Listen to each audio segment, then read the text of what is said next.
Now, it's your boy PSA Sitch here with another Sunday show with everyone's favorite, the man who would never duct tape a dozen babies to himself to prevent criticism against him, Adam Frenton. Give me your criticism. I don't care. I'm impervious to it. I don't give a fuck. You're not gonna hold up babies as a shield against any attack.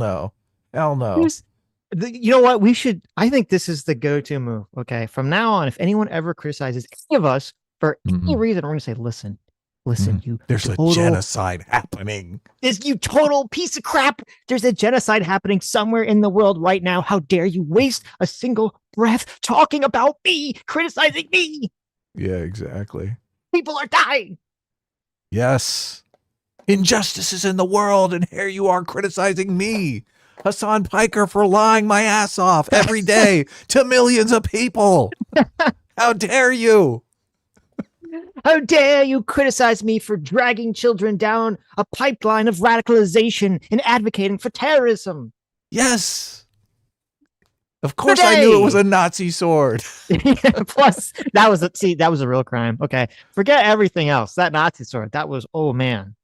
Come on, we got to get into this shit. Okay. This is like this is gold. This is going to be this is a 5-hour video. So this is Shut up, let's play. Today we'll be watching the epic, amazing debate, Hasan Piker versus Ethan Klein. Right. I've carved 9 minutes out of it from the intro. So we're going straight to when Hamas Piker comes in. Yes. Okay. Thank you. To introduce Ducky because he's so intense. Yeah. I gotta let your dog grow a little bit. Yeah, it's not going to be long before I feel like we're going to have a second. Look at the doggo. Yeah, a second puppy live. Is that the girl who's fighting? That's in enough Crater of the dog Clash? chat. It's time. Welcome to the show, everybody. Hasan Piker. Hello, Hasan Piker. What's going on? Well, I'm doing a debate. What about you? That's what I'm doing as well. All right. Wait, hold on. Oh, are you going to show me all the time as well on the Zoom call? Here, I can fix that. 1 second. Let me just set it to Ethan's output here. If you want, there you go. If you want, just show not just Ethan, but yourself as well. If you're going to talk, that's fine. Hey, I don't know if it's gonna Hasan, be too difficult. leave the production notes to my team. You can switch your show how you like. Well, they were my coworkers as well, Ethan. Well, it's been a while, my friends, and guess what? They are not now. No, I know. So let's start. Look at this. He has to argue about everything. I know. He's like, I can't let anything go. I mean, it's perfectly normal statement, right? Shut the fuck up. These are my people. This is my stream. You're doing your own stream over there. You run your stream, dickhead, and I'll run mine, piece of shit. This is not a debate in good faith, I think, from either side, even though obviously I support one side more than the other. This is just a slapping, a brutal slapdown of Hasan Piker. Hamas Piker seems nervous. That's the vibe I get. Yeah, he saw nervous. How this. He could foresee how this is going. Like he stayed up all night. He just shotgunned a beer in the parking lot before this stream that he's totally unprepared for. Yes. So you did this content cop, right? And did that go how you expected? It didn't seem to hit very hard. Before we get started, can I lay some ground rules so we can have a productive conversation? Sure. Yeah. Okay. So, I wanted to come on to make this as issue specific as possible. But yes, you have grievances with me, and of course, I think they're valid to address. Okay. Good. Of course, we'll talk about that. We should keep a lie counter because obviously that was his first lie, that he wants his conversation to be productive. His ultimate goal is just to destroy Ethan's reputation. That's all he fucking cares about. Yeah. He doesn't want to have any kind of productive conversation with anyone. No. And it's actually, I only listened to part of Ethan's conversation with Sam Cedar. It was kind of boring. I don't think it went well. Maybe it picks up in the end. I'll listen to the rest of it. But I think that he learned from it because Hasan's goal in this conversation is going to be, I want to try to talk as much as possible about how Israel is evil. And if you don't say every facet of Israel is evil, then you're a bad person, which isn't what they're having a conversation about at all. Nope. Yeah. The conversation is about, why are you, Hamas Piker, personally a piece of shit? Yeah, exactly. It's about your personal behavior, you dumbass. Yes. Hopefully, I'll be able to address some counterpoints as well, if you will allow me that process. Absolutely. But before we get started on anything, I would like to potentially talk about definitions, so we can have like an established definition on a lot of the things that we're going to be talking about. Is that okay with you? I mean, it depends how many definitions you got. What do you want to define? I don't want to get bogged down in this, so I'm also experiencing audio issues on my end, so hold on one second. No worries. What is a woman? No worries. Okay. All right, so you're fine with that? I mean, up to a point, yeah. Well, I mean, I don't want to get bogged down in a conversation. It's not like a gotcha. Go ahead, start. No, I know you're not. Okay, I just want to get going. All right. So first and foremost, I think we should define what Zionism is and what you mean by Zionism and what I mean by Zionism. Zionism is the belief that Jews should have their own homeland in the historic, Palestine area. That's it. Okay. All right. So I believe that Zionism is a religious ethno-supremacist ideology that revolves around the exterminationist policies of removing the indigenous population that lived in, as you said, historic Palestine, as long as they are not Jews, because it's a religious, ethno-religious supremacist ideology. I think that this is a disagreement that you and I have. No, I agree with you. I agree with you. If you want, this is so revealing, because when Hassan and all these other people, they call someone a Zionist. I mean, he's just blatantly saying, I'm just calling you a racist genocide. A Nazi, yeah basically. I'm calling you a Nazi, yes. Yeah. Which is, I mean, first of all, fucking, but this is just classic socialist rewriting definitions so you can attack people. So nonsense. You can win a debate. Yeah, exactly. Yes, because, the 99% of Americans, first of all, 99% of Americans probably don't know what Zionism even means. Of course not. It's a term, they would look it up. They would just look up the definition. I doubt that is the definition in Webster's dictionary. No, it is not. And for those 99% of people in America that do know what the term means, they think, oh, that just means you think that, exactly what Ethan's definition is, that you think Jews have a right to have some kind of homeland in that region. Yes. I just looked it up. A policy that establishes the developing of a national homeland for Jews in Palestine. Oh my God. Yeah. Where's the genocide? Where's the baby going? Yeah. Well, where's the eradication of all indigenous people in Palestine? Right? Where's the racial supremacy? How does he even get the I can understand someone making the argument, even if I disagree with it, like on the genocide aspect of it. Where do you get the supremacy aspect of it? Where does that even come from? Yeah, especially considering that there are Palestinians inside of Israel that are Israeli citizens. So it's not like a supremacist type situation. I want to add that like the genesis of Zionism included, the displacement and, the ravaging of the culture that existed there, then I would agree with you. I mean, I don't think that the establishment of Israel was like a good thing. I mean, it was tragic and a lot of bad things happened. But let me ask you. What a genocider. Okay. How was filming that content? I just have to know what you felt, what you were thinking as they were doing the Fortnite L behind you. We'll get to that. We'll get to that. No. We're here. I don't want to talk about definitions. You got your Zionism, and let's do the. Okay. Okay. That's so good. Yeah, I don't know. I mean, it was fine. Did you not? I've participated in other YouTube videos as well in the past. No, but that Fortnite L dancing. Some of them feature sketches. I noticed you weren't in the other shots. Why was that? I think I was being interviewed. Oh, really? By Who was a journalist while that was happening. I don't remember. This fucking lie. That's such a lie. That's such a fucking lie. I think I was being interviewed. It was by the journalist called notcringedaily.com. He wanted me to be there so I didn't have to be in these cringe pictures with iDubbbz. Yeah. My orbiters. iDubbbz flew all the way out here to film this thing, and I scheduled an interview on the exact same day that he was supposed to come over and do it. Yeah. That's me, Hamas Piker. Barry Bruiser, thanks so much for the $20. Says Christmas came early. That's true. It's Christmas in May.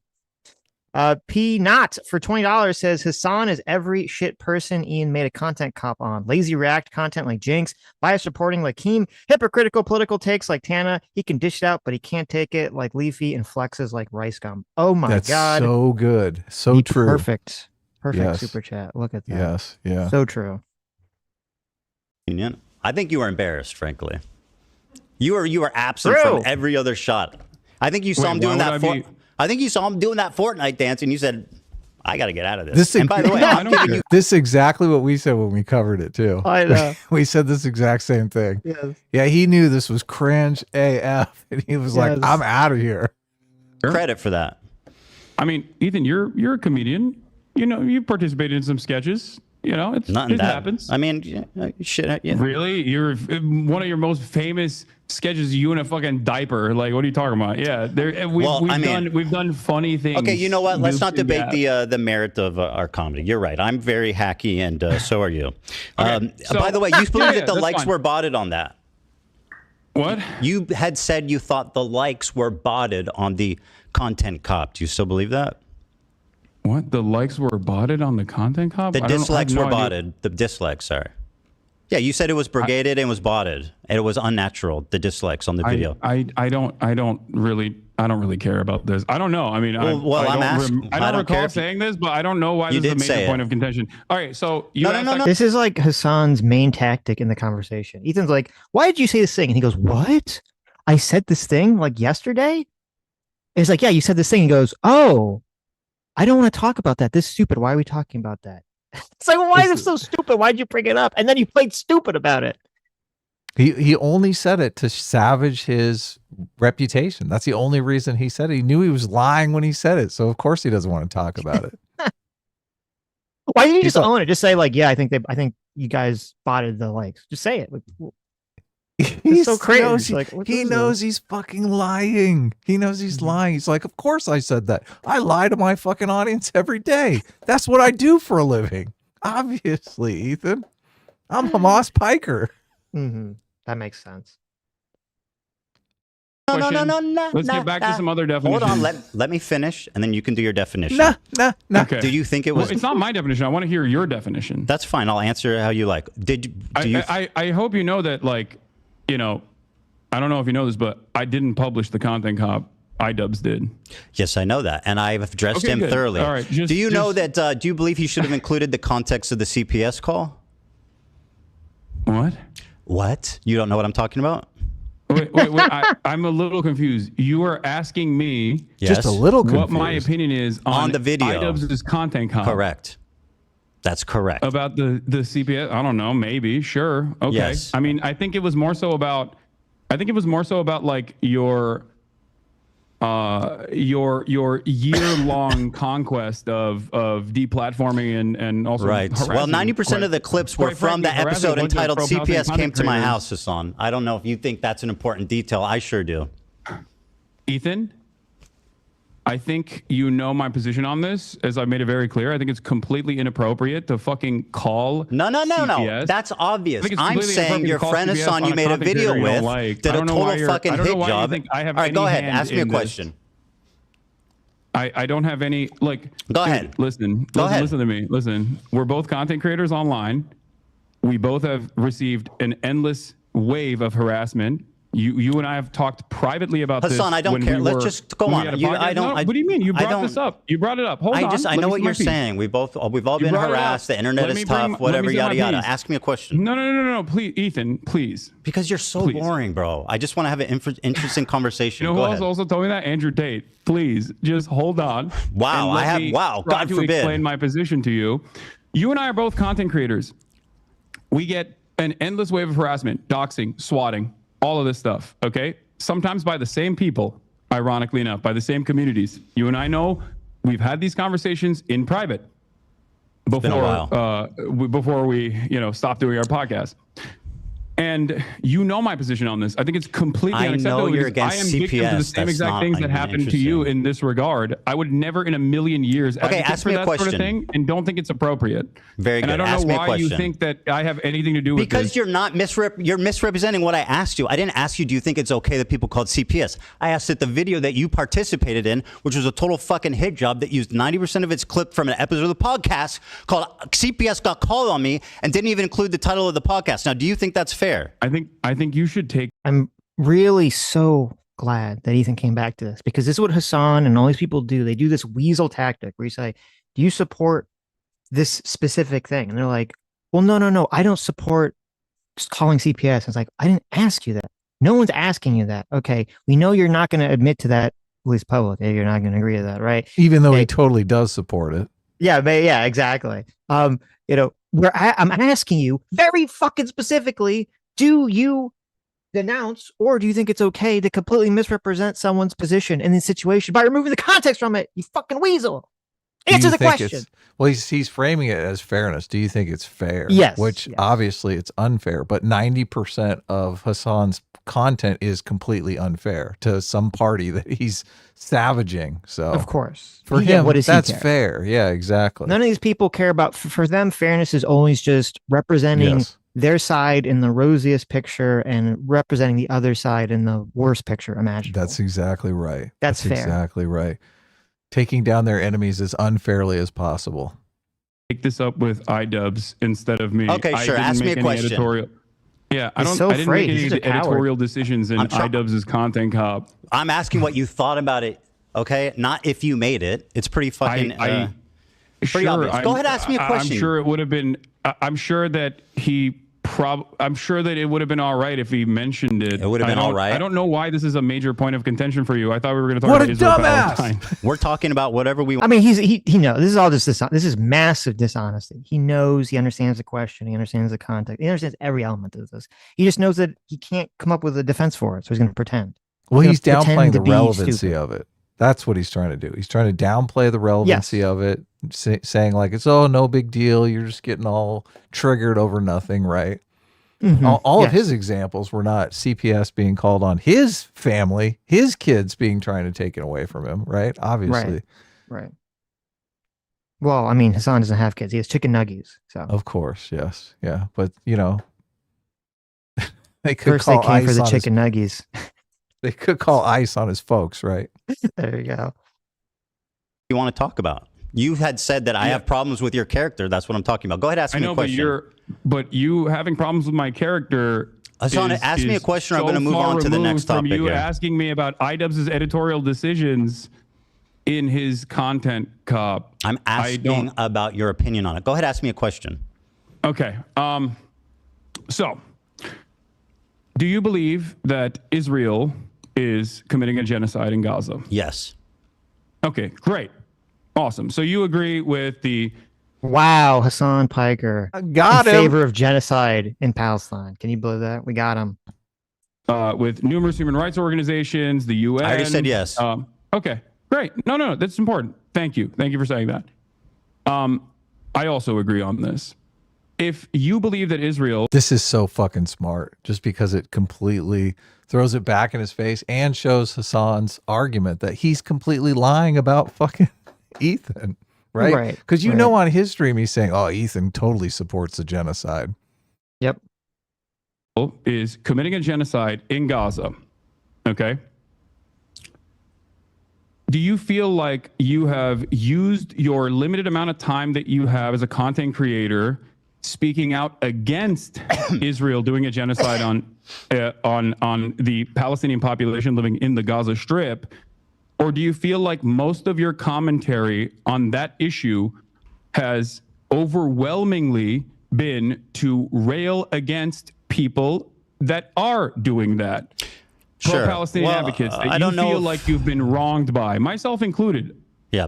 I don't know if you know this, but if you're pro-Palestine, it doesn't absolve you of criticism. That's something that you guys keep harping on. Do I think my coverage... I don't think that's the case. I don't think that is the case. Okay. Do you think my coverage has been like totally balanced? I would say no. I've obviously given less time to the Palestinian perspective, and I think the reason for that is simply that... No, not just the Palestinian perspective, Ethan. I think that rather than talking about that issue in and of itself, rather than talking about the genocide itself, every time you have Hassan, I'm answering your question. Every time you've talked about Israel-Palestine, it almost always revolved around. I was going to tell you why. Do you want to let me answer? Personal vendettas that you have experienced from I was going to explain that. Content creators. Wasn't this so? In iDubbbz's Content Cop video, he showed a clip montage that showed that throughout the years, Hasan talks about politics, and throughout the years, Ethan doesn't talk about politics at all. And so, doesn't that make complete sense that a guy who doesn't talk about politics would not talk that much about politics and instead talk about people attacking him and misrepresenting him, and that would be like the bulk of his coverage on the conversation? It makes perfect sense. He dives into YouTube drama. So when that drama hits him, of course he's going to talk about it nonstop. Okay. How dare you? How dare you not talk about my exact preferred issue for the exact amount of time that I deem correct?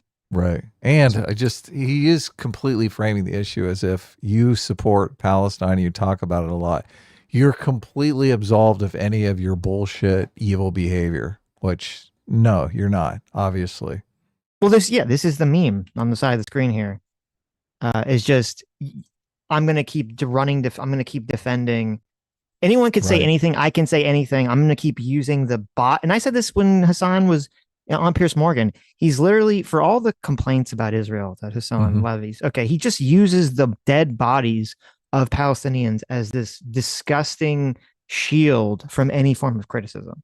How is he any different than Hamas since he's using them as human shields? Exactly. What is the difference? Exactly. There's no difference. There's none. That's right, everybody. There's none. Hasan Piker is the exact same as Hamas. That's right. Okay, maybe not the exact same. Maybe just a little bit. Oh, the artist of this very hilarious meme is Mr. Gemzar on X. Sweet. Okay. Would you like me to? You asked me a question, so I'm going to answer it. The reason for that being is that I feel like I'm responding to a lot of bullshit that's been passed my way ever since Leftovers ended, starting from you and your community. Now, that's my answer to that. Now, let me ask you about this. This sword has a Nazi swastika hilt. Okay. Do you disagree? What's funny about that? I think it's funny because you've made this a major point of contention. That's why I think it's funny. It's a swastika, is it not? Yeah, it's a sword that is a bleach sword, as you know already, that has a hilt that has a Japanese manji sign on it. But yes, it does look like a swastika, as I've also noticed and have talked about on numerous occasions that you brought forward. Yeah, of course you're conceding that because we fished this up. But yeah, such as when I made fun of, I believe it was Alexa that grabbed it, and I said, "Oh, you immediately go over the swastika one." Yeah, exactly. Do you think? Anyway, my point is, Hasan, if I can continue my point, is that you knew it was a swastika sword. So why did you guys choose to pose with this sword? Ethan, answer that. Why was the choice made for this sword? I'm gonna gently explain this to you again. One, it's not a swastika, but regardless. Do you think it looks like a swastika? I did not make this editorial decision. I wasn't even. Do you think it's reasonable to perceive that as a swastika? Ethan, answer the question. Is it? Hasan, listen. I know you're supposed to be a React streamer, so I'm asking you to react to something. Okay, that's what you're supposed to do. React to the photo. Give your opinion. Give your explanation. Stop doing this bullshit. I wasn't there. I didn't make the editorial decision. I have no opinions on anything. Oh, here's my chair. This live stream is so brilliant because obviously the mainstream media is trying to pump Hasan up as, this Joe Rogan, the left type thing. So, and they're actively out there looking for a Joe Rogan of the left. And this it reads to me like the audition of Ethan Klein for Joe Rogan of the left. Oh, okay. It does. So it's totally going to draw their attention. Like he's saying all the things that the left-wing mainstream media is going to fucking love to hear. Like this is perfect. I mean, the guy he's got a disability, right? He has Tourette's or something. Yes. He's perfect. This guy is the Joe Rogan of the left. There you go. He's I wouldn't be surprised if he gets a CNN interview out of this shit. And I just asked for the sword. Like, obviously, it's a sword from Bleach. It's not actually a swastika, though. It looks like a swastika. So that's like fine. That's fair. I don't criticize Hassan for like buying the sword or owning the sword or whatever. However, I don't think iDubbbz picked up the sword like, yeah, I'm a Nazi now. I don't think that was the intention. But I do, like, with 99% certainty, think he picked up the sword, looked at it, it's like, oh, this looks kind of like a Nazi thing, and said, I'm gonna, trigger and troll Ethan with the sword. Yeah, it's okay to be white meme. It's like, they know what they're doing. Exactly. They know exactly what they're fucking doing. No one's like, oh, I'm going to make this content cop video against a guy, they're Jewish. It's about, has a lot to do with Israel and Palestine. I'm going to pick up this thing that everyone in the world knows looks, even if it's not, it looks kind of like a swastika. And I'm going to, tilt it directly at the camera and take a picture. It's like, oh, gee, I was just a mistake. I don't know. It was just a sword. I was just, look, there's just a sword laying around. I just picked it up. It's like, come on, we all know what's going on. You're trolling. It's fine. Listen, it's fine. Just acknowledge it. Just own it. Say, yes, it was a troll. It triggered you. Haha. Gotcha. Is it a troll or is it a dog whistle? Or is it both? I think I don't think iDubbbz is some kind of Nazi. So I think it was just a troll. Right. Well, a lot of people in his audience are definitely anti-Jewish. So, well, I'm sure a lot of people take it as not just a troll. They might. Reasonable to perceive I don't think it was a deliberate decision that iDubbbz made, but I don't know. I don't know his mind. Hassan, they're your swords, and according to the New York Times article, there was 10 options. So what's the chances that they chose the swastika one? That seems pretty slim. Well, you have 10 swords, don't you? The week prior to that, I believe. I don't know the exact timeline. I don't really remember when they shot this, but I had the sword out because I was doing an Assassin's Creed promo.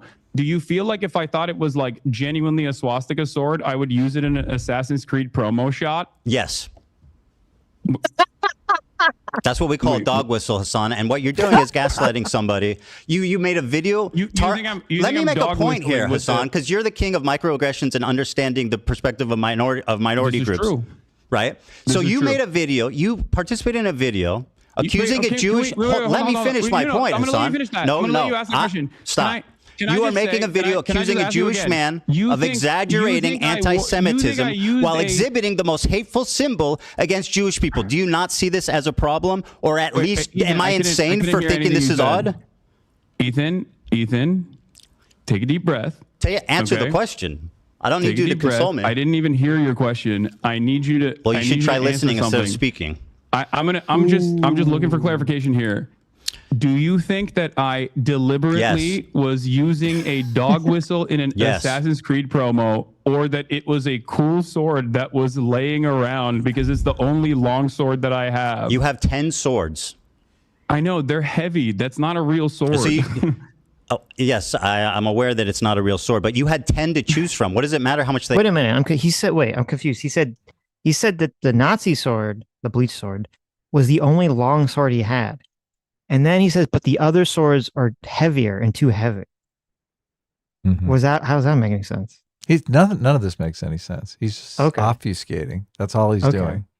I do wonder from like a tactics perspective here, because I mean, personally, I don't think Hamas Piker here is dog whistling with the Nazi sword or any of this stuff. But I think from a completely bad faith, cynical debate way of like having this debate, it might just be better just to say, yes, you are. And just throw it out there, right? That you're dog whistling? Yes, as opposed to like, even if it's dishonest. I hate to say it. I think that's like a better debate tactic. I completely disagree. I think, yeah, because you're basically saying, that you have a bunch of Nazis in your audience that are going to be super happy with that sword. I mean, that's what you're basically admitting to if you say you're dog whistling. So. But look, Hassan reads his fucking chat. He knows there's a bunch of anti-Semites in his chat. Left-wing anti-Semites. He knows that. Okay. So to be clear, you're saying you disagree, not that it's a good tactic. You're saying you disagree that you think it is a dog whistle. He shouldn't have the fucking sword. Okay. Gotcha. It's not, I mean, obviously he has it because he thinks, oh, I'm above reproach. I'm on the left. We don't have any anti-Semites on our side. Oh, we care about microaggressions. That's the argument that Ethan is making. He's saying, look, you're in contradiction here. You know that you have a bunch of hateful anti-Semites in your audience, and you're basically, playing it up for them. You know that they're going to like seeing that swastika sword. They fucking hate Jews, obviously. They hate Jews. They see Jews as evil colonizers. That's the way they see it. So they probably all have pictures of fucking Hitler on their wall. Well, the hypocrisy, regardless of the intention, the hypocrisy, because if there was some guy, if Asmongold had some sword, that looked like, of course, like a Nazi, if he had that, actually, we don't need to do like a different comparison. If Asmongold literally owned the same sword, the exact same sword, yes, and Hassan did, and Asmongold held it up or something, and it was like right after Elon did the maybe Nazi salute or something, Hassan would have like lost his mind, be like, oh my god, he has that Nazi sword, blah blah blah blah blah blah. What's a dog whistle? Yes. Yeah. And he would have said, look, all the Nazis, all the white supremacists in Asmongold's audience, they love that shit. Look, they're eating it up. Yes, exactly. As if he doesn't have just as many in his fucking chat. Look, it's so weird. The anti-Semitism crosses the aisle all the time now. As I said, listen, I said this years ago, Jews are Schrodinger's white people. Okay. They're simultaneously white and not white. Will fulfill any role to get hate from all sides. Look, right? if you're welcome. Jews are the squid from Watchmen. We're bringing people together through hate. First of all, it's difficult for me to imagine we would ever have that much fucking hate and anti-Semitism in our chat. But if we did, and I had that sword, I'd be like, fuck if I'm bringing this fucking sword out. Right? Yeah, exactly. I'd keep that fucking sword to myself. Yes. No, that's a great point, because I know like in my old videos, I would make a lot spicier jokes. And then I was like, oh, some of these people were like not joking. Yeah, they really like them. They really do hate Jews, or they really are racist. I'm going to like kind of tamp down some of these jokes a little bit. I mean, obviously I just did one, so tamp down jokes a little bit. Yeah, JV, thanks so much for the $20. Says the way they justify saying supremacy is because Israel has a rule that allows people of Jewish heritage to return. I mean, I understand like the concept of Israel, but how is that supremacy? It's not saying that Jews are superior. It's saying that they think that this is a homeland, or should be a homeland, for a specific group of people. I guess a specific group of people based on their religion for protection purposes. I don't see how that's a supremacy movement. I think he's doing it because there's like the whole, I mean, I know there are some, extreme Jews that do believe in that, but I don't think they're the majority. Well, and it's for a pragmatic reason. Jews have been chased out of every other country in the Middle East. So it's kind of like a safety thing. Right. Where, I mean, it seems perfectly reasonable to me. So right. It's like, I'm sure there's lots of Turkish people that believe they're probably like superior or whatever. And Hassan's not going to be like, oh, well, Turkish people are supremacists now. Of course not. Yeah. Time for Jack to let a rip for $20. Says, while Hassan is definitely the worst person here, I still think to myself, man, Ethan is quite a bad judge of character. All this even happened because he tried to do a bread to pivot, even throwing Jordan Peterson under the bus. True. Very, very true. This is all deserved, I guess, a little bit, right? It's all look, I think this narrative arc puts Ethan as the Joe Rogan of the left in the end. So it very well might. I don't know. Yeah. I mean, It is weird. The mainstream media is a center-left content creator. He's a total center-left content creator. Why is the media going out to fucking Hassan? It's the vibe. Everything is vibe and aesthetic based. Okay. And so they look at Ethan and they go, here's a guy with Tourette's who's not buff or like cool the way that they perceive Joe Rogan to be cool. And they look at Hassan, they're like, oh, he's like a buff guy and people think he's attractive. And that's why. It's a completely superficial comparison, the way they're looking at it. Are you saying most of the media is gay men and they want to have sex with Hassan? Is that I'm saying most of the media is comprised of gay. No, that's exactly what I'm saying. That's exactly what I'm saying. It is weird. The weird sucking up the mainstream media is doing to Hassan recently. It's very strange. They're fucking trying to launder his reputation. He's literally an anti-Semite commie. I know. It's crazy. It's fucking crazy. The fucking simping they're doing for him is unreal. Right. Unreal. They can't find a normal person. They can't find a moderate center left person to blow up, to encourage. to put some time and effort into? They got to go to this guy? I told you, it's the vibe aesthetic. So they're looking for a popular left-wing streamer who kind of matches the Joe Rogan vibe, and they can't find any because who are they going to do? David Pakman, Luke Beasley? Like, I mean, those people are popular, but they don't have that aesthetic, right? Not the vibe. Luke Beasley's too young. That's his problem. That's what I'm saying. They're looking for something. They're looking for the vibe. Okay, that's all it is. JV for $20. Thanks so much. Says Hassan will say Ethan is lying about his feelings on Israel and Palestine because he doesn't focus purely on the issue. Then goes on an anime podcast talking about anime. That's a good point. That is a good point. Oh yeah, he forced his politics into the anime podcast. That's right. We talked where about nobody wanted it. Yes, exactly. They should have had. We should have that picture. There's a picture of Hassan dressed up as like the anime maid, female anime maid. He's cross-dressing. Like, how dare you, Hassan, dress up, cross-dress as an anime maid when people are being genocide right now? How dare you have a moment of fun being a cross-dresser when people are being killed? Yes. Think of the children. Think of the children. M at GSK Moto Dragon for $20 says between the nepotism, millionaire gated community, and the need to run to their intended internet community because they can't take criticism maturely, Hassan is more like the Elon Musk of the left and Joe Rogan. Oof. Oofa boofa. Not untrue. They weigh. Yeah, the other ones are heavy. Let me paint a scenario. Let me paint a scenario for you, okay? They're so heavy. Listen, okay? This is important.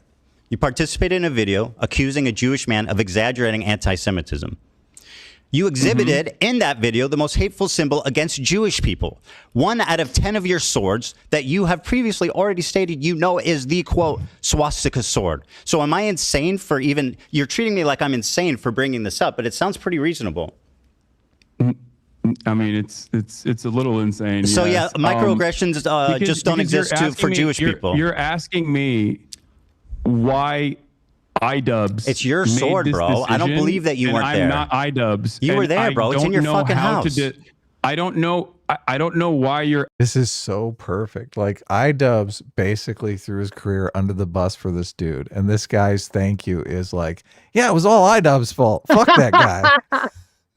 It's oh my god, I saw such a fucking. Well, listen, it's the same thing with the Young Turks. He has no. Oh, of course. He's not a shred of loyalty. He doesn't give a fuck. He'll stab anyone in the back. Throw anyone on the bus. He will.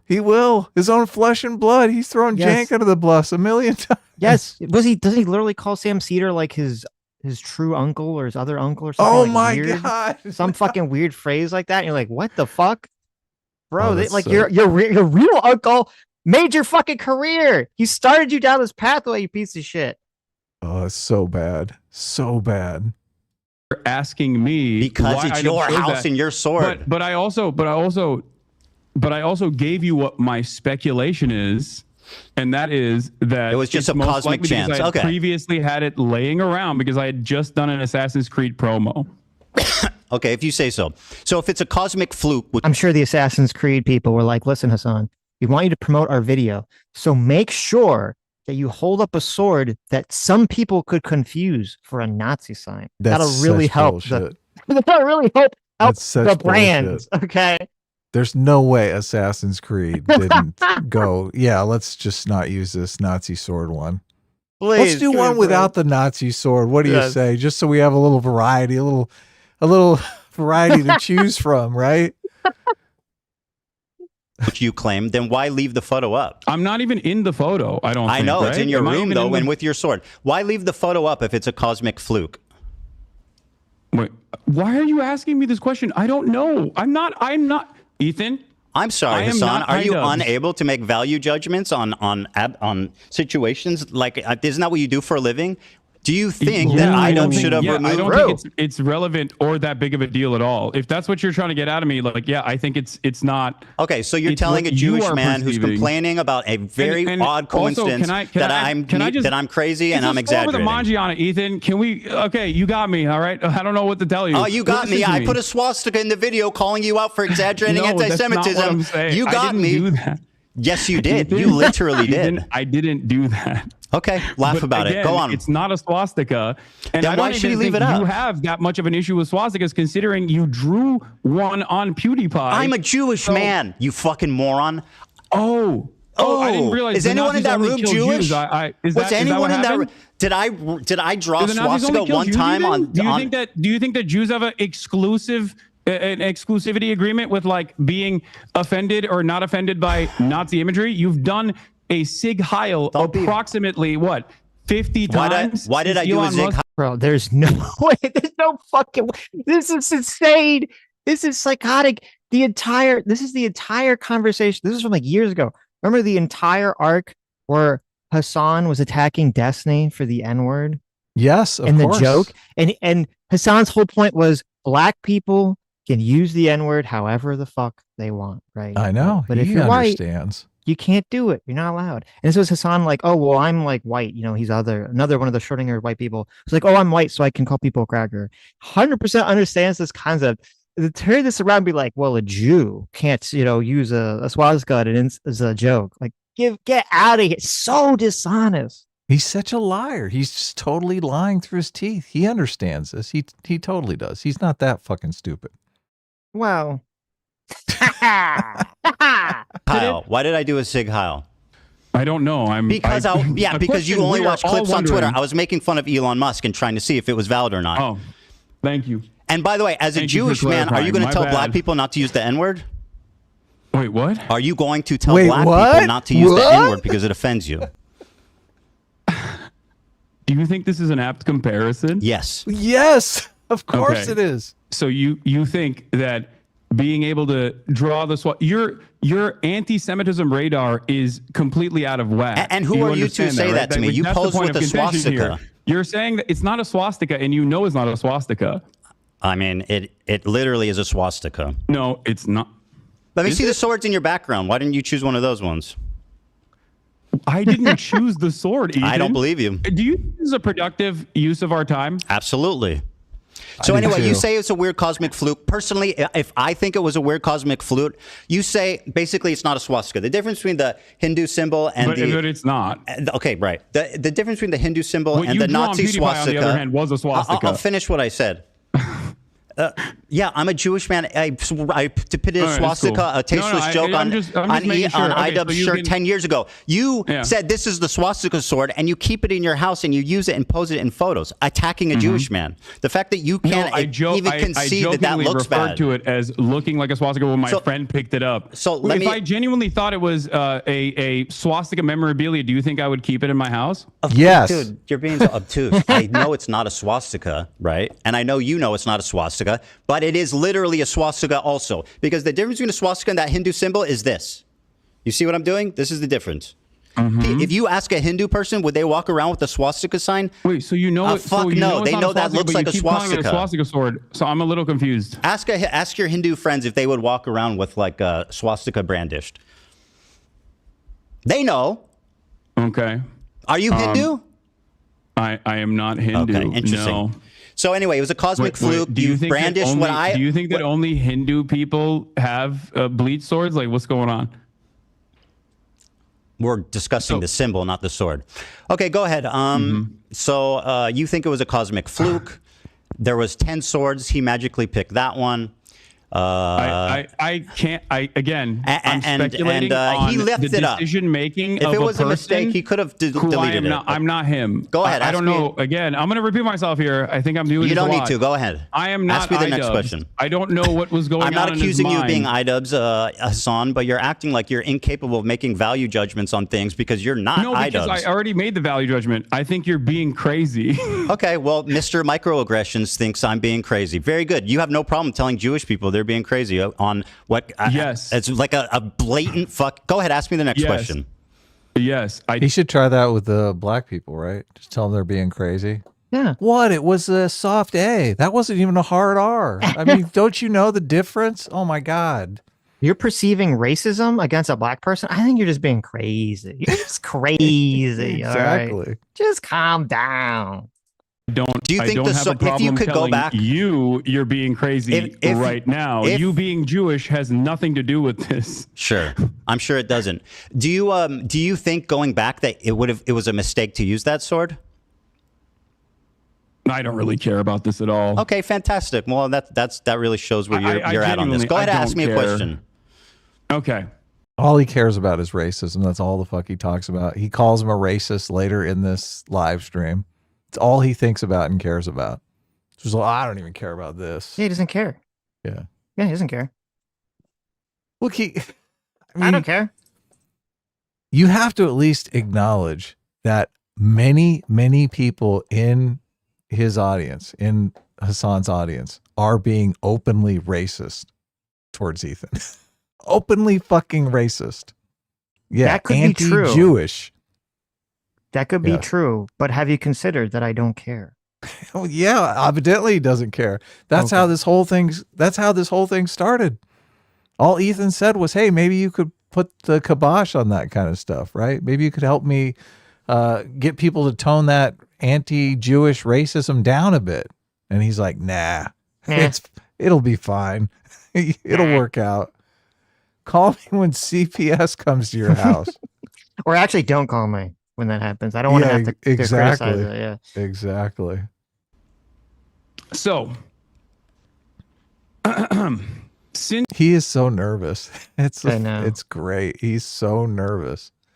All this laughter that he's doing too is complete nervous laughter. Like, oh shit, I didn't realize he would actually prepare for this. You believe that Israel is committing a genocide. What are the appropriate steps that people can take, both in the Western world and also regional actors can take, against this entity doing a genocide by your own admission, that you would consider to be appropriate? Because it feels like throughout this entire process, you have set boundaries on what you think just is killing civilians. That's the boundary. As you have set boundaries on what you think is inappropriate. Killing civilians. And time again has said is outright anti-Semitic. My boundary is killing civilians. Okay, that's great. So is that unreasonable? That's a perfectly reasonable boundary to set. Okay, good. So then we don't disagree. Agree with you on that. Great. Okay. So let me ask you the next one. Let me ask you about this Sabra tier list. I have a. Let me finish. Well, you asked and I answered. Go ahead. You could go on a little bit more. Okay. So hold on. You know how much Ubisoft paid Hasan, the socialist, the anti-capitalist streamer, to stream Assassin's their video Creed game? Is that what he was doing? Yeah. You guess how much they paid him? $100,000. That's a little bit less than that. Very close. What is it? $76,000. $76,000 for a day's work. Yep. $76,000 to play Assassin's Creed for a day. You know what that tells me? Sword, apparently. You know what that tells me? What does that tell you? Racism pays. Yeah. Well, there you go. Racism pays big. That's the message, kids. That is the message. Go out there and be racist fucks. And you can grow up to be just like Hasan Piker. I mean, you can make your $76,000 a day. All you have to do is hate Jewish people and openly be anti-Semitic. Yeah, see, that's where that woman, the woman that called the little kid the N-word. Oh yeah, look, she's teaching people too. Yeah, right. Look, racism pays. She made a mistake though, see, because she's getting a lot of hate from the left because she called a black kid the N-word. She should have called like a little Jewish kid like a Jew slur or something. No, then she could have really raked it in. She could have got money from both sides. That's the hilarious. Rub, everybody. It's hilarious. Everyone is complaining about my volume on my side because we're using Zoom instead of Discord. So my fucking Go ahead. audio. It's fine. Take your time to get. He likes hanging out on Discord. That's a savory place. He's like, oh my God, all my anti-Semites on the Discord. My audio keeps going up and down. Okay. So one of the first conversations that we had, you and I had, that led to the Leftovers podcast ending was that you considered "From the River to the Sea, Palestine will be free" to be an anti-Semitic slogan. You said that Jews feel like this is an exterminationist slogan and Jews fear this slogan in the United States of America. Correct. If you think that Israel's doing a genocide, do you feel like it is appropriate for Westerners in the United States of America and Palestinians and people of Palestinian descent to be able to use emancipatory slogans, or should they go to jail under the Trump administration? Okay, I mean, these are pretty extreme questions. Now, I'm not making a value judgment. I'm just trying. All I was trying to do. Question is what's happening right now. Bro, do you want me to answer? Okay. Yeah. I'm trying to explain the Jewish perspective. I'm not trying to make a value judgment of it. But what I will tell you is that how do you feel about Norm Finkelstein? Love Norm. I know he has said that it Here's what he had to say about this. I know what he said. No. I want the audience to see this, Hassan. Hold on. Hassan, I want the audience to see this video. This is not going to be a gotcha moment for you because I know Norm's position. Good. I'm glad you know. Let's let the audience know, Hassan. You know what I mean? Hey, Hassan, let the audience watch the video. I can have a nuanced and reasonable disagreement with a person that I actually admire. So that's what we're having. Like Norm. But I have so it's nuanced and understandable with Norm. Let the audience watch the video, Hassan. Okay. Palestine will be free. Let me go back. Yeah. Here's the Norm Finkelstein, a prominent figurehead in the Palestinian liberation movement. I don't like the slogan. I know. I have more positions that I disagree with him on the video as well. Will be free. I think it's a bad slogan. I know the slogan from the 1960s, the 1970s. It was a bad slogan then, and it's a bad slogan now because it has too much ambiguity. When you say from the river, someone's going to hit me with the Cherry Act, to the sea, Palestine will be free. Obviously, a question arises. Okay, what happens to the Jews in that scenario? And some people will say, well, all it's about is everybody being free, but that's not what the slogan says. So I have, in recent weeks, I have voiced my concern that it's a bad slogan. And I said, just change it, tweak it. From the river to the sea, one person, one vote, Palestinians will be free. And you can't answer that slogan because all you're talking about is equal rights for everyone. From the river to the sea, one person, one vote, Palestinians will be free. Well, it's not very catchy, but whatever. No, it's not great. Yeah. Needs to workshop that a little bit. Yeah, exactly. He's like, look, it's about democracy.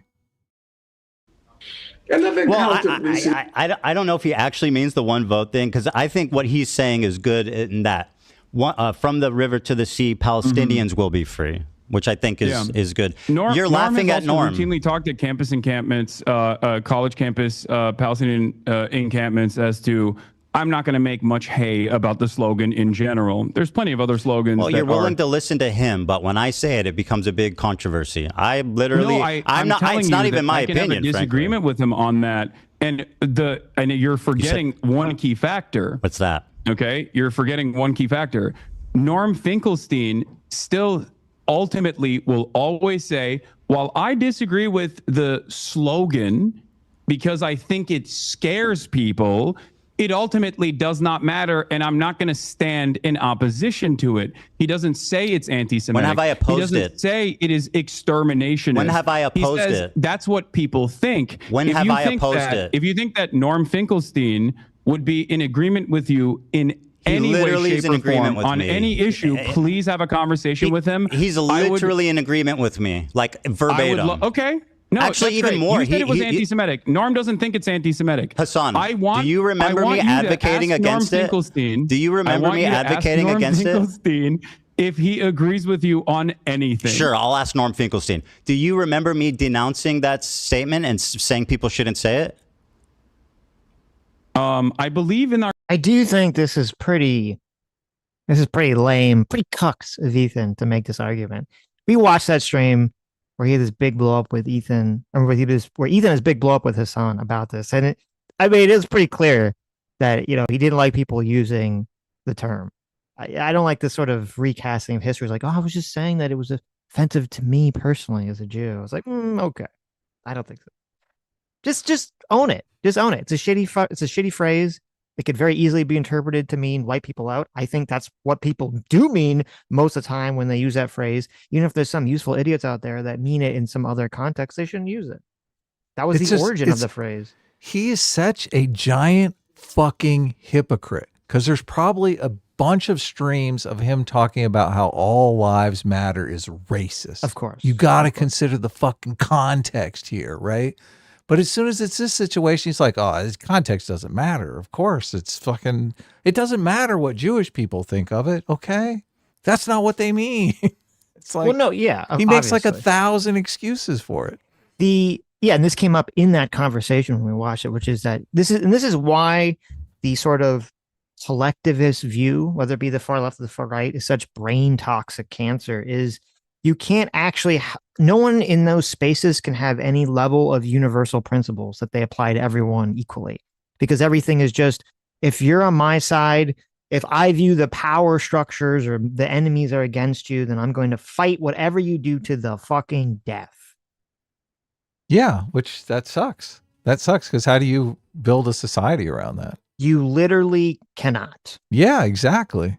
Unless you purge everyone that doesn't agree with you. The where that ends is both sides being completely unfair to each other. Of course. That kind of society, it continues to downward spiral into people being more and more fucking evil. Completely fucking evil. Yep. And Hassan is literally making excuses for it. It's so obvious. I think that's why this is so entertaining, is because it is obvious. It's totally obvious. Mm-hmm.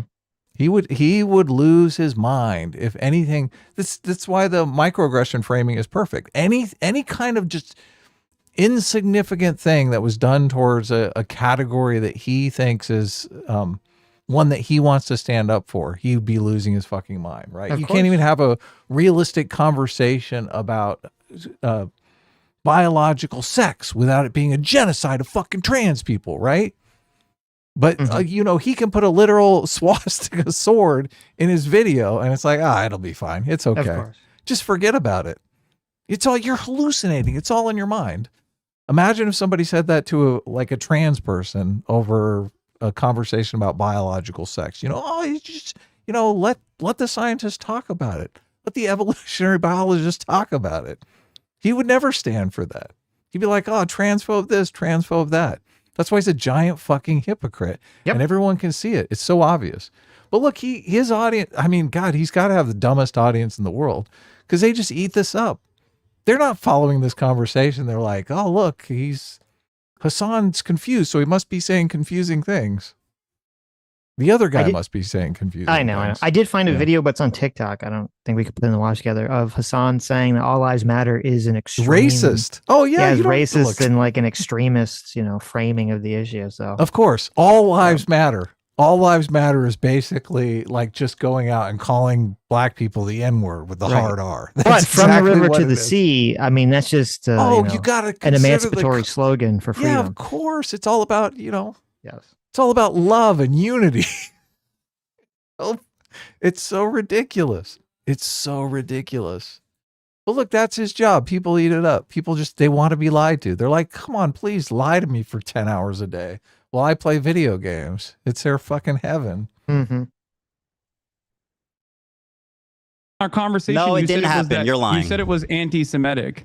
I said it's perceived that way by Jewish people. All right, let's move on. The Sabra tier list. Norm does not believe it's an anti-Semitic Very slogan. good. I'll ask him about it. Now, let me ask you about Are you actually going to do that? Because that would be wonderful. Yes, I'm going to talk to Norm. Productive. We'll have a great conversation about From the River to the Sea.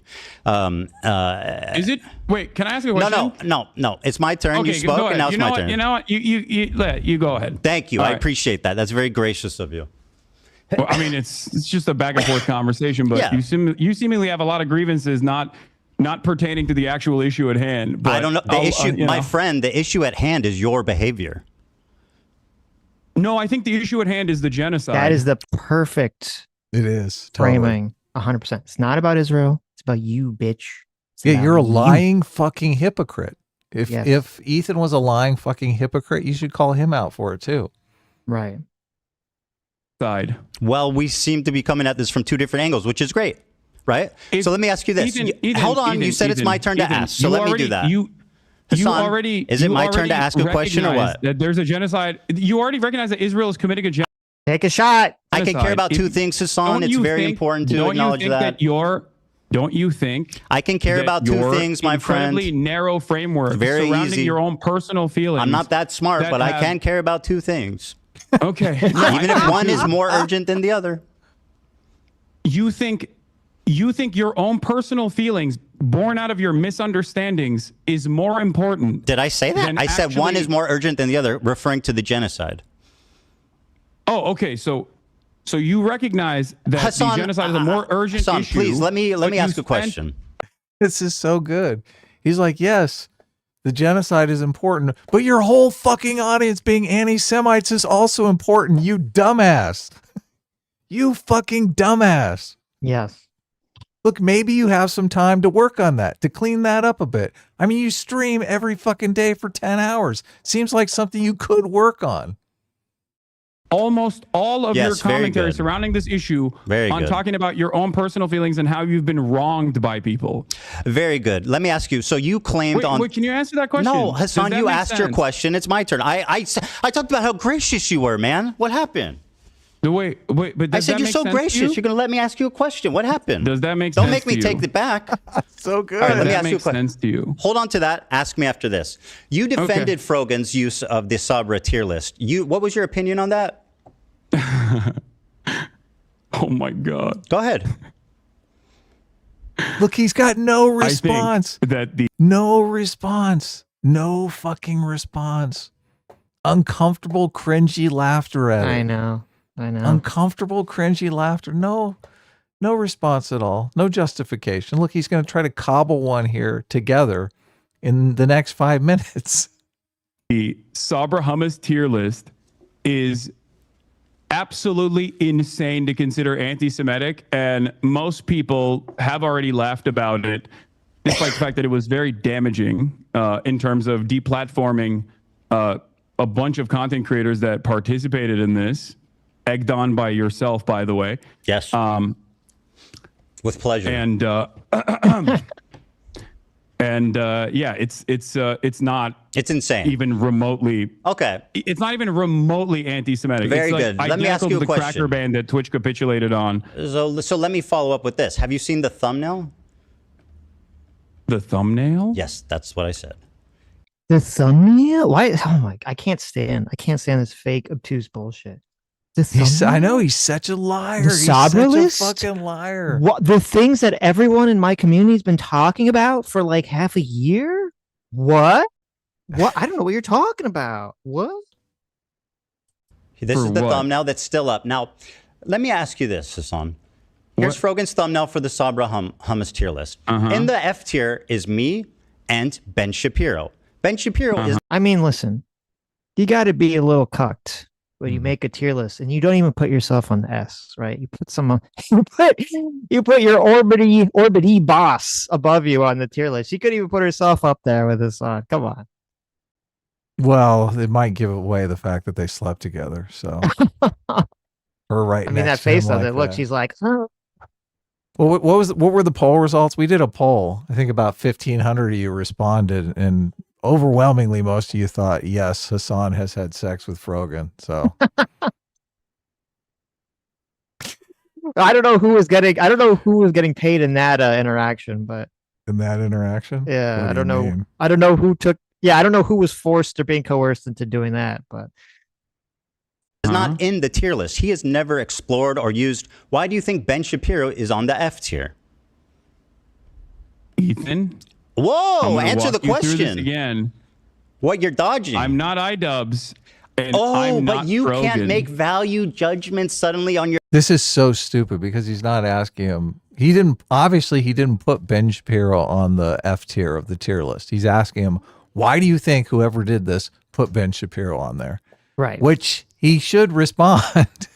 Right. It's very easy. They put him down there because they hate Jewish people.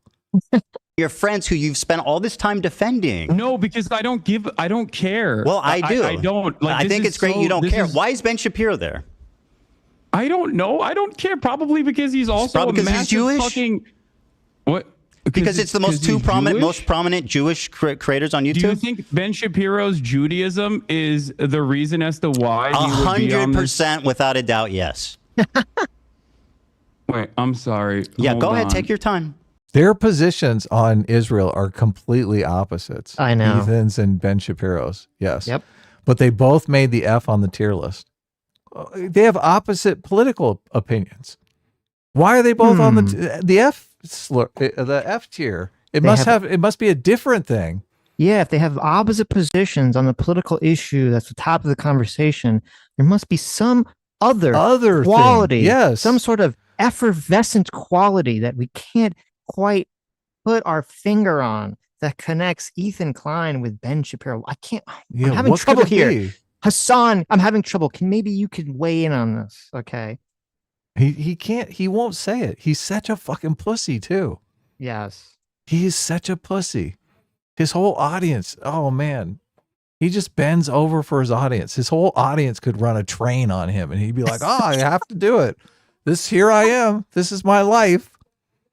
Just bending over for a bunch of fucking weirdos on the internet. That's basically his life. Oh, sad, disgusting, and all true. I know it's a lot to process. Okay. Yeah, this is a lot to process. Yeah, I know, man. It's tough. You really don't know what to say because it looks pretty bad. No, because it's so fucking stupid. Well, tell me then. You look kind of dumb. So why is Ben there? You look kind of insane. Okay, very good. Why is Ben there? I'm having a hard time.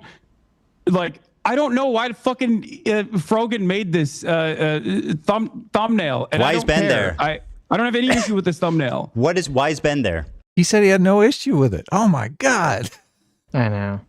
Because he's a prominent defender of Israel. You're quick to say that Jews aren't the only Zionists, right? So why is Ben Shapiro, of all the people in the world who are conservatives, who are Zionists, Christian Zionists, why Ben Shapiro? Me and Ben Shapiro? And yeah, why didn't they put Trump there? Oh yeah. Shouldn't that have been Trump? Because he's a defender of Israel. I mean, doesn't Trump have a more material impact on Israel than Ben Shapiro does? Well, it should. If it's fervent supporters of Israel, it should be Ben Shapiro and Trump, not right. Ethan. Yeah, I mean, Ethan is like basically saying they're committing a genocide and that they should get rid of Netanyahu. Right? He should be tried for war crimes. That's his position. Yeah. Yeah. And F tier, the two most prominent Jewish creators on YouTube. That's a coincidence, just like the swastika, huh? Ethan, these are two cosmic coincidences. Hassan, they're really stacking up. The tier list that you're talking about. First of all, the tier list that we're talking about was literally designed by a Jewish content creator who you advocated to ban, and he got banned. Very good, and I'm glad he did. He definitely deserved it. You called him a token Jew. And I still stand by that. The man is just fucking. Yeah. So you get to draw swastikas on PewDiePie, but Rafi can't say that there is a tier list here where Sabra This is Frogan's tier list. This is the same guy who signs off on calling people the blackface of white supremacy. Okay. He understands the fucking concept. Okay. Yes. They invented the concept of the token. I know. How is Hassan so bad at this? This was the discourse that had been going on for like 6 months. There's like 1 million people in Hassan's community that created all sorts of copes and defenses and all sorts of arguments Hassan could have just mirrored in this conversation. And he's just flailing around. He doesn't have a single one of them to grasp onto. Someone in his chat's got to be like furiously like, Hassan, here's my like 10-page thesis on why this wasn't offensive that I sent to your Reddit like a month ago. Yeah, obviously so many of the commenters come up with great arguments. I'm always keeping track of them, but you got to think Hassan's only interaction with his chat is like banning people that say something he doesn't like. That's it. That's fucking it. Well, no, he has to constantly check in with his chat to make sure that he's, towing the acceptable line, right? He looks back over his shoulder. Who's next in line? Yes. For the train. That's terrible. That's basically his life. Who's that woman who had slept with like 1,000 guys? Hassan's like, oh, that's nothing. Are you kidding me? I get 1,300 a day. Oh God, that's a terrible meme. Hassan's face on that with like the chat on all the guys. Oh geez. Or no, you have, like the meme of like all the guys and the girl on the couch. It's like Hassan, where it's like his chat. Tell us, chat. How many does Hassan get a day? Nobody make that meme. Martin the Panda for $50. Thank you so much. Says Rogan is the Joe Rogan of the left. He helped make Bernie mainstream, introduced the world to the Yang Gang, and has relatively some left-leaning views. If the left had gone on his show instead of demonizing him, he'd be their guy. Missed opportunity. Yeah, I think completely agree. Yeah, I agree with that 90%. I do think COVID kind of like pushed them in the other direction too, like the COVID lockdown stuff and everyone's reactions to that. Well, I mean, I agree 100% because it is like a missed opportunity. I do think he's obviously drifted rightward, and we've covered some of Rogan's interactions with people who are like the Ian Carroll guy. Sitch brought up a bunch of his tweets, which are completely Daryl Cooper. Oh, Daryl Cooper. Was it? Yeah. It wasn't Ian Carroll. Oh, Ian Carroll's. They both came up, but it was the Daryl Cooper tweets that we were looking at. We went through Daryl Cooper's tweets, and obviously he's batshit insane, fucking fascist, anti-democratic piece of shit. Yeah, exactly. So, and stuff I think Joe Rogan would not sign off on in a fucking billion years. Of course. But he doesn't know. You know, he's kind of out of it. Which, you know, I don't. You can't be in Joe Rogan's position and be out of it. Unfortunately. With, as they say in the Spider-Verse, right? With great power comes great responsibility. So, of course, he should step it up a bit. Get some producer on there to check out the people he's got coming on. Thanks so much. Biggin Gaming for $20 says the racial supremacist component of Zionism Hassan uses is based on the UN General Assembly resolution. Oh my God, it's based on the UN 3379 that was passed in 1975. The USSR got the UN to proclaim Zionism as racist. Hassan is too stupid to know that. Really? I mean, I would 100% believe that Hassan is sitting on his stream just repeating communist propaganda from 1975. I would 100% believe that. Someone sent that to him and he'd just say it. Funny. Thank you so much, JV, for another $50. Thank you, JV, giving us a lot today. Says Hassan and his cult pretending the tier list isn't an Arab to Jew list shows they have lost their minds. Quote, it's just about an Arab slur and Sabra hummus enjoyers. Those two things aren't related. How does anyone even pretend that makes sense? Yeah, no, it's the most obvious thing on the planet. And Ethan does bring up a good thing too, which is, the whole, what the word Sabra even means and the dual meaning aspect of all this stuff. But maybe that's just another cosmic coincidence, right? Of course. Yeah. Ethan's framing is perfect. We did a whole live stream on this Sabra tier list thing. And like if it was, let's put Black Lives Matter as the F tier and all lives matter as the S tier. It's like he would fucking lose his mind. Yeah, and he should. Like, obviously, it's fucking racist. Right. If you put like Popeye's chicken as the F tier on some list, right? Yeah, exactly. Someone who likes Popeye's chicken, right? You'd be like, yes, I wonder what totally. they're saying here. What is the implication? Something's going on here. This is her. The lowest, the Sabra hummus, liking Sabra hummus is the lowest tier. Ben Shapiro. And the highest tier is being able to get a Habibi pass. You, as a Jew, get to determine what other Jews are able to do. You're the Pope of the Jews, as Sam Cedar likes to call I'm not Ben determining Shapiro, what they can do, enough. but this is what's going on. This is Frogan's bit. This is her stage. This is her bit. I mean, you can say the Jewish dude is the fall guy and did everything, but that's not true. Wait, so you get to draw swastikas, but Rafi can't even say Sabra hummus is dog shit. He can say whatever he wants. I'm not criticizing. So by the way, you think that my criticism is that he doesn't like Sabra hummus? Are you being serious right now? By the way, is that a beef? Hold on. What are you drinking? It's a Dr. Pepper cream Isn't that soda. Who owns that? I don't know, but it's not on the BDS Are national you sure? BDS list. We'll double check. Yes, I'm 100% sure. Okay, we'll double check that. It's not about Sabra hummus, and like let's not be obtuse. Ethan, actually, the BDS one is actually pretty funny too, because like you've been. So I just typed in the little Google machine, right? Didn't even need to use AI. I typed in Dr. Pepper BDS list. Okay. Very first results, boycott. The boycott.thewitness.news. The owner of Dr. Pepper's is the Raymond family, and they are staunch Zionist in support of the Zionist state with investment and donations through their Alfred Landecker Foundation. Do not buy Dr. Pepper. So there you go. Really? Wow. Hassan Piker doesn't care, falling prey yet again to drinking another soda that he is not supposed to be drinking. How dare he? Okay, how dare he? Doesn't he know that while he's drinking a Dr. Pepper cream soda, that people are dying? Yeah, babies of are course. dying. It's a blockade on that, right? Yeah, exactly. You consistently talk about how like I drink Diet Coke or whatever. When that fan came up to me and said, "Stop drinking Diet Coke," it was not on the Palestinian National Committee's official BDS list. Yes, it was. And ever since it has been on that official BDS list, you're lying. I have not drank Diet Coke or purchased any Diet Cokes at all. You're lying. It was on the list. Wait, what is? What? Yeah, it was on the list. You're lying. What was on the list? Coke. Yes, it was put on the list, and I stopped purchasing Coke, and I stopped drinking Diet Coke. You even said, though I love you know what's Coke. funny? You told her because I think it's like you remember what you told her, Hassan? significant. You remember? Yeah, you remember what you told her? You said, according to the internet, Coca-Cola products have been on the BDS list since 2005, which I believe is before Twitch even existed. I'll just put it in a cup.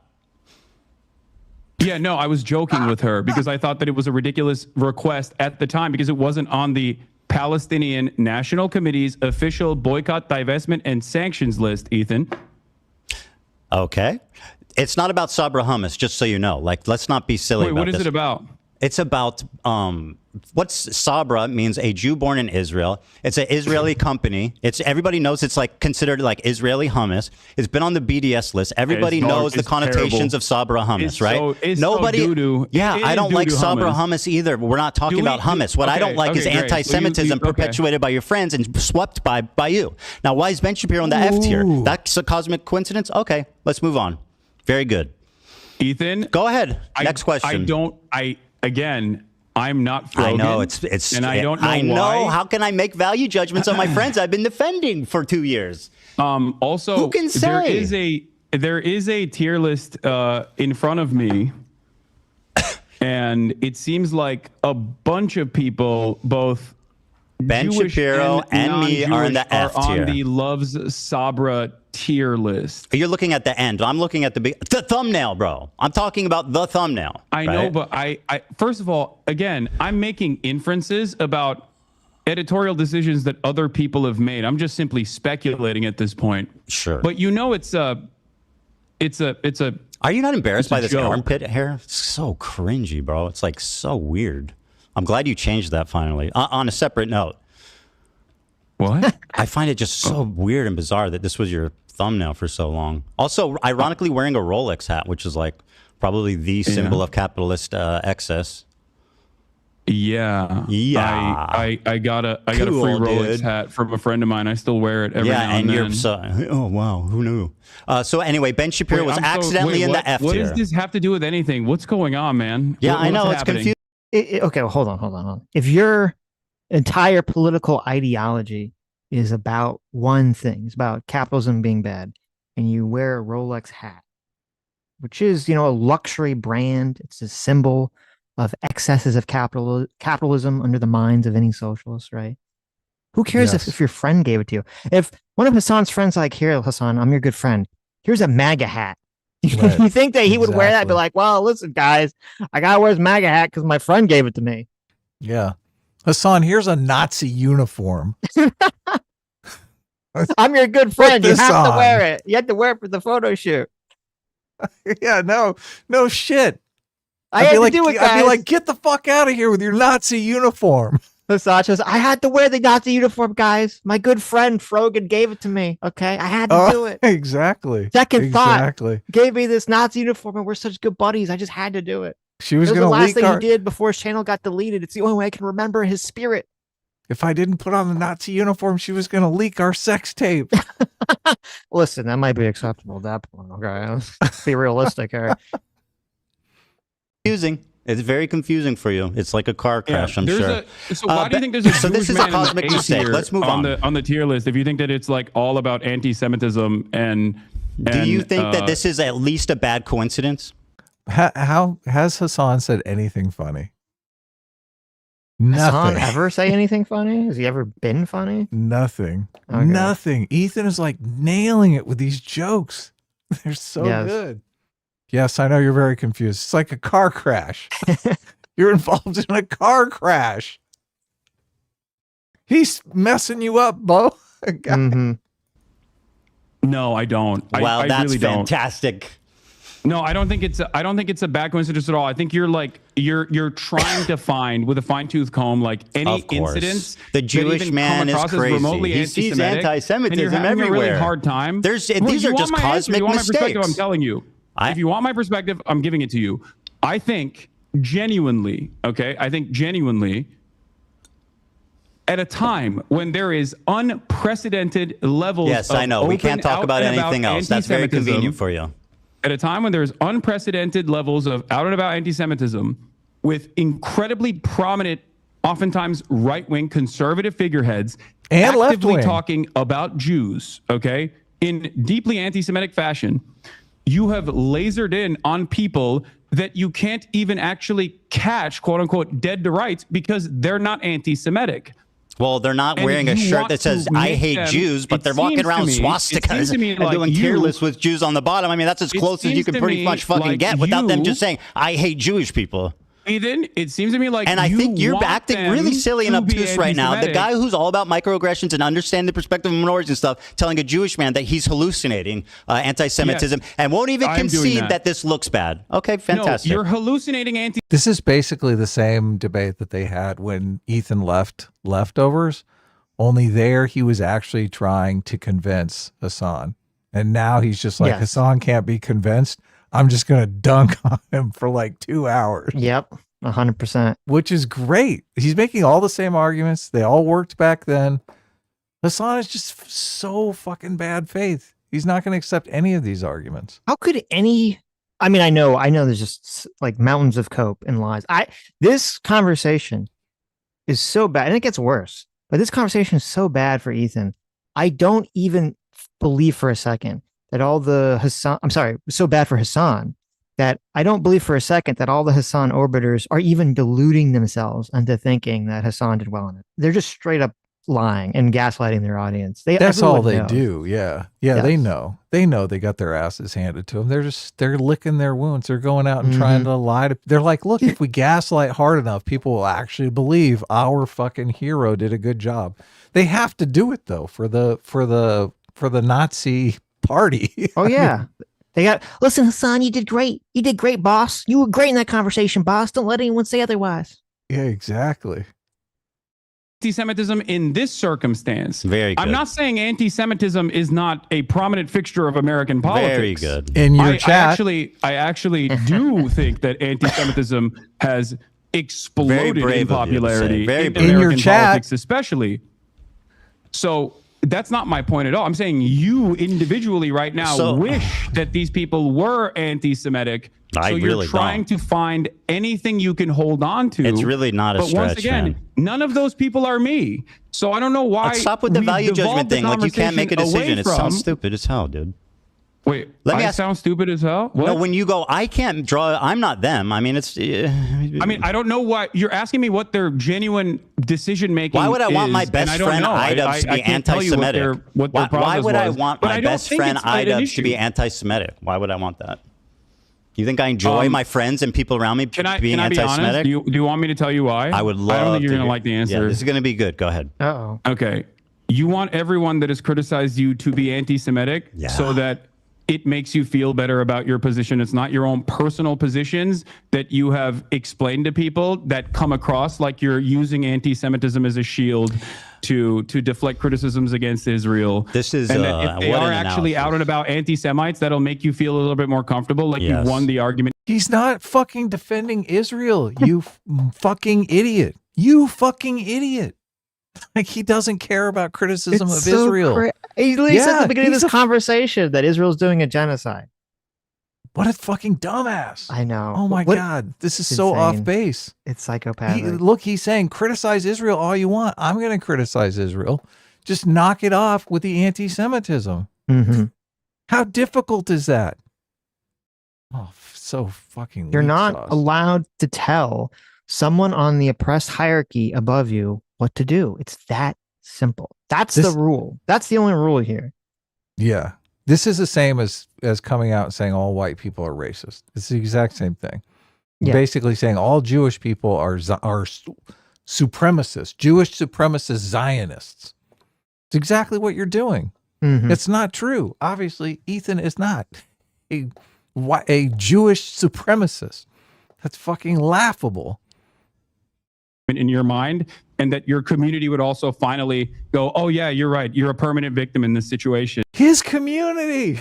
The irony of all of this is just his community is as critical of fucking Israel as anyone on the left. They just knock it off at the anti-Semitism. It's not hard to do. But because there's an unimaginable amount of anti-Semitism everywhere online, it comes across as shocking that you laser in on what you perceive are dog whistles when they're very clearly not even dog whistles at all. And I'll give you an example of this. Something that you did that I found very funny was you tweeted, or you don't tweet, sorry. You Instagram posted about my Theo Von podcast appearance. Sure did. My Theo Von podcast appearance where you were like, oh, I can't believe Theo Von didn't actually ask him about his like dangerous anti-Semitism or any number of different things in the conversation, including, I think you talked about Rick Scott. Now, we did actually talk. Theo Von and I did actually talk about Rick Scott. Let's pull that clip up, I'm sure you didn't see that. But hold on. Let me finish. But what I found very strange about that was the fact that Theo Von, and I didn't even know this at the time, the day prior to me, had actually interviewed Candace Owens. I think you and I both agree that Candace Owens is an anti-Semite, right? I think that he was on that 1-2 punch. Okay. What? Bow, bam. Do you think... You hit him with that anti-Semitism, boy. No, Ethan. It's like anti-Semitism week on Theo Von's podcast. I like Theo Von, but I haven't seen either of these podcasts, right. So... Theo Von may be trying to talk them out of their anti-Semitism, trying to talk some sense in them. I would have to see the podcast to know, but he seems like a super humble guy. So I don't know. This critique, this attack that Hassan is levying here, it's complete BS, obviously, like everything he's been saying, because, Ethan, very left-wing guy, he has a pretty left-wing community. I mean, they're not socialists, but they're pretty progressive. And if, Ethan, I'm sure he's talked about it. I've seen clips of him where he's criticized Candace Owens and other people on the right for being anti-Semitic. And everyone says, yes, they're anti-Semitic, they're horrible, they're terrible, blah, blah, blah, right? Like, there's not really a conversation. You just say it and everyone agrees in his audience. And then you move on. And then they have this conversation about Hassan, and then there's all this pushback. And that's what causes the conversation, is the controversy. Exactly. It's the same thing. This is the same thing. All the news cycles where if someone does some horrendous action, and everyone says, "Oh my God, that's terrible," everyone goes, "That was terrible," and then it like leaves the news cycle because there's nothing really to talk about. It's only when there's this controversy that everyone starts talking about it, and it gets talked about again and again and again. Yeah, when there's consensus, there's really nothing to talk about, right? Then when there's not consensus, then the arguments come out. Well, I'm going to make an argument this way or that way, and all of a sudden there's a discussion going. So, just like movies, conflict drives the story in movies, and it drives the news cycle. Attention cycle, yes. It does, yeah. Conflict are points where we got to resolve that conflict. That's the whole point, right? You're like, I got to pay attention to this shit because we got to deal with it. We got to get back to the status quo of no conflict, right? And that is the resolution of the movie, obviously. Exactly. When the conflict is over. You know what I hate is when the conflict is over and the movie goes on for another fucking 20 minutes. I'm like, what the fuck are we doing here? Please, end this movie already. I watched Endgame again last night, and I was just like, you didn't like that? Well, no, it's all the conflict is resolved, and I'm like, now watch this. I went to my wife. I'm like, watch this. Now this movie goes on for another 30 minutes, and I click the pause, and it literally does go on for 30 minutes after the resolution. You're like, oh my God, ain't nobody got time for that shit. No. I think the only movie I've seen that they do that and it works is Lord of the Rings.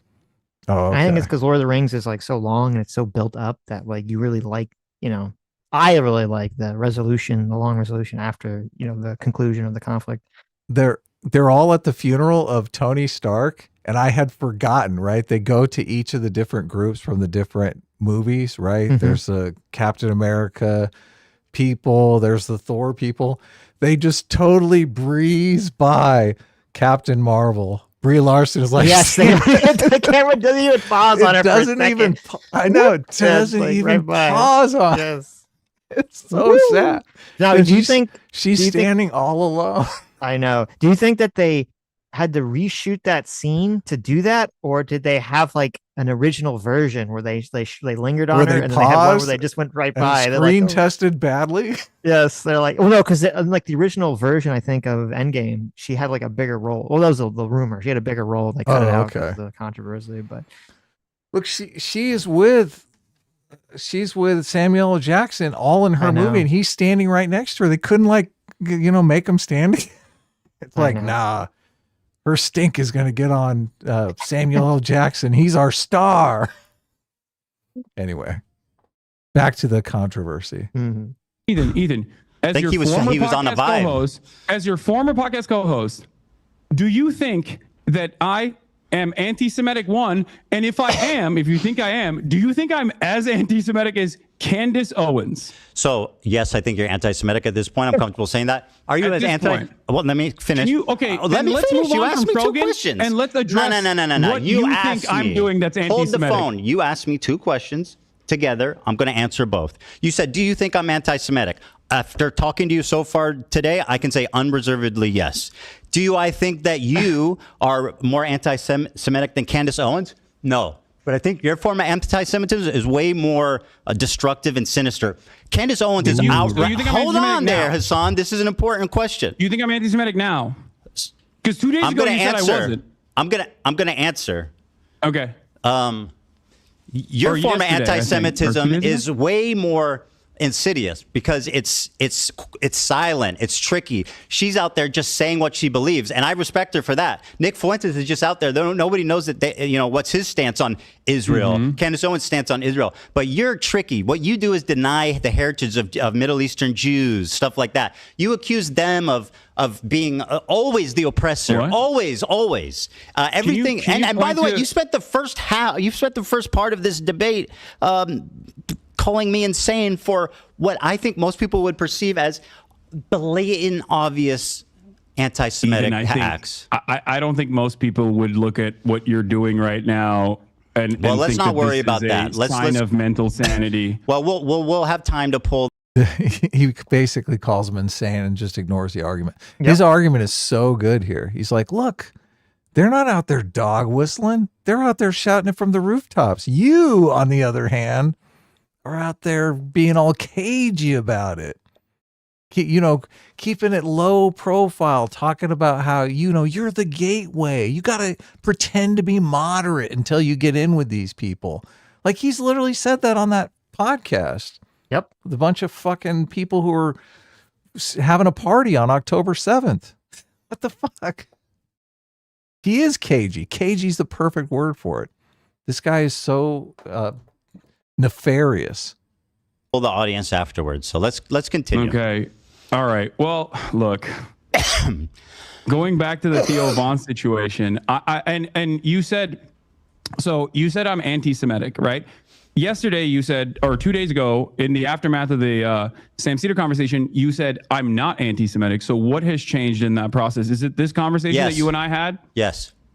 Okay. All right. Got it.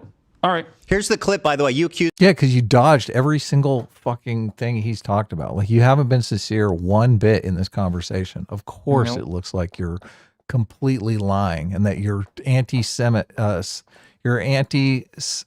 to the core, basically. Accused me of not. You accused me of not mentioning that Theo Von did not ask you about Rick Scott. Let's go back and watch the clip. Because, I didn't say. Bro, you literally look like the dude from Beetlejuice. That's crazy. The small head guy? Ethan, I use my words very carefully. I said in the Instagram story that you posted. I don't watch your stream that much. I don't. Look, he's nailing it with these jokes.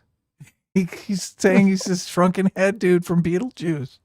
I don't. I only in the see waiting room. Bro, that's crazy. Do you see the resemblance? What? You're this guy from Beetlejuice. In this photo, you have like the same coat and shit. Yeah. That's you are a comedian. Is that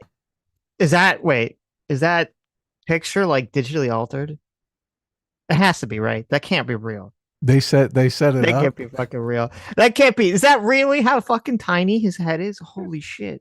That is insane. It's just on the video. It can't be digitally altered. God.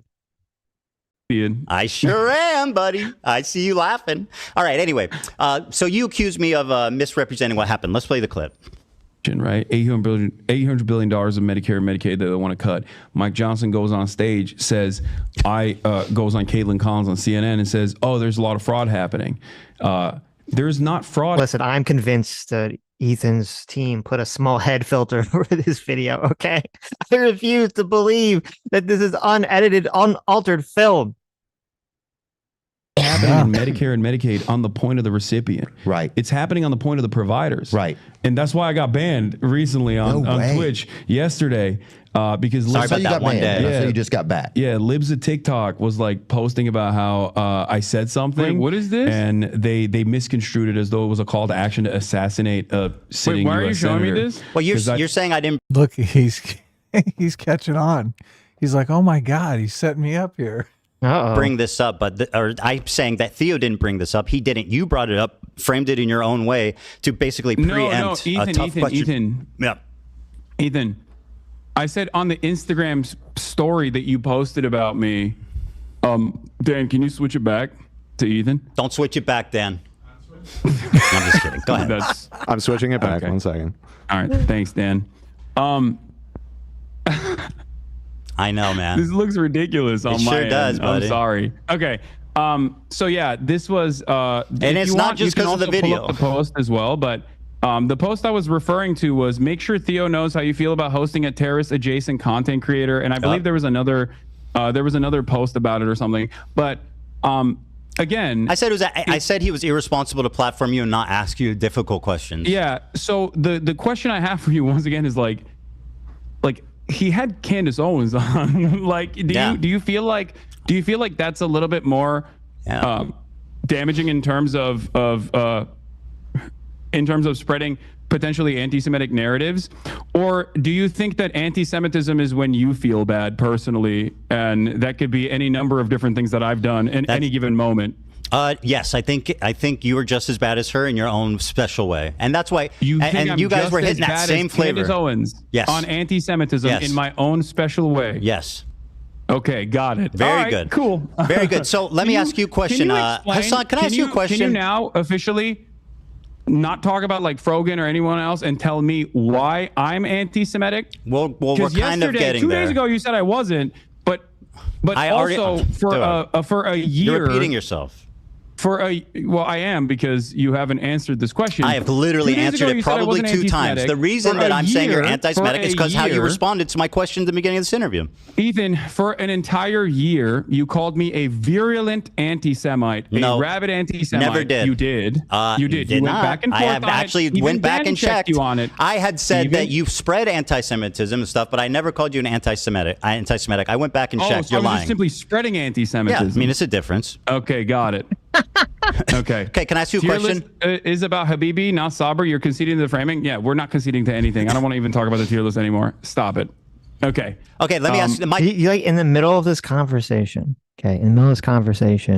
Hassan is so audience captured. He had to look, read the chat, and react to it.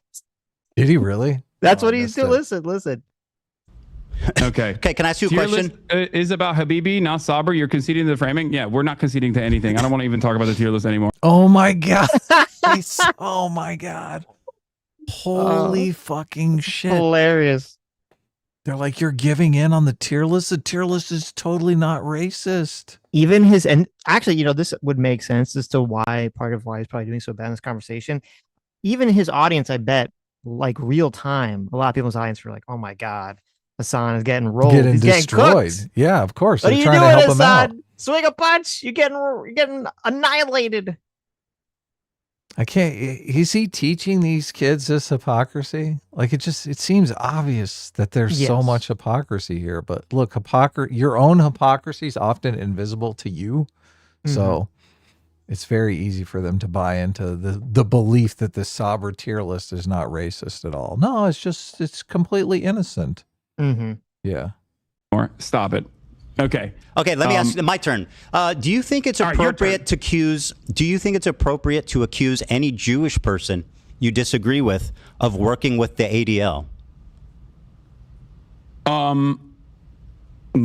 No. Here, for example, is someone using it anti-Semitically. Saying that Ethan Klein and ADL in unison. Hassan, let me finish. You're getting ahead of yourself, buddy. Yes, I do. I do think that that's you're getting ahead of yourself, man. That's a valid thing to not only speculate, but also I stand on that for sure. Hassan, I'm getting there. You're getting. Didn't he just reverse himself?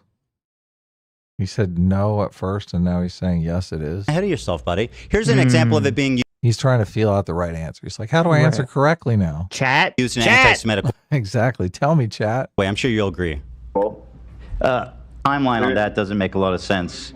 I heard you in the ADL. What is this? This is your fan who ran up on me on Rodeo. Who the fuck is this guy? My fan? Yeah. This. You remember? Wait, is this the? Is this the guy? Yeah, you remember. Wait. No. This is the guy that you claimed was my fan, right? He was calling me the fucking. I mean, there's a clip of being like, "Yo, I love this dude." Anyway, who cares if he's your fan or not? No. Hold on. No. You brought this dude up. It doesn't matter. I'm showing him as an example of you. It does matter. Okay, fine. He's not a fan. I don't care. You brought him up. Wait, what do you mean you don't care? If I brought him up, Hassan, if I brought him up, let me finish my point. He's not a fan of mine. Why did you make it seem like that person was a fan of mine then? Let me get to there, okay? You asked me. It's my turn to ask a question. Just because I brought him up doesn't give you the space to interject. Is it because he rolled up to me and tried to fucking clout farm? Is that why? Yes. Okay, thank you very much. I was very clearly disturbed by his presence. Hassan, I think you know where I'm going, and I think you're scared. Ooh. True. Yeah, Ethan, can you answer the question? Why did you falsely claim that this fucking random dude who does not like that you're his favorite person in the world? What do you mean? Wait. All right, Hassan, here you go, buddy. Here we go. You wanted it. I've got it. Can I give you a hug, bro? I'm so sorry, bro. I love you. I'm so sorry. I love you, bro. I love you, bro.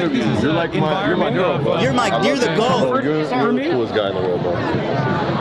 Wow, how crazy. Look gay in that. I'm fucking. Is this another hysterical delusion? Yes, it is, and I'm going to explain to you exactly why. Because wow, dude, I love you. You're the GOAT, bro. We spent a good deal of our time in the encampment. If you watch the unedited full live stream, we spent a good deal of the entirety of the encampment running away from him because he kept trying to ask me dumbass fucking questions. Okay, but that's got nothing to do with he's a fan. Listen, for his own dumbass podcast. You're derailing this, and I need to. I'm not derailing it. You absolutely not called derailing. When I'm telling you, I was there, and I'm telling you the situation. Very good. You are nefariously making it seem as though this person is a massive fan of mine. Do I need to play the clip again? He was just trying to cloud chase. I'll play it again. You know, I'm fucked. You can play that clip again. Oh my God! I'll add subtitles. Can I give you a hug? Can you play the clip where he openly admits he doesn't know who I am and asks people around? Because that also. You're my hero, bro. I love you. You're the coolest guy in the world. You're the coolest guy in the world. Hold on, I think I look gay in that one. I think I look gay in that one. 3, 2, Ethan. Yes, sir. Ethan. Wait, here's my question. Okay, so Hassan is claiming that this guy who said that he's the coolest guy in the world and all this other stuff, he didn't know who Hassan was. He's just cloud tracking all this stuff. Okay, if that's true, and Hassan knew that, why would he take a picture with this guy and do all this stuff? Why wouldn't he just say, "What do you mean? You just said you didn't know who I was"? Right, yeah. Because he's being pushy, so he just gave in to him. Or is it just because some guy comes, even if it's true, some guy comes up and says, "Oh, I'm like your biggest fan, you're the coolest guy in the world." He's not going to turn down, a free shine, as they speak, a free glaze, right? Sure.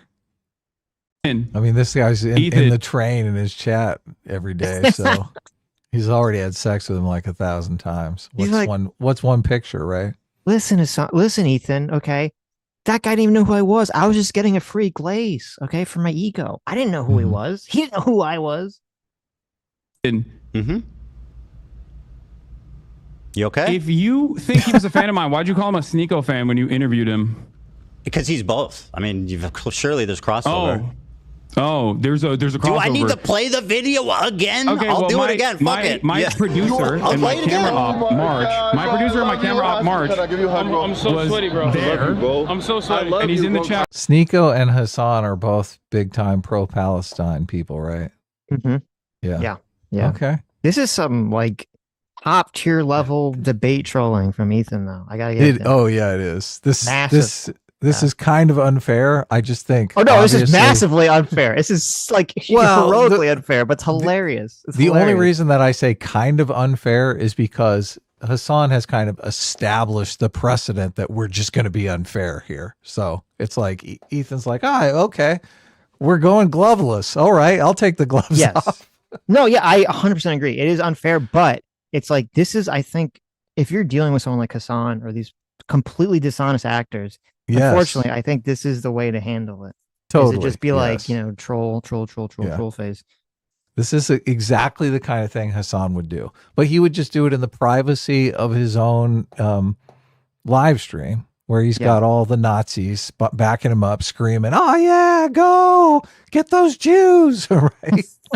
Jesus Christ. Yeah. So he that would appeal to Hasan. He doesn't like to do it when someone's actually there to push back on him, right? Of course. Alpha Centurion for $20 says, at a business negotiation, someone unironically asked if I was Jewish, I'm Catholic, based solely on my appearance. And I had to, in quotes, answer yes, I'm indeed Sephardic. Anti-Semitism is so normalized, no one even raised an eyebrow. Jeez, that's fucking weird. Wow. That's crazy. Where was that? That is crazy. Surrogate Godfather for $20 says, quote, what do you mean I said those things I said 2 days ago? It's not dishonesty, guys. It's Hassan-amnesia. Yeah, there you go. Totally. Hasan will say anything just to get out of it. Oh, no, Hassanesty, not dishonesty, Hassanesty. Okay, that's good. That's good. That is good. Yes. Sounds more like honesty, though, which is a problem. So that's true. That's a good point. Dishonesty, I think. Oh, you fixed it. Dishonesty. Okay, there everyone. We've got the new phrase. Thank you, Surrogate Godfather combined with Adam. Dishonesty. Yes. I love it. Beautiful. Interview. You're my hero, bro. I love you, bro. You're the coolest guy in the world, bro. Hold on, I think I look. Listen, he might not be a fan, but you can't accuse me of being delusional for saying that. You are delusional. Okay, very good. I'm delusional. Let me get to my point, please. I mean, so I'm not even asking you to endorse this guy. I'm just simply showing you. I don't endorse him. I know you don't. He's not a fan of mine. So why did you claim that he was a fan of mine? Because he fucking I'll play it again. I mean, I feel like we're running in circles. I'll play the clip again. Palestinian encampment. That's why? That's all it takes for you? No, it was when he said, you're the GOAT, you're my hero, I love you. He didn't know who I was. He was just saying that so he could fucking ask for an interview for his podcast, for his POA podcast. Okay, who cares? I don't care. So let me move on. You don't do you want to talk about this for 2 hours, or do you want to actually have a conversation? Like this is wait, well, hold on. You can't just say you don't care all of a sudden when you look like a fucking asshole for falsely claiming that some random person who stalked you is a fan of mine. You said he was a fan of mine in, I believe, in one of your videos. I lied about him being a fan of mine, and I was sending harassment your way. Yes, very good. Don't you think that's a big point of contention? Don't you feel like this is a big point of contention? I concede. I want to show you an example of. Do you see my side of this though? I think no. You're being dishonest. A random Sneeko fan comes up to me. A random Hasan fan comes up to you, and you. Wants the clout chase, and you turn around and you say that he is a fan of mine to prove a point, to make a false point to imply that I'm sending people to harass you. That's not what I implied. Like that's appropriate? That's a total lie. I have never accused you of anything of the sort. That is an outright horrific. You did not imply that this person that was a fan of mine was actually harassing you. Yes. Now, that's a big logical leap, Hasan, from he's a fan of yours to you're sending people to harass me. That's fucking insane. And by the way, you are a liar. You know that, right? Did he not harass you? Bro, what are you talking about? Did you send him to harass me? No. Did he harass you, and then you imply in your video that he was a fan of mine? Go ahead. When you're done, I'll wait. Leading the audience to believe. Here, we have a clip, by the way. Dan, if you want to play this supposed fan of mine, since you guys are playing clips over there. By the way, this was a while ago. He turned on you when he saw that you support trans rights. I know. He spoke ill of you. No. Even before he actually meets me. I'm not even mad. I don't care about this guy. No, Well, seemingly you care enough about it that you brought him up here and you used him. You didn't even let me explain why I'm showing it. You used him in the past to act like I was sending hate your way. You're terrified because you know where this is going. True. I have no idea where this is going. This has been a journey. Well, how about you let me fucking speak, and then we can figure out. We can take the journey together. Can you play this clip though? So this clip is just an example. Not that you're endorsing him. Not that he's a fan. Can you play? Dan, I send you a clip. I passed it along. Oh my God. It's out of my hands. It's the introduction of this character onto the stream where he's like, "Who's this guy?" I'll play it. Yeah. Pothead or pot man. Is that it? Hey. I could be on. Are you guys doing interviews? I'm Palestinian. I know I look Jewish. He doesn't. Oh no, we're just streaming. Israeli. I look like Israeli. We're just the guy. Oh my God. He says he's not Jewish. He's basically look, I'm not Jewish. I'm cool. I'm cool. Well, isn't it funny to also like? How does that make him look good? Isn't it also funny, like the whole, Hassan's like, oh, it's like a racial supremacy movement, and this guy's like, I know I look Jewish, but I'm not. Yeah, like, no shit. This group of people, I know we look very similar. I know it's almost identical, looking, but we're different. Believe me. It does not look good. That does not look good. Is he talking to Hassan right now? Is he telling? No, he's Hassan? like talking to. I think he's talking to Hassan's like crew or something. Oh, okay. Normally the answer would be yes, but he's busy right now. What are you guys doing? You're not there. We're just streaming. It's live streaming. Oh, live streaming? Yeah. Dude. He's like, Hassan will not want to talk to me if I'm Jewish. That looks horrible. Horrible. He looks too Jewish horrible. to be talking to Hassan. You're not even in this clip, bro. What are you talking about? You're not even present. Later. You're out. What? You're out playing with swastika swords or something. You're not even in this clip. Dude, why chat, I think he's showing it on his side. You're not seeing the clip. Yes. Yeah. He's it's really showing the clip. okay. That is the first introduction of this character onto the broadcast, and he doesn't know who the fuck I am. He just sees cameras and goes, "Oh, I would like to do interviews with this person who is famous." It seems that was the whole point. He knew enough to tell you he wasn't Jewish. He knew enough about you to say he wasn't Jewish. Ooh, that's a good point. Yeah, that's a good point. And again, if that's the case, why didn't they just tell him to fuck off? Why didn't they say, listen, don't come on camera and lie and say you're some fan of mine. Okay, get out of here. Right. The reason why I showed you that is because he was never a fucking fan. And then when he saw the full extent of my viewpoints, he started calling me the F slur. He's a Sneeko fan. Hassan, in that clip, he doesn't see you. You're not there. Ethan, he is a clout chaser and Fine, not a bro. fan. I don't care. Who cares? Let me ask you a question. I do care because very good. I do care because you have made an inference. Oh my God, erroneous. Dude. You are dragging your feet on this topic, bro. It's getting ridiculous. Can we please move on? That is ridiculous. This clip you sent didn't prove me wrong at all. You're not there. And you were never there, Hassan. Okay, let's continue, please. All right, yeah, go ahead. Okay, so this is an example of someone who I think is anti-Semitic. You probably agree with me on that, but I don't want to put words in your mouth. He's not a fan of yours. I think, no. I think that guy. Yeah. That, I mean, from what I've seen, any number of different things I've seen from that dude, I think he's like a right-wing dating coach or something. Yeah, he is. Dating Money 101, baby. Like and sub. All right, so here he is using the ADL. He accuses me of being in the ADL, and I'll play it. Operation? Okay. I don't know, but I heard you survived it, and I heard you survived the Holocaust. That timeline on that doesn't make a lot of sense. I heard you're in the ADL, bro. The ADL? No, I'm not. All right, so he says, I heard you're in the ADL, bro, which, like, obviously is, I perceive that as anti-Semitic. I don't think you're in the ADL, Ethan, if that's what you're going to say. Well, you said, and I'll quote a tweet that you made. Okay? Yeah. Go ahead. You said, I'll quote, he worked with the ADL to make Zionists a protected class on Twitch. Now, that is an outright lie. I don't think it's an outright lie. I worked with the ADL. Took credit over it, didn't you? Sorry. I worked with the ADL. What does that mean? Yeah, as in like worked alongside. I don't think you're in the ADL. Oh, that's what you meant when you said I worked with the ADL. I worked beside them, just incidentally together. You didn't mean that I worked with them privately to get people banned. Of course not. No, I do think that. Didn't you say you choose your words very carefully? Alongside the ADL. You just told me briefly ago, you choose your words very carefully, Hassan. Not always. I am famously. Okay, we're walking that back. Sometimes I speak out the side of my mouth when I say you work with the ADL. So. Here you are again repeating the lie with Steiny on video. Go ahead. You had time constantly come after me when his knows I'm not anti-Semitic and making these inferences that I am, and like partnering with like the ADL and partnering with the ADL. You want to unpack that one there, buddy? Yeah.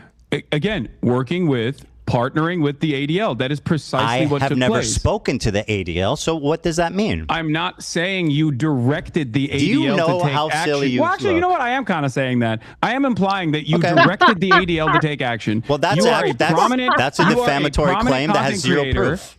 And frankly, it sounds a little Jewish conspiratorial. If I thought that you worked for the ADL, I wouldn't have said you worked spoken to the ADL.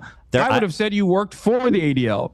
Now, what's interesting to me, of course, Hassan, about this is that I do not work with the ADL for these bans. This is such obvious nonsense. If someone's like Hassan worked with, I don't know, Hamas or whatever, like no one's gonna be like, oh, I meant that he worked alongside him with them. Right. Okay, yeah. I didn't mean this. How could you possibly think this? I mean, Hassan is working with Hamas right now. He's definitely doing their propaganda for them in either witting or unwitting way. Yeah, of course. Yeah. Yes. And I just own it. Just fucking own these positions, Hassan. He's never gonna own it. Hassan, I do not work with the ADL.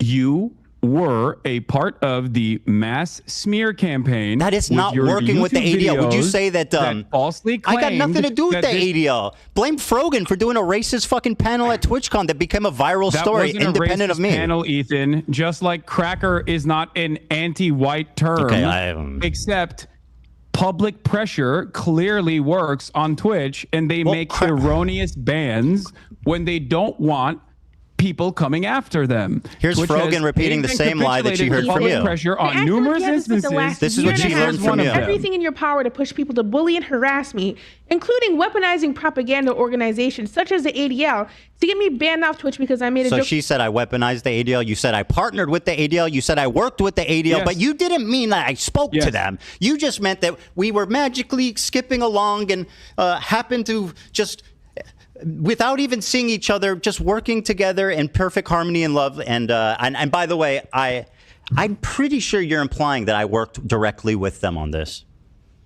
No, I don't. I don't think you worked you doubled down on it. You said that you do believe that, and I just want to let you know that that is a No, I don't think you directly work with them. I think your goals are aligned on this. Yes, and for Mr. Precise words, say that. Don't say you're partnered with the ADL. Do you understand? You said partnered with the ADL. Me, a Jewish man, you accuse without any evidence at all of being partnered with the ADL. You're now trying to rewrite history and say I said you were working besides them. You are a liar. What are you talking about? You are a virulent fucking liar. Ethan, did you or did you not take ownership over the bans? I think, yeah, I might have. He does this for a stupid fucking audience. So they can see, oh, look, I'm gesturing. This is crazy what he's saying. I just think it's funny because it's like live by the sword, die by the sword. These are the exact same tactics that Hassan uses on everyone else. Of course. Like he literally in this debate even calls Ethan racist. Of course. Which is the same thing. Ethan is just like, you're an anti-Semite. You're a fucking anti-Semite. You're an anti-Semite. Yep. He's like, I gotta throw out as much racist little baits, racist bear traps as possible so I can try to grab Ethan when he gets him one. Of course. Yeah. Does that mean that I'm working with the original tweet that he brought up was he was like, you worked with the ADL to make to make Jews a protected class on Twitch? Yeah. Yeah. Like, oh no, sorry, to make Zionists a protected class on Twitch. Oh, right. He doesn't say Which Jews. I mean, that's not even Zionists. That's not even Ethan's position. Right. Yeah. And so what the people that got banned for doing the Sabra tier list, that the whole point was that it was anti-Semitic, not that they were quote Zionist. Right. I believe Jews are already a protected class. So yes. All minorities are protected class. Well, no, I think supposedly, I don't know. Twitch probably doesn't enforce it, but religious affiliation is supposed to be protected class on Twitch. Mm-hmm. With the ADL? Ethan? Hey, Hassan, can I ask you a question? Are you working with the Neo-Nazi Party of America? Because they're also anti-Zionist. No, seriously. Are you working with the Neo-Nazi group of America who's also anti-Zionist? Ethan, do you work with them? Are you affiliated with them? Are you partnered? Are you partnered with neo-Nazis? Or do you guys happen to have the same goal and are completely related? Yeah. Here's a pair. They have the same goal. They're not working together, but I mean, they kind of are working together. They have the same goal to rid the world of all the Zionists / Jewish people. Parallel for you. Have I taken credit for a neo-Nazi anti-Semitic incident that took place?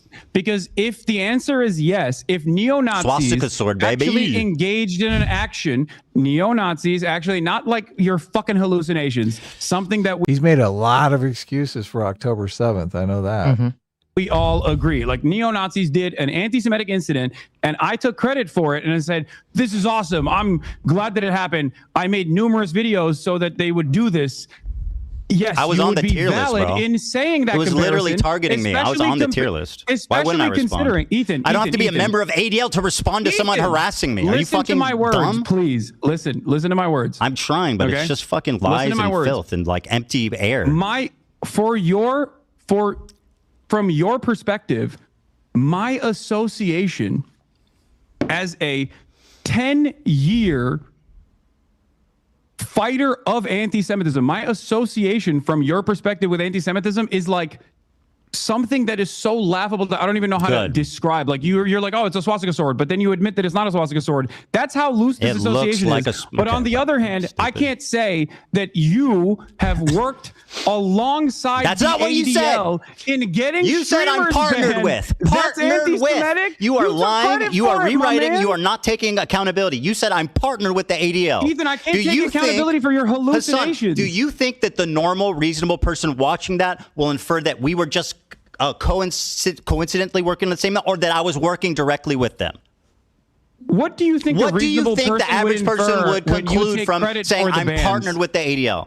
Reasonable person standard here. Look, he's gearing up for the lawsuit, Sitch. How we answer this very carefully. Yeah.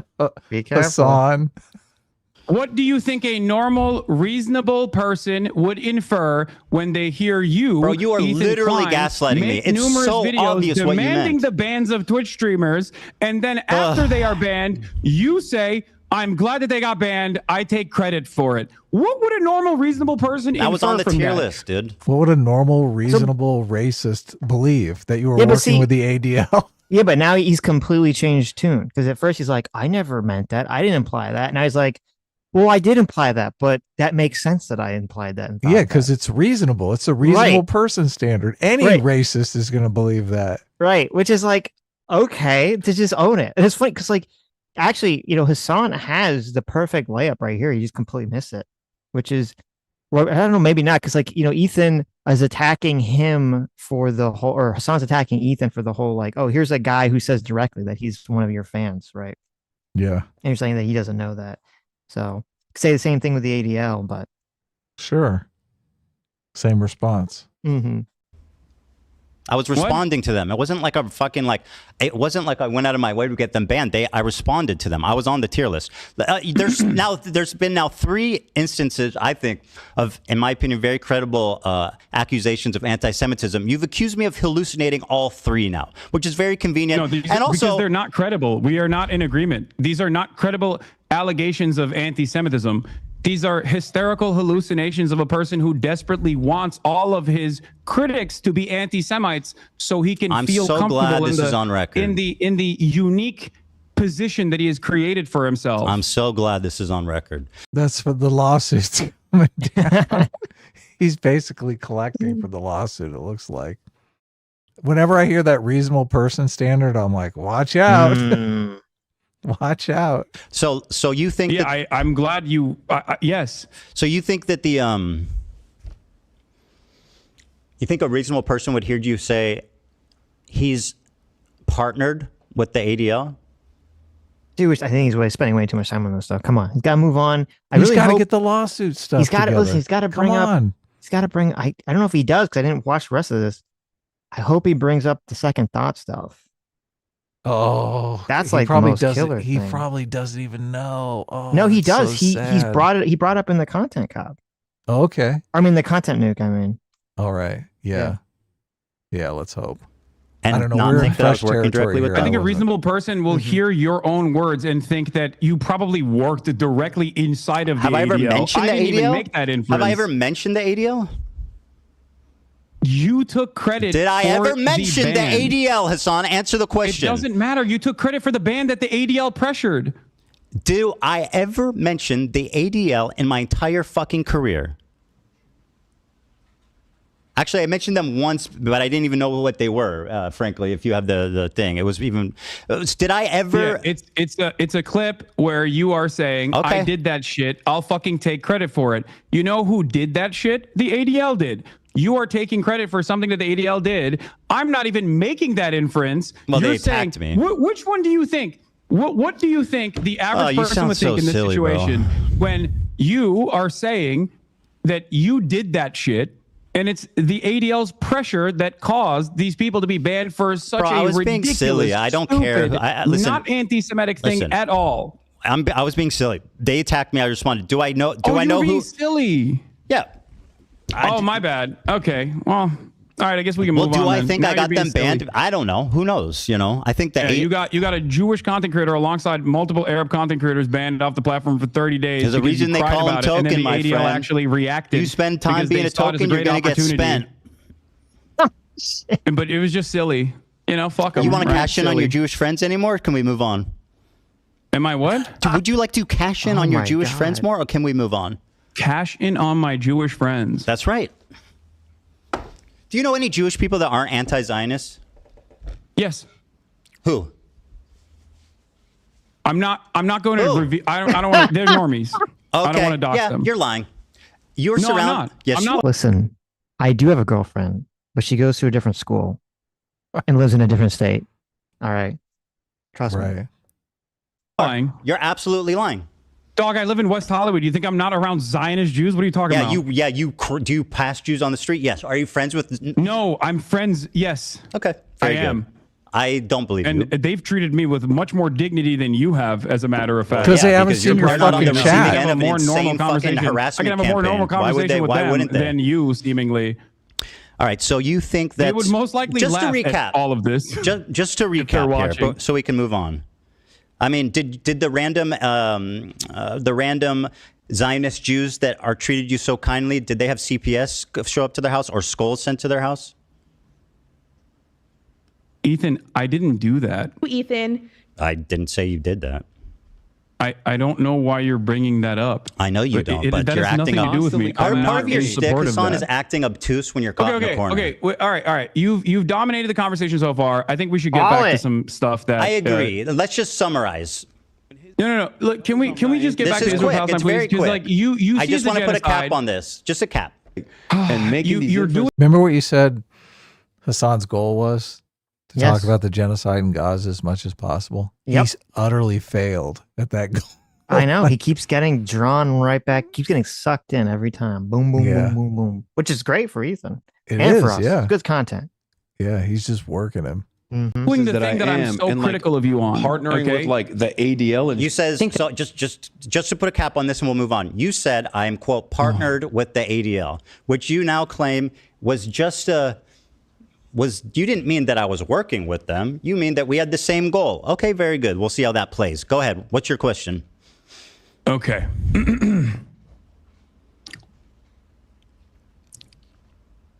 You okay? It's interesting because you're currently doing the thing that I'm criticizing you on, where you are looking at a situation that you recognize is a genocide, and your only consideration and your only concern. That's not my only concern. Tap the sign. We have it up on stream. Tap the sign. Yeah, look, he can't help himself. The top right. Tap the sign. I care about multiple things, my friend. Revolves. Yes, you can. But these are really stupid things to care about, Ethan. I mean, that's easy for you to say. You're the one being accused of it. Let's just let's ask the accused how serious their crime is. Fucking brilliant. O.J. Simpson, do you think that this is a serious court case? Do you think that no, I don't. Sabra Hummus there it is. Let's let him free. Do you think that the Sabra Hummus shit tier is akin to O.J. Simpson killing someone? No, obviously not. You're being obtuse Then why again. are you bringing up stupid fucking Because you're parallels? You are saying that the accused, right, can dictate how serious the accusations are. Okay. So now we have Hassanisty over here. He has to pretend like he doesn't understand comparisons. Why would you compare this? I don't understand. Why would you do this? Psycho. Yeah, it's so funny because I do think, obviously, the ADL has been woke pieces of shit for a long time, where they were overstating anti-Semitism based on little evidence or fictitious evidence. You know, someone would, I think, you know, Gina Carano made some tweet that they tried to spin into anti-Semitism, which was just ridiculous, right? Mm-hmm. But now anti-Semitism, like bald face, you know, blatant anti-Semitism is all over the place. So they're having a heyday here. Of course. And Hassan is just playing into it. He's like, come on, get in my chat, everyone. We'll just have a good old time here. Well, remember they even had the ADL, like it was like a few years ago, they had redefined their definition, their website's definition of racism. Yes. So it didn't even include like bigotry against Jews or something. And then all their like donors were complaining, like, what the fuck are you doing? They're like, oh shit. And they tried to change it back quickly. Yeah, there was that situation, which was, but now Hassan is trying to do the exact same thing that a lot of the people who were against the ADL was doing. They were saying, look, this isn't that big a deal. The Sabra list, are you kidding me? That was nothing. Yes. No big deal at all. You're completely blowing this out of proportion. What do you mean, Hassan? Blowing racism out of proportion is your fucking brand. That's what you do. Listen, that's your brand. I called this years ago. I said Jews are going to be, it's going to be what is going to drive the woke crazy, because they're going to come after the Jews because they're going to view them as simultaneously a minority but privileged at the same time. And they're going to completely throw any sort of principle they have into the trash can in the most blatantly obvious way possible. Right. Yeah. All that microaggression training out the window. Out the window, right? Right out the window. Yeah, it's hilarious. I love it. I love it. All right, Ethan. I'm partnered with the ADL. Remember what you said. You have in the past talked about your pro-Palestinian bona fides. You have what do you mean talked about how you gave my fundraiser. What? Sorry, what do you mean by bona fides? Like you've claimed that you are a stalwart ally of the Palestinian cause. Correct. You tried to also say this to Sam Cedar as well. Mm-hmm. You brought forward the fact that you had given $6,500 in your context puke that you did as a further indication that you are pro-Palestinian. Even though you then turned around and actually criticized additional fundraisers that had taken place, like the Creators for Palestine charity that generated $1.3 million, including the fundraiser that you initially had given $6,500 to as a reason for why you were such a staunch ally. Why did you turn around and say that pro-Palestinian fundraisers are actually completely irrelevant in the grand scheme of things and completely useless? Do you think that pro-Palestinian charities are simply there to make yourself feel like you're pro-Palestine? Do you feel like $6,500 was enough for you to spend the rest of the year actively deplatforming pro-Palestinian content creators? I'll answer your question. So I claimed when talking about, now, by the way, this is something I criticize you for, which is, being obtuse, mischaracterizing arguments, and basically just being a prolific liar. So here's what the conversation was about, right? I was talking about how when you're talking about activism, raising money isn't the most important thing because it can only do so much. There's other ways to do effective activism, like protesting, et cetera, working with Palestinian organizations. So I'm just saying, my point was not that. But you wanted me to be deplatformed as a virulent anti-Semite, and I've done all of those things. My point was that Not that raising money is bad or dumb or pointless, as you erroneously claim I said. My point was that it's not the most effective thing in the world, and there's other things. It's probably like the least effective form of advocacy you can do. That was my opinion. I don't think that's the case, and I don't think that the Palestinians that What's not the case? those, what I said or what I claim? No, your claim is wrong. Okay, that's fine. In terms of the fundraisers not being important. That's fine. So we've established that That's not what he said. He said it's not the best form of activism. Yeah. He didn't say what they were not important. Total swing and a miss from Hamas Piker here.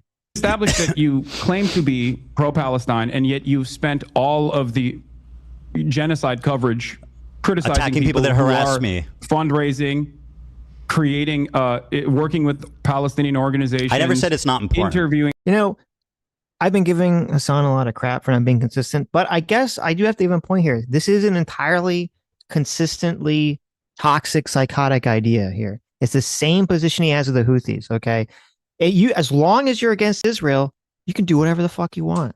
Yeah, that's the way it works.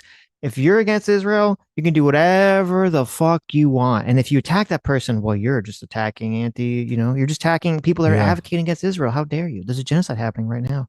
Yeah, you're pro-genocide. Actually, Ethan should people or anyone in the future should use this to be like, well, why are you attacking Candace Owens? Why are you attacking Nick Fuentes? I mean, they're speaking out against sending money to Israel. They want to end the genocide. Yeah. Why are you trying to deplatform these people, Hasan? Okay, they just want the genocide to end. Why are you deplatforming them? If you're defending yourself against anti-Semitism, you're pro-genocide now. Yes. What kind of wacky world do we live in? If someone is attacking defend yourself. If someone is attacking you and sending their eyes to attack you, okay, as long as they have the politics I agree with, you can't attack them. It's just so simple. It's the greater good. It's like the bike comic meme, okay? They're doing a greater good for the world. Who cares that you're being attacked or suffering? Yeah. Suck it up. It's your job to suffer. Pierce Think Morgan. of the children. You think of the children, Pierce Morgan. How dare you attack me, Hasan Piker, for saying something crazy when there's people dying somewhere else in the world? True. Interviewing Palestinians from Gaza. Hasan, being an advocate for Palestine does not absolve you of criticism. Stop with the silliness. Claiming that they are anti-Semitic. No, this does not. Because your criticisms are ridiculous. That's kind of up to other people to decide at this point. Your criticisms are in your own mind. Like you have hallucinated an alternative By the way, gaslighting, reality. anti-Semitic trope, this is what dog whistles are. You whistle to other people and it's subtle enough that you have plausible deniability so that when you get accused of being anti-Semitic, you can call the accuser crazy, which is exactly what you're doing. You are a fucking anti-Semite and you've been caught out 3 different times calling me crazy for very viable, very credible examples of anti-Semitism that you should at least be able to admit are at least not insane, maybe a misunderstanding, but not insane. But no, according to you, they're all hallucinations. So go ahead and tell me why you're not dog whistling. Yes, because such a great fucking point. Mm-hmm. Such a great point. In any other context, you'd be able to see he would call it racism. Yeah. He's called far less racism, right? My example, the All Lives Matter, far less, and he calls it racism. Ethan, because people having an issue with your statements and with your coverage as a look at him talking so fucking slow because he's trying to come up with some argument in his head. I know. He's like, how dare you defend yourself from anti-Semitism? How dare you do that from my fucking anti-Semitic fans? Listen, he is a tiny head, Adam. Okay, he's got full processing power. Okay, you can hear the fan, the Hasan fan going. Oh, it is. Yeah, it's tearing up the processing speed. It's trying to cool down the processing power. All right. Prominent content creator with a relatively progressive audience. Your coverage has entirely focused on your own personal feelings. Not entire. And a lot of misplaced paranoia from people who are criticizing you. Whistle. You literally think. Can we get a whistle soundbite every time? Can you imagine, like, if I keep pointing to the All Lives Matter example because it's so pertinent. like, obviously, can you imagine if he went on his live stream and told black people that they were fucking hallucinating about the all lives matter thing and it's not that big a deal, right? His audience would fucking chew him up and spit him out. They'd be like, oh my God, are you kidding me? It's a fucking racist dog whistle. Time he calls me paranoid or hallucinating? Anti-Semitism. That's not the case. I used to like you. I don't know anymore. And I don't think it's because of anti-Semitism. I definitely don't like you. Anti-Semitism. Let me stand on business and say I think you're a terrible person and a liar, and I don't like you at all. I know. I still wish you well. I do. I wish you well, and I really do. I wish everybody well. Everybody be well. No, all right, let's move on. You got it. You want any more? Call me crazy or hallucinating again? Is that all you got? I don't even need to do that. I think you're doing that all on your own. We'll see. To be fair. Yeah, we'll see. So do you want to tell me what is your evidence that I work with or talk to or have any association with at all with Destiny? What? Destiny? What? What? The guy that I talk about fucking obsessively 100 times a day that is like basically like the Antichrist, the Lord Voldemort in my community? Yeah, you accuse me of working with him, knowing him, talking to him. What is your evidence for that? Oh, it's all look. Anything you mention about what he said on stream, it's like he thinks those streams are private or something. What's going on here? Why is he always?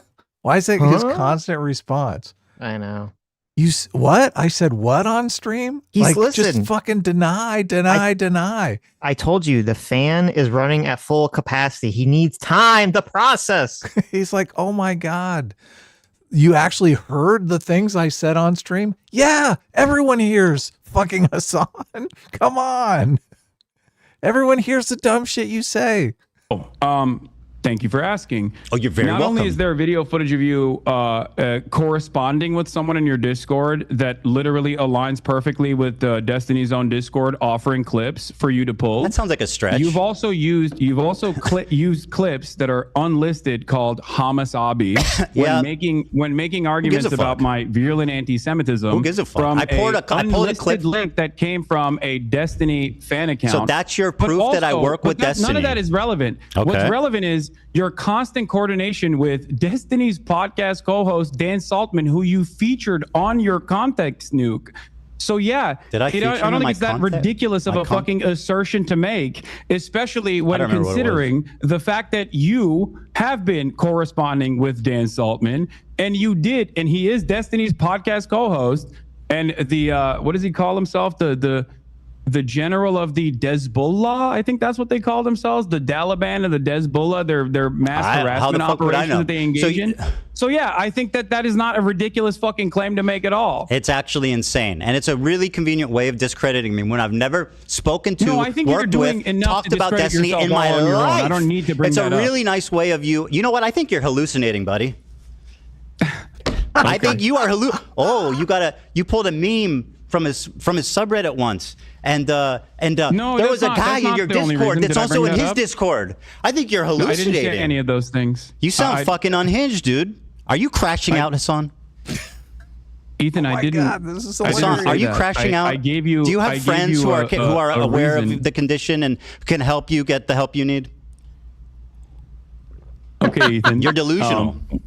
You featured Destiny's podcast. I said he discovered the IP ban. Is that not true? I said Dan Saltman discovered the IP ban. That's all I said. I didn't endorse. I didn't. All I said is he discovered the IP ban. Is that true? Is that materially true? I don't think it is. It is. I think someone in Destiny's community did it, but it's fine. Yeah. So how is that an endorsement? Ethan, are you claiming that you don't have direct correspondence with Dan Saltman? Is this what you do whenever you're trying to avoid Ethan? Hassan, are you hallucinating? Ethan, Hassan, do you not correspond with Destiny's podcast co-host Dan Saltman? I've talked to Dan Saltman, but also I don't think that that's Destiny, is it? Yeah, no, that's just his podcast co-host and is perfectly aligned with him and uses his community to brigade, and also has literally tried to blackmail people in Destiny's own community. I don't really fucking care because that's not Destiny, is it? Unearthing sex crimes that he did. Man, you are really hallucinating. Do you feel like that's a good person to align with? I'm not you endorsing now openly him. Admit. I'm not endorsing him at all. I just said I've spoken to him. No, yeah, you're not endorsing him. You're just getting information. Have you ever from spoken him to use. somebody you don't endorse? I mean, what kind of silly bullshit are we doing here? Certainly. Well, there you go. I speak to people I don't endorse. I'm speaking to one right now. You talk to Dan Saltman. You're fucking outed as a Destiny's best friend. Ethan, you're the one who admitted that just now. I said I've spoken with Dan Saltman, not that I'm a Destiny collaborator, which is what you claim, which is an outright, pathetic, provably wrong lie. And this is part of your disinformation campaign to delegitimize my points without ever having to address them. And isn't that convenient? You never have to address anything I say because you can just say, Ethan's friends with Destiny. Ethan's hallucinating. Ethan, I don't think I need to. I didn't bring up Destiny. You did. Yeah. And also, because you lied about me for 2 years working with them. 2 years. That's right. Hassan, listen. Ethan, this is kind of embarrassing. Year and a half to admit, but I defended you both to my community and in general because I thought that you were a lot more open-minded until. What have we disagreed on? The December what have we disagreed on? I'm sorry. What am I not open-minded about? What have we disagreed on, Hassan, other than me criticizing you and your friends? What have I said against the Palestinian people? Go ahead. What do we disagree on? What we are disagreeing on is what you choose to focus on. Does that seem significant? What you think is the major point of contention here. Well, that's first of all, what I choose to focus on is certainly something you can critique. A little frivolous. But does that justify like lying about me continually for a year and a half just because you don't like where I'm focused? That seems immaterial. Lying about what? About me being a Destiny fan, about hallucinating, sweeping for your anti-Semitic friends, lying about context, saying that my video's out of context without watching it. Hassan, take your time. Do you feel like your video wasn't out of context? Absolutely wasn't a not. Compilation of a 2-hour sequence of out of context clips? You want to do this? What's out of context? Okay. Name one thing. Go ahead, read the chat. Someone will send you on Discord. No. Oh my God, I have brutal. It readily available. Well, I'll wait. One of the major points that you made that I've seen through other people's coverage of it so far is that I deny rapes happening on October 7. Okay? That I deny rapes happening on October 7. There's a clip of you when you first encounter that statement where you are actually understanding of my position until your wife stops you and says, that's inappropriate. You literally say, oh, he's saying the likelihood of rapes happening does not justify genocide, which you agree a genocide is happening. Uncontested. Ever since then, though, months later, you still chose her to name use is that Hila, by clip the way, that is Hassan. 14 I don't seconds know long why out you of refer to her context. as my wife. I find that a little chauvinistic, frankly. You know who she is. You know her well. You've begged for Teddy Fresh from her many times. So, like, yeah, you know who she is. You've written her emails Hila. asking for clothing. Her name is Hila. Mm-hmm. I mean, so why don't you say fine. that? Who goes, oh, your wife? Like, she's not. She has no. She's just like, oh. I wasn't. Can you respond to what I was saying? Yes, absolutely. With great pleasure, I will respond. Why is it that you Hassan, initially understood the full context until Hila stopped you Very and good. said, no. I'll answer. Would you like me to answer? That's one example of many. Seeing your response in the totality of all the responses shows that you do deny the rapes that happened on October 7th. In fact, the totality of all my responses. In fact, you had promised me, and I know you would never lie to me, that you would watch the context puke with me. So why don't we pull up that bit there, and we can see how out of context it is. Boom. Do it. Great. Is someone pulling that, Dan? This is great. You want to read a couple super chats? Just so we take a little break. We're taking a little break here while yeah, it's like seems like a good place to pause for a second. He's looking up some things. He's like trying to figure out what's going on here. Well, this is like full annihilation. I don't know. I saw some people in chat earlier before the stream began one person I think was saying that it was a 50-50. So, and I've only seen, we're in completely fresh territory here. So what was a 50-50? That like in terms of who won is a 50-50? Yeah. Oh my! I have not. This seems like a fucking blowout. I have not seen the whole thing. So unless Hasan comes back with some sort of amazingly epic, comeback here, this is just annihilation. Ethan has made me laugh a half a dozen times already. Hasan has not landed one successful joke or anything. I don't even know if, exactly. He just seems bewildered that he's even in this situation. He's obviously not really prepared for anything. I have to be held accountable for things I've said? What? Yeah, that is not a good response. When somebody talks about something you talk about quite frequently on your show, and you come back with the what? I mean, this is typical of someone who's been caught red-handed, right? The cop sees you doing it. You're like, what? Me? That wasn't me. That you just saw jaywalking across the street with your own two eyes, right? What? No, it's like when you hear, it's like if you have like a kid and they're in the other room and you hear them like breaking something or doing something, they're doing something wrong. And you're like, what are you doing in there? And there's like a long pause and then you hear nothing. Yes. Oh, okay. Exactly. It doesn't matter. It doesn't matter how old you are. It immediately makes you look like a 5-year-old. Like, yes, of course I said those things. And it makes it seem like he knows that he shouldn't be saying those things. Like he knows trying to make it seem like destiny is behind all of this is a lie. He knows it's a lie. He's just saying that because he knows it's something his audience will bite. They'll enjoy hearing that. So right. They'll bask in the lie together. Death by Slot for $2 says Sam Cedar and Hasan have the same debate strategy. Run at top speed between the bulletproof covers of apathy and ignorance while lobbing giant grenades along the way. Anytime you try to drill down, they don't know or don't care. Very true. Yeah, I fucking hate that strategy too. Yes. You can't have any sort of serious dialogue about anything. Well, that was the part I saw of the Sam Cedar conversation with Hasan, was just every time they tried to bring up, what the actual conversation was about, which wasn't really about Israel or Palestine, but was really about Hasan and this ecosystem of shit that exists on Twitch. Sam Cedar's like, it's like, okay, well then why are you having a conversation about it? And then he starts asking super detailed questions that nobody would ever know the answer to, just to obfuscate. Exactly. It's completely ridiculous. It was the same thing. I mean, he did the same thing with the Kyle Rittenhouse stuff. It's like him and his co-host were saying the craziest shit about Kyle Rittenhouse. And we tried to drill down on him. He's like, listen, I don't follow trials. I don't follow court cases. I don't know any of this stuff. Yeah. I don't care that all my co-hosts were saying that the judge was racist in the Kyle Rittenhouse stuff because he had a fucking ringtone. Yeah, exactly. You're like, what the fuck? You did 7 videos on it. How did you not? How do you not know anything about it? Jesus Christ! You lying fuck! It's terrible. How you doing? I'm waiting for the link. You good?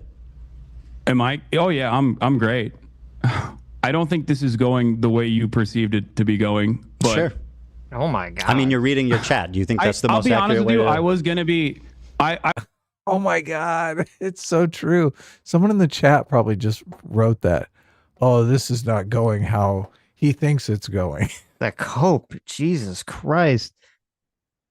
I was thinking about being a lot more stern initially, but this has turned into the last conversation that we had where I am trying to gently nudge you in the direction of sanity.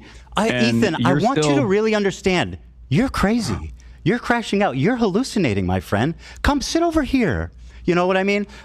Don't ignore the swastika. Ignore the accusations of working with the ADL with no credibility. Ignore the tier list with fucking Ben Shapiro and Ethan. Come sit here. You're hallucinating. Oh, thank you so much for, you know what? Thank you, Hasan. That's so kind of you.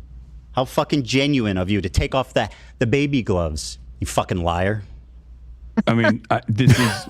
Oh my god. You are a prolific liar, bro. Where's the link? Just control F for. The reason, for the record, the reason why I don't like to bring Gila into the conversation is because I'm addressing my concerns with you, and I don't think that it's appropriate for me to,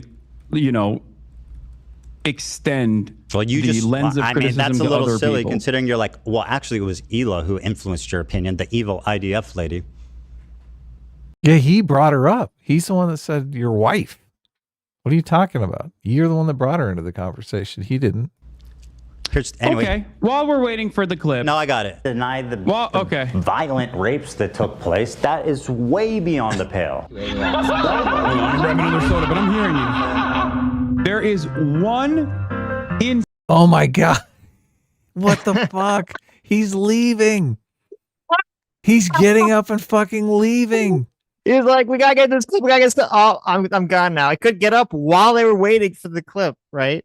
While they're waiting, he could get up. He's getting up now, though. Isn't he supposed to respond to this clip? Listen, y'all know his chair has a better react than Hassan. He better have a headphone in. Oh, okay. Although he should be watching it on the screen too. Mm-hmm. Instance in captivity. Chair react. That we have. I'm not gonna let you chair react to me, buddy. You grab that Dr. Pepper. I'll wait. No, I said I'm listening to you. Don't worry. I was just grabbing another soda. Go ahead. On the pale. Is that there is one instance in captivity. Did you put a Hamas headband on me? I sure did. There is one instance in captivity that we have actually gotten verifiable evidence on. Beyond that, the systematized mass rapes that Hamas dealt on October 7, not a single bit of that has been verified. And people still run with it over and over and over again. Many young people who are simply attending a music festival. Women were horribly raped. I can't see myself, by the way, if you're showing my reaction. You're giggling. You're giggling. It's so funny. Has a right to defend no, I'm itself. not giggling. You sure are. Bro, what rapes did Hamas do? What are you talking about? What rapes did Hamas Stop do? Anti-Semitism account that considered me to be anti-Semite of the week has also been hallucinating rapes once again, doing rape fantasies once again because they're fucking mentally ill. Hamas has committed. That's something you go to a lot. You notice that? Call people mentally ill. Find that odd. Probably should revise that. I don't know if that's kosher for leftist values. Horrific acts of sexual violence. I'm not exactly doing a lot of stuff that's kosher for leftist values in general. So you have no problem weaponizing mental health. When someone is hallucinating, I think it's appropriate to say that. By your authority, I will decide who's hallucinating. Hassan. And girls. Watch this. Horrific acts of sexual violence. Ethan. Hassan, I am so sorry. You promised that we would watch this. I pulled it up. Now sit silently and enjoy. Okay. But I got the point. You're saying that you're showing clips of me. You're showing clips of me saying that women someone and girls, is men and boys what? Slaughtered after enduring sexual violence. The deadliest day for the Jewish people. Doesn't matter if fucking rapes happen on October 7. Like, that doesn't change the dynamic for me even this much. So that's the other part of this problem that many people that can't contend with. Like, I can't believe how quickly leftists go from believe all women to pics or it didn't happen. There you go, Hassan. What do you got? Pics or it didn't happen. That's great commentary, by the way. Okay. I mean, it's pretty apt. Okay. So let's talk about it. You did actually, I'm surprised, you did actually show my findings on the UN committee report that came out. The one that you misrepresent continually? That you fucking continually lie about the conclusion? Report. Wait, what did I misrepresent about the UN preliminary report? Go ahead, tell me what it said. God, I hope he goes into this. We covered this whole report, and he does completely misrepresent it. Yep, 100%.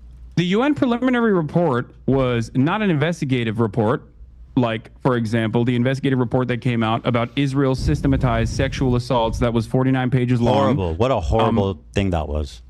Yeah. In the report, they had tons of evidence for rape, but they said in order to know whether or not it was systemic, system-wide, they would have to do a deeper study. Yeah, they said the preliminary study that they did. Right. So even more specific, they said there are tons of rape, but in order to, they couldn't determine whether Hamas literally told the people to go rape, or whether they just decided to rape on their own. Or if, 90% of the people they encountered were raped or whatever. Yes, they couldn't give them specific statistics. Yeah. Right. They're like, they rape all over the place here, but we can't give you accurate numbers without studying this more. That's what the report says. And he tries to make it sound like they found nothing. I know. Unironically. Absolutely. Just unacceptable. The level of evidence in a preliminary report is only enough to actually create an actual investigation. The problem is Israel has denied an actual investigation to take place. Israel has told the United Nations that they are not allowed to do an actual investigation and to simply listen to what they have to say. Now, not only is Israel... There are literally women who have said, I was raped. Do you feel like the Israeli government lies? Do you? I mean, all governments lie. I'm not going to defend Israel. I agree. This makes absolutely no sense. Like, why would Israel not want to do the investigation? Right. Yeah. I agree. You said, there's women that come out and said, I was raped. What? There are women on the record, on video, saying I was raped. Like you're saying, you're saying there are multiple women that are on the record saying I was raped. Correct. There is, as far as I understand, one instance in captivity. As far as you understand, because you don't give a fuck about the reality, directed by Hamas. What? Well, of course, that's as far as you can conclude because you don't give a fuck about the truth. You just want to do propaganda, remember? Ethan. Hassan, please, calm down. Okay. You're getting worked up. I don't know why you're Whoa. behaving in such a childish manner when we are actually talking about finally some serious stuff. Okay? Well, okay. Okay. In terms of the UN preliminary report and the findings, okay, there is a clear-cut lack of evidence for any forensic examination to take place due to the incompetence of the Israeli government and specifically the organization Zakah that spent most of its time in the immediate aftermath of October 7 taking bodies out of body bags and putting them into Zakah branded body bags. This was reported by Haaretz as well. They polluted the evidence pool. Okay? That's number one. Number two. This is such fucking bullshit. Yep. Bull fucking shit. Bullshit. Numerous people that came out and offered eyewitness testimony have since then been discredited, also according to Haaretz reporting. Discredited by Hamas. Oh my God. They're doing it again. They pointed a gun at him and said, take back your story. I know there was like one, and I think we talked about this in the stream. There's like one or two instances where people who were like helping, get remains of dead people, like they're like, oh well, we think that they misinterpreted like the way the body was laid out, so maybe they weren't raped. That's like the big thing. I saw a documentary where there was one woman who was on a task force where their job was to prepare the bodies for like the Jewish burial, whatever the Jewish burial ritual is. So they went through each of the bodies in detail, collecting evidence and whatnot. And the shit she was describing, I was like, fucking horrific, right? Just I don't even want to say the shit because it was so horrifying. But what is this body bag story? They're like taking them out of one body bag and putting them into some other branded body bag. I mean, that completely goes against the narrative of this woman who was like on the task force, who was recording it. And she was in a movie about October 7th rapes, explaining all the evidence that they had. Have you considered that Hassan read an X post about it? Yeah, no. And that's why a squirrel account. I'm like, that's why it's fucking bullshit. Look, Hamas will come out and feed this guy any propaganda and he'll believe it. He'll buy it all hook, line, and sinker because he's a moron. He's a fucking idiot. He's an idiot. Like right now he's searching his memories. Like, what was that Instagram story I saw? Well, he's trying to, have his cake and eat it too. He's trying to say, I'm not denying rapes happened, but I'm denying rapes happened. Yeah. Oh, of course. Of course. Look, his whole chat is probably lighting up about how, oh, this is ridiculous. None of these rapes took place. You gonna let him get away with this, Hassan? You're so bold when it's just us here. Hamas are freedom fighters, okay? Obviously, they wouldn't do anything untoward to women, right? Sure. They would just gun down innocent civilians, but they would never rape them. Look, if there's rape in Star Wars now, you know fucking Hamas is going fucking crazy. Come on, let's be realistic. Oh, God. I'm sorry. This is the state of the world, Sitch. Oh, no. Which article? What's the Haaretz article that accuses victims of sexual assault of lying about it? Go ahead and link me that one. And by the way, while you look for that, no, not victims of sexual assault. Look, he's bringing it up. I'm using my words very carefully. Right. Not of course, victims I remember of you do sexual that. assault. Not victims of sexual assault. Eyewitness testimony initially provided that led people to believe that there were sexual assaults that were taking place. Show me the source. Were then discredited. Show me the source. By the way, Hassan, why you I fucking hate this argument too. They do the same thing with the babies. Oh, they said it was 10 dead babies. Therefore, we can't believe one thing they say. Everything everybody says is a complete lie, right? It's such bullshit. Sure, maybe one person got their story wrong because they were cowering in terror, right? Right. But there's plenty of other lines of evidence that converge on this idea. It's not fucking crazy. You look for that. I'm assuming that you're quoting the UN Representative Secretary General on Sexual Violence and Conflicts report, right? This is one everyone refers to. That's now, are you aware through. how these kind of papers work? They do a very precise conclusion at the end that summarizes the main thesis and points driven home in the article. That's what the conclusion is. Let me read it for you.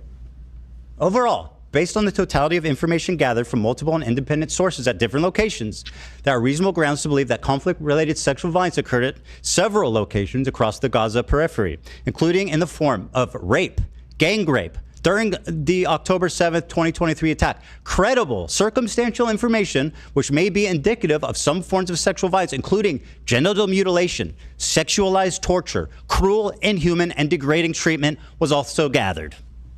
Okay, perfect. Thank you. So I'm gonna walk you Are through they this hallucinating? real quick. No. So do you? No, you just don't know. God, this is so good. I'm so glad he's putting this in his face. What words mean. So credible circumstantial evidence. Do you know what that means? It means that there's, yeah, of course. Credible circumstantial evidence is not a substitute for forensic evidence. Credible That's why I said Piker didn't happen, bro. You need rape kits. Prosecute. Hassan needs credible rape kits. Circumstantial evidence is not enough. Piker didn't happen, right? Prosecute rape, which is precisely the reason why the Israeli. Oh my God, is this fucking guy for real? Holy shit! He's like, listen.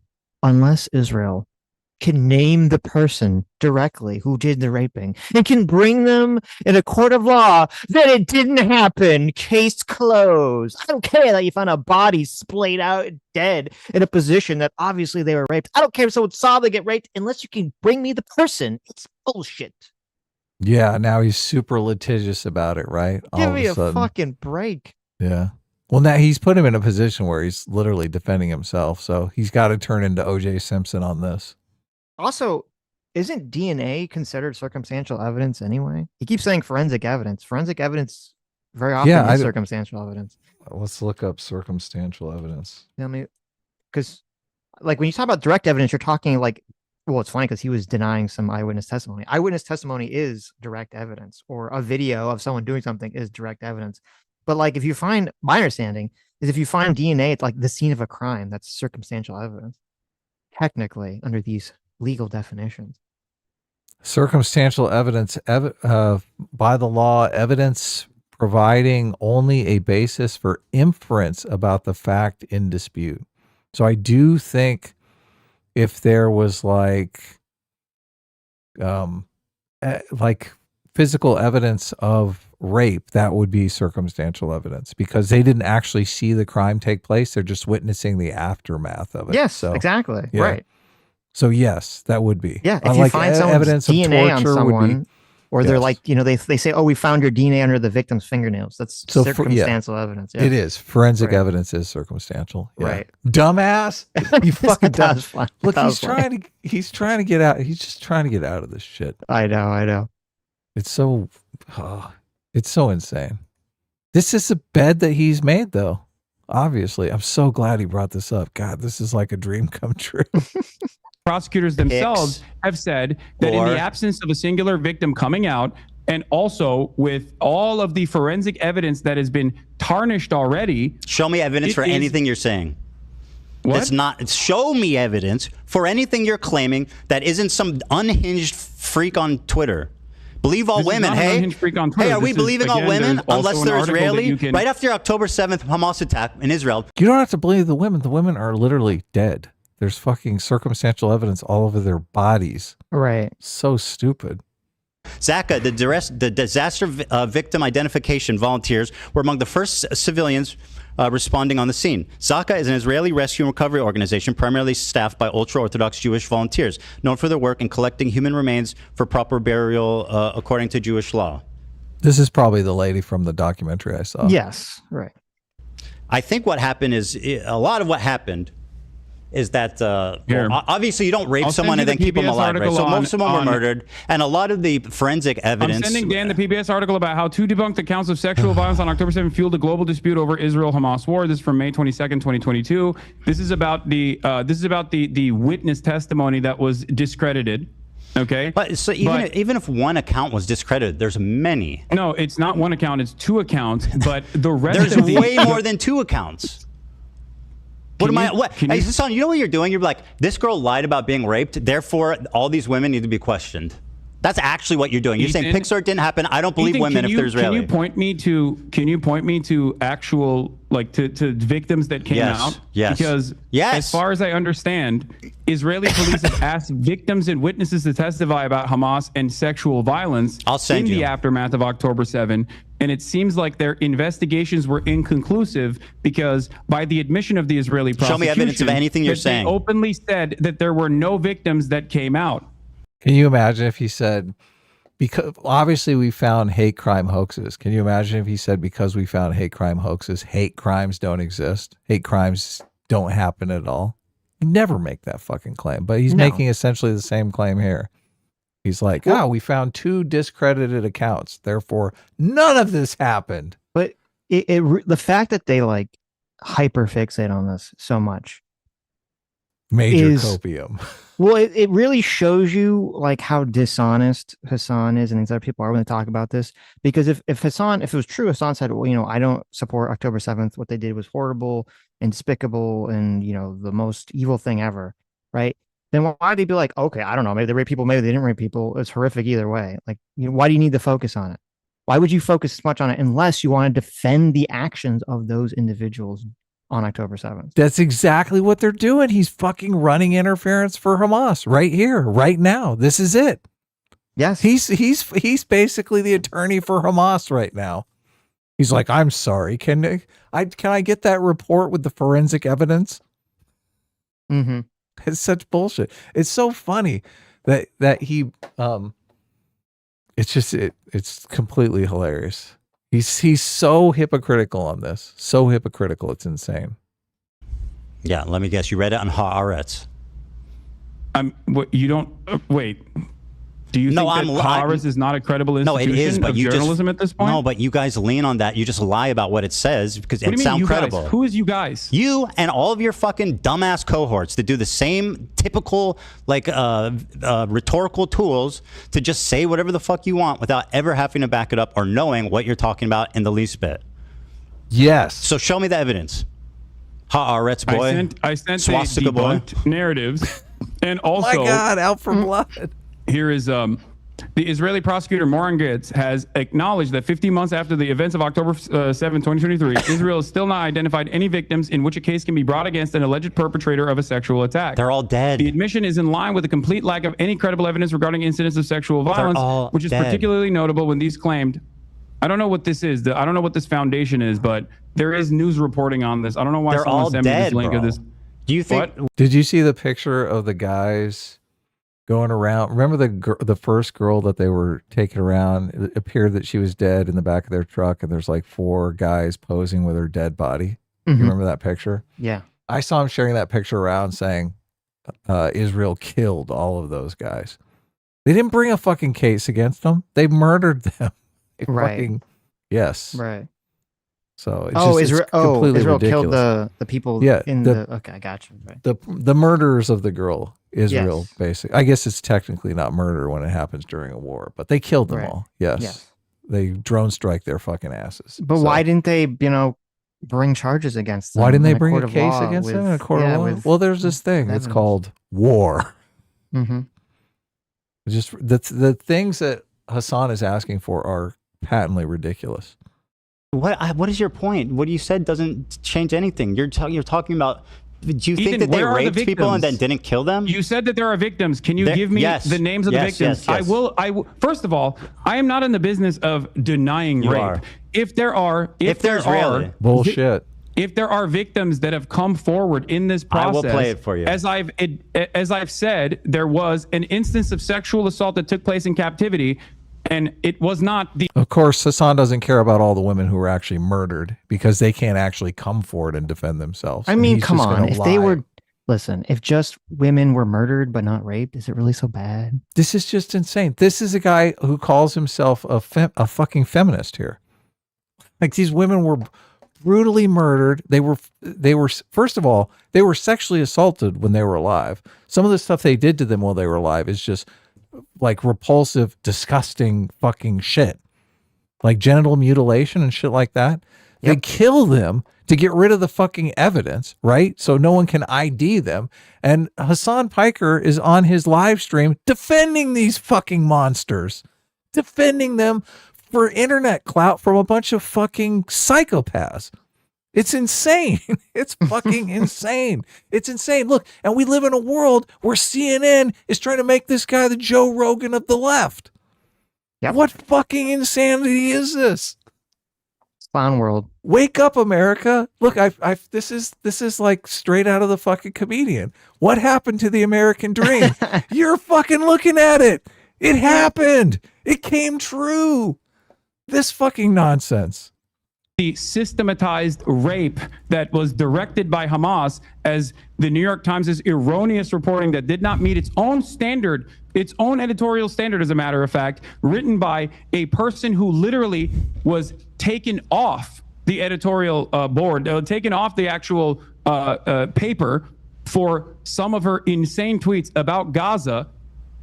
None of these, like, there's a lot of stories surrounding this, but I'm not in the business of fucking denying rape. So if you have only if there's credible evidence, please present it, and I will admit that I'm wrong. Give me the names. There's a video. Hold on.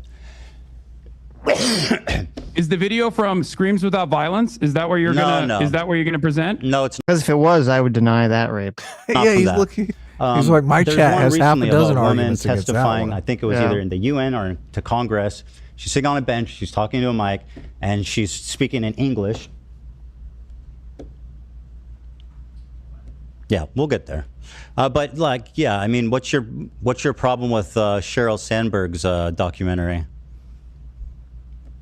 Sheryl Sandberg has also been accused of sexual harassment herself, but outside of that, what the fuck does that have to do with what's written in her documentary? Her documentary is basically the unsubstantiated claims, that some of which were directly found to be incorrect. Mm-hmm. But not only is it unsubstantiated claims, it's just a recycling of the same Screams Without Violence, the Screams Without Words article that the New York Times wrote that didn't even meet its own editorial standard. Okay? We're having this conversation. You seemingly act like you care about sexual violence taking place against Israel. That's so fucking underhanded. That is so underhanded. You don't really even care about this stuff. Why are we talking about it? You fucking piece of shit. You fucking piece of shit. You're the one defending this shit, Hasan. God, it's so fucking disgusting. It is. And then to say, yo, look, you don't even care about it. Right. You don't care about these people. No. Especially because, I mean, Hassan's the one who's, tapped the sign, keeps doing the whole, how dare you criticize me?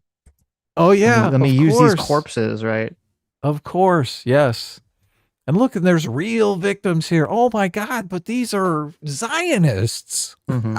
Are they really victims? I mean, they're Zionists. He's such a piece of shit. Look, he knows he's floundering here. He knows he's just dying. Mm-hmm. Oh, God. Well, after this took place, he had to go to sleep thinking, that was probably the worst decision I've ever made in my entire life. Israelis. Meanwhile, one of the hostages that actually was returned in the early stages did get raped by an Israeli fitness instructor. I have not seen you talk about. So now he's going to do the whataboutism. Oh, he's like, what God. about the IDF that raped this woman 10 years ago? Did you know that Israelis have also done rapes, Ethan? Yeah. I bet you didn't know that. Yeah. Well, no one's fucking denying that. I have not seen you talk about the Israeli pro-rape a crime that an Israeli did unrelated to the conflict?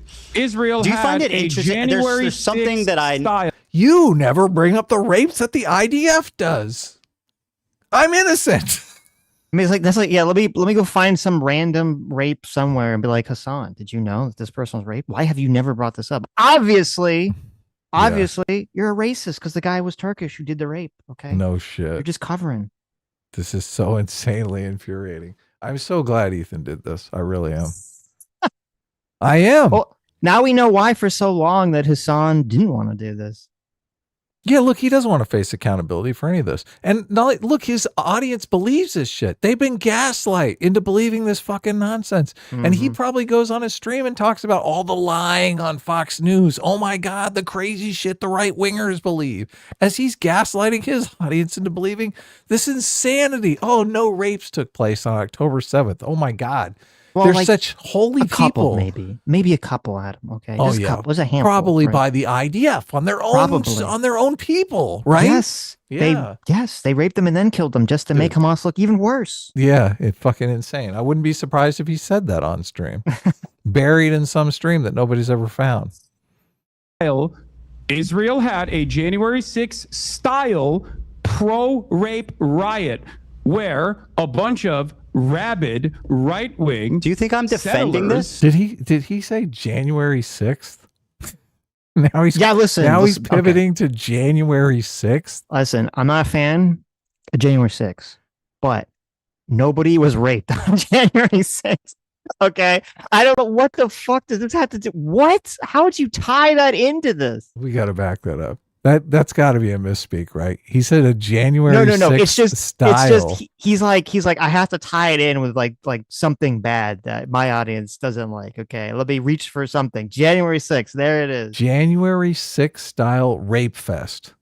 Had a January 6th style pro-rape riot where a bunch of rabid right-wing. Do you think I'm defending this? Why I'm not defending this. The prosecutor's office and forcibly with guns took out 6 concentration camp prison guards from the Sde Taman facility that had actually raped numerous Palestinians.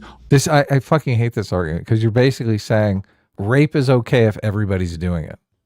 That's exactly the argument that you're making, which is just complete and utter bullshit. Most people are saying rape ain't good for any side. They shouldn't be doing it. It's fucking wrong. It's evil. And those people should be dealt with. Listen, Ethan, okay, why are you talking about the fact that I'm denying rapes when there are rapes that happen that you don't deny? Have you considered that? Exactly. Have you considered that, Ethan? Okay. Yeah. Fucking ridiculous. Now let me associate this with January 6th. What? Yeah, what the fuck? A January 6th style hot tub party.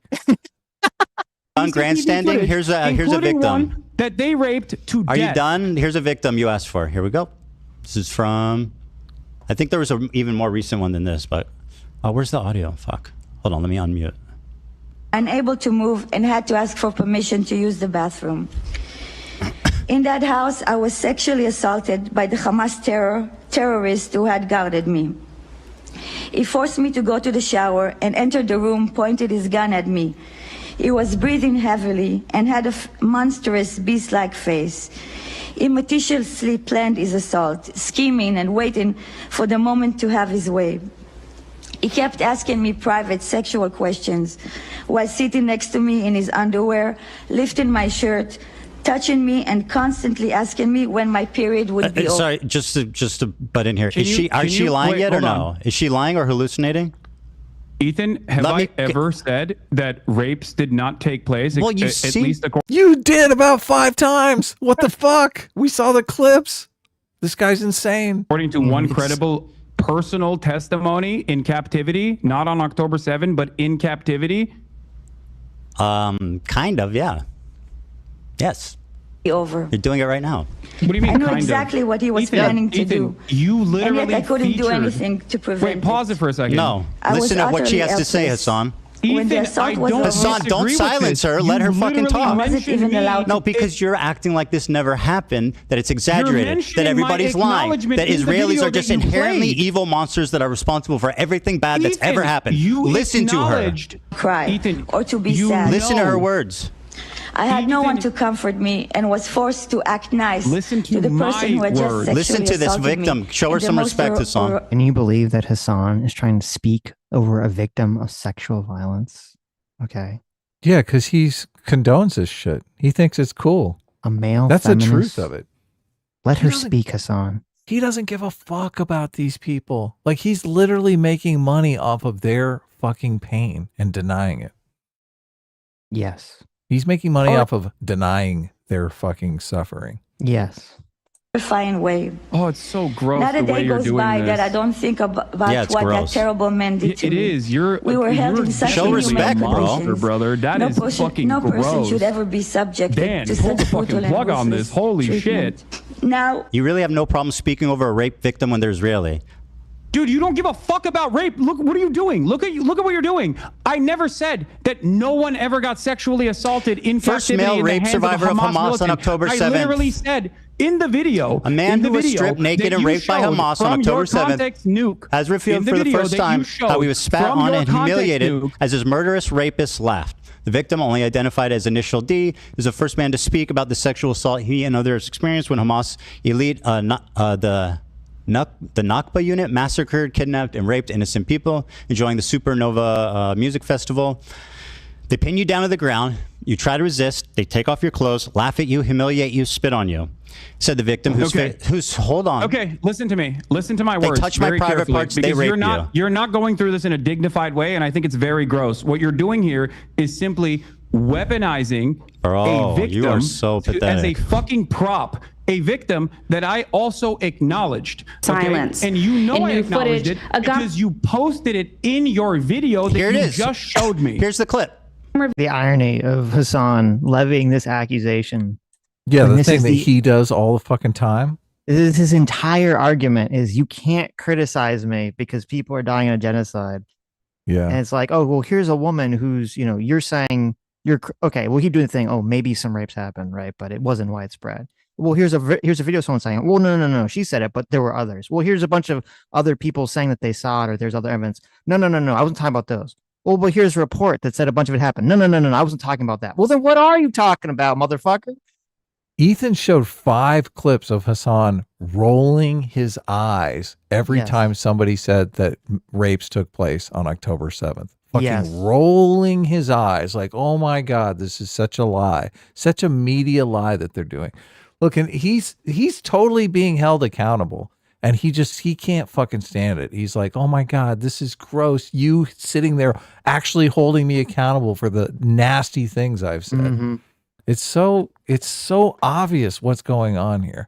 Didn't he laugh when Harris brought it up too in that clip? He's like, ha, ha, ha. Yes, totally. Yes. No, it's fucking disgusting. He knows what he does is disgusting. Dude, he's like a pornographer for these people. He really is. Yep. These fucking people that just hate conservatives. They hate fucking Jewish people. They hate everybody. He fucking plays into that.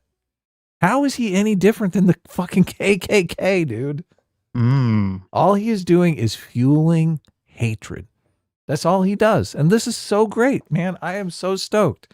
Someone's actually holding him accountable, It's and he's beautiful. squirming like a little pathetic worm, like a little fucking coward worm.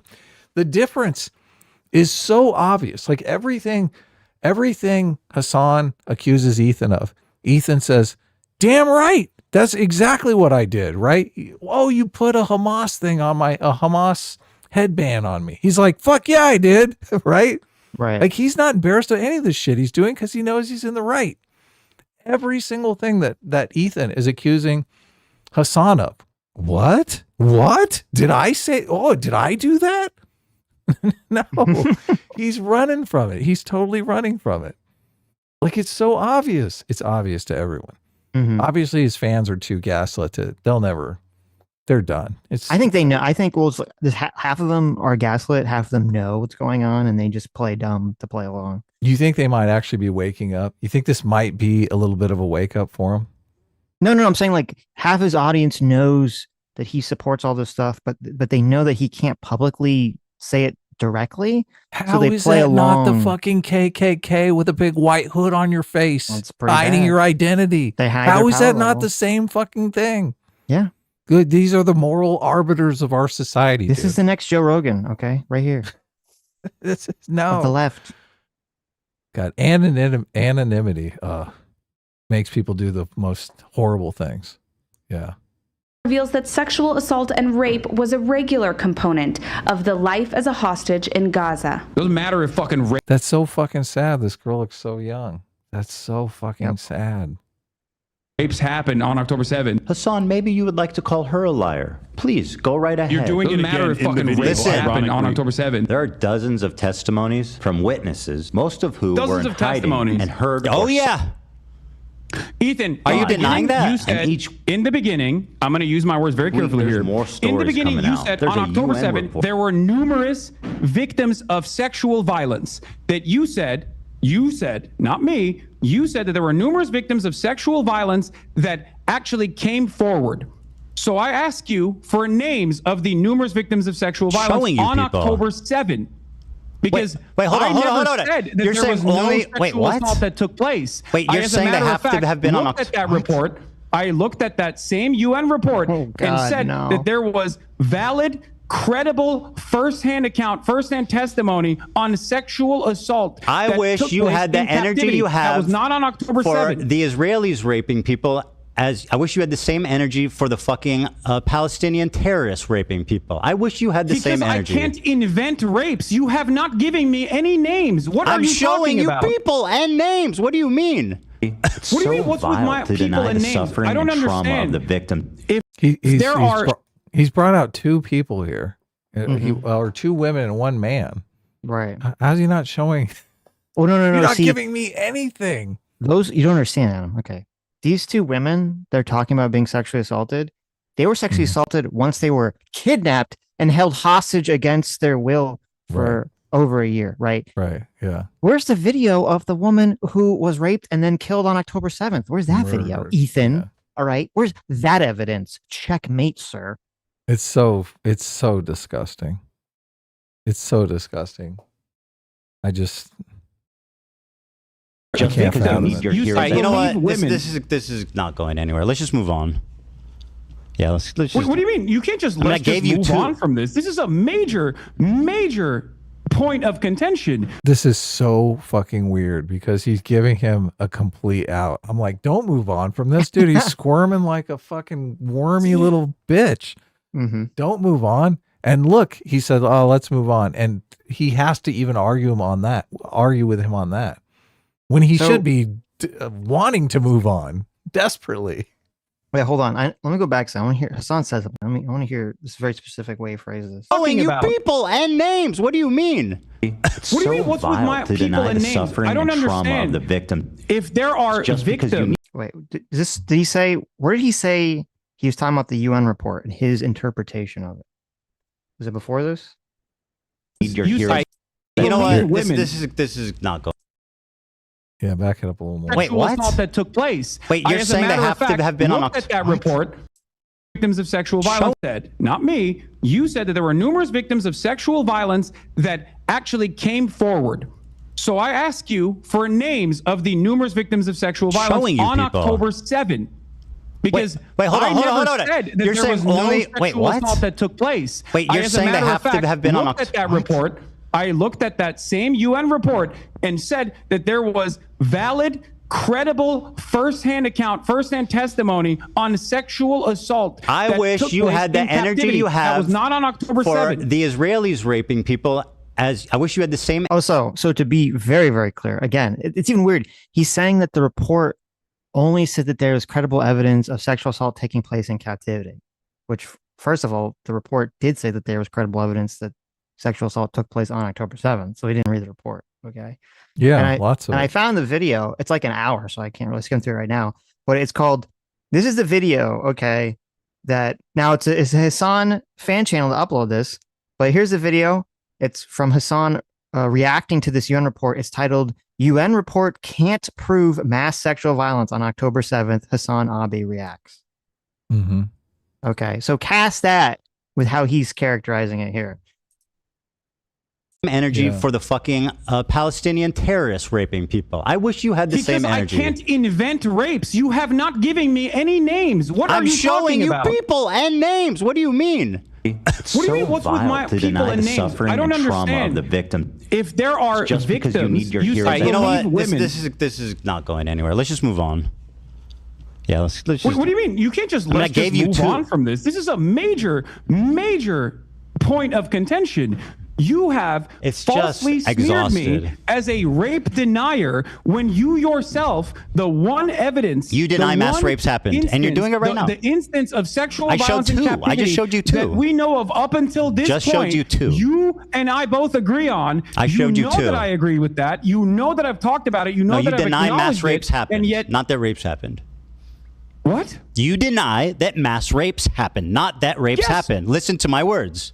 Yes, I do. Okay, good. Well, there you go. Because there is no evidence. And I just showed you two. The clips that you used, ironically enough, the reason why I say it's out of context is because at that point, I personally took a position where I said very carefully and very deliberately that mass rapes that are directed by Hamas did not happen. There was no evidence for this whatsoever. 4 survivors told authorities they were sexually assaulted on October 7th. Report. God, I wish he'd ask him how many rapes is mass rapes, just so he'd throw a number out.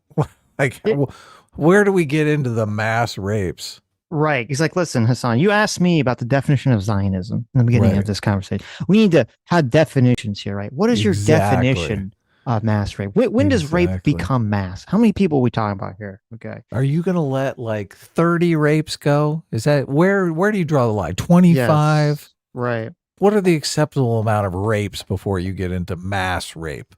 Mm-hmm. First-hand account of such crimes have been rare, as most victims were killed. Hasan. Report follows earlier testimony from a man who said he was raped by terrorists at the Nova Festival. 4 people have told authorities that they were sexually assaulted by terrorists on October 7th. Channel 12 reports. On Thursday, adding to a growing body of evidence of the systemic sexual assault committed by Hamas. Unlike most of the previous evidence of sexual assault on October 7th, which was largely based on eyewitness testimony, the Channel 12 report is notable because it is based on firsthand accounts of victims. You can yawn all you want. This is where Hasan goes back to his live stream and tells them, oh, this is all just Israeli propaganda. None of this is true. It's all IDF propaganda. First-hand testimony of such crimes has been rare because the victims have been killed.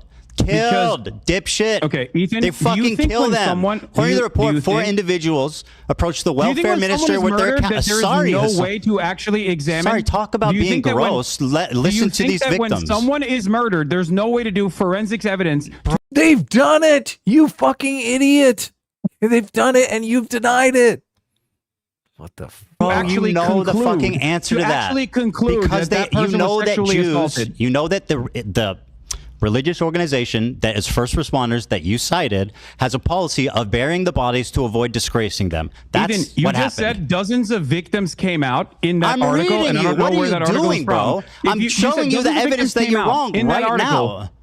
According to the report, 4 individuals approached the welfare ministry with their accounts of what happened to them during the Hamas onslaught, which saw blah, blah, blah, 12, sorry, not blah, blah, blah, but 1,200 people killed and 250 kidnapped. The report followed a separate Channel 12 story on Wednesday that provided firsthand testimony from a man who said he was raped by terrorists at the Supernova, where hundreds of people were killed. Are these all lying? There are 5 people here. There's 3 that approached the ministry and 1 man who said he was raped. Are these all liars? I don't know. I don't think they are. I have no reason to believe that they are. But from everything that I have seen, from everything that I've read on this, and I have read extensively on this, as far as forensic examination has been concluded, there is no evidence, no hard evidence of sexual assault. And I will give you a clip from a Haaretz article this is so exhausting, that was posted by Lisa here comes the Haaretz article. I just read you firsthand testimony of 4 people.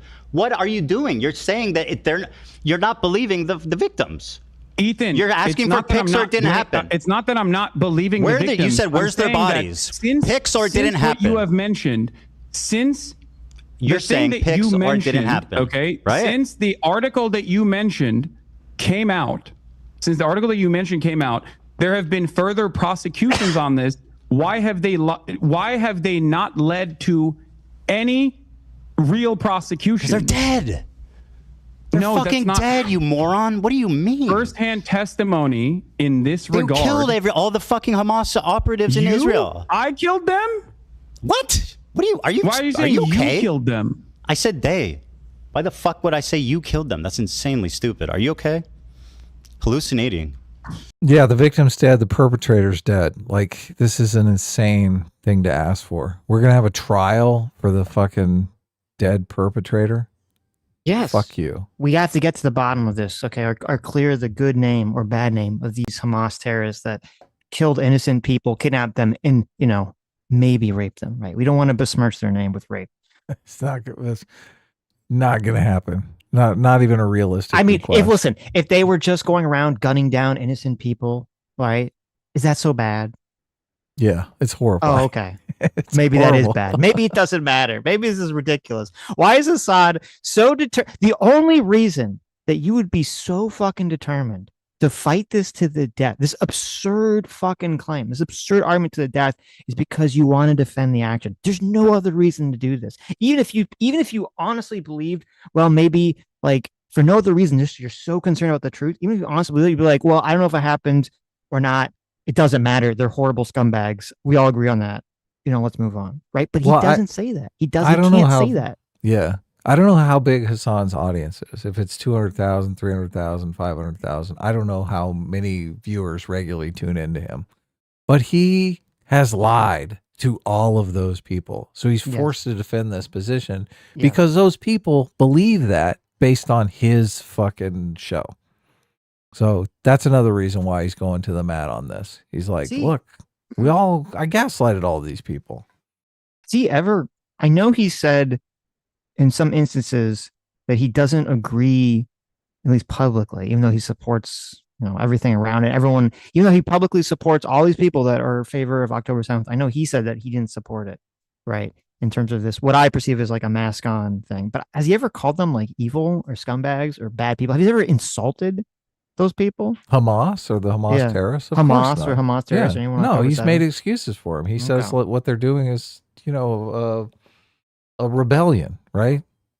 Right. They're lashing out against their oppressors. Their oppressors have it coming. That's what he's saying. Mm-hmm. He famously made the argument that babies are settlers and that babies have it coming. They're Zionists too. Right. He took that argument straight out of the Second Thought stream and just regurgitated it to Ethan. Yeah. Fucking insane.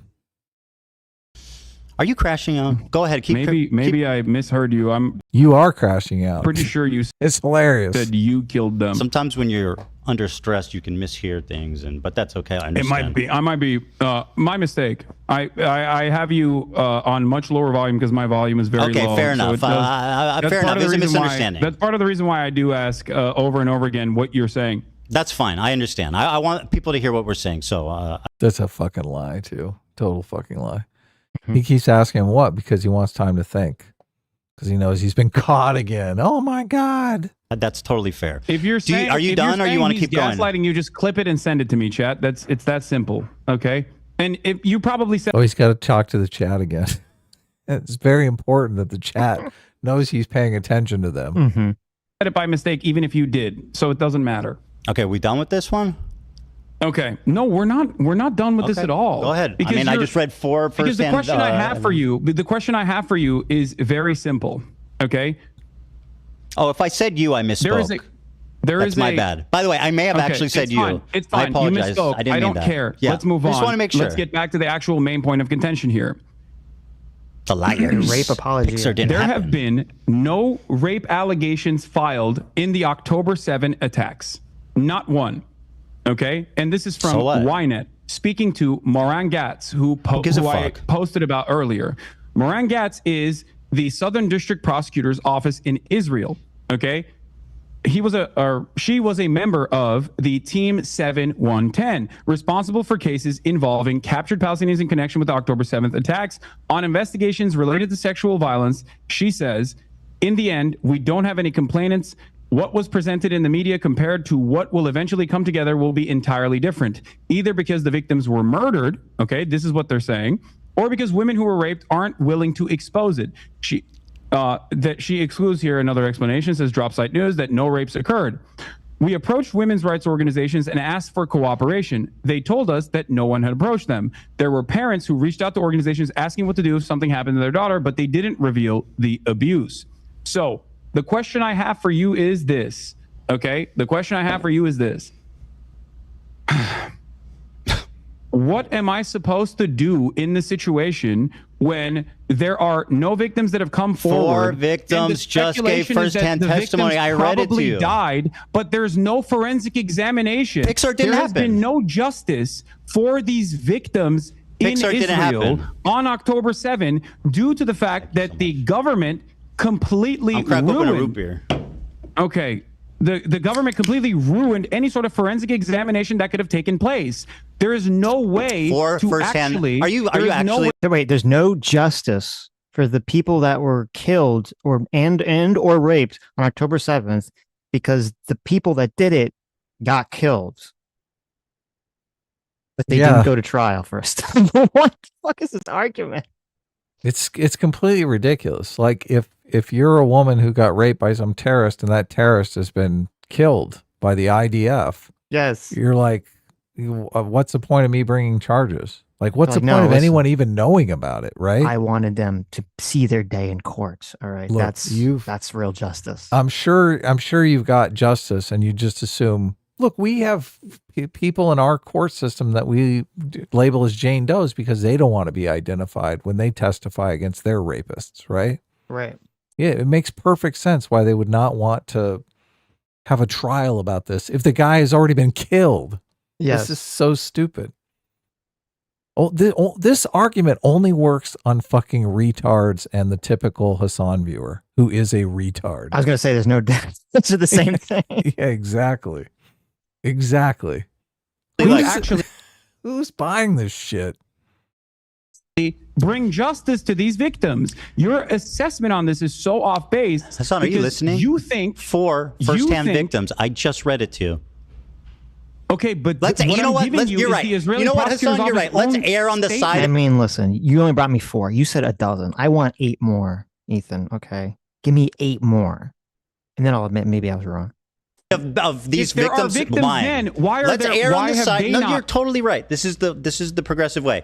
Let's err on the side of these people lying instead of believing them. Let's do that. And yeah, they're all lying. I'm not saying that they're lying. I'm telling you, my confusion on this comes from the fact that it's not confusing. It's obvious. Most of this shit happened. Were killed, and it's a religious part of this first responding unit that they bury the bodies immediately to avoid humiliating them. It's all explainable. What? Yes. Well, can you imagine if you, like your wife or sister, if there was pictures floating around on the internet of her completely mutilated? Right. God, yeah, that's fucking horrible. Terrifying. Yeah. Well, no, and also it is, I mean, that is the Jewish burial rites is that you are supposed to put the body in the ground like ASAP. You're not supposed to sit around, you don't do any of the open casket stuff or anything like. You just put it in the ground like very quick. That's just the way it is. It's done. I don't know if there was. I don't know if there were photographs taken of the bodies, the mutilated bodies. All I know is the testimony of the woman in the documentary. But they had to like write down a bunch of physical descriptions of the people. Oh, they did. From they did. Yeah. Yeah. So I'm sure they have all of that in detail. That's separate from the names or whatever. Right. God, even that is horrifying. Can you imagine? Because you don't know if your loved one, what your loved one experienced, and you're reading the list of all the shit that was done to people, and you're thinking, the worst thing was probably done to my family, right? Exactly. Oh God, Yeah. it's just fucking horseshoe. Look, and P-Brain over here, Hassan, is too dumb to actually contemplate any of this stuff because he doesn't give a fuck about any of these people. All he cares about is getting enough fucking money so he can buy another Porsche, buy another house. He doesn't fucking care about anyone. If you don't know that, then you are like woefully misinformed, which just dude, what are you talking about? What do you mean? Oh, it doesn't matter. There has to be a forensic examination. Pixar didn't happen. They bury the body. No, not Pixar. It didn't happen. You don't think that the victims deserve justice? What's wrong with you? You don't think these victims deserve justice? Why did Israel? This is the obfuscation here. Oh my God. Him trying to make it seem like you don't care about the victim's justice.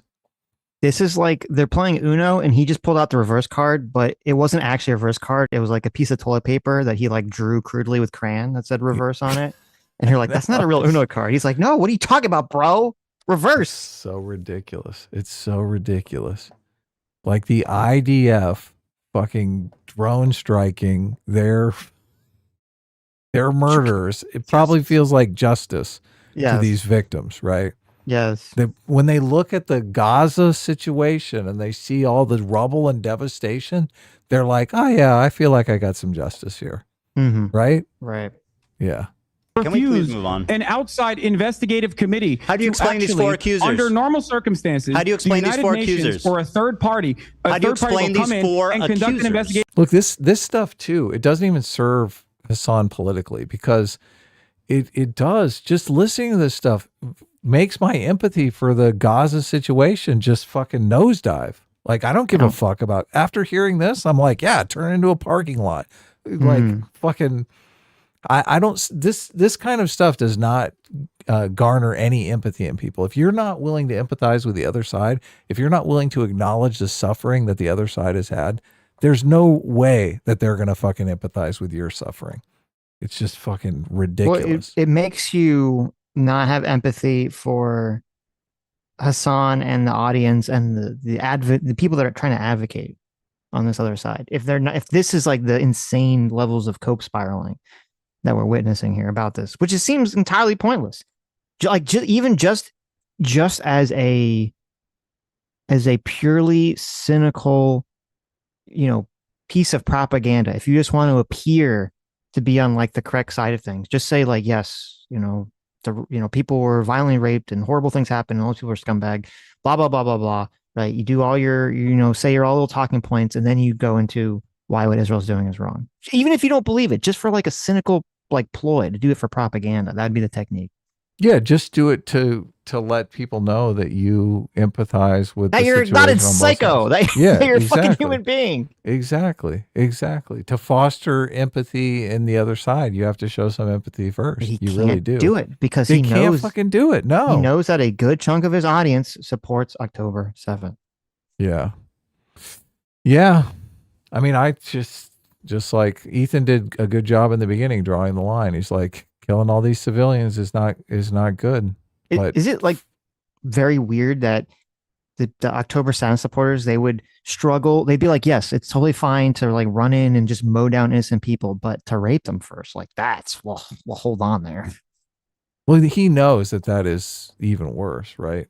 Mm-hmm. I mean, I can imagine women that were happier that they were murdered than actually taken into captivity and the raping continue for sure. Yeah.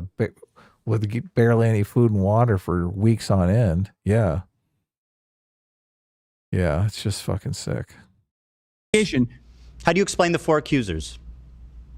I don't know. Okay, very good. How do you explain well, the let's err on the side of them those lying. 4 accusers? My information is more relevant because it's new. It's newer. Okay? Okay. What? This guy is such a piece of shit. He's like, my evidence is more relevant because it's what I want to believe. Fucking dumbass. This makes him look so bad. This does not make the Palestinian cause look empathetic at all. At all. It's the same thing with the climate activists that want to throw soup cans on famous paintings and stuff like that and block people's way to work, right? You completely destroy your cause. Nobody is going to have any empathy for your cause. They're going to say, look, oh, that's the guy. That's the rape denialist. Why are we supposed to care about his people? Also, just the optics of this is so bad. Hilariously awful with Hassan's wearing the Palestinian scarf here in this conversation. The pro-Palestinian. He thinks that's cool. He thinks you'd have all these great. clips of him like fucking spiraling out, doing all saying all this like insane shit. He's got the Palestinian thing like around his neck. It's like, oh, great advocacy. Denying rape. Yeah, the rape denialist. I don't know. I guess we're at an impasse here. I mean, listen, Hassan, we're at an impasse. Can we move on? Something that I don't know about when the prosecutor, do you think the Israeli Southern District prosecutor actually did not examine the testimony given by these victims? If you don't know what happened in the 4 accusers, why are you speaking so confidently?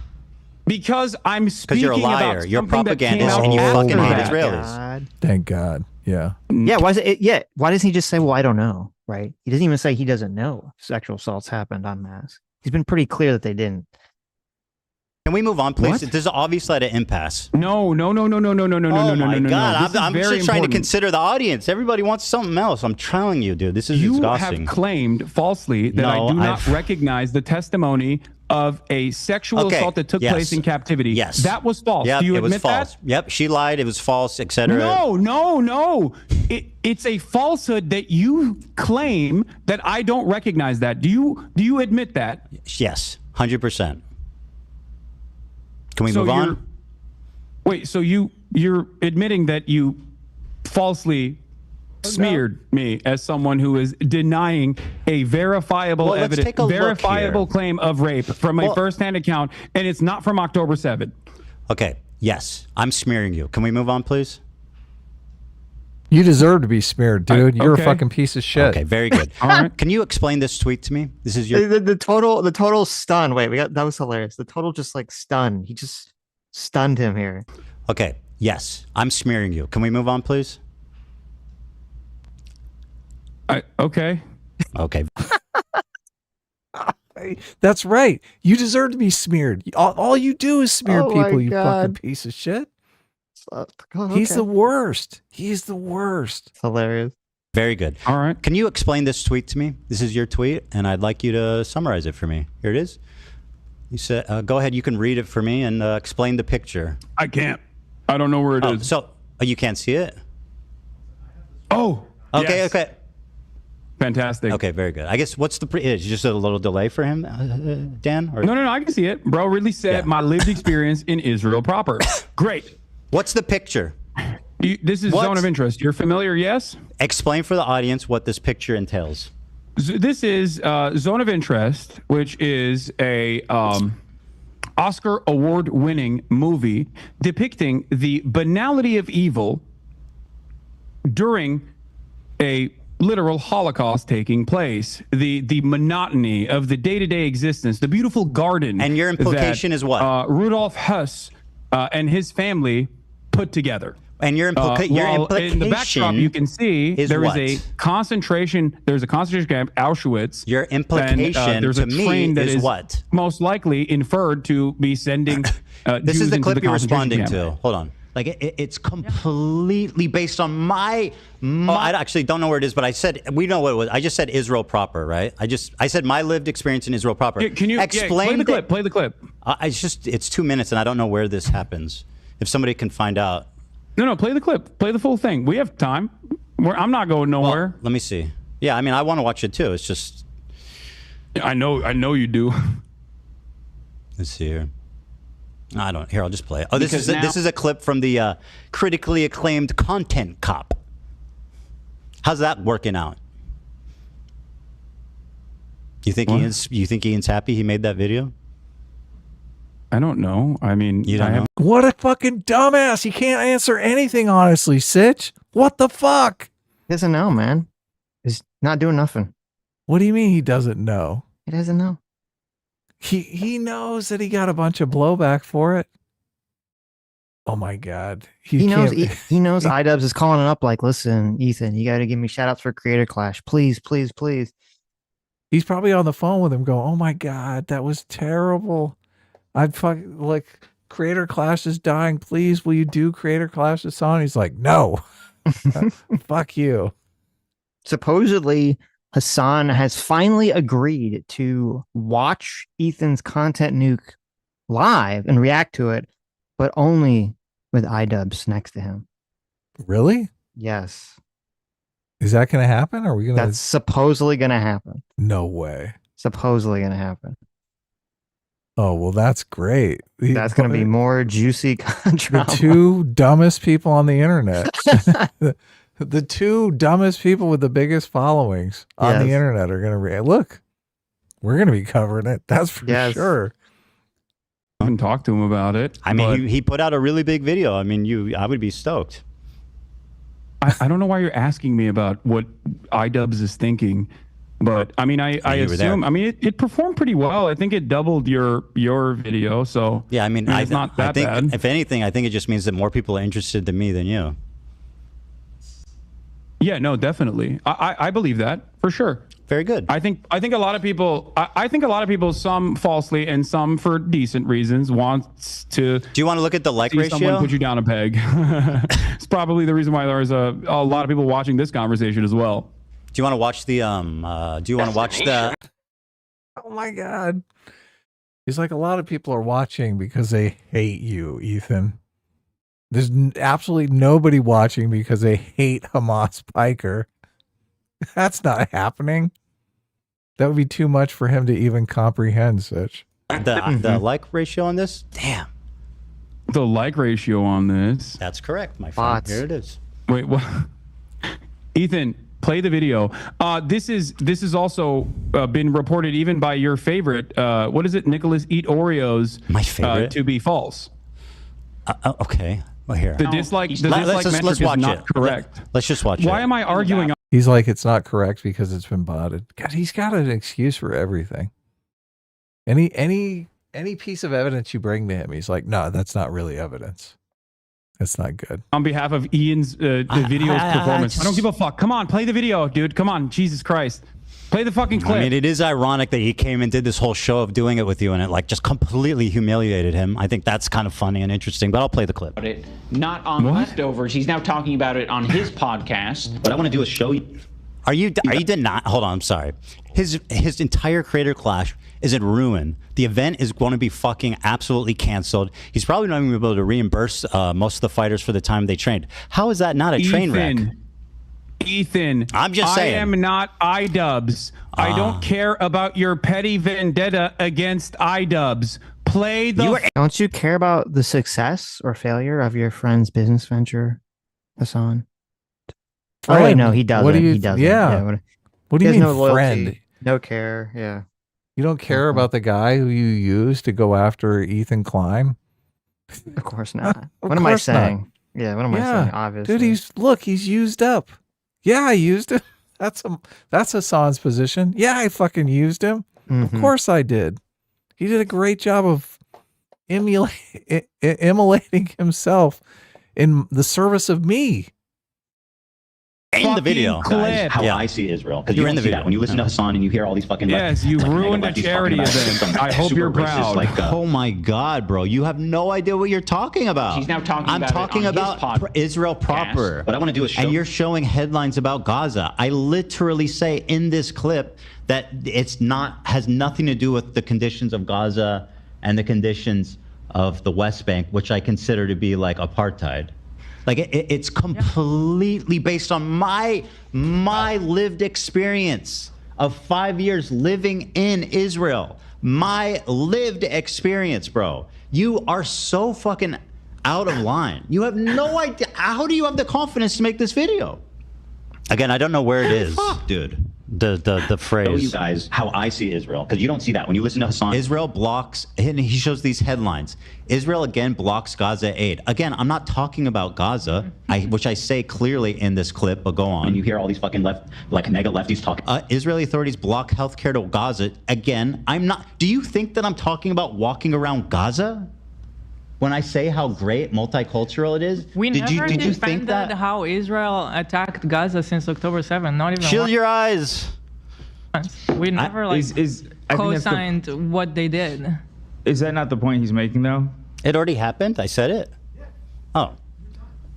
No, okay. Well, anyway, I said the phrase I said is that my experience in Israel proper. What happened after that? When AB chimed in, I wonder. Anyway, listen.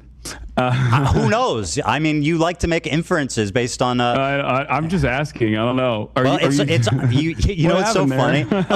You know what's funny? It's all on the audio. Like Go listen to it, dipshit. It's on the audio. Were... You don't know what you're talking about. You're a pathological liar. You are a propagandist. It's on the audio. You can go listen to it if you gave a fuck. Both AB and Olivia were chiming in. I don't know why we buttoned it. I'm just asking. You know, it's fine. It's not that big of a deal. What are you implying here? What are you implying with this photo? What photo? Oh, with the photo. Okay, so let's begin. This is going to finally cause us to talk about Israel-Palestine. Bro, just explain what you're trying to say. By your own admission, there is a genocide that is taking place in the Gaza Strip. By your own admission, there is also an apartheid structure both in the West Bank, but I don't think you believe that there's an apartheid happening within Israel proper by your own terms. I don't think Yeah. Okay. So, do you feel as though Israel is somehow inseparable from both of these actions? No, but obviously the conditions are different in Israel proper versus the West Bank versus Gaza. Like the West Bank has checkpoints. It has like different areas of zones of interest. People don't have freedom of movement. So obviously that's more apartheid-like than the main body of Israel. Yeah. Don't you feel like you going to Israel proper would actually resemble someone going someone going near Auschwitz and being like, well, it's actually beautiful there. It's not that big of a deal. No. It's multicultural. Oh, you don't see the comparison. Is this a swimming pool at Auschwitz? What is this picture? Like, he's never said what the picture is. It's like a bunch of people standing around like a little wading pool. It looks like. Yeah, I don't know. I don't know the context. I haven't with seen a grassy lawn and some sort of greenhouse in the background. This is the picture that they're discussing. Mm-hmm. So there's a guy in a white suit facing away. There's like a little stone path leading to the pool. I don't know, but Hassan has a tweet here that says, "Bro really said my lived experience in Israel proper." And I guess he's responding to a tweet, a lot of gems in this clip. So I have no idea the context here. Well, I mean, where Israel, you mean in Tel Aviv? So you're saying that Jonathan Glazer, who made this video, Jonathan Glazer, who made this Oscar-winning movie, does see the comparison. So hold on, your criticism. He said as much. You're saying his Oscar award. All I said was my lived experience in Israel proper. Is the problem that Israel proper? That sounds racist or something? No, I think you're trying to present Israel as a beautiful multicultural land when it is directly doing a genocide across the border boundary, okay? Yeah. And also is an apartheid on a good day. Yeah, I make a distinction for sure. You can't. I lived there for 5 years in Tel Aviv. From the crimes that is happening 6 miles away, Ethan. That's my point. So 6 miles from where I live in Tel Aviv? 6 miles from what? I don't know how many miles away it is from. It's a lot further than 6 miles. What the fuck are you talking about?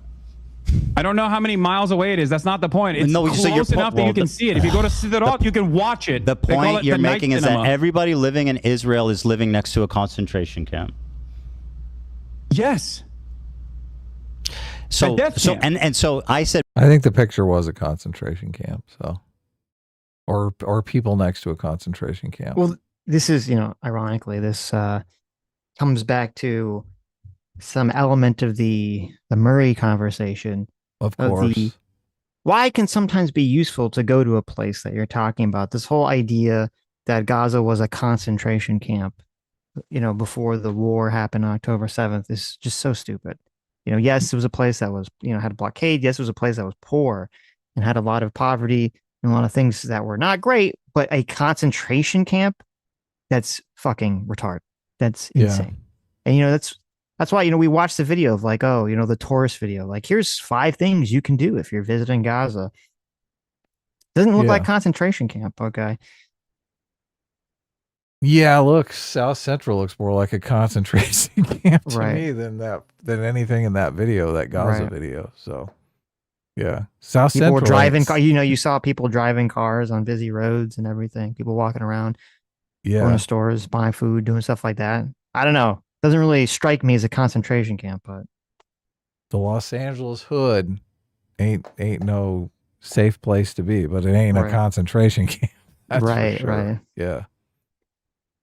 Bro really said my lived experience in Israel proper, and you're saying that I am a Nazi officer living casually and enjoying life as people are. No, you're not directly a Nazi officer. Well, that's what this says. No, this picture has to be the concentration camp, because this is whenever I bring that up, whenever I say, because we went and read restaurant reviews in Gaza at various restaurants, and there were some nice restaurants in Gaza as well. Mm-hmm. People they'd say, oh, well, there was a swimming pool in Auschwitz. Yeah. So just because they have nice restaurants and people are leaving reviews and stuff doesn't necessarily mean it's not a concentration camp. Adam. Of course, because there's a swimming pool. Right. There's one swimming pool at a concentration camp. So, Well, and where all these people end up, right? After the dip in the pool. Well, this is probably the swimming pool is probably for the Nazi guards and their families. The Jews are not swimming in their fucking swimming pool, right? Right. There's like a giant difference there. Yes. Yeah. So. No, Ethan, you're taking it a little bit too literally. I think the point there with that imagery is not that it's a Why Nazi did you choose the one with the guy standing in it? Well, I'm actually interpreting the work of art in the exact same way that Jonathan Glazer, who made this piece of cinema, interpreted it. The entire point is you can have a... Jonathan Glazer personally said that Ethan Klein is a Nazi guard. People in the chat are saying it's a Nazi officer's house next to Auschwitz. Oh, okay. Gotcha.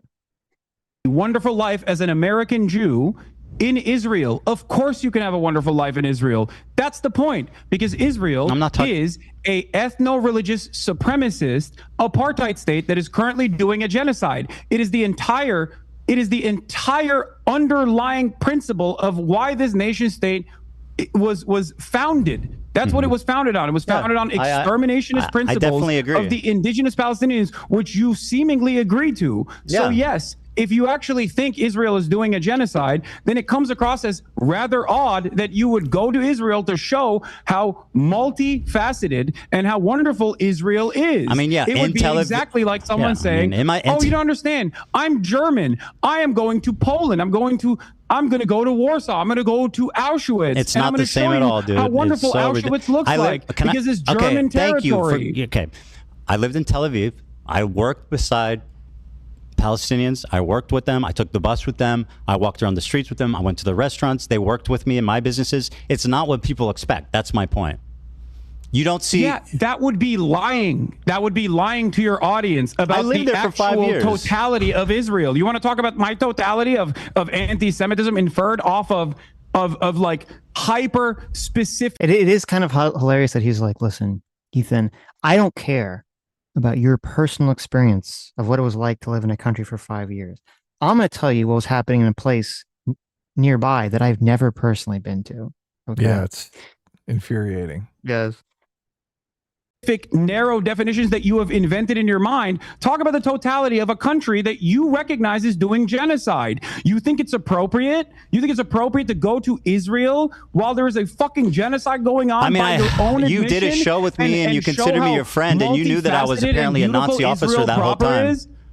What? I said you were considering me a friend. You did a show with me. You knew I lived in Israel that whole time. I'm surprised you were willing to work with a Nazi officer. I also have interviewed members of the Knesset, as a matter of fact. Like Ofer Kasef. I have interviewed Israelis from the anti-Zionist. You interviewed them. Did you do a podcast with those Nazis? I know. Fucker? For over a year. Oh yeah. What the God. fuck? It's ridiculous. I know. Such a fucking bad faith actor. Youth movement Mezarvot. Israeli members. The Israeli Jewish citizens that have refused service, refused NICS. I don't have an issue with people that have lived in Israel. Some of the reason why I know the total and utter depravity of the inception of Israel comes from Exeter University's very own Ilan Pappé. His writings are what guide me. Of course, I don't have an issue with people that have lived in Israel and no longer live in Israel, or even still live in Israel, as a matter of fact. As long as they are anti-Zionist. Because I care about Zionism as an ideology. I do not care about Jewish people or Israeli people. These are not a part of my consideration, because I believe in the best of people. I believe that people, regardless of the circumstances that they've been presented with, can see right from wrong. Okay, very good. And I thought foolishly that you were one of these. Unless those people were Palestinian and living in Gaza, because then, you know, they're living in a genocide. Obviously, October 7th can be justified, therefore, because, you know, they were in a concentration camp. Look at his fucking eyes. They're glued to the chat. He's like, is this working? Are people falling for this nonsense I'm spewing here? These people. I foolishly thought you could also see right from wrong, but it's obvious to me that you have simply used what is going on for the past 16 months of horrific mass bombing and starvation. Hassan, you got to stop. You got to stop with the fucking with the gish galloping. I know. You're righteous and I'm evil. I'm explaining to you my position. Let me respond. I agree with you. I think that my characterization of it as a utopia, like in that moment, was distasteful, and I wish that I had said that differently. And I see that it came off bad. It came off bad, and I was wrong on that one. I totally agree. Watching that clip back, I'm regretful about how I spoke about it. So I agree with you. Okay. Thank you, Joe Rogan of the left. That's fair. I wish. I'd love Hassan goes on these like super tirades, and then Ethan's just like, yeah, okay, and then it just totally deflates. Of course, yeah, of course. Like, oh, okay. I mean, killing it. But is there ever been a time? Has Hassan ever admitted fault to anything at any point? No. In this conversation, any conversation? He couldn't even move on when he was looking terrible, like a rape denialist. He couldn't move on. M8566 for $20. Thank you so much. Says Hassan, where's the evidence? Ethan, here's some evidence. Hassan, I don't want to watch this. This is gross. 2 seconds later, Hassan, there's no evidence. Guys, I think Hassan might be dumb. Oh, yeah, could be on totally. Something. Dowmus for $20 says, Sitch, Hassan says no charges were filed, like they can just go find them. Now pay attention, because later he also complains about it. Is Ethan's wife having rode along with in the IDF and was upset they arrested somebody? Oh my God. Oh, wow. They did go find them. I wish you were this open-minded for the past 16 months, Ethan, because I feel like a lot of the conversations that have taken place. My problem is not with your philosophy on Palestine. My problem is with your community and the harassment you've leveled against me and my family. People make inferences off of what you say. They do not know what's in your heart. Okay, and this is something that I privately, on a lot of things. The issue is the harassment. Talked to you about in the beginning after October 7. I told you time and time again privately. Okay, bro, you've talked a lot. Let's just move on, please. You are behaving like a. The reason why people think you are a Zionist is not because you're Jewish, but because of what you're saying. What did I say that's Zionist? And they made these inferences. What have I ever said that shows that I'm Zionist? Ethan. The way that you have tackled the subject matter. Say one thing that has shown the world, undoubtedly, how Zionist I am. That I am worthy of the scorn of you and the entire left. How wrong that was, what you just said. Okay, so does that mean I'm a Zionist? I mean, and by the way, that was a recent clip. That doesn't explain the last 2 years. Yes, it doesn't. So And what there's did I plenty say there in the as last well. 2 years besides There's that plenty there clip? as well? What did I say, Hassan? What did I say that's recently Zionist? as last month. You can't as give me recently one as last fucking month, contextual example of me saying something that's Zionist after this entire. Go ahead. Yeah. Okay. You have something? I have many things. List as recently one. as last month. As recently as last month. List one example of me saying something I'm giving you another Zionist. example. Just calm down and listen. As recently You're as not last answering month, my question. you You're just talked doing about this how kish galloping. Hamas is actually putting hostages inside of hospitals. Hamas is actually using tunnel systems under hospitals, and that is part of the reason why Israel is bombing hospitals. Bombing hospitals is a war crime. Okay. Bombing hospitals is a war crime. In your conversation with Sam Cedar, while on the one hand, you now recognize. Wait, hold on. He's like, give me an example of being Zionist, and which he really should say is, give me an example of being Zionist under your like extreme definition of Zionism. And his reply to this is like, well, you said that Hamas is keeping hostages in hospitals and has tunnels under hospitals. Both those things are objectively true. Yeah, how's that Zionist? Zionist, by his definition, is you're an ethno-supremacist who wants to basically get rid of all the fucking Palestinian people. Right. Like if Ethan said like, oh, they have hostages in every civilian place, so just turn the entire thing into a parking lot, kill everyone, right? That would work, yeah. Right. That'd be an example. But just saying something that's objectively true, which we know is true, there's videos of us seeing hostages being kept in the hospital, and they went in and we saw the tunnels that were underneath the hospital. If he said all Palestinian people are animals and they need to all be annihilated, yes, that would be a good example. Sure, of course. Yeah. But apparently just saying something that's a fact is, okay. Mm-hmm. Even when he said he didn't agree with bombing the hospital. Even if he said, listen, all the Palestinian people need to be moved to another country, like Egypt or something like that. Right. It'll be very, very nice. They'll love it. It'll be amazing. They'll be great. They'll love it. Exactly. You could say, oh, that's a little Zionist-y by Hassan's definition. Look, right. I think of myself as a Zionist because I think, obviously, I got no problems with Israel. I think Israel has every right to exist. I think it's a practical thing because a lot of people hate Jewish people and they've been chasing them out of every single one of the countries in the Middle East. I think that's an argument Ethan is even going to make, right? So by that definition, I don't see there being anything wrong with being a Zionist, right? This other I'm not a Zionist by his definition by any means, right? Mm-hmm. This whole ethno-supremacist, I don't like ethno-supremacists at all. So, yeah, so there's these two conflicting definitions going on here, and it's neither one of them has specified which one they're playing by. But in this example, doesn't meet either of those definitions, right? No, right. Recognize that Israel's doing a genocide, and you have in the past as well, for sure. But you've also gone back and forth on it, and you've called it a war or whatever.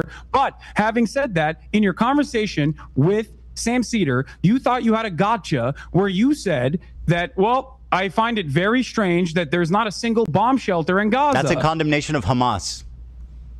What? That is a condemnation of Hamas. I think it's a condemnation of your assessment of reality. How is that pro-Zionist? Look at the Gaza Strip. How is me criticizing Hamas pro-Zionist? Would you like to explain that? Do you think a bomb shelter would actually survive bunker buster bombs? Oh my God. This is so pathetic. So according to Hassan, you can't, he's making it sound like you can't criticize Hamas without being a Zionist under his definition of being a Zionist, which is racial supremacist or Jewish racial supremacist. That's ridiculous. Aren't they the same ones that are making the argument that you should be able to criticize Israel without being called anti-Semitic? I guess you can't criticize Hamas, I guess. It's basically the reverse of that argument, right? Yes. That's a good point. This is so insane. You criticize. Show me evidence of me being Zionist. Well, you said something that was true about where hostages were being kept, and you criticized Hamas. Yeah. Okay. Well, fuck Hamas, obviously. Okay. Safer than not a standing structure the seventh remaining floor in of an most parts apartment of Gaza. building. for Israel to actually systematically destroy You're every okay with hospital Hamas spending the totality? that a bomb shelter would just simply be fucking crosshairs. Can I please ask you a question? Again, me criticizing Hamas makes me a Zionist? You criticizing Hamas makes you a Zionist? That's what you're claiming. I mean, it depends on how, it depends on what you're saying. Yes. Well, you know exactly what I said. You can have criticisms of Hamas in terms of like their own internal domestic affairs, in terms of their governance. But if that's your hyper focus, then yes, people are going to make that inference that you are definitely. Because hold on. He asked it. He's like, you're saying I'm a Zionist. Yes. Give me an example. Then he gives an example. Now that he's being pressured on, Hassan's like, well, I mean, people, not him, people can inference this. Bitch, I ask about people. I ask about you, motherfucker. Yeah, he should be saying what his inference is, not what people's inference is. God, he's such a weasel. He's such a slimy little weasel. But look, I think people can inference by Hassan's actions that he's anti-Semitic. And I make that inference, and I think lots of other people make that inference. Hassan, I'm going to inference by the fact that you so push back so hard on the rapes allegation that you're pro October 7th. That's my inference. I'm going to make that. We're making inferences, baby. And being in that cringy podcast with all the guys who were celebrating October 7th and talking about how, they just got to appear to be moderates for these young kids so they can walk them down the primrose path to this kind of radicalism. 100%. Yeah. 100%. He knows what he's doing. Yeah. He definitely knows what he's doing. Against because any kind of resistance against the state of Israel. Because they don't make bomb shelters? Because your expectation, because they don't make bomb shelters? from the Palestinians is to just simply sit there and take it so you can fucking act like you felt bad 10 years down the line. Everything that you claim, the whole fucking apparatus of harassment that exists across social media with you at the center of it. This is weird too, because he's literally talking about Hamas. I don't feel bad when they drop a bomb on fucking Hamas and slaughter every last one of them. I don't feel bad. I don't think you should feel bad, right? It's the collateral damage. It's the innocent Palestinian people that are standing on the side of the road that I feel bad for. Okay? Right. Why is he defending Hamas? Why is he defending literal fucking terrorists? Because he defends terrorists 24/7. Like, it's his fucking job. It is his job. It's so insane. They see them as freedom fighters. I know. They're just raping their way to freedom. Jeez. Such a fucking idiot. Infringes on an inference that you maybe meant this. I have never once said I'm Zionist. The only reason people believe that is because you repeat it maliciously the reason time why people and time believe again. that is because of your hyper focus Name on one. you, and your Look, and he can't even name one. He can't even fucking name one. This is so creepy dishonest. Yeah. distractions That makes me a Zionist? away That makes and your me a Zionist? deliberate deplatforming attempts towards pro-Palestinian content creators. It is ridiculous. Being pro-Palestine doesn't absolve you of guilt. I mean, they were attacking him before any of that happened. So, of course, yeah. Look, he's defending himself at that point. Yeah. Recognize the genocide, but you also literally get mad at people who fight back. You get So mad I'm at the public Houthis. enemy You number call them one terrorists. You call defending Hezbollah a terror myself. group, which is Oh my God. Oh my God. He's What? literally defending Hezbollah now. How the fuck? Oh my. Why do you call all these terrorists? Oh my God. I mean, they're just raping, murdering, genocidal maniacs. Why aren't you nice to them, Ethan? He's literally defending Hezbollah. Okay. We've had a new low here. as the genocide, but you also literally get mad at people who fight back. You get So mad I'm at the public Houthis. enemy You number call them one terrorists. You call defending Hezbollah a myself. terror group, which is by the American state's definition absolutely considered a terror group. But there are plenty of terror groups. Did you like how he said it? And then he's like, he had to like, I don't know, try to create He's some trying. tiny Look, bit he of, realized which by the American definition slipped. It's Dude, the like, mask oh, didn't shit. slip. The mask fell off your face and like I know. shattered on the floor. Yes, he's like picking up the pieces, trying to glue it back He's together. real trying. quick. He is Yes. trying. That have Hold on. Do you not successfully consider Hezbollah a resisted terror group? against American? Look, Ethan knows. He's like, I know. Hold on a second. Hold here. on a second. Hold on. Hold on there, partner. imperialism and other do you forms not of settler consider colonial violence. Do you not consider Hezbollah a terrorist group? I think the definition of terrorism by the American State Department is intentionally vague to deny people their habeas corpus. Dude, let's see the clip. Oh, does he have the clip? Sitch has played the clip like 1,000 times. Does he have the clip? I know. Of Hassan endorsing Hezbollah? I know. And trying to get his innocent friend, his innocent content creator friend, to also endorse Hezbollah. I know. But also what a just fucking jerk. This is always his, like, whenever he gets called out, he's like, "What do you think about this?" Well, this is what someone else thinks about this. This is the American definition. No. I'm asking you, bitch. What do you think? You're a reactor. React to something. Yes, react to this, bitch. Do you like Hezbollah? He has said he does in other contexts. Of course. He was super mad when the Hezbollah guy died. Oh, yeah. Oh, yeah. He was crying. He wanted to throw a charity street. No, I don't know. People their due process. It is there to justify whatever kind of militant action that the American government can take. This is a severe violation Stop the clip. You heard it. The American Constitution. So yes, please, I think that this definition is intentionally vague and it's can I request something? It's silly. Can I please request something? I'm interested in having a conversation. You take this and you just go on and on and on and on. You repeat yourself. You double down on the same point. I just want to have a conversation. You make your point and then you move on. You're doing too much. Please. We're going to be here. The American terrorism designation is silly. Do we agree? I don't know. But what do you mean? But here, I'll be more precise. You use its definition without ever actually thinking about it? What do you mean? Let me be more precise. Here's what you said. Law is a paramilitary organization. Do we like them or no? They are a terrorist organization. Like they're designated. They are designated by the American state as a terrorist organization. I do not like them then. Well, like I like what you like. I don't have an issue with them. Let's just say. What did you mean by that? You do not have an issue with Hezbollah. Okay, Leah, thank you for asking. Exactly. All right, let me explain.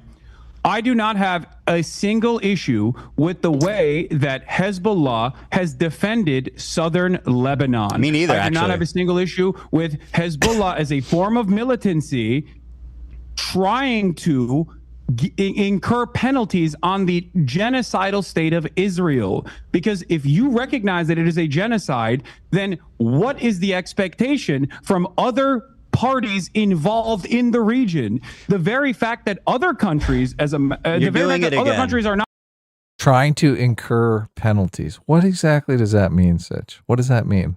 Let me Hezbollah trying to incur penalties on the state of Israel. I believe. What kind of penalties? Is that like mass rapes or terrorism? Oh yeah, terrorism, huh? Yes. Like bombing and killing innocent people, that kind of thing. Are those the kind of penalties? Ladies and gentlemen, the Joe Rogan of the left here, according to CNN. This is it right here. You're looking at Hamas Piker. Go Democrat Party. This is definitely the guy that's going to take you to the finish line, guys. Sure, any one of these clips will just endear normie Democrats to the Democratic Party. Exactly. What? This guy likes Hezbollah? Not also up in arms is ridiculous, considering that Israel is a belligerent force that is destroying everything in the fucking region because it has an underlying exterminationist policy. What? Why do you think they're so belligerent? Look, I don't deny that they're belligerent, but why do you think they're belligerent now, Sitch? What do you think happened? Well, what turned them belligerent? I couldn't listen. I have no clue. I couldn't tell you. I have no idea. Oh, yeah. I did see so I was looking up like Hezbollah terrorist attacks. I did see in 2011 in the timeline here, they actually tried to kill the Israeli consul in Turkey, and they ended up they blew up some, building and ended up harming 8 Turkish civilians that were just really? Oh my God. So they had collateral damage. That's insane. That's just in Hassan, Hassan's homeland, right? 8 innocent Turkish little baby children got killed by the Hezbollah going after the Israelis. Mm-hmm. Has Hassan even covered this on his live stream? I don't know. It's a good question. Why hasn't he covered this? I mean, that's basically like an endorsement of killing his own countrymen. It's true. Covered it. So insane. And you agree with that because it's a genocide. You said it's a genocide. All right. So what is the expectation? Please, this conversation is becoming impossible. They act like Israel has always been belligerent, but obviously October 7th came along and they were belligerent. America was belligerent after September 11th. So it's like, fuck around and find out. If you don't just stop talking for a minute and allow me to respond. Okay. Now respond. Thank you. Hezbollah, when it was first founded, I think was a noble thing, right? Of defending Lebanon from the IDF invasion, and they were successful in sending them back to Israel. Now, since then, a lot of terrible shit has happened, right? And you sat there and you said, I do not have a problem with them. So do you not have a problem with what Hezbollah did in Syria, mass murdering civilians on the behest of Assad? Can you find a single instance where I've actually said I have no problem with Hezbollah's actions in Syria? You said I don't have a problem with Hezbollah. No, that specifically. You know what's so funny? Do you feel like that is the entirety of my conversation? Because I have talked about Hezbollah's actions in Syria, as a matter of fact, and I do have a problem with that. You're precise with your words, right? I don't think that harming civilians is in any way, shape, or form remotely correct. Now, having said that, I'm glad that you brought up Hezbollah because, again, in your video, you falsely claim that Hezbollah is responsible for 500,000 deaths in the Syrian conflict. Yeah. Okay? You say that Hezbollah is responsible for 500,000 deaths in the Syrian conflict. That is the entirety of the deaths, including the Hezbollah militancy in the Syrian civil war. And therefore what? They did nothing wrong? No. That's not what I'm saying. So what does it matter the exact count? Why does that bother you? You erroneously claimed that they were responsible for all the deaths. You stood in front of footage. You stood in front of footage of an entire town that was destroyed by what? By barrel bombs. Who has the capacity to have a air force and use barrel bombs to destroy an entire city? Do you think Hezbollah has an air force? They participated. You're not listening. You're being silly. Is that why you posted that photo? Why are you defending Hezbollah's action in Syria? Do you think that's a good look? I'm not defending that. I'm not defending that. You're like, Hezbollah didn't do that. Hezbollah would never blow up a village in Syria. Do you think Hezbollah has an air force? Do you think I think that? Well, you implied it when you showed a hollowed out town that was barrel bombed. They worked most likely by Russian government, forces. Bro. So why did you use that imagery to imply that Hezbollah had killed 500,000 people? They were complicit. That is false. This is my main problem with you, Ethan. You are spreading. You're defending terrorism falsehoods right now, by the way. What? You are defending a terrorism right now. No, dude, I'm defending the truth. How is this so hard to comprehend for you? The truth is what Hezbollah did in Syria wasn't that bad? They did not kill 500,000 people. Okay, so it wasn't that bad? Ethan. So what Hezbollah did in Syria wasn't that bad? How many did they kill? Assad regime. You're minimizing their actions. How many did they kill? You're taking the responsibility away from ISIS. You're taking the responsibility away from the Russian No, I'm putting military. blame on Hezbollah where it belongs. How many did they kill? I don't even know the exact number of how many they killed. I believe it's like around 2,000 to 5,000, which once again is inappropriate. I have no issue saying that. Did they collaborate with Assad? They did, yes. They did. And so what is the issue here exactly? You said you have no... So I looked up the exact quote, from Ethan's Content Nick video. The exact quote he says is, they participated, so Ethan is correct, they participated in the slaughter of over 500,000 Syrian civilians to help dictator Bashar Assad stay in power. Okay. So there you go. So Hassan is like complaining. He's like, well, listen, they only collaborated with Assad. Okay. They weren't actually Assad. So how dare you? How dare you, sir? I'm still trying to get over the killing 5,000 people was inappropriate. Like 5,000 innocent people died and he's calling that inappropriate? Well, he's saying it's inappropriate to... I don't know. To murder 5,000 innocent people? I mean, I would go a little bit further than inappropriate. Oh, no, he's saying it's inappropriate to only talk about Hezbollah and not talk about Bashar Assad, even though in the actual quote, he specifically says that they helped Bashar Assad. He didn't just say it was Hezbollah. He also says, where do I even begin? Thousands of civilians have been killed globally from their terrorist acts, car bombs, and suicide attacks. They even assassinated the Lebanese prime minister. They hijacked civilian airplanes. They've shot 15,000 rockets into civilian centers. And if you can imagine, that's not even the worst thing they've done. They participate in the slaughter of over 500,000 Syrian civilians to help dictator Bashar Assad stay in power. They indiscriminately bombed civilian centers, and they killed hundreds of thousands of civilians. What can only be described as a genocide. They are a designated terrorist group by the U.S. and by the EU. And the entire thousands? Yes. Hundreds of thousands? That's crazy. Which gave them the status after they participated in the Syrian genocide. In short, nobody likes them. Well, there is one person. And then it cuts to Hassan. The Syrian genocide, a literal genocide. Yes. Unsavory shit here. Mm-hmm.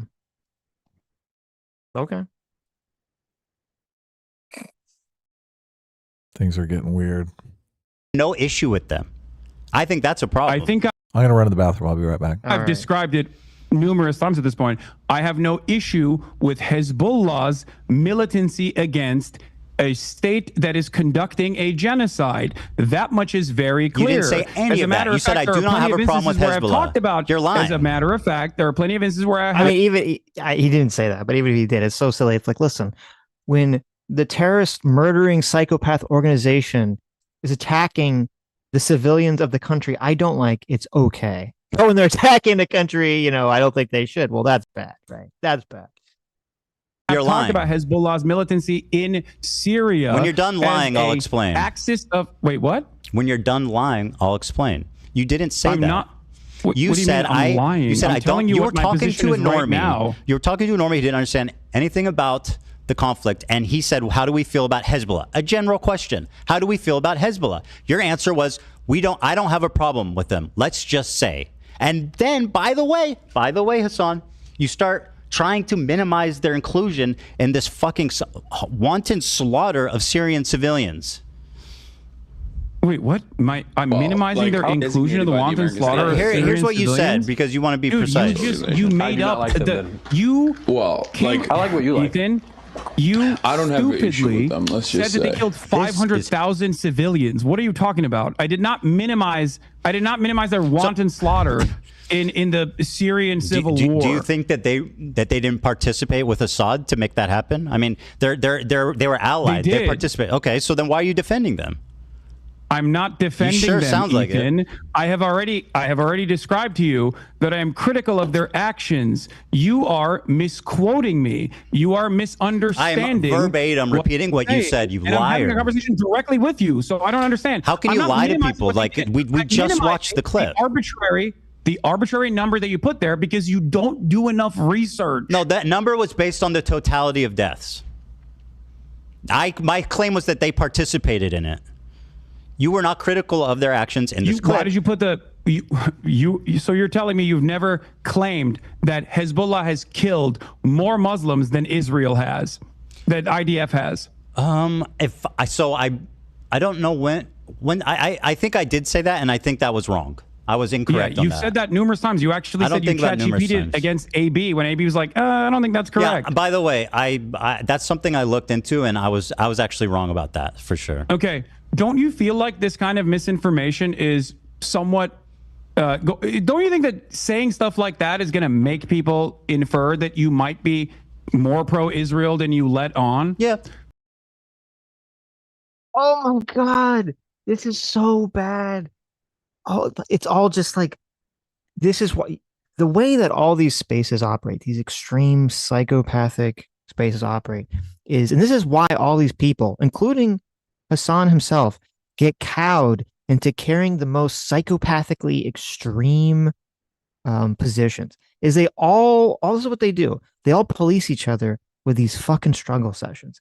You can say all the mantras, you could say all the things they want you to say. You could keep repeating all the lines. Israel did a genocide, blah, blah, blah, blah, blah. But it's like the second you push back on like one element, you're like, well, I don't agree with that one part. It's like, boom, you're the enemy. Yeah. You're the evil Zionist. You're the evil oppressor. It's totally fine for you to be purged from earth, to be violence, to be taken up against you. Yeah. It's so ridiculous. Child so Protective ridiculous. Service is called on your kids. And this is why. If Ethan came out and was like, listen, I don't, Hezbollah, does a lot of bad shit, and we shouldn't be supporting that, whatever, then he would get fucking annihilated by his chat. He's such a pussy. Can't stand it. He couldn't put up with it. You mean so he Hassan, just gives in. He just cows to it. I'm sorry, Hassan. Yeah. Yeah. Hassan. No, it's crazy. So much of he keeps going to the genocide too. He keeps like accusing Israel of committing a genocide to make this claim. It's that genocide claim is doing a lot of heavy lifting here. Because it doesn't work like this, right? You're not just like clicking a box and you're like, well, I said it was a genocide. What more do you want from me? Okay, you did. But then you spend all of your time criticizing responding people to harassment who are offering analysis and not justification, but analysis. Can I flip it on you a little bit? Are actually formed. You're upset. Hassan, you're doing it. You're doing it again. I'm not doing anything. I'm hoping bro. to explain to you something so you recognize that you're wrong, as you've done twice now. You don't need to explain anything to me. I understand your point. Don't you? So you're accusing me of being irresponsible with my words. Don't you think saying you have no issue with Hezbollah makes people think you're pro-terrorist? I don't care that people think this. It's ridiculous. So are people valid for thinking you're pro-terrorist? Do you believe the state Department's designation for terrorism is valid? Is it reasonable for people to think that you are pro-terrorist when you say I have no problem with Hezbollah? Do you believe the State Department's designation for terrorism is valid? You answer my question, and I'll answer yours. Are people valid? Ethan, and considering you rely heavily on your audience not really understanding the terms that you are using. Let it be noted you are dodging. When you say, oh, Hassan defends terrorists, okay, literally there's a reason why you say that. You say that to disparage me without actually addressing my arguments. And now when you're faced with me face to face to talk about these issues, you agree with me. So if you agree with me, you called Hezbollah a noble group. Should I just run around being like Ethan defends terrorism? I think you do, but I said their actions were noble. I didn't call them a noble group. Again, you have a problem with the truth. You just said that their inception was a noble one. Yeah. You said Hezbollah it's different from saying Hezbollah is a noble organization. But I really need you to answer this. Isn't it reasonable for people to assume you're pro-terrorist if you say stuff like, I have no problem with Hezbollah? Just answer the question, yes or no. I don't think it's reasonable for people to assume that I'm pro-terrorism because I think people are going to assume that regardless because I am. People can assume I'm Zionist, but it's okay for it's okay for people to assume I'm Zionist. Yes. Got it. The logic is clear. You don't understand what I'm saying. I get why people assume that. I get why people assume you're pro-terrorist. Yeah. Do you feel? Okay, let's talk about that then. Do you feel like someone being branded pro-terrorist is as impactful under the Trump administration as someone being pro-Israel is? Well, as someone who's been branded. Oh my God. No fucking way is he dead. Holy shit. He's really going this way. I can brand you whatever like horrible thing I want because, it's worse if you brand me in some designation that, the right doesn't like. But I can brand you any designation the left doesn't like. Fuck you. Go to fucking hell. Eat shit. Fuck off. Like, get out of here with that. So dishonest. As a pro-Israel Zionist, in my space, it is a horrifically fucking it's resulted in the unbelievable, unprecedented. I've been on the internet for 10 years, right? I've been through all kinds of controversies, all kinds of shit. I have never once in my entire life, Hassan, experienced the amount of harassment, the organized, psychotic campaign to try to ruin my life, all of my employees' life, my family's life, their family's life. This is your community acting in response to what you're saying about me being pro-Zionist. So do I think it's worse? In my experience, it's much worse. My community that's done any of these things that you're talking about. Okay, Hassan, can I ask you a question? Why the fuck were you browsing H3 Snark the other day and pulling clips from that? I don't know. Someone fucking sent me a clip in the chat. Okay. And so you shit and pissed about me pulling a meme from Destiny's subreddit. I have never even pulled the subreddit up, but you're on stream browsing H3 Snark. How do you explain that? Ethan, your entire subreddit is a snark subreddit dedicated to me. What the fuck are you talking about? That's literally not true. But... I don't have a single issue at this point. What are you talking about? You have personally moderated your own subreddit to turn into this, by the way.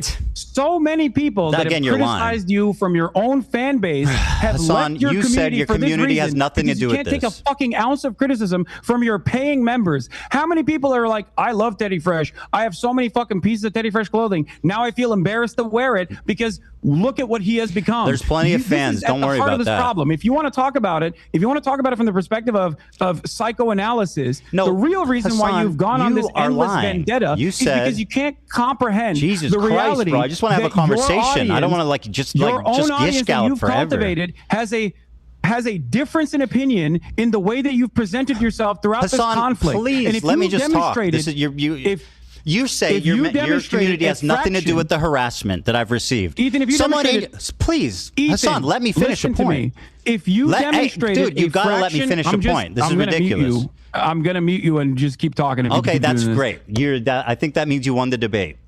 Yeah. No, listen to me. So I'm not muted. So hold on, let me finish. You gotta let me say something. If you demonstrated a fraction of the humility you did just now, most people would not have left your community, by the way. That is so bullshit. Mm-hmm. I don't care that they left the community. That was obvious. You definitely do. I've got plenty of fans left. Don't worry. Here, listen. You claim your community has nothing to do with the harassment. Yet you said in the same breath that your chat linked you to H3 Snark, the subreddit primarily responsible for coordinating that harassment, and you pulled it up on your stream. Do you have evidence that H3 Snark called CPS on you? Did I say that? Like random anonymous Did I Redditors? say that? Wait. I said they're primarily responsible for harassing me. Who called CPS? What the fuck? So I don't know. Did I claim they did? You're dodging, bro. You are absolutely dodging. You claim your community has nothing to do with the harassment, yet you were browsing H3 Snark. Now, let me ask you this, Hassan. How many times have I browsed the Destiny subreddit on my show? Have blamed virtually everyone for calling CPS. Answer my question. What? So you don't know who called CPS, and yet for the past couple of months, you've been like, it's who. I really hope he brings up the second thought thing. Wasting the stuff on the subreddit is such a waste. Don't waste time on the subreddit. Yeah. Yeah. No one cares about this. Who cares who called? But look, it's insane. I mean, he cares, but like he doesn't. Obviously, he's not going to know who did the exact call, and it's so preposterous to be like, okay, well, you're completely, and this is, and I mean, Hassan knows this. All these people know this. That's why they're so dishonest. If the situation was on the other foot, they'd all say, listen, you're cultivating an environment. This is what they always say too about platform environment. Yeah, right. They always say this about Destiny too. Like, oh, you're cultivating an environment, a toxic audience, where even if you don't have to directly say something, you're doing stochastic terrorism, where you're getting all these people riled up to go and attack me and blah, blah, blah, blah, blah, blah, blah, blah, blah. Right. Yeah. And it's like, okay, now suddenly when it's their audience doing that, they're like, oh, listen, I mean, do you have receipts? Do you have a video of someone doing the exact thing? Yeah. It's such bullshit. The person who called CPS, I'm sure is probably on the Reddit. Like they're doing it, so the Reddit will go crazy and compliment them.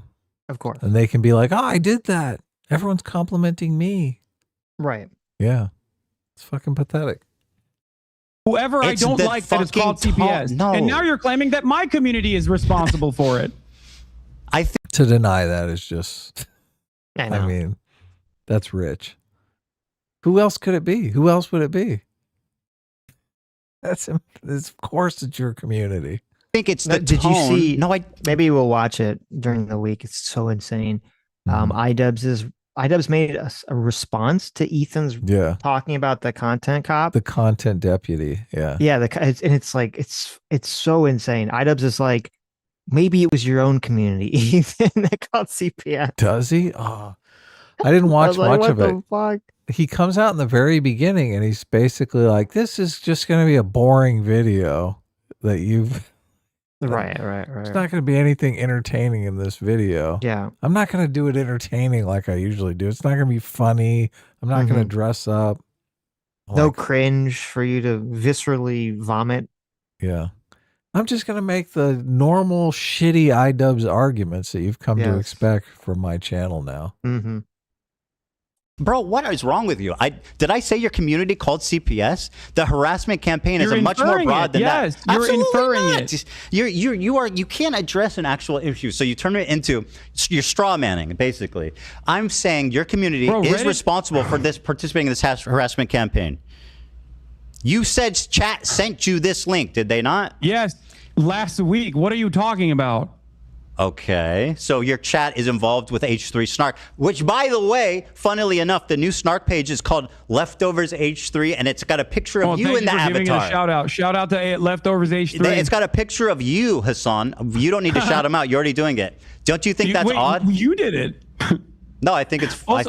Also, what do you think? Like, first of all, do you think I have any say on what fucking happens in these subreddits? What are you talking about? Well, you have a say what happens in your Discord and chat, which you absolutely do not moderate. And there's so much evidence of the disgusting shit. That's also completely fucking false. Why did you criticize XQC for not moderating his chat when you called in? Ethan? Why I can't believe you did you criticize XQC for not moderating his chat? Yes, XQC has actively used this community over the course of many years at this point, as he was, doing Gamba and wanted to fucking keep gambling and felt bad that I was criticizing him to attack me. Okay, there's a difference. And that's different than what your community has done. How? What? How is that different than your community attacking me? You want to know how it's different? I have an 8-minute clip compilation all the way from when our podcast ended all the way to December of 2024 where I actively defend you. That is moderating my community. I do not give a fuck about your quote-unquote defending as your community went rabid with your approval. Please spare me. With my approval? I just told you. It's your community, bro. You literally say in this clip that it's let me play this clip for you because it will show just what a liar hypocrite you are. People don't fucking like you, big dog. I don't know what to do. They love you, huh? What do you want me to do? Fucking everybody loves Hassan. Everybody loves iDubbbz too. Ethan, my objective is not to be liked, Hassan. That might surprise you. It might surprise you. My objective in life is not to be liked. Or I mean, it's not to specifically be liked. That is not my objective. I know that's foreign to you. Then why? Why are you bringing any of this up? People don't like you. I can't change that. Okay? There's plenty of people who don't like me either. My whole career's been people not liking me, but I've never experienced this level of harassment. You are unwilling to contend or concede at any point that you are. Because I'm not responsible for it. Here, play this video, Dan. Here you go. Anyway, it's not about being liked either. It's about harassment, bro. Go ahead. Show your audience because you've been saying that I've been like leading a harassment I'm waiting campaign. for it. I'm waiting for it. I sent it. Are you? It's embarrassing. Sorry, hold on. Especially Dan is because of the way you behave now. Ugh. Dan is in the bathroom, so hold on. He is responsible for it, though. Obviously. You okay? My argument with you in that conversation. It's just so insanely ridiculous. The idea that Hassan's orbiters and all these people, like if they just it'd be so simple. It'd be so simple for them to have stopped this before Greta control. They could say, listen, we're like 99% agreement with Ethan. We don't agree on everything. It's fine to have a little bit of disagreement.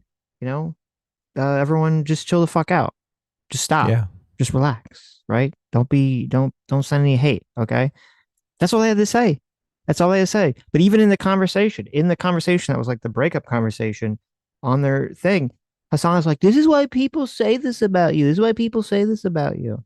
Well, he's so smarmy about it because when he says, I'm not responsible, he's like, he knows his community is doing it. He knows he's responsible for calling him a Zionist and making it sound like he's a genocide supporter. He knows he's responsible for all that. But he in his mind is saying Ethan is responsible because Ethan should just stop saying those things and supporting Israel. He's like, you're responsible because you're the one supporting Israel.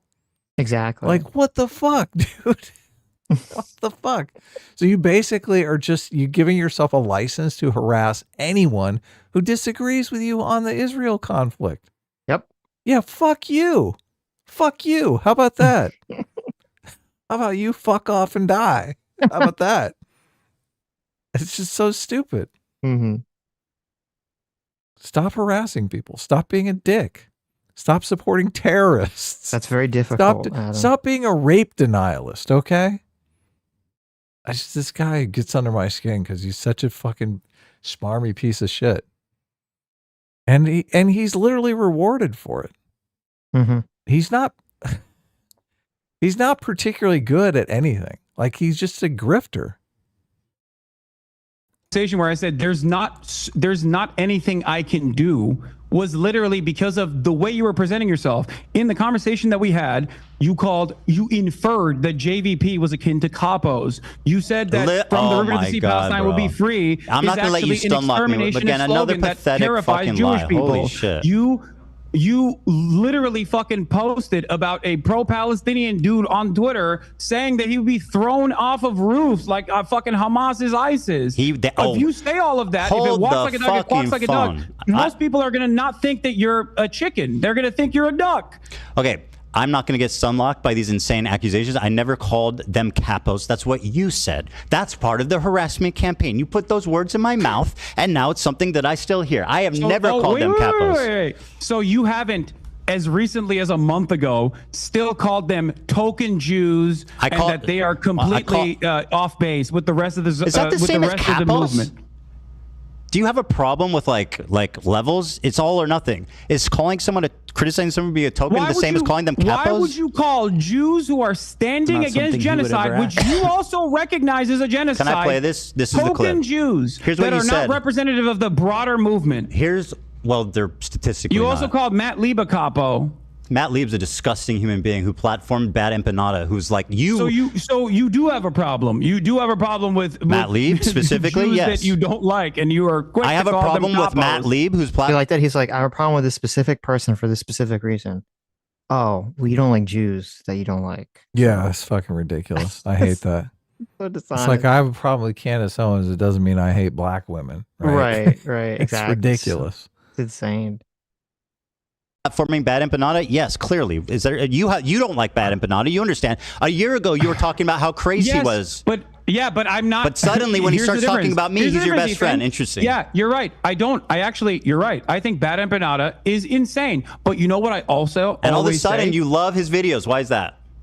Bad Empanada. Why do you love his videos suddenly? Before you pledged never to watch his videos on stream. Why do you love them now?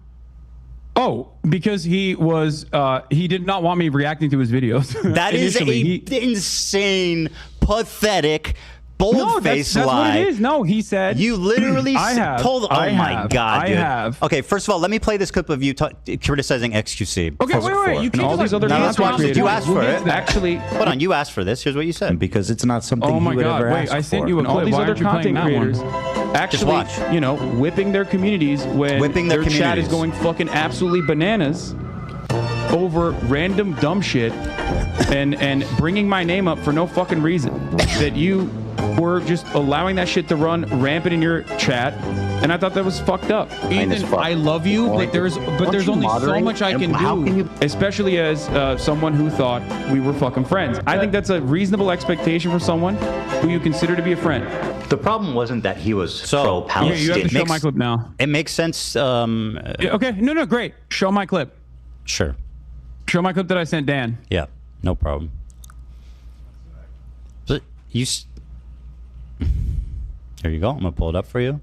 Oh yeah, TikTok. This is gonna be good. Ethan Klein debunked 7 minutes, bro. Hold on, I'm not gonna watch the 7 minute clip. Where do you want me to watch? 7 minutes of it. Okay, you think if I just play it from the beginning, they'll get the gist of it? Yeah. Okay. Oh, you'll get it. All right. And you can skip towards like the end too if you want, like towards the middle. By the way, this has 1,000 likes, bro. Are you name searching yourself or what? No, the person who made it sent it to me. Oh, okay. Nice. I guess it's hard hitting. Ethan is a mega Zionist. You are wrong. Okay, trust me. I don't think you know. I don't think you know many Zionists if you think Ethan is a mega Zionist. Not even close, dude. Time and time. Funnily enough, that's still true. Again, I've spoken about how Ethan is not your enemy. A person who cries when a Palestinian child dies is not your enemy.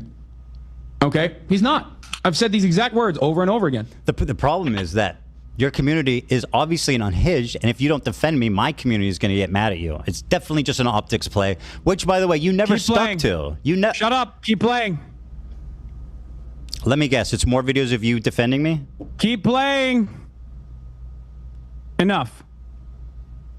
I told people in this community and people everywhere that will listen to what I have to say, that you have to choose who you are actually angry at. There are people who are so loud and so proud about the ethnic cleansing campaign that Palestinians are experiencing currently. Go yell at them. He's been shitting on you on his members-only streams. I don't care. I don't care. Bro literally shot on you yesterday and his coworker for saying from the river to the sea, sorry, dog. I don't care. I mean, I watched a minute of it. I really don't give a fuck what you said. Keep going. No, why? No. It's 7 minutes we've watched long, a bro. lot of your clips. Spare the Keep going. audience. This is about you. Go on. What are we going to glean from watching longer? Keep playing it. This is just November 1st. Nah, I don't want to Go finish to the it. middle. I know what it is. You talk kindly about... Okay, here, I'll go to the middle for you, okay?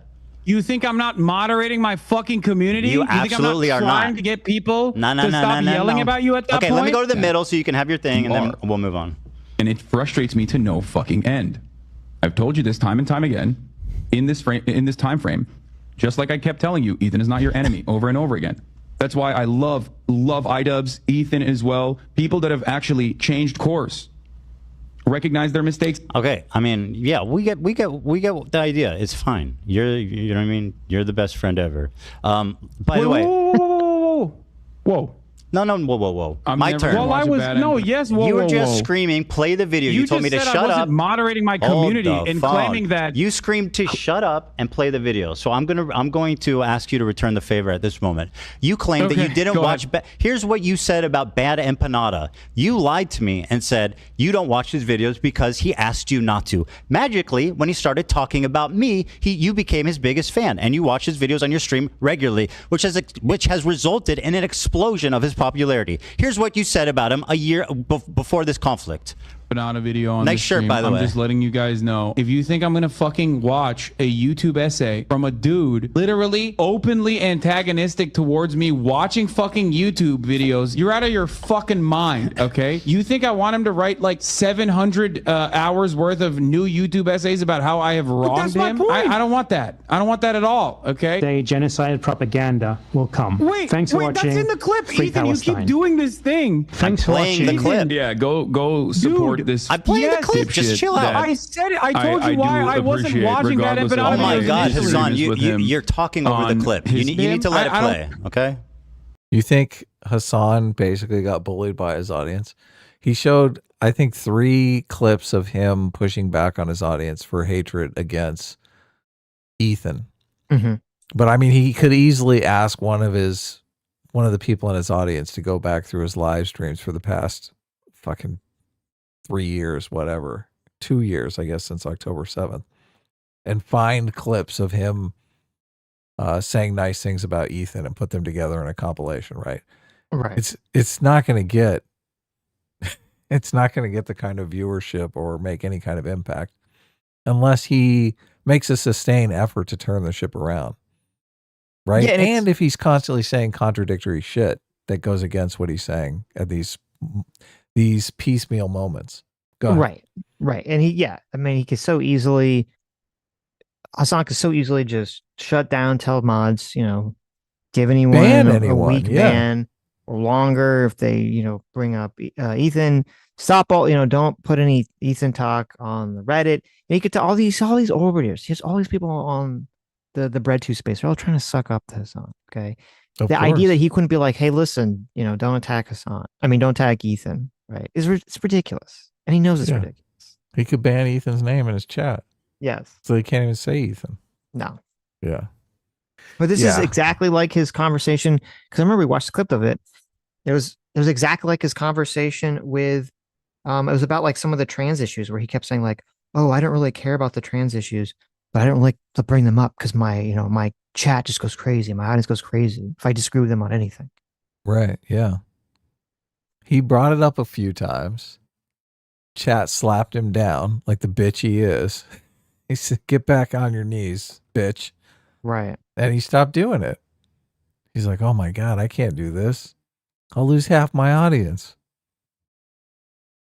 You're making the clip unwatchable. Mine, okay? You think I want him to write? Bro, it's just a minute long. You can chill for a minute. Will come. Thanks for watching. Free Palestine. Thanks for watching. Yeah, go support this dipshit that I do appreciate, regardless of my disagreements with him. That's you now. On his optics and the ways that he conducts himself with regular frequency. You link to his because Patreon. ultimately, his product, his YouTube essays, as a standalone entity, is always solid. Such a fucking freak, dude. Oh my lord, he is such a goddamn freak. He is the most insane person. He has like 7,000 accounts. I just said I have an official blockade on Bad Empanada videos on this broadcast while I'm live. That's number one. And number two, he's not just mean on Twitter. He is a psychopath, okay? The idea that he's just... correct. By the way, the guy who's a psychopath, who's not just mean on Twitter, who has 7,000 accounts, as you say, is somebody that you gleefully platform his videos about me. So I'm just saying, your community doesn't do harassment, right? Let's just promote Bad Empanada, who literally exists to harass people by your own fucking definition. None of the things that you just showed is ridiculous. He is not just you're doing it right now. Most insane person on Twitter. Yeah, let me go watch a video about a dude who constantly talks about how I'm fucking a reactionary fake socialist because I watch people's videos. That seems like a good idea. It's age restricted, which means there's like TOS violations galore in there. Fucking Bad Empanada. The cringiest, like, classic angry leftist who never shuts the fuck up and is just angry at the entire planet. Anyway, let's continue. Why is he a terrorist?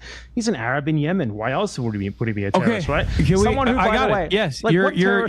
Has he? By the way, you couldn't even watch a fucking 7-minute video of me actually defending you to your audience because that would kind of betray the narrative. It's almost done. It's almost done. It's almost done. He would perhaps benefit tremendously if I did watch his YouTube videos on this channel, but I'm never gonna fucking do that. So you said he would benefit tremendously if I watched him, but I will never fucking do that until he starts shitting on Ethan. By the way, my community doesn't harass people. That's not true. Let me explain to you what. Absolutely, provably, empirically true. Do you want to hear my perspective, or do you want to fucking just keep playing clips that your production team put together? Okay, so Bad Empanada. Sorry for preparing. No, there's no problem with that. I mean, you're still doing a horrible job at it, but it's all good. We'll see. So, Bad Empanada is crazy. I still say that. He attacks me all the fucking time. He says I'm a Jewish exceptionalist Zionist, okay? Like, there's disagreements that I have with Bad Empanada. There's disagreements with his tactics, as I've shown in that video, as I've said in that video. There's disagreements with the way he presents himself. But if you notice in that video, I also said something. His work on YouTube, okay, his work on his YouTube essays stands alone. Bad Empanada. What about his videos YouTube attacking me? Are those, is that part of his great body of work? Bad Empanada on his YouTube essays, especially when it's issue specific, are actually very instructive. Then why are you watching ones called Ethan Klein is a Zionist baby killer? Why are you watching that one? Is that part of his master body of collection? Is that part of the Criterion collection there, buddy? Why does Bad it is good. Why does Bad Empanada role play hunting Hila and killing her in video games? Have I ever said that I think that's appropriate? I think no, of course. You're promoting the guy that's doing it. You're fucking promoting him. Yes. Oh my God. You're basically like giving him your clout. You're clout sharing with this guy. Yep. It's not. But what you are doing is endorsing this guy. Do you think that Hassan would ever say like, oh, listen, Nick Fuentes is a terrible guy, but his videos against Israel are like really just some of the best content on the internet. Yeah, you should watch check those them videos. out, everybody. I mean, ignore all the other crazy shit he says that I don't agree with, but his Israel videos, those are top tier, everybody. Yeah, that's a perfect example. Never fucking happen. Do I agree with you that Bad Empanada is crazy and also does crazy shit because he's a fucking scraggly internet troll who is, once again, as a separate, you like to compartmentalize Israel proper from doing a genocide. I like to compartmentalize the content that I'm consuming from a guy who I do think is doing well-sourced, well-researched YouTube essays, who also happens to be a fucking freak. Ethan Klein is a Zionist dog, and by the way, I want to kill his wife. The reason why that blockade ended, and I've watched other videos that are not related to you from Bad Empanada in the past on this broadcast as well. How many? The reason why that blockade ended. How many of you watched Not About Me? What? Jeffrey Dahmer was very articulate, so sure he's fine. That's such a crazy argument here. How many videos of his have you watched that are not about me? I don't know. Maybe I don't know. No idea. Maybe one. I've watched a fuck ton though. I've watched a fuck ton about him put out a video. And are most of them about me? No. His defense. Well, I mean, I understand that concept, but it's funny. It's like, listen, my defense is that I've watched a lot of his content.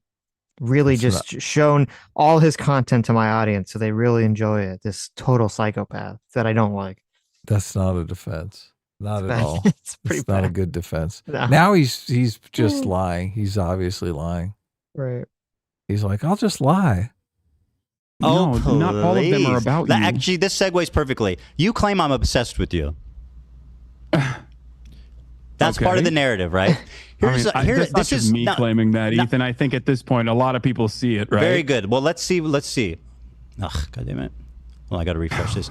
So here's an example from one of these clip channels. These are all different clips, right? Over a 2-month period, there's edited down 24 hours of you talking about me.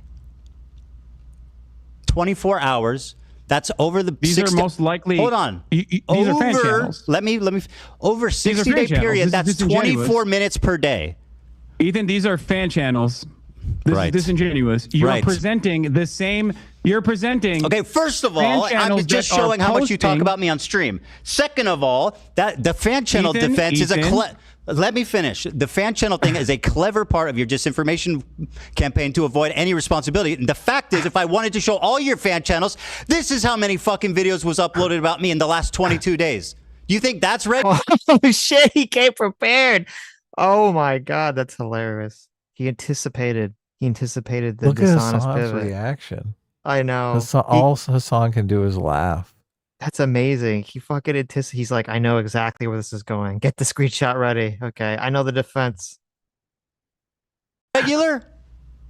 You think that's regular? Ethan, I have no control over my fan channels. What do you mean? You're literally showing the same.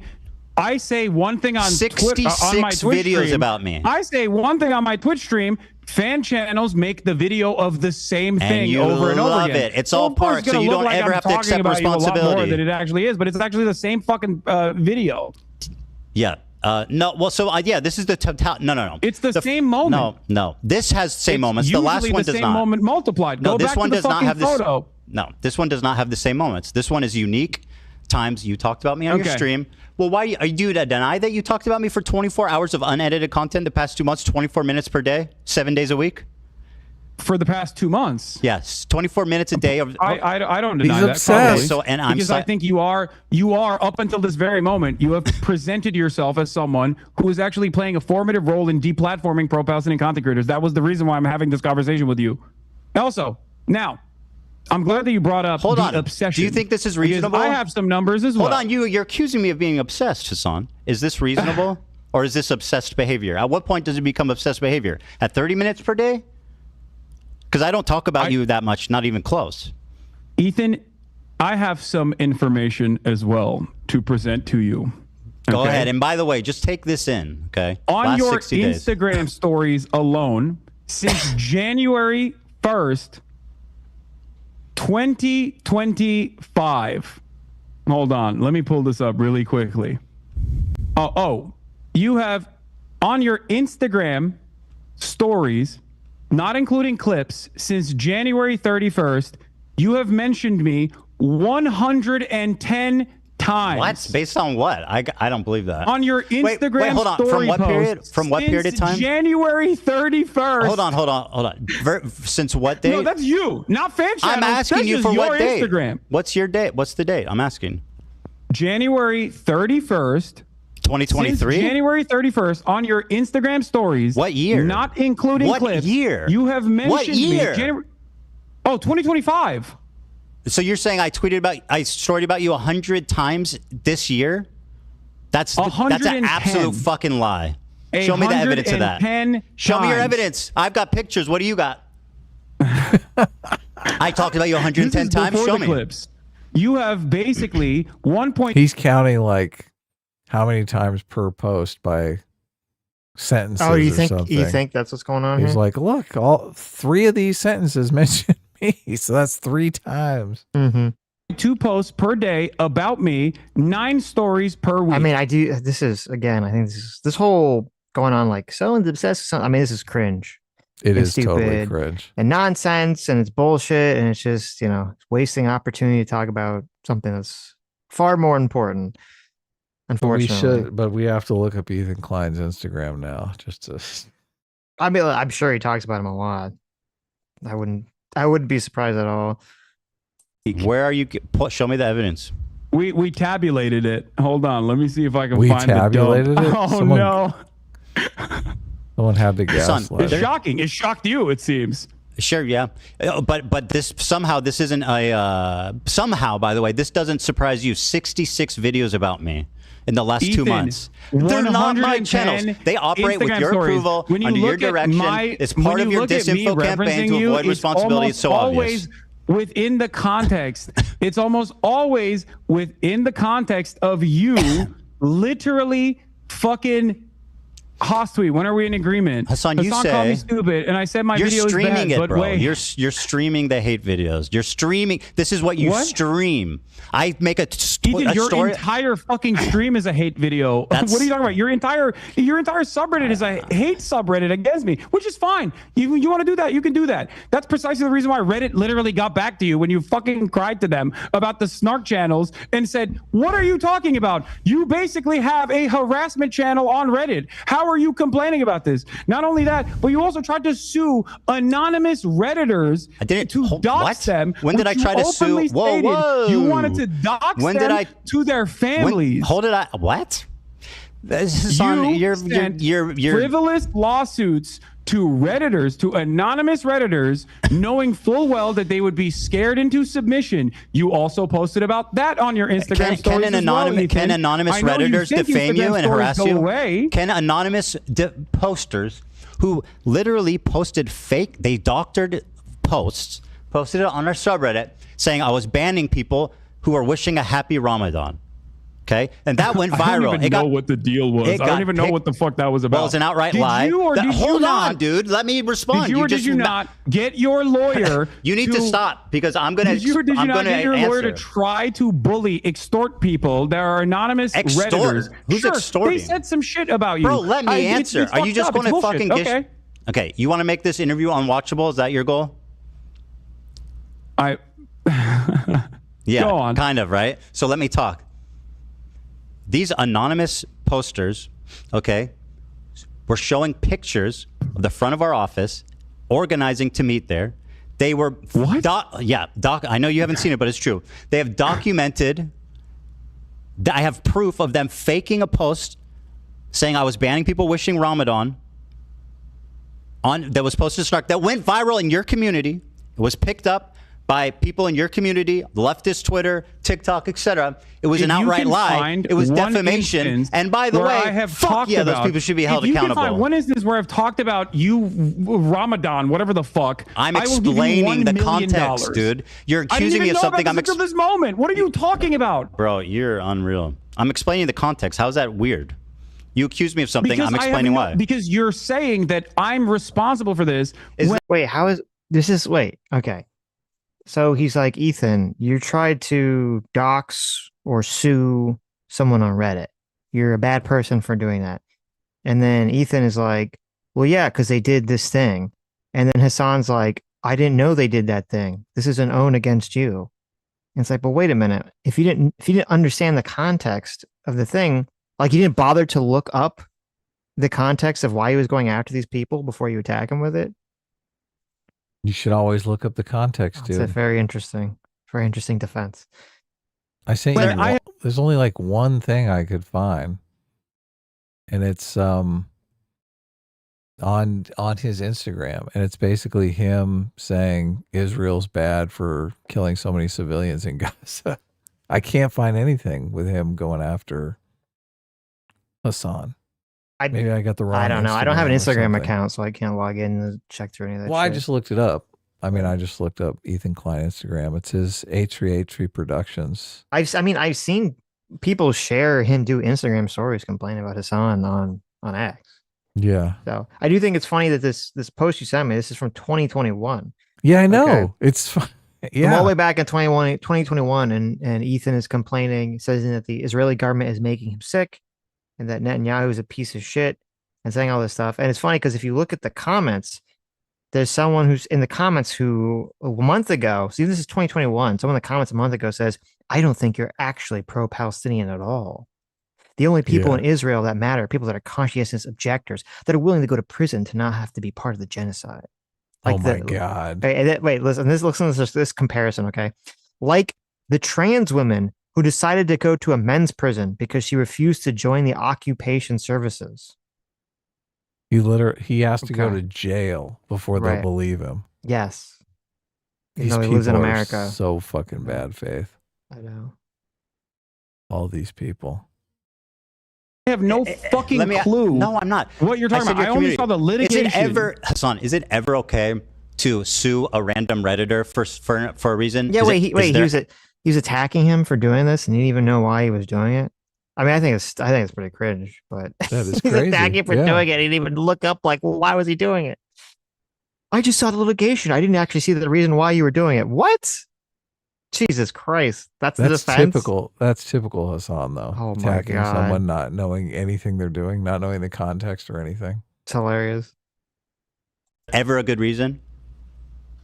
There could be. Okay, very good. Well, they were fucking. Do you think? Okay. About well, this great. Instance, it's not that crazy then. One of the redditors that you sued. I didn't sue anyone. Not First only of all, did you sue for copyright infringement, Hassan, but in you're the process, you are absolute. Hold on, you're lying. So in you the have to stop. process of suing them for copyright infringement, your lawyer demanded such insane things. Your only option to avoid litigation: you provide our office with all correspondence you've had with the moderators of H3 Snark. You provide our office with all correspondence you've had with other H3 Snark users. You provide our office with all correspondence you have had with Reddit. Why?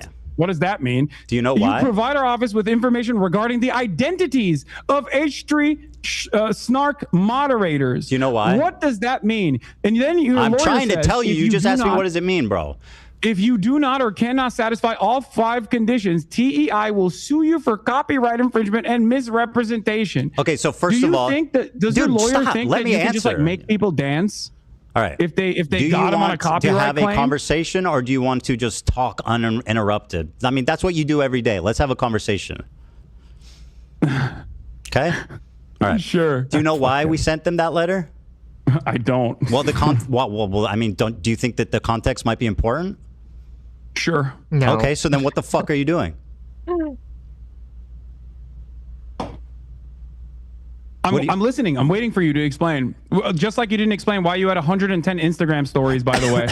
Which link or it didn't happen. Which was shocking to even you. By the way, these people were committing continual copyright infringement. They were posting clips with the stated intention, Hassan, of stealing views from us. This person, we took down the DMC post, and they erroneously views from you how? I'm sorry. Do you want me to respond? This person stealing views from you how? Because they say posting it on Reddit. Yes, duh. What the fuck are you talking about? Really? So you're admitting that you literally filed a fucking frivolous, really are stupid. A frivolous copyright infringement lawsuit. Do you know what a lawsuit? Fair use. Do you know the difference between a letter and a lawsuit? Filed a frivolous lawsuit to try and stop people from criticizing you on Reddit. Did I say? Do you know how many people criticize me on my Reddit? I didn't say Do criticize. you know how many people criticize me on your Reddit? Oh my god, this is so. Imagine pointless. if I was fucking suing them. Bro, how much would you talk about that? You know what? I want to ask you something. They're posting paywalled content and saying, watch it here so that you don't support Ethan. Now. Okay? Spare me. Now, let me ask you a question because this is fucking dumb. Okay? You always say that whenever, first of all, let me give you a stat. You've watched 11 hate videos about me. Since you should make Hassan respond to that. Because if they were saying, listen, we're going to get paid wall content that you can't get off YouTube proper, and we're going to upload it to Reddit, and we're doing this specifically so that people don't have to pay for the content, of course you can go after that person for copyright. That's literally what you're supposed to do, to go after people for copyright. Yeah, they're posting members only content. Yeah. Yes. Yeah. Of course. How was that? So, and then Hassan hyper dishonestly turns that around and says, LOL, you're going after people for criticizing you.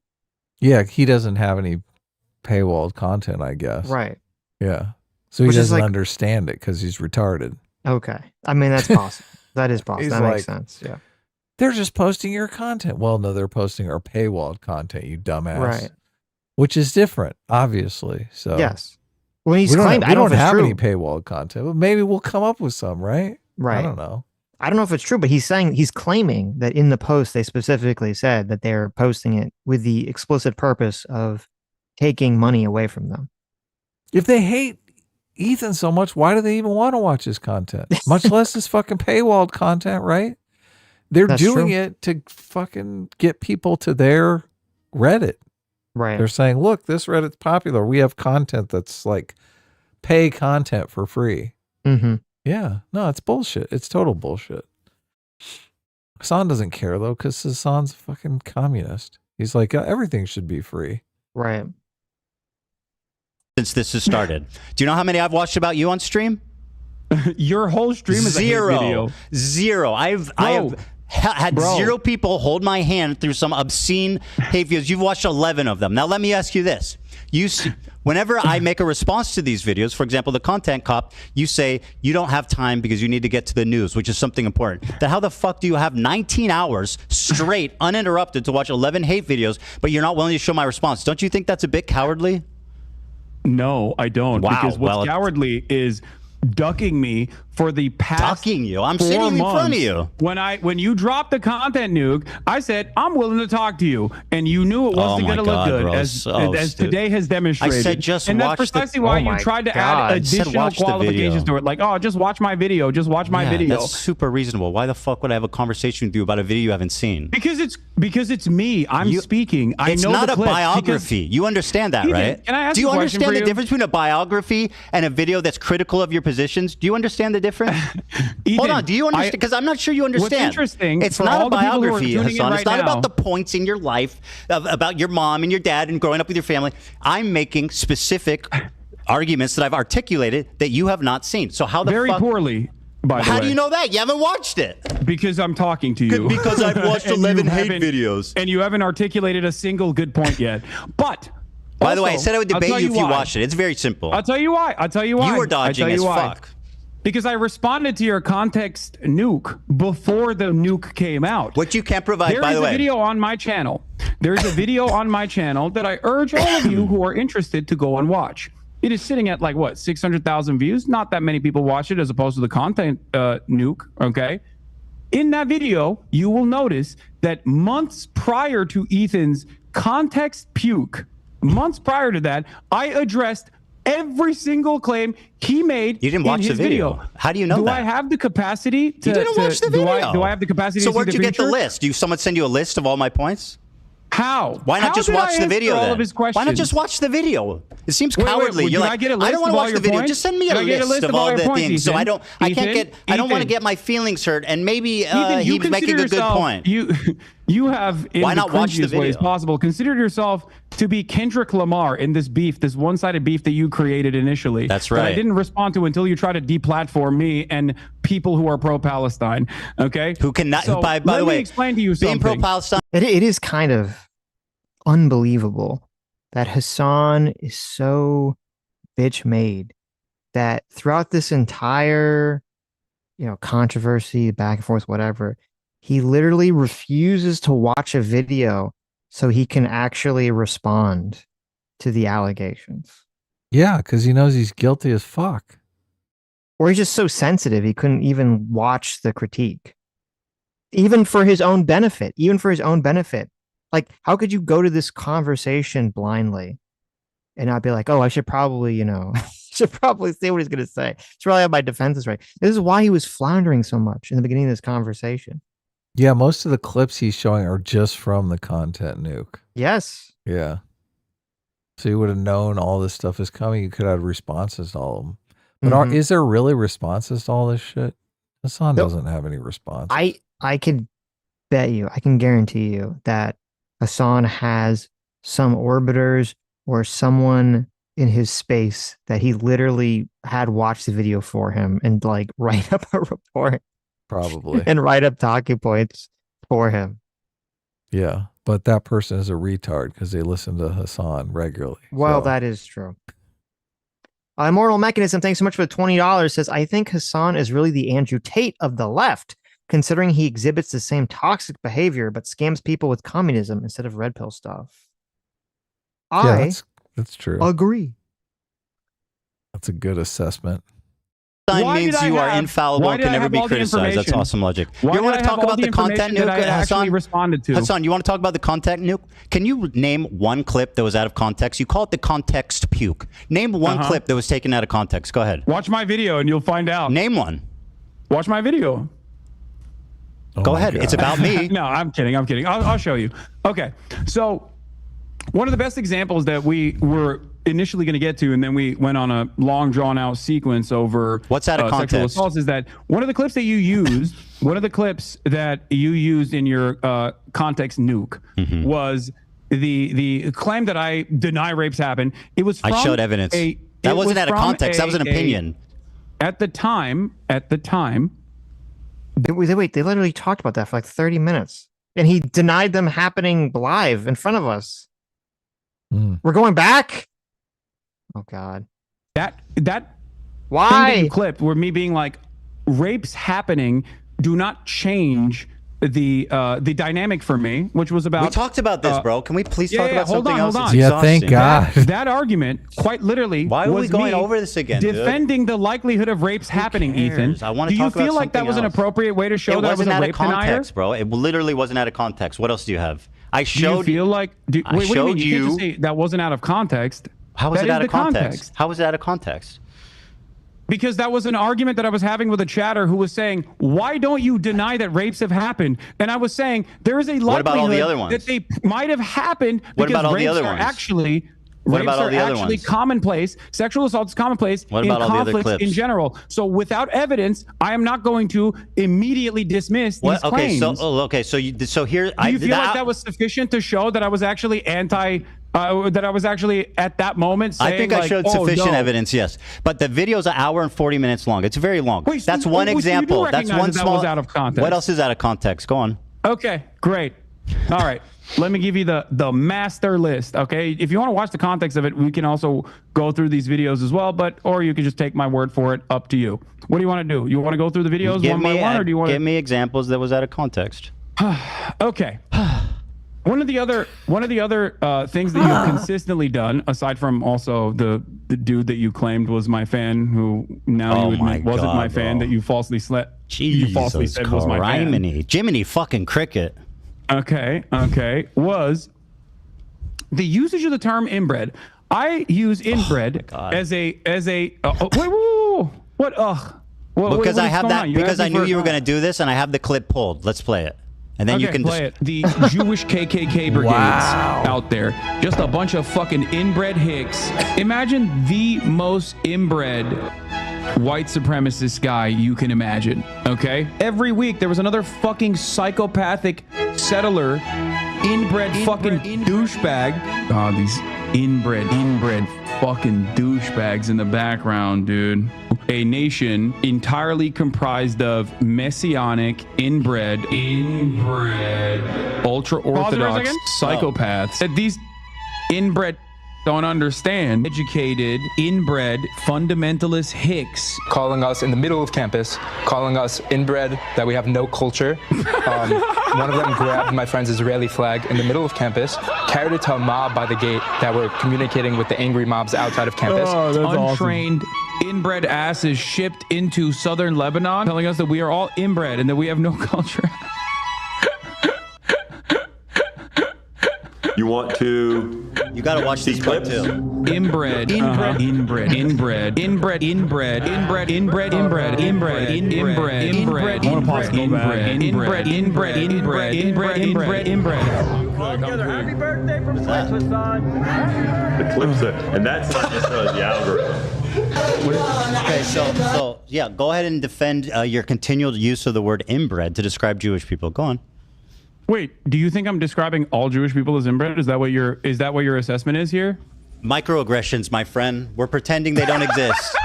You Shut up, dude. Come you continually on. refer to Jewish people as You inbred. are such a pussy. Oh my god. Yeah, dude. I mean, of course I'm calling the fucking Kahanist Jewish supremacist settlers inbred. Why is it that you tried to defend the actual Kahanist settlers that were destroying humanitarian aid? When I was calling them fucking inbred, you were like, oh, why? They're just nice young Jewish boys, you said. All those clips were from some settlers? Every single one of those clips was some settlers? I couldn't tell you. Didn't seem that way. He's talking about the settlements a lot. It seems like inbred is something he just throws out anytime he sees a Jewish person. He thinks all Jewish people are settlers, though, even babies. Baby settlers, baby. When describing that fucking video. Did you so again, Hassan, you have a chronic problem with the truth. Here's what you're talking about. Douchebags in the background. These are just dudes. By the way, this is the difference between me and Hassan. When I get criticized, I pull it up and I watch the fucking criticism. Hassan opens Comrade KC tweets and snark posts and reads their interpretation of my video. Talk about being a pussy. You need people to hold your hands. Let's fucking be real here. Yeah, I'm so scared of you. That's why I wanted to debate you. And this is an ongoing joke with this community. These are just fucking benign dudes. Just I don't know what the fuck they're doing. It looks like they're doing charity or something. It looks like they've got water or boxes or something, like they're helping. And he's going, oh, look at these inbred fucks. It's like, bro, who are you? What are you? By the way, even if they're doing whatever bad, you're still calling Jewish people inbred repeatedly. You understand that, right? Rubs off on people. They're fucking Nazis. That doesn't make it What's any wrong less with you? They're participating single-handedly in a genocide. Continually to Jewish people as inbred, bro. You don't think that can affect people? I call all racist right-wing reactionaries inbred. It's one of the fucking terms that I can use that isn't like immediately slammed. How about one that doesn't feed into like an anti-Semitic trope? Why did you laugh when that guy said that people were calling them inbred on campus? Why was that funny? What do you mean? Because it's a fucking crybully claiming that he was a victim he was of walking harassment. through campus. What? He was walking through campus. How is he a crybully? No, he's a crybully for going on Fox to be like, I was under attack. I was victimized once again. What was the bully aspect?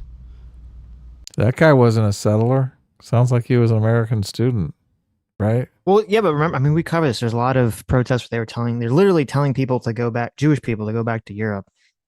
Right. You know, calling them inbred and shit. And Hassan's just like, LOL. That's funny. Yeah, that's not real. Yeah. Well, he's making the argument that he only uses inbred for the settlers, right? Oh, okay. That's the argument he was making.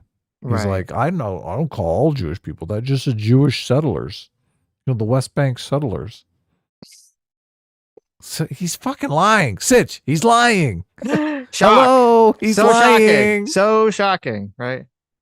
Yeah, this is the thing. His psychopath audience, they get off on this. They're like, ha ha, look at he's lying again, and they're all falling for it. Ah! What do you mean? When someone to be a cry bully, there needs to be a bully aspect. Where's the bully aspect? Have you literally left your goddamn Bel Air mansion for a second and looked at the news? Do you know what's going on? An entire year of genocide side by side with people claiming that Jews are being victimized on college campuses has now led to the fucking Gestapo literally packing up pro-Palestinian student activists. You don't think that those fucking dipshits played a role in that on Fox News of all places? What the fuck is wrong with you? Of course you're not pro-Palestine. This is the reason why nobody thinks you're pro-Palestine, okay? Because you do this dumb shit. Because you can't fucking see the world outside of how you feel slighted so you're by. saying people think I'm pro-Palestine because the irony of the guy who every time you attack him says, how dare you attack me? There's people dying somewhere else in the world. It's like, oh, you just can't get outside your bubble of slights. He's got it trademarked. He can't. Right. He can't stand someone stealing his grift. And it's so vehemently dishonest because all it would take for all this stuff, and obviously this is why, you know, there's always these propaganda conflicts on both sides that kind of dictate how this stuff flows, where, you know, one side will make an accusation against the other side, and the other side, instead of just saying, I mean, assuming the allegation is true, instead of just saying, okay, that's true, you know, we should police our own side and we should get rid of that, they say, no, how dare you? That's, you know, That's not true. And they doubled down. And that's exactly what's going on with these protests. Yeah, there were a lot of people in college protests that I'm sure were protesting just against Israel, and we're totally fine. We're not doing anything wrong. And there are lots of people who were storming into buildings, banging on doors, making Jewish students feel very uncomfortable, yelling at Jewish students to go back to Europe and all sorts of crazy shit. Calling them inbred. Calling them inbred, right. And doing this other shit. And it's just so stupid. You can't just be like, okay, yeah, those are bad people. Fuck those people. I denounce those people and then move on. But no, they just can't. They have to just deny. They don't want to give them they don't want to give them a victory. That's the problem. And it's a problem in all these conversations. People just twist themselves in the knots and they go fucking crazy because they just don't want to give the other side some level of like, yes, you're correct. The side that I'm on is not always 100% good. There's bad people on everywhere all the time. I hear what you're saying, but Hassan is one of those people. Exactly. That's why he'll never agree to it. He is one of those fucking bad people. He is. That's why he won't fucking agree to it. He is one of the bad people. He's one of those people who self-admitted to. And that's why it's like obnoxious. I hope they fucking get to it. The clip of him talking about radicalizing people. He's on the fucking podcast with the people who were saying that October 7th was based, talking about how he's participating and they're participating in a radicalizing fucking pipeline. Right. Yes. Yeah. Secretly. Yes. They got to keep it on the DL. Please, Ethan, get to that. Just get off of this nonsense for the love of God. I totally agree. Yeah. They need to talk about the part of substance. Yes. He literally radicalizing people to be pro-terrorist. Yeah. I don't like your repeated use of the word inbred against Jews? No, that's not what I'm saying. I'm saying that you're running defense for Kahanists who are literally I'm not defending them. Nazis. I'm attacking you.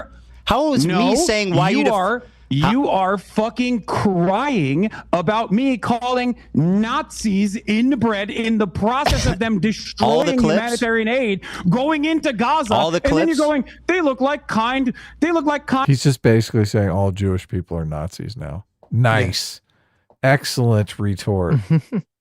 You bigot. And boys, yeah, I took it back immediately. They look like nice boys that were just holding the humanitarian aid. How do you assume that people I literally won't see took that it back immediately. What the fuck is wrong with you? I admit I was wrong and took it back immediately when I learned the context. Do you know how that works? Oh my God, there's a lot more. Do you want to keep going? Have you piece by piece? Yeah, look, if he pointed out the context on the different people, Hassan would never take it back. Yeah. If he was like, oh, look, these are innocent missionaries. I know. He'd be like, oh, well, they still look inbred to me. Very inbred. No, it's fucking boring. Now it's boring. Because because you're a chronic liar. Well, I went back. Maybe I wasn't afraid of the context nuke. Okay. I went back. Maybe I wasn't afraid of it, but I was worried that you were going to fucking clip shit out of context and keep chirping to your audience and lie to them. And now you can't lie to them. And all of a sudden, lo and behold, half of the fucking shit that we've talked about, you've backtracked on. Maybe that's the reason why people think you're fucking pro-Israel at a time when. And this is another thing too. There's like the disgusting dishonesty of the whole thing is, Ethan says, I think he said like 3 things. He's like, I got 3 details at some point in my life. I agreed. Yeah, I made a mistake on them. And then Hassan weaponizes that against him. Says, you backtrack on everything. You backtrack on half the things that we talk about. This is why, your audience fucking hates you. Blah, blah, blah, blah, blah, blah, blah, blah. They incentivize people to never acknowledge if they've ever made a mistake. It's disgusting. Yeah, that's majorly fucked up. You say that they're doing a genocide. You said that the Houthi Luffy was not a pirate. He's not. Or I'm sorry, not Houthi affiliated. He's not. But even if he was, I wouldn't care. I hope you understand that. Because that's rewriting history. I'm gonna say this very clearly. No. It's not that you cared. It's that you fucking glazed them up. I'm gonna say this very clearly to you right now. 10 toes down. Are you ready for this? Go ahead. I believe what the Houthis are doing in terms of stopping Israel doing a genocide, to implement a blockade on the Red Sea is a good thing. 10 toes fucking down. They are on the morally right side. Don't you also think they're on the morally right side? What have they done? God, he's so fucking stupid. He's so fucking stupid. I know. It's so retarded. You're supposed to. Hold on. You're saying that it's a genocide. What have they done? What the fuck are they supposed to do? They hijacked a boat that had nothing to do with Israel. Like fucking That's bravo. Not true. That's not true. Really? What was that? What did it have to do with Israel? It was literally owned by an Israeli. It was partially owned. Island. Is a big multi-conglomerate company that was partially owned by an Israeli. Yes. It was bound for fucking for Turkey from matter. India. What do you mean? There was what do they you think kidnapped BDS is, 5 dude? What do you think totally BDS stands for? unrelated Filipino fucking prisoners and kept them prisoners for a year. In your fucking video, are you going to take? Wait, he's like, listen, they stopped the boat that was going to Turkey and they kidnapped these 5 people that were not Israeli, that were Filipino, and held them hostage. And Hassan's like, what do you think BDS means? Shit. For real? Holy shit. He's oh so my fucking God. stupid. I'm telling you. I really hope he presses on this. Are you saying it was justified to kidnap those people? Because like someone on the board was Israeli of this company. That back too now? Now you admit that you were wrong on that Take part what too? back? I didn't hear Wow, you. what are we on? 4? 5? How many points have you actually backtracked I don't know on I don't know what you're accusing me of. What was I wrong about? You said in your video that it had nothing to do with Israel. You claimed that it wasn't owned by an Partially Israeli owned by an Israeli conglomerate. guy? You were wrong. Partially owned by an Israeli guy? It's British owned. It's owned by a British company. It is an Israeli It's conglomerate owned by a that owns British the company. fucking ship. So it's owned by a British You literally company. claimed that it was owned by Isle of Man. It was an Isle of Man ship. It is. Like you think all of these ships mysteriously are just owned by that, and it's not a fucking easy flag How much of this? to get. How much of this? So Oh my if God, this it's a Jewish, false flag this now. Israeli guy, is 0.5. if this Israeli guy, how much does he need to own of this business that owns this boat to justify? Is it 0.1? Is it 0.2? Is it 5%? How much? I don't know, Anything. and I don't care because I think that even if they got some of the ships wrong, I still think they're on the right side. Don't you? Oh my God! I mean, like, I agree with their. I'm not even conceding on that front, by the way, because I do. Oh no! How the fucking? How can you say that? Wait, this is the guy who's all like, oh my God, Israel. Collateral damage is so horrible. evil. Yeah. For collateral damage. Houthis are like shooting fucking rockets, trying to take over boats, hold people hostage, attacking people. It's like, I don't care if they got some of them wrong. Yeah, look. Jesus Christ. If we Bro. bombed a couple of hospitals incorrectly, but we got some Hamas guys. Who cares? Yeah. It's fine. It doesn't matter. I do think that once again that was owned by an Israeli conglomerate. No, it wasn't. That's an outright lie. Video. You're lying. It's not owned by an Israeli conglomerate. You're fucking lying. That's an outright pathetic lie. And you're basically running defense for a terrorist organization. Now, do I? So I'm looking up an article too, by the way, because I was curious as to like the direct ownership. It says it was 25 people that were held hostage, not 5 people. 2, by the way. Just 20 people? Oh, 25 people. 25 people. Wow. 25 people were held hostage. Okay. Not good. Defend what they do. I think what they're doing, their message is good. Their method is terrible. Oh, wait, dude, let's ring up the fucking Al Houthi family real quick. Tell us how you would stop a genocide when you're the poorest country. Well, not hijacking an unaffiliated boat and kidnapping 15 fucking nationals and holding them for a year. How is that helping anyone? Yeah, that's another thing that you actually got wrong, by the way, that even fucking Willie Sloptube called you out on. Those people, by the time you had released your context puke, those people had been released. It was... Yeah. That's all he does is fucking call people names. Held for a fucking year. Holy shit! What is it? Ethan's got to fucking hold his feet to the fire. This shit. Do you support kidnapping random fucking people for a year because there's some Israeli on the board of a fucking company of the boat company? Is that acceptable behavior? Hopefully, we'll see. We'll see if he holds his feet to the fire. Yeah, I remember. What did I said they were prisoners for a year. I know they were released. It literally happened like the day I was finishing the video. Oh, just you couldn't. They were held. Were they held prisoner for a year? Were they held prisoner for a year? Were they held prisoner for a year? Were they held prisoner for a year? Yeah, they were. That's what I said. Thank you. Yeah, they were held hostage. So how's that help Israel taking a bunch of Filipino fucking unaffiliated sailors hostage for a year? Do you understand the concept of deterrence?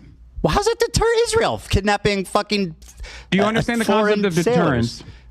Yes. How is that a deterrence? It is a show of force to stop successfully, mind you, to stop other commercial shipping from going through. They literally bankrupted an entire Israeli port. I'd say that's numbers on the fucking board, baby. And like I said, 10 toes down, support that initiative. Because if you believe... Okay, so it is unequivocally clear just so everyone knows, to Twitch, to CNN, to any, New York Times, Washington Post, any of these fucking people, okay? Hasan Piker unequivocally said in this conversation that he supports Houthi pirates kidnapping 25 innocent sailors who are not Israeli because the company has a Israeli as part of the board. Well, and it'll deter shipping to Israel theoretically. So he's in favor of kidnapping innocent people, basically. Yes. So how is this any different than collateral damage in fucking Gaza? It's not. It's literally exactly the same. Yeah. Except he supports it. Yeah. Okay. Bullshit. But this is why I keep saying it. He supports collateral damage. Well, that's why this whole thing about him, he obviously supports October 7th. Yeah. Obviously. Believe it's a genocide. What the fuck are they supposed to do? Should they allow their coastline to continue having commerce as though nothing is going on up there in Palestine, where Israel is doing a genocide in Palestine? How do you think didn't we bomb the shit out of the Houthis? Aren't they gone? Aren't they fucking gone, Daddy? I don't gone? think Weren't so. Weren't they talking about? Wasn't that the signal fiasco? They were talking about how they were gonna. Where's our emojis? I don't know how successful it was, though. Fist fire American flag. There you go. Yeah. Maybe we got to do it again. Yemeni population should have responded to the Israeli genocide? Should they have sat back and just Yemeni let it is happen? not Houthi, by the way. And also, they can't say, obviously, they fucking can't say from the river to the sea, Palestine, because that scares you, Ethan. So obviously, they can't do that either. So it doesn't. It's what Norman Finkelstein said. How can people be pro-Palestine in a way that you think is appropriate? Where your example is hijacking an unaffiliated ship and kidnapping 15 sailors? Not unaffiliated. It's not unaffiliated. But even if it was unaffiliated, as I've said already, if it was unaffiliated, that wasn't unaffiliated. You lied about that, and you recognize that you lied about that for the record. Okay. But if it was, people can look into it. It wasn't. Why did they didn't need to kidnap random people. That's like terrorist shit. Why are they kidnapping random unaffiliated sailors? How are you defending that? Ethan, you know what's You're what's defending them shit? Kidnapping these unrelated foreign sailors? You know what's terrorist shit? Israel fucking blowing up a humanitarian aid When did I defend that? 1,002. No, I'm not saying you're defending that. I'm just explaining to you what actual terrorism looks like. Well, you are defending Israel, terrorism. As of this conversation taking and you've done place, it many Israel times during this last conversation. night literally drone striked a fucking humanitarian aid ship that was headed for Gaza off the coastline of Malta. That's real fucking terrorism. What the Houthis are doing, on the other hand, is resistance. So and it's not only moral, think, but it's just. Very good. You're right. You're so righteous. If justice is served, do you think that the Filipino hostages who are held there for a year agree that that was an awesome, an awesome act of resistance? Not. Probably not. Right? Probably not. Can you explain to me what you would do? What would you do? I think, well, first of all, I think that there's something to be said for stopping the cargo in that strait, but they're doing it insanely fucking stupid. They're stopping unaffiliated ships and they're kidnapping unaffiliated people. How is that good? They're doing it bad. It's not an unaffiliated ship, by the way, but even. Well, okay, first of all, if you want to make some argument about them, you can say, okay, they should stop any traffic going into the Israeli, that would be going to Israel, right? That'd be one thing you could say. Another thing you could say is, well, even if they stop ships, why are they holding these people hostage? Won't they just send those people back home? They're stealing their cargo. Right. If they're going to even if they're going to say, listen, we're going to steal the cargo of any ship, regardless of whether it's going to Israel, okay, just if it's someone who owns the ship is somehow Israeli, right? If there's, some owner somewhere on some part of the ship is Israeli, okay? Why would you hold the people hostage for a year? Why don't you send them home? This is just like the cops when they decide, oh, we're just going to beat up everyone to discourage the criminals. Yeah, what the fuck? This is so insane. This is so fucking psychotic. Oh my God. I know. Oh, it's a deterrent. It's okay. It's okay. It's a deterrent. What? Yeah. The fuck? Beating up some innocent people is always a good deterrent. I guess so. I guess it's totally fine under Hasan. It's so disgusting because his whole thing, is like, oh, it's, you know, collateral damage and hurting innocent people is so despicable. And then when it's like the side he likes is doing that, he directly supports it and says, well, listen, you got to crack a few eggs to make a deterrent. Yeah, exactly. Of course, Israel's not involved in any deterrence, right? By completely annihilating Hamas. Right. You won't explain how it's affiliated. You said it's owned by an Israeli conglomerate. That is an outright lie. Hold on, you're doing disinformation right now. It was not owned by an Israeli conglomerate. You said that. Yes, it was a lie.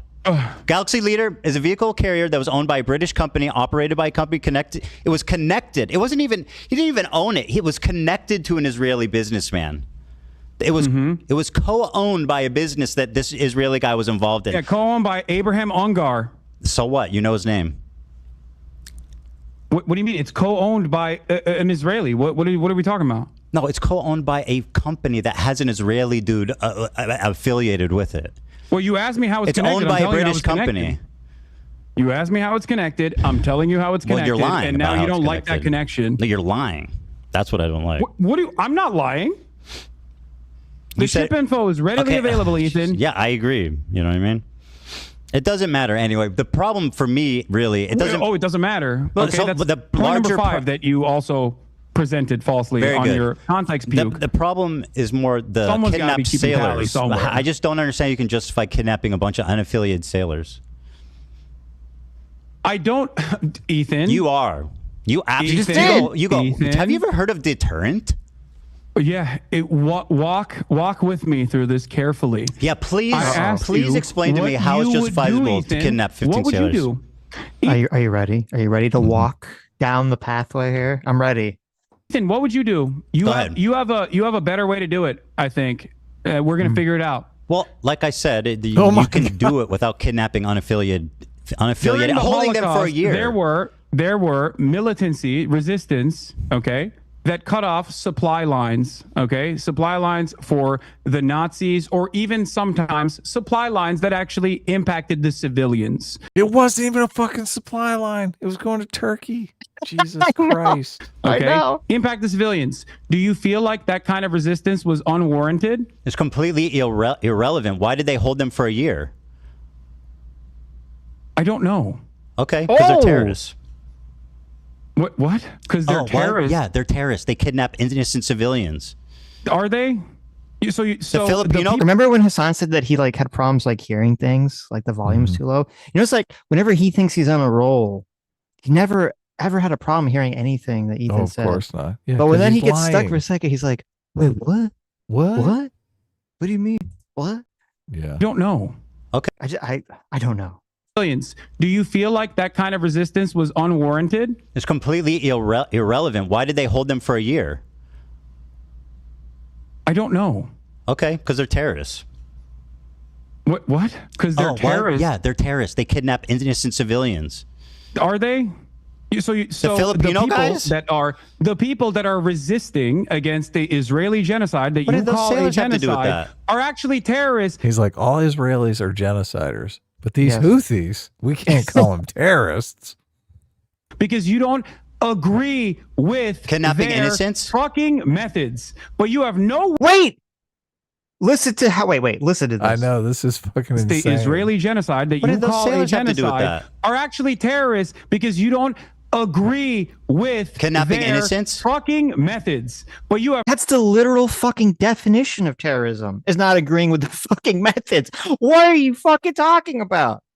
Yeah. The definition of terrorism is attacking a civilian, non-military target for some sort of political purpose or ideological purpose. Well, it's all about the fucking methods, you fucking retard. Yeah. To instill fear in the population. Yes. Oh, you're calling them terrorists because you don't agree with their methods? Yes, Hassan. Yes. You can agree with some ideological position and say, well, I don't think the people should be kidnapping innocent people or killing innocent people to accomplish it. That's fucking terrorism. Yes, Hassan. Yeah. You have no way. Kidnapping innocents. No alternative. You have no alternative. That's not true. I say just don't kidnap innocent people. Nothing else. It's easy. Just don't kidnap innocent people. They could have done that, right? They could have taken the boat. They could have commandeered the boat and not kidnapped people, right? Oh, is that possible? Okay, fair. Do you think that that warrants the standard of saying that one of the only groups that is doing militancy against and resisting against Israel's genocide, which they stopped, by the way, they literally stopped when Israel actually followed through on a ceasefire. If they were just, erroneously and randomly fucking trying to claim ships because they're pirates, they want to live the pirate life, then obviously they wouldn't have stopped doing that, don't you think? And they only started their blockade after Israel started starving Gaza again, and then that's also great. turned what does that have around. to do with innocent sailors? Ethan, I don't think you want to go down this route. I'm ready. What do you mean? Innocent people is terrorism. Is Israel terrorist? Yes. Is the IDF terrorist? I mean, you could characterize it that way. Is the IDF terrorist?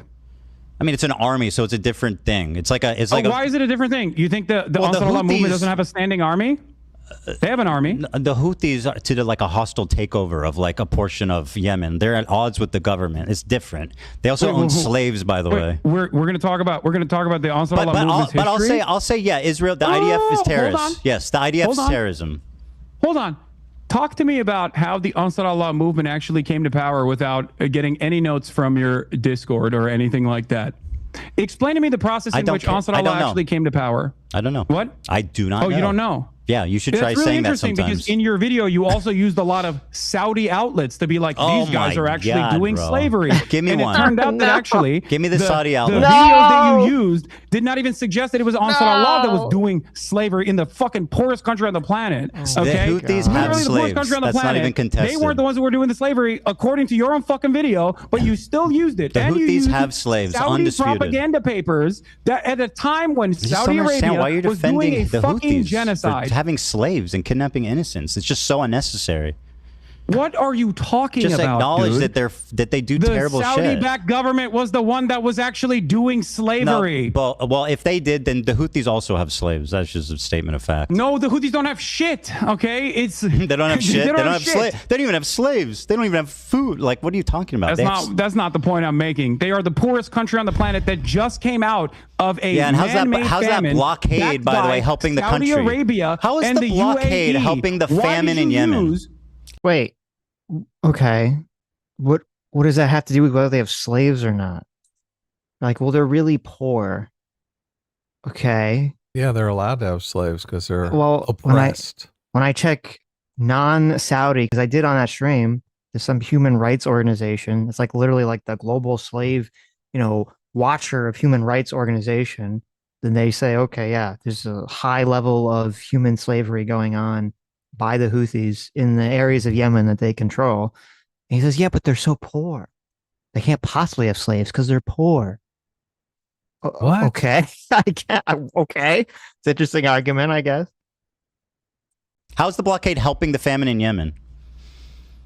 There is, as far as I understand, there's no longer a famine in Yemen. I'm talking about before, because you talked about how you were a regional expert. What is blockading and doing for the poorest country on earth? Ansar Allah and their violent. It does seem weird, right? Like you're like, oh, they're the poorest, most pathetic country on earth.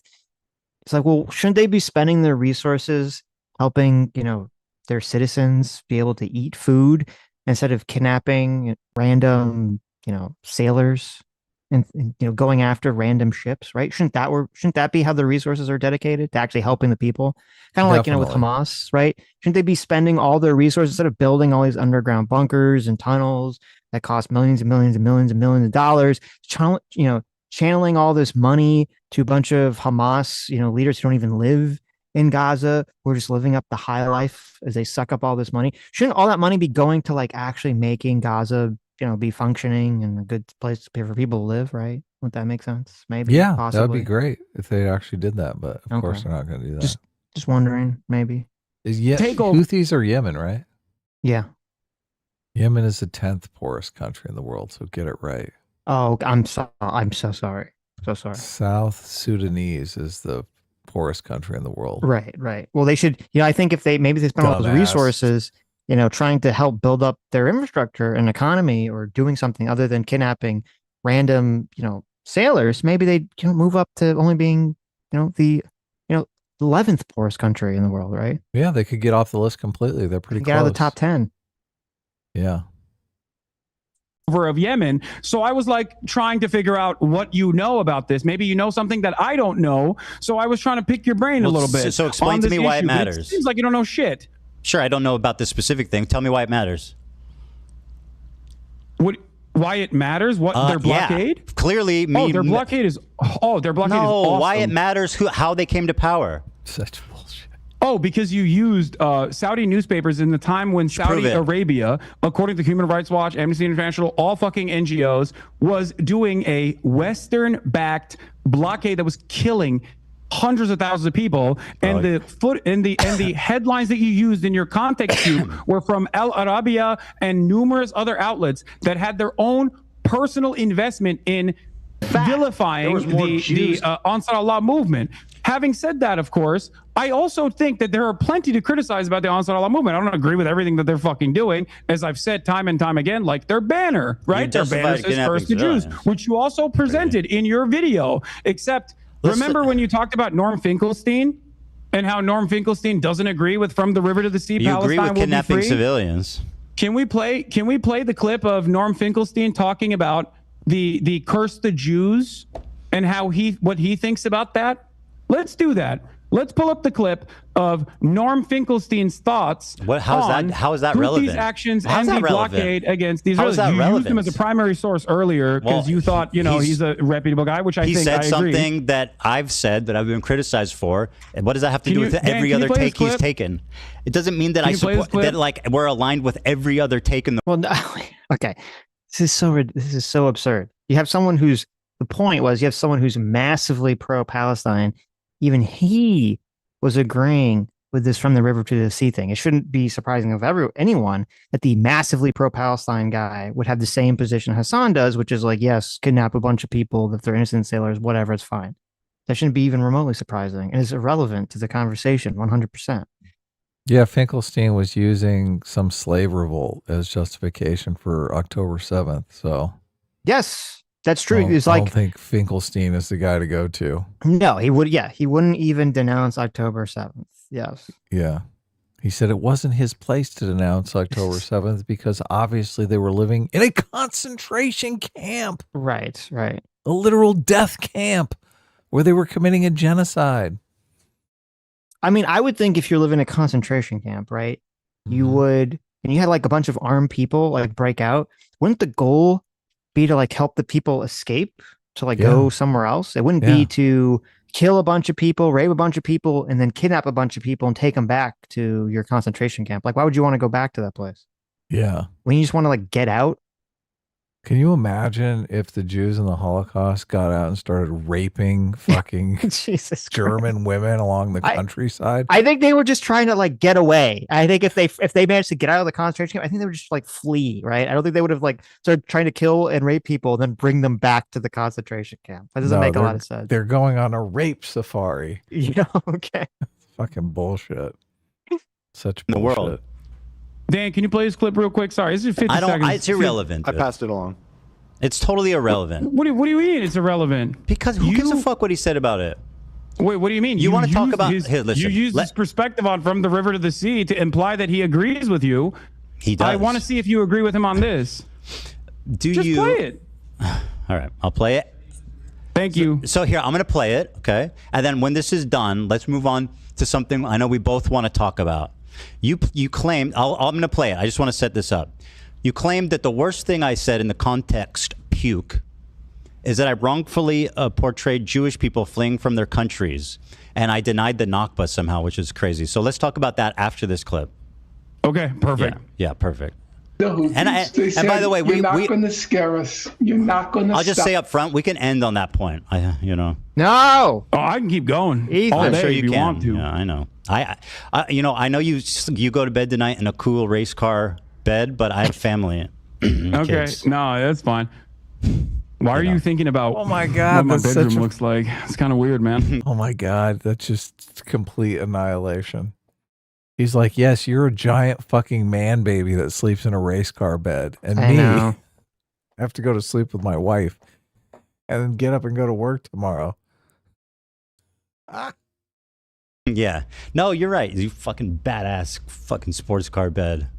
It's a meme. Very odd. Here it is. As long as the people in Gaza are subjected to a genocide, we won't stop. Do you know all the praise that's given to the Danish government because it helped evacuate Jews during World War II? But is there a case where a totally distant people did that for the people of Gaza? If I were to give a Nobel Peace Prize, I would divide it between three. South African delegation. Number two, those doctors who volunteered to go to Gaza, the Doctors Without Borders and others. One doctor, he was Palestinian. Why don't you leave? Because he had the option. He was able to go. He said, I didn't go to medical school for 30 years to abandon my people. He was killed. And the third, it's the Houthis. If genocide is the crime of crimes, the Houthis are the hero of heroes. Yeah, I mean, the first two examples, I definitely agree. I think it's psychotic to give the Houthis a peace prize. That's nuts.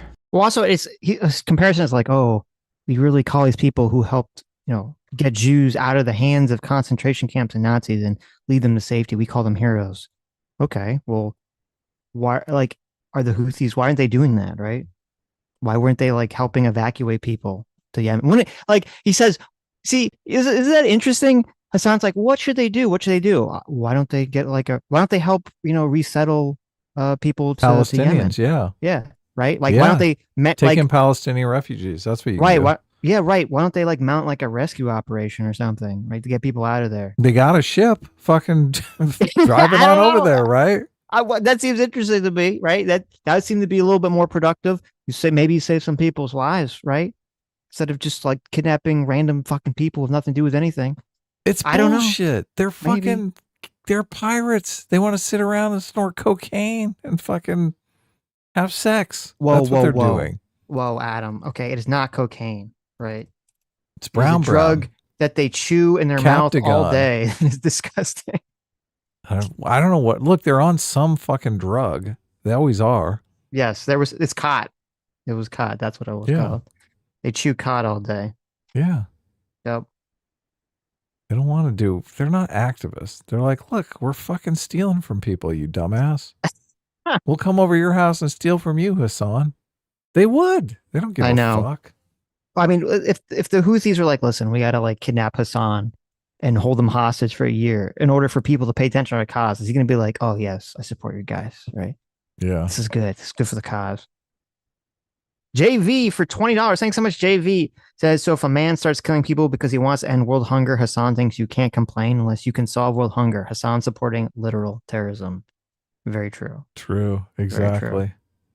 And J-Mac, our Sergey Favre, thanks so much, Daddy. J-Mac for $20 says, oh my God, I thought I could do this with you guys, but the psychic damage is too much. Godspeed, you two. Godspeed, chat. I'm going to go play video games. That's true. Wow, look at that. Even J-Mac had to tap out. This guy gets under my skin too, so I can totally relate. Yes. At least I get to fucking yell and get it out of my system. Because what the fuck have they done for peace other than kidnap innocent civilians? What have they done for their own populace? This is, as you said, the poorest country on earth. Port. That is the direct material.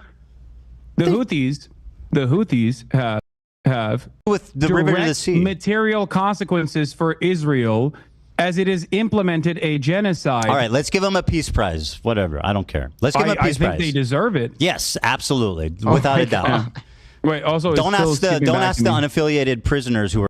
Does Twitch have in their TOS anything about supporting terrorism? Is that allowed? Allowed to support terrorism? No, of course not. Okay, I'm just curious. It's against their TOS, but they don't care. Hassan's our golden boy. He can do whatever he wants. Mm-hmm. He could be a serial rapist, and they would totally endorse him.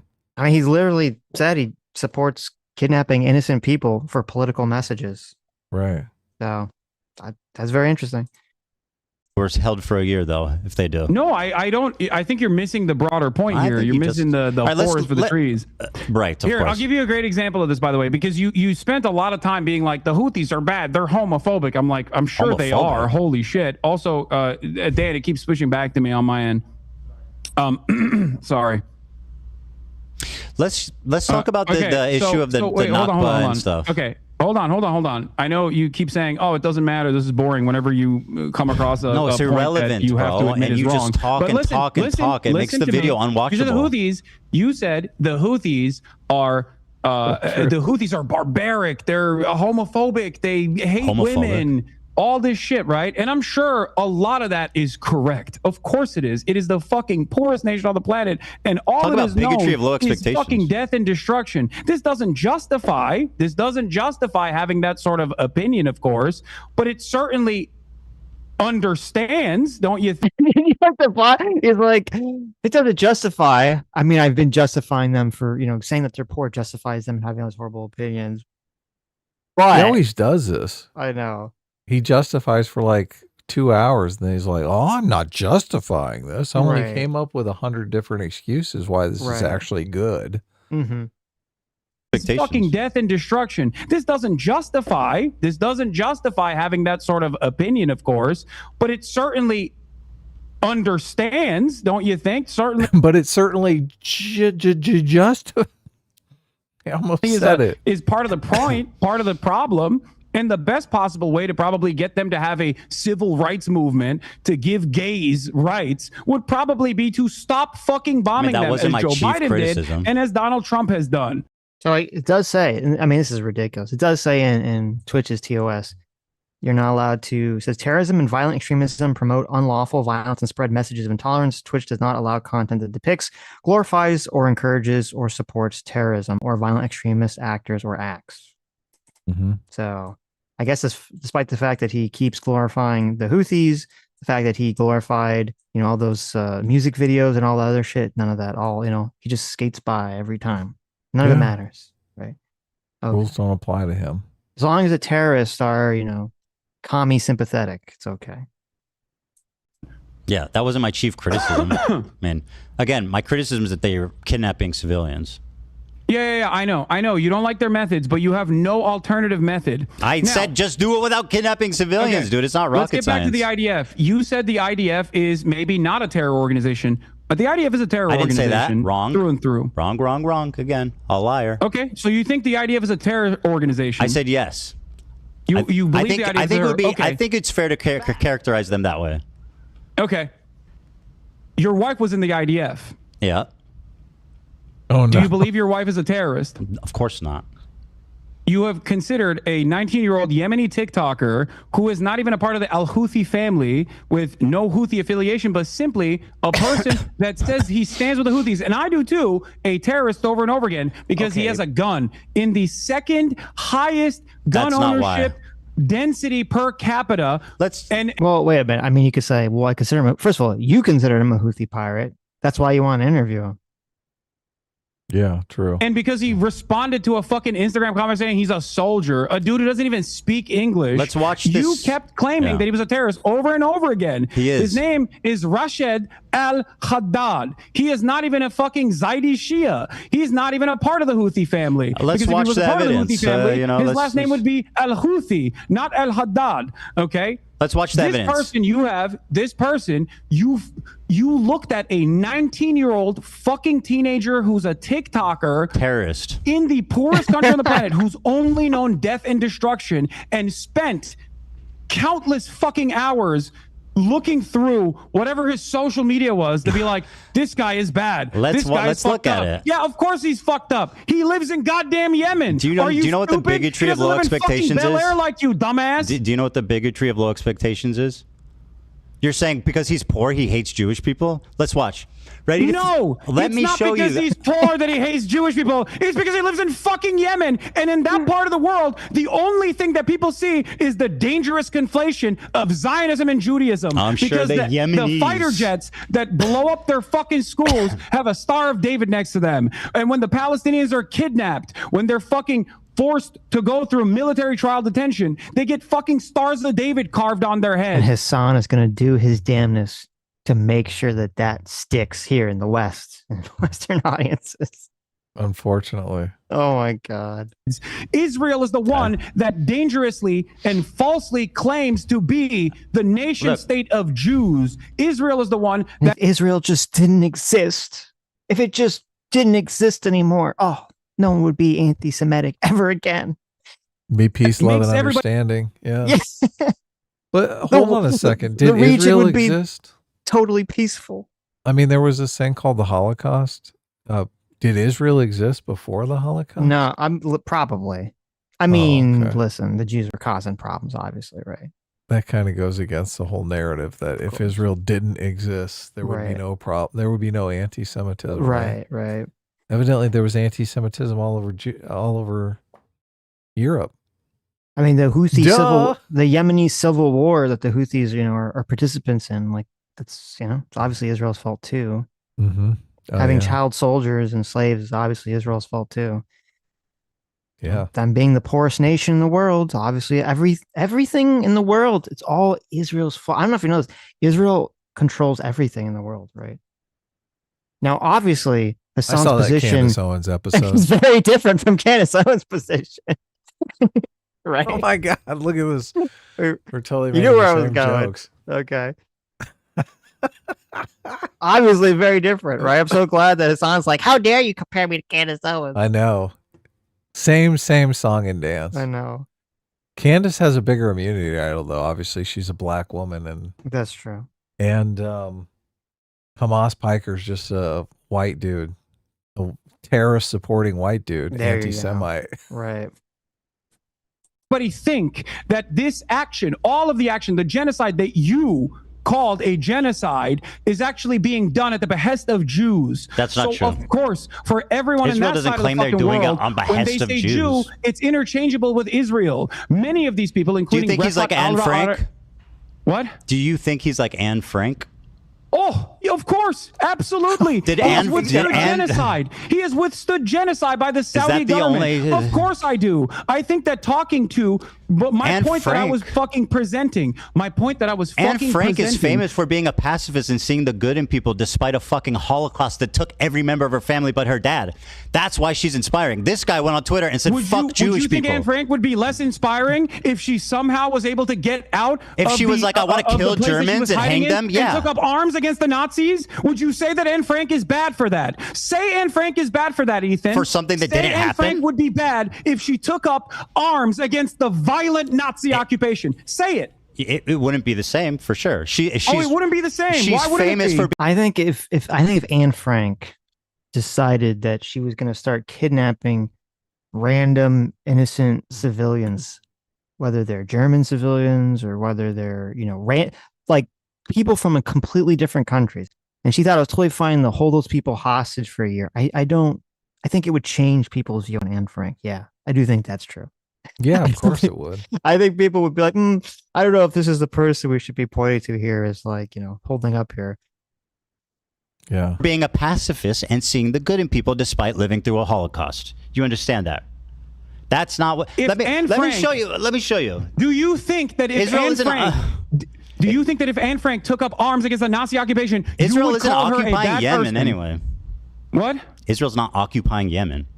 Israel isn't. But for every single country in this region, American imperialism is all You say the they Saudis. have known. You said this. Why don't they say death to Saudi Arabia on their flag? Why is it Jews? Why is it damn the Because they're Jews? directly fighting Saudi Arabia. Oh, but what I are thought, you talking you about? see the Star of David. Of course they hate Jews. What about their? Why does their flag say death to fucking Israel and damn the Jews?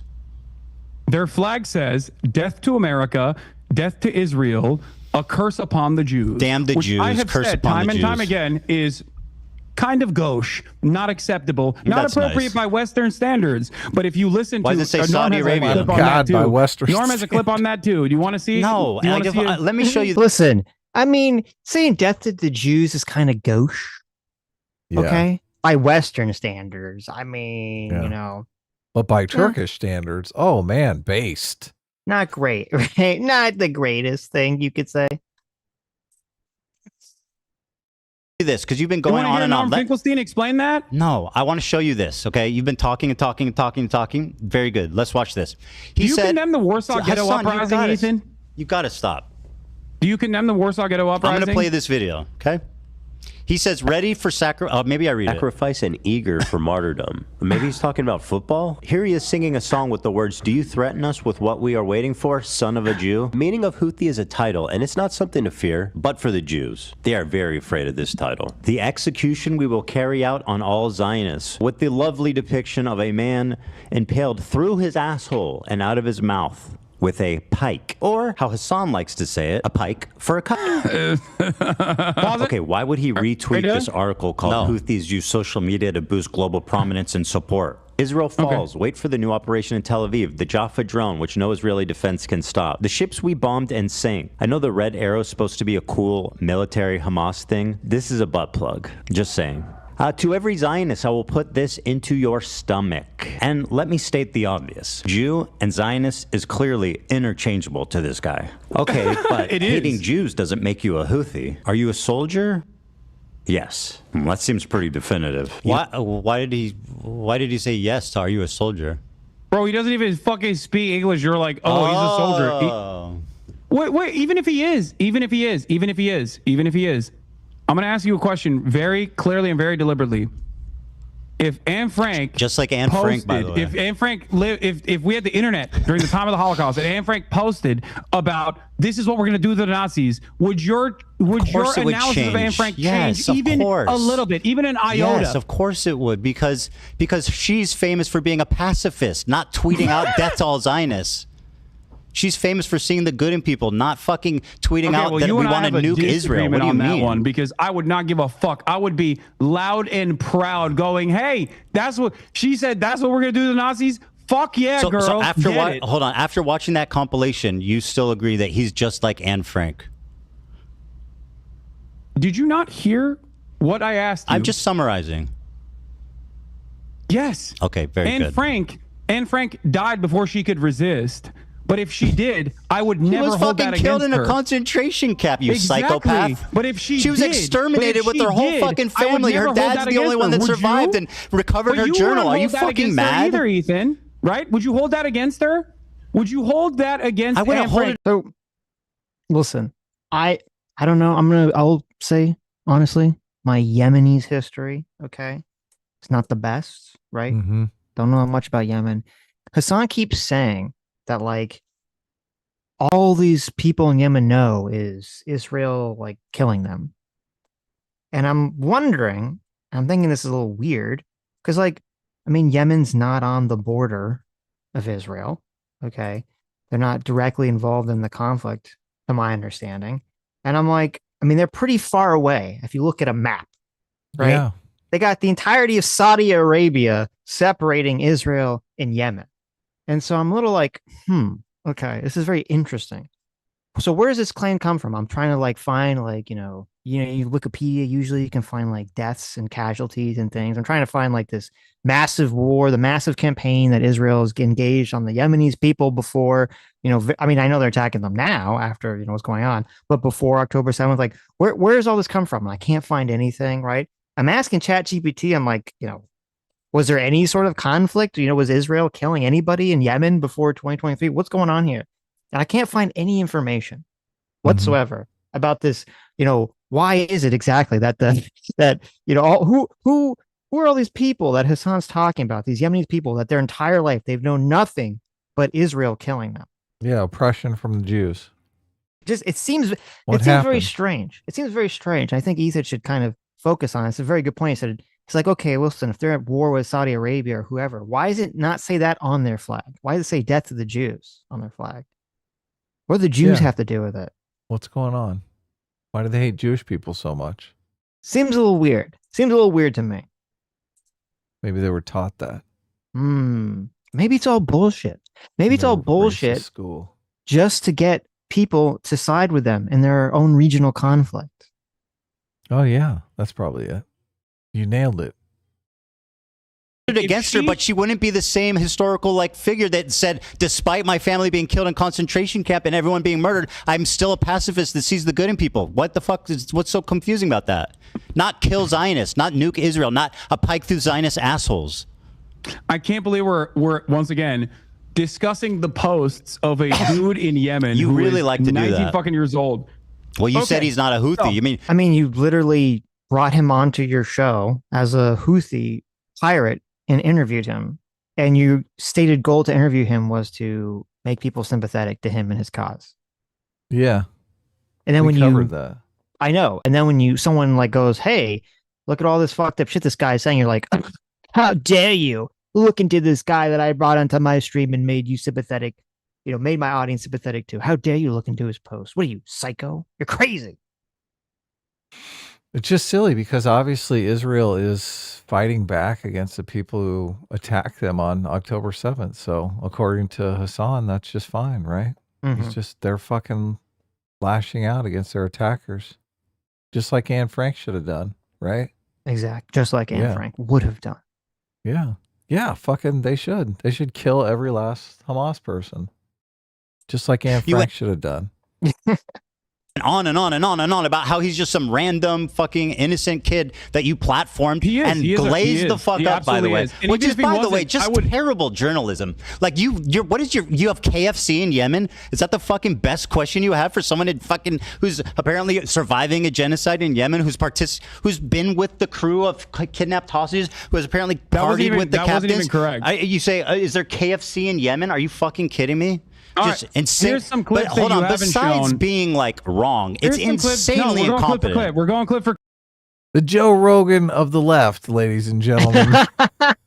The fucking Joe Rogan of the left here. Yes, exactly. You've got a child soldier from Yemen, and you're asking him if he watches One Piece. Yes, very important, hard-hitting journalism here. For clip, we're going clip for clip. Can you please play this? It's from my subreddit. Sure. Give me a sec. Dan's got to pass it to me. Okay. After this, please, we got to move on to the Nakba thing. Yeah. Every single victim of Israeli or American violence has to be a pacifist. Okay. Do you want me to watch this? I mean, what the fuck, bro? It's 4 minutes, so I'm not going to watch the whole thing, but I'll watch like a minute or 2 minutes. Okay? Oh my God. And we got to read it. It's in subtitle. Oh, Jesus Christ. And these subtitles are so small, we're not going to be able to read it. So, will we allow them or not? That just.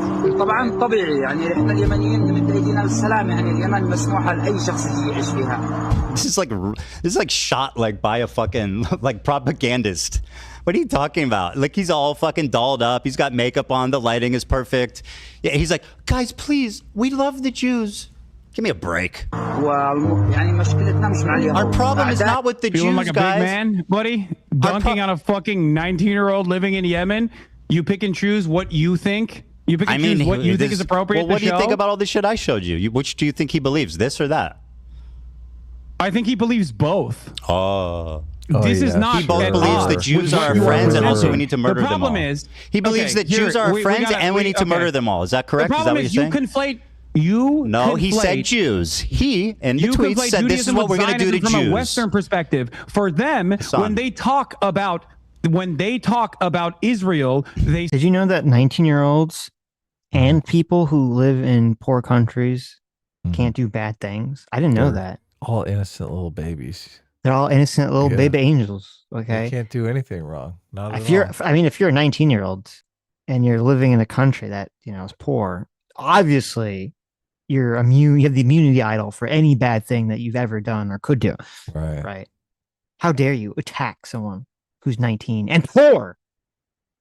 I mean, if I'm in one of these countries, it's young men that I'm a little nervous around. Right. To be honest with you. Right. Come on. I mean, even in the conversation he had with him, he made that comment about how, if his knife comes out, it doesn't go back in unless it's drawn blood. Yeah, exactly. And it sounds like, oh, that's pretty cool, bro. That's the gang culture. Yeah. Let's talk more about KFC. Okay. Let's not ask how many people you've killed with that knife. Right, right. Sometimes reflected and that's the Jews' fault, right? But listen to me. And you're blaming the victim. Because in that interview that I conducted with him, I asked him about how he felt about Jews, anti-Zionist Jews specifically. I remember. And he said he loves them. That is such a lie. You're such a liar. You don't know this person. I watched it. That's not what he said, though. He has no reason He said if they support Palestine, then I like them. He didn't. You're lying. You're just lying. You're lying about what he said. You're lying. I've seen that interview. You're lying. He didn't say that. He said if they support Palestine, then that's good. What? If they don't, I pull my knife out. Okay. Materially way different than I love Jews. What the fuck you said? No, you didn't hear you just repeated what Go I ahead. said. What'd you say? I said love, but I think he didn't. I guess he didn't What say did love. he say? Hold on he a said second. What did you say he said? I said that I don't care what anyone's background is. I love them. Jew, Christian, Muslim, doesn't matter. If you are against Israel, I love them. That's what I said. That's not what he. I mean, he like literally had like the transcript. He's like reading from. He's like, that's what I said. Like that's not what you said, but okay, fair enough. Problem with Jews who are pro-Palestine. That's nowhere close to what you said. Dude, Ethan. Well, you realize you were wrong. You got caught in a lie, so you're Wait, hold on. What did he say? Let's go back a second here. I think he didn't. I guess he didn't. What say did love. he say? He said support Jews reflected, and that's the Jews' Jews. fault, right? But listen to and me. you're blaming the listen victim. To me. Because in that interview that I conducted with him, I asked him about how he felt about Jews, anti-Zionist Jews specifically. I remember. And he said he loves them. That is such a lie. He said he loves them. He loves the anti-Zionist Jews. You're such a lie. That's hilarious. Yeah, right. Of them. Realize if he had told me, okay, I hate all Jews unconditionally. I am an anti-Semitic person. He did tweet stuff like that. The conversation would go. Well, it's funny too because also Hassan, even Hassan said after the interview, oh, he seemed like he was pretty well media trained. You know, if he wasn't somehow involved with the Houthi military or something, who exactly media trained a random 19-year-old in the poorest country or the 10th poorest country on the planet, Hassan? How exactly did he receive media training then? Yeah, from and terrorists. From whom? Yeah, from whom exactly? Seems Terrorist very strange. organizations that want to gaslight Hassan Piker so he'll spread the lies to his entire audience of Nimrods.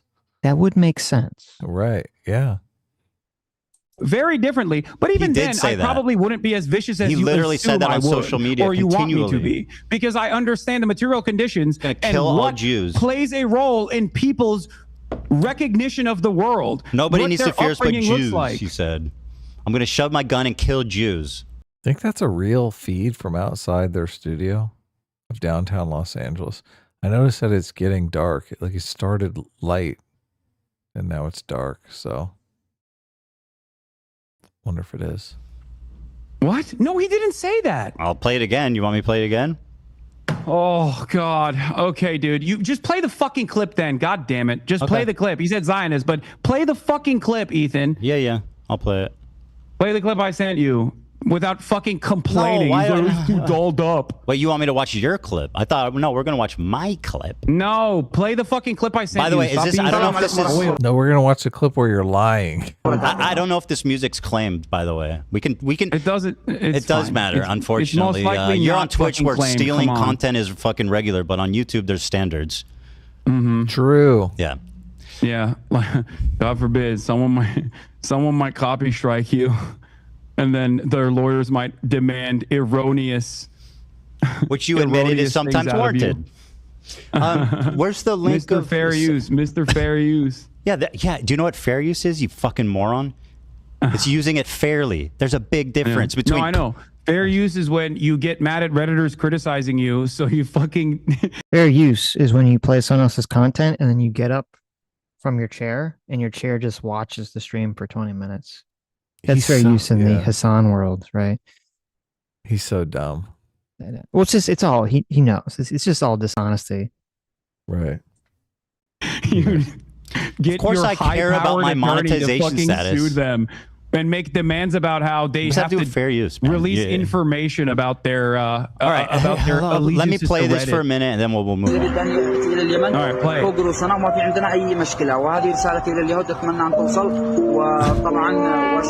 This is the most pathetic terrorist propaganda bullshit I have ever seen, and the fact that you actually think this is credible is so hilarious to me. Dude, wow. Let's keep it going. Man, no, I love this. This is great. Let him. All right, just keep playing it. Keep playing it. Yeah. Sorry. I'm trying. I don't know where the audio went. This is like the worst video ever. Why? Was it Sorry, hold on. We're having. I pulled it back up. Even posted. Taylor Lorenz tweeted, "What's so crazy is that we tried to nab an interview with Rashad, the Yemeni teen who went viral for WAPO before Hassan the Hun got the scoop. Ethan continues to chastise Hassan for legitimate journalism and an interview that half of MSM was chasing." Well, first of all, Taylor Lorenz is a fucking hack loser who's obsessed with you, okay? Of course she would say that. She, by the way, what was the legitimate... Name one question you asked him that represents legitimate journalism. Okay. One question. Great question. What do you feel about anti-Zionist Jews leading many of the anti-Israel protests in the United States of America? That's your most important journalistic question, which he basically said they're cool. You asked me one. I gave you one. I don't think that. I mean, I find that to be insignificant, especially considering his answer. No follow-up questions. Why don't you ask him if he? Why don't you ask a follow-up question like, Ethan, do you not care if they're Zionist Jews? That they're Israeli Jews that support you? I don't give a fuck if he cares if there's Zionist Jews or not. What about why? Do you think? Jews, what was the hard-hitting part about asking if he likes One Piece? Was that hard-hitting journalism? No, it was called humanizing. That was called cringe as fuck, glazing, pathetic. Yeah, because you don't like when a fucking brown person gets a little bit of airspace. Is that and right? They look like a human being. So you're resorting to calling me racist now. By the way, he's like, I have to humanize the terrorist. Don't you understand? That's my job. It's racism now. It's because he's brown. Oh, is this where he calls him? I saw people passing around. I saw the clip. I didn't know what the context was. Yeah. Right. This dude's white as fuck. What are you talking about? Ethan. This dude's whiter than I am. What the fuck are you talking about, let's get dipshit? back to the IDF. Hold on. You accuse me of being racist. Are you talking about this guy? Terrorist organization. Are you talking about this guy? Your wife is a part of the IDF. You talking about this hazel-eyed motherfucker? Both Hassan and Ethan are darker skinned than this fucking guy. Yeah. Oh my God. I think it's appropriate to call your wife a terrorist. I think you do. No, I don't. You don't think it's appropriate? No. Okay. You have stated time and time again that you believe, to show how pro-Palestine you are, that you believe settlers are valid military targets. Right. Who do you think is protecting the settlers who you claim the are IDF valid is military protecting targets? them. It's fucking insane. In the process, yeah, it's horrible. In the process was of my their wife out there pogroms that they're protecting? doing. Sorry, was Ela out there protecting settlers? No, she was doing a night raid, as a matter of fact. And I didn't know any of this until recently, for the record, until a couple months ago. Yeah, you're going to do the Raider of Ramallah snark bullshit? Go on. Yeah, your community doesn't harass anyone. She was 18 years old. She went on a ride along to Ramallah for some kind of fucking mission. She stayed in the car, and then they went back, and that's all that happened. She's 18 years old, bro. She's a secretary. Of taking someone hostage, you called him it, by the way. Whoa. Excuse me, Hassan. Okay. We have a 19-year-old Houthi pirate who didn't do nothing wrong. Oh, you're so right. Didn't do nothing wrong. He's just a 19-year-old. How just dare a you? Baby. He's just a baby angel 19-year-old. He's know nothing but conflict. I mean, yeah, Israel hasn't participated in any of that conflict, whatever. But he's know nothing but conflict. Okay. It's obviously fine for him to have any position whatsoever. But Hila was 18. She was 18. She sat in a car. Can you believe that? Wow. Guilty. She was a Nazi. Totally. That person was a Palestinian living in his own fucking home. And your wife can they not commit on crimes? A raid to Ramallah, which you have called a terror city. Yeah, that was an old clip. I don't think Ramallah's a terrorist. Is your wife a valid military target in that process? Because you've said that settlers are valid military targets. Do you think your wife is a valid military target? Do you think your wife is a terrorist? She's not a West Bank settler. She's not a West Bank settler. But she's in the West Bank. Where's Ramallah, Ethan? Bad Empanada thinks she's valid. Your friends over at Second Thought think she's a valid target. Do you think she's a valid military target? Do you think she's a valid military target? There's inconsistencies Do you think she's a valid military target? I do not, as a matter of fact. I don't. Okay. Right. Can we please move on to this the Nakba thing? Listen to me. Hassan, listen to you're me. making this unwatchable. Listen to me. Okay? We got to move on. How does this make sense in your mind? You say Israel is doing genocide. She has participated in the kidnapping of a Palestinian in the West Bank. You don't know who was kidnapped and for what reason. We don't say you hate the settlers. Well, we don't know who was. First of all, the settlers, Ethan. Your wife did. Kidnapped. They arrested somebody. We don't know what happened or what they did. What if he fucking stabbed civilians? Doesn't that happen? The process in which how people are arrested in the West Bank, Ethan? Do Palestinian terrorists never stab and blow up civilians? They're placed under military detention. They are not actually placed. They do not. So no one. I guess according to like the framework here that Hassan is, building us, right? If the IDF go in and they arrest someone who's Palestinian, doesn't matter what they did. Doesn't matter what they did. They were innocent, and Israel are the evil terrorists. Yeah, they're kidnappers. This is horrible. Like he's literally framing to his entire audience that Ethan's wife is a kidnapper of innocent people. Right. This is so fucking bad. When he admits that he doesn't know why they arrested this person or what the context of any of this is whatsoever. Yeah, she went on a ride along where the guys were supposed to apprehend somebody for whatever reason. I don't know if the reason has ever been discovered or if she knew the reason and has said. This happened like 10 years ago or something, like 10 or 15 years ago. Yeah. So Jesus Christ. I mean, if I went on a ride along, I would know what the charge was. So right. I don't know. Maybe she hasn't said the charge because she believes in innocent until proven guilty. She doesn't know if they were ever convicted of that charge or whatever. Mm-hmm. I don't know the situation or the details, but it is completely incompetent to start this narrative that Ethan's wife is a fucking IDF kidnapper based on nothing. Right. Yeah, based on hearsay. So judging by her age now and how they said she was in the IDF, this was 19 years ago. Right. Yeah. 19 years ago. Okay. So in 2006, they arrested some Palestinian person for some reason. And Hassan's like, terrorism, kidnapping. Well, he probably suspected of building bombs or having illegal weapons or something like that. Who knows? I have no fucking clue. Yeah. Right? Who knows? Do Palestinian terrorists ever commit violence on civilians that would warrant them being arrested? They are not in the West Bank. You don't know anything about this person or this raid. In Ramallah, in Palestinian territory, your wife was an illegal occupier of a terrorist organization, also known as the Israeli Occupying Force, Ethan. Now, I know people that have also served in the Israeli Occupying Force, as a matter of fact. I've relied on breaking the silence. By the way, her name is Hila. I don't know if you keep doing your wife. Why do you do that? Why do you keep referring to her as my wife? It's bizarre. Okay, Hila, whatever, who cares? It just belies some really bizarre random thing. Shit. It's not random at all. It says a lot. Listen to my words. Listen to my words. This is so I have no issue with someone as long as they have recognized their mistakes, as long as they recognize that was wrong. What I take issue with is consistently defending Israel. You have also participated in the defense. We don't have enough information to know if it was wrong. No, we really don't. And this is like saying because Hassan pays taxes that he supports Israel because the United States government sends aid to Israel. Right. Yeah. She's forced. She didn't enlist. They're forced to serve in the IDF. I think for 2 years. Every Israeli citizen is forced to do it. Mm-hmm. Oddly enough, Palestinian Israelis do not have to serve in the IDF. Right. I think they can volunteer, though. I mean, because Hassan pays taxes, is he like a valid military target? Of course. Yeah. Just curious. Of course. The Palestinians can fucking drone strike his ass, and it's all fair game because his tax money goes to Israel. So obviously I'm kidding. It's not true. It's bullshit. Same kind of bullshit he's spewing.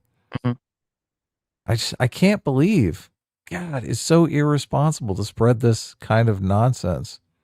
Yep. Because every single psychopath in his audience is going to be like, oh, yeah, look, valid target. Yep. Yeah. Gross. of Israel. It makes no sense. You're inconsistent. You say it's a genocide, but people can't resist militarily. You say it's a genocide, but all of the people who are outspoken are vile anti-Semites. Hila was doing mandatory. Supposed to be able to resist against this genocide. Hold the phone. Do you actually think it's a genocide? Hila was doing mandatory military service. What should she have done? Oh no, here it is. There's numerous options. One, religious exemption. Two, refusing to serve. But even then, I don't have a problem with her being socially conditioned into thinking that this is appropriate. I have a problem with what she's saying now. I have a problem with how So Hassan should refuse to pay taxes. Yeah, he should refuse to pay any federal income taxes. Just Hassan, you fucking cuck, you cowardly hypocrite. How fucking dare you, Hassan? How dare you help fund the genocide in Palestine by paying taxes to the federal government, you fucking cuck hypocrite. Yeah. You should say, listen, I'm not paying any taxes. I'm proudly abstaining from tax paying because I don't support Israel. That's right. Hassan should proudly declare on his platform on X that he will no longer pay any federal income taxes because he doesn't support the genocide in Palestine. Right? Why doesn't he put his money where his mouth is? People are dying. There's a genocide happening, Hassan.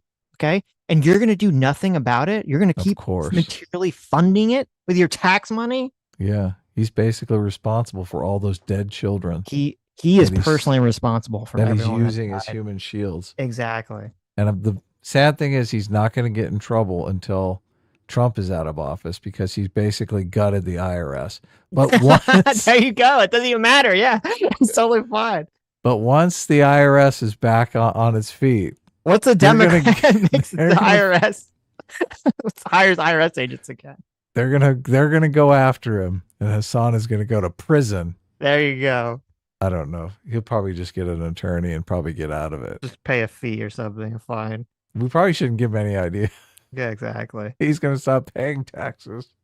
She reflects on that and doesn't realize that was an unjustifiable thing to do. Okay, well, listen, you can talk to her, debate about it. I don't know what you're even referring to. Okay. What? I don't even know what the fuck you're referring to. You're just calling my wife a terrorist. Like, give me a break, dude. No. She did mandatory. She has talked Let me on ask your you a podcast. question. Hassan, She's talked please, on your you gotta podcast let me about talk. how she went on a raid. You have she to was let bored. me She had talk. a The fact secretary that you're job. just It's talking mandatory over me conscription. and It was being an louder does for not her. mean you're right. I promise. What? Being louder and talking more does not mean you're right. Okay, it's good to listen to what I have to say. She's part of mandatory conscription. Did Hila not volunteer? Did Hila not volunteer to go to the West Bank on a raid because she was bored in Ramallah? Yeah, she's 18. It's understandable. We don't know what that guy did, though. We don't know what the raid was for. He could have been a what if he vicious killed terrorist people? monster. Yeah. What if he killed people? Of course. If he killed people, of course he would. So I found the clip that Hila's talking about this incident that everyone's drawing from. Okay. She said that when she went along this ride along, as soon as the car pulled up, they started shooting at the car and her in it. Mm-hmm. Okay. Oh my God. So hilarious. So it sounds like, your terrorist wife. Oh my God, your terrorist wife arrested some innocent baby angel. It's just like, yeah, as soon as the car pulled up, they just started shooting at us. So they didn't even intercept anyone. They didn't even apprehend anyone. No, I think they did apprehend someone, but I'm saying this, like as soon as they pull up, they're starting to get shot at. Okay. Yeah. But they fought through the gunfire. This is why she waited in the car, right? I'm hoping it was an armored vehicle. Yeah, and it was an armored vehicle. She said I'm like reading the transcript. It doesn't look like she's saying they didn't have any body armor. She didn't have any body armor or something. So oh, okay. So that's why she's in the car. She didn't have a gun either. Priceless. Freaking gunfire was exchanged. Okay. She literally didn't have a gun on her. Okay. But to Hassan, this is like all justified because I know. Of course they're going to shoot at her. Yes. He's after an innocent person. They're after innocent people. I know. They're just innocent baby angel. They just shoot at cars the second they approach. Is the IDF completely corrupt? I have no idea. Hila would know better than me because she was in the IDF, right? Right. Mm-hmm. Ethan, be worthy of being arrested. Ethan, Is Ramallah a part of Israeli territory?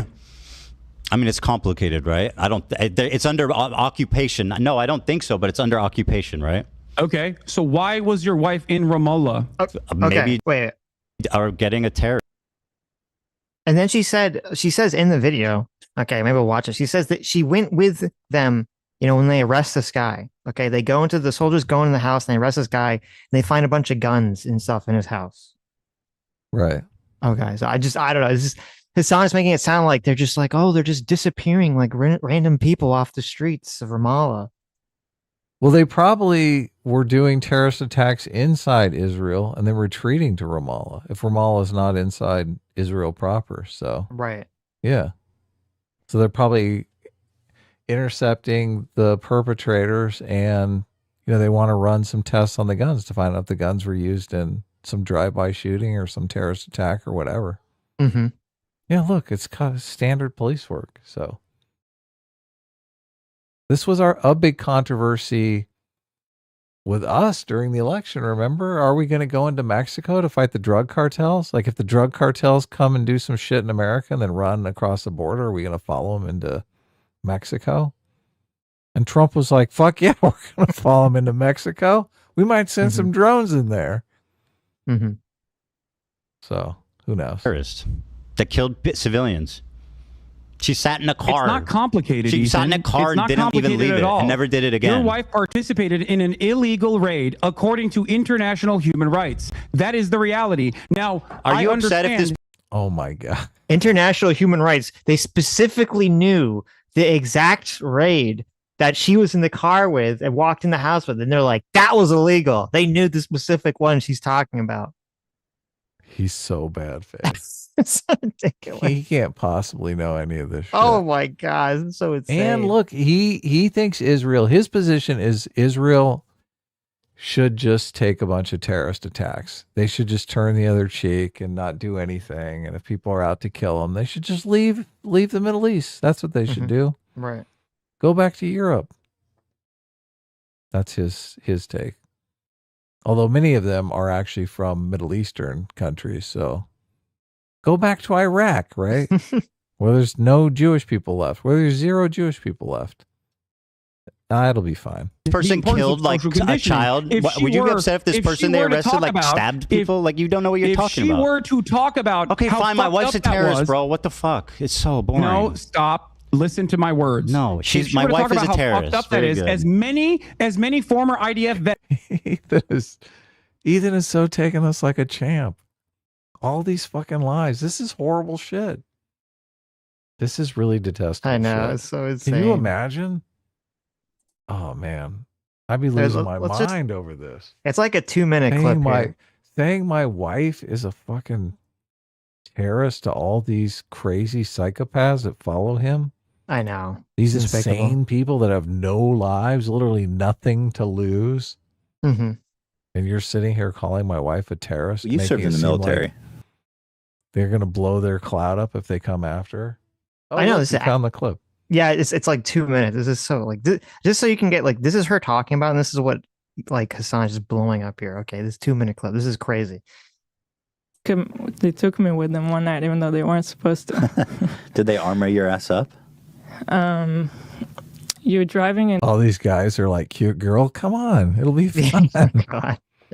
Come on, we're gonna go get some terrorists. Terrible. This Jeep that's bulletproof. Right.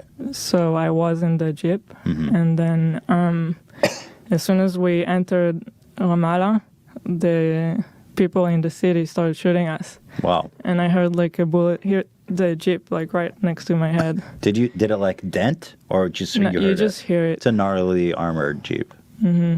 Okay. The innocent baby angels that just start shooting the second they see your car. It's fine. I mean, it's not unlike South Central LA, but you just roll in and they start shooting. Right. I mean, it was just interesting. They were so someone actually was shooting the car when you went in there right away. Yeah. Huh. Did you have a gun on you? I didn't. You were not supposed to leave. No, yeah, not really. But even if I walked with them to one house. Okay. I did get out of the car once, but surrounded with them. So. Okay. Did they arrest anyone that night? They did. Did they bring it in the same car with you? No. Oh, different car. There's a few cars going. Damn, that's crazy. They got a little convoy. Was it like? How did you feel? Was it horrifying? It was strange. Very, very weird. How so? I don't know. Just you see people in the house, and then it's like the soldiers just walk into the house and look through their shit and find guns, and the whole thing is really surreal. Oh my God, what a terrorist. What a Nazi. She's like a Nazi guard. Can you believe that? Nazi guard behavior right there. Right. And because of that clip, Hassan is going to, create this whole campaign of why it's like okay to go after Hila now, being some sort of terrorist. There's not enough here. You really can see the situation from either side, right? Obviously, as Americans, we are allowed to own weapons and stuff like that. So I could see that getting under people's skin, just, entering someone's home, just finding their weapons and thinking that that's enough to arrest them. Well, it seems a little weird when, you drive up and you immediately start getting shot at. It seems a little strange. Yeah. It's a little bit strange. Yeah. I don't know. Of course, they're going to shoot a couple times. This is the thing. I read that one book and he was talking about how they teach all the kids to throw rocks at the IDF cars. So throw rocks, shoot, like that's the culture, right? Mm-hmm. They're like bad guys. Not great. Not a great idea. Yeah. IDF vets have on breaking the silence if she talked about the night raid that she participated in the same way that just like Frogan says, only I don't hate only the ones that regret it. Talk about, I would have no issue with her. Do you hope she gets PTSD know why? Because too? I understand people can change. I don't condone the raid, but neither of us have any information about what actually happened. You know what I mean? There is no. You don't understand. If she is illegally there, she is not supposed to be there. It does not matter. Her and her entire brigade was not supposed to be there. I don't think she knew what they were doing. Did you hear? He was about to say it doesn't matter. Right. Let me listen for a second. Change. I don't condone the raid, but neither of us have any information about what actually happened. You know what I mean? There is no. You don't understand. He's about to say that there's no context. Would it be okay? So if this guy was like, listen, they arrested some guy. Okay. He killed and raped 20 babies. It's like, it doesn't matter. It doesn't matter. They're not supposed to be there, Ethan. He's a serial rapist. Okay. It doesn't matter. Suicide vests. It doesn't matter. Now listen, you got this 19-year-old, okay, who's like says death to the Jews, right? That's fine. Of course, yeah. He's only kidnapped 25 innocent Filipinos from a ship and forced them to do drugs with him. He's only hanging out with the hostages as they force him to do drugs. Nothing wrong with that. He's allowed to be there, right? Yes, that's fine. That's fine. I don't think she knew what they were doing. And as a matter of fact, I don't think she knew what they were doing or where they were going. What she participated in, I don't think she knew where they were going or what they were doing. What she participated in, okay, she's a terrorist, bro. Please, we got to move on. This is the reason why. The reason why the Israeli occupying force, participates in these night raids in the West Bank. You're making this unwatchable. Is to create a constant feeling of terror. Talking more does not make you right. Okay. You got to understand the reason why the Israeli occupying force You're repeating yourself. participates in night raids is to create a constant sense of terror. We don't condone it. She was 19. She was doing military conscription. She didn't know where they were going or what they were doing. Okay. Thank you. I'm listening, but you just keep repeating yourself. This is what you do. The reason why you got to move on. I want to have the reason why I know that. Do you want to know why I know that? Do you want this to be unwatchable? Is that what you want? What? Do you want this to be unwatchable? The reason why I know that, Ethan, I'm take that as a yes. Breaking the silence veterans who have come out and spoken out against this practice. That's why I know that. Hassan, you say that Hila could have gone to jail and done a conscientious objection instead of joining the army. Why do you pay taxes? Oh my God! Nailed it. Why do you pay Taxes to the United States government. Wait. I nailed it. I totally fucking nailed it. Wait a minute. Jail and done a conscientious objection instead of joining the army. Why do you pay taxes? What? Why do you pay? What? Didn't you hear that? What? I'm so bad the camera wasn't on him for that. Oh God, shoddy camera work. Taxes to the United States This government. is your big argument, Ethan? Answer the question. That I pay taxes and I'm morally culpable? I know. That's why I try to fucking Why don't fight you go to against this jail? goddamn government doing why this don't you shit every stand up day. for your? Hold on. Why don't you stand up for your principles and go to jail for it? Because it would not actually stop. Okay, it would not actually stop. The reason why I'm saying. What wouldn't stop? I don't take issue with Gila's fucking actions then, as long as, just like you said, she. Wait a minute. Fuck you, you lying scumbag. You just said, oh, she could go to jail. Would that have stopped anything? Would that have changed the politics of the situation, Hassan? Yeah. Suddenly when it's him, he's like, oh, I mean, I can't go to jail. I mean, someone else can go to jail, even if it doesn't change anything. But me, I can't go to jail. It wouldn't stop anything. It wouldn't change anything. I'm more benefit. Listen, I'm an important person. I'm an important streamer, Ethan. Okay. I'm on the outside. I can be like spreading my message. Okay. That was going to stop. I mean, it got Donald Trump elected, maybe, but so maybe it didn't really help whatsoever. Maybe there would have been a net benefit for the Palestinian people if Hassan actually was in jail. Who knows, right? He walked right into this. He Oh totally my walked God. right into this. She was just 19 years old. I take issue with the fact that she still defends it on principle. What did she says say? the Israeli occupying force is not a terror organization. You have a disagreement with him. Well, I think Or her, I sorry. think I can see it from her perspective too, which is like, you know, the problem with you is that everything's black and white. You can't see it from Rashid al-Haddad's perspective. Yeah, and he's you a know fucking for terrorist a fucking who fact says he that wants your to kill audience Jews. also doesn't see That it. you said it's and like that's Anne why Frank. you can fucking constantly claim that he is a terrorist. Oh my whereas God, your bro! wife, Please, well, we it's got. I want this complicated. to be watchable. Okay, let's move on, please. Oh, Thank you. okay. You made your point. You Got made your it. point. Okay. So specifically, you said this, which is you said in the context puke. There was more. You said this was the worst thing I did. So let me play it, okay, and then we can discuss. More Jews displaced than Palestinians. Let me go back in just 1948 countries just to give the that whole context. expelled them in massive amounts following the 1948 war. In fact, there was more Jews displaced than Palestinians. This was one of the during worst pieces of misinformation I've seen in the fucking context puke. For the record, it was crazy. This specific. So Mike, again, nicely done. Let this guy hold your hand and formulate your opinions, but he's not here to help you. Okay. So you tell me what was wrong with what was misinformation about saying that 900,000 Jews were displaced? You make a comparison between Planned Dalit, which is a planned ethnic cleansing campaign, to one, horrify Palestinians inside of villages that had actually no arms whatsoever because they had specific peace agreements that they've done with Jewish villages. What was the exaggeration? By killing them. No, and no. This isn't a comparison by massacring question. them. What was and the then, fucking hell, and then bro? You are letting incapable survivors of tell the answering tale. anything. You asked me a question and I can't even fucking answer it. What are we doing? It. You're not. You're just going on and on. I am answering it. What was the exaggeration? Ethan, about sit the fuck the down historical and listen to the fact history of lesson. Okay, you're gonna learn a little bit right now. Okay, Deir Yassin is Tantura. These are two very famous massacres that took place.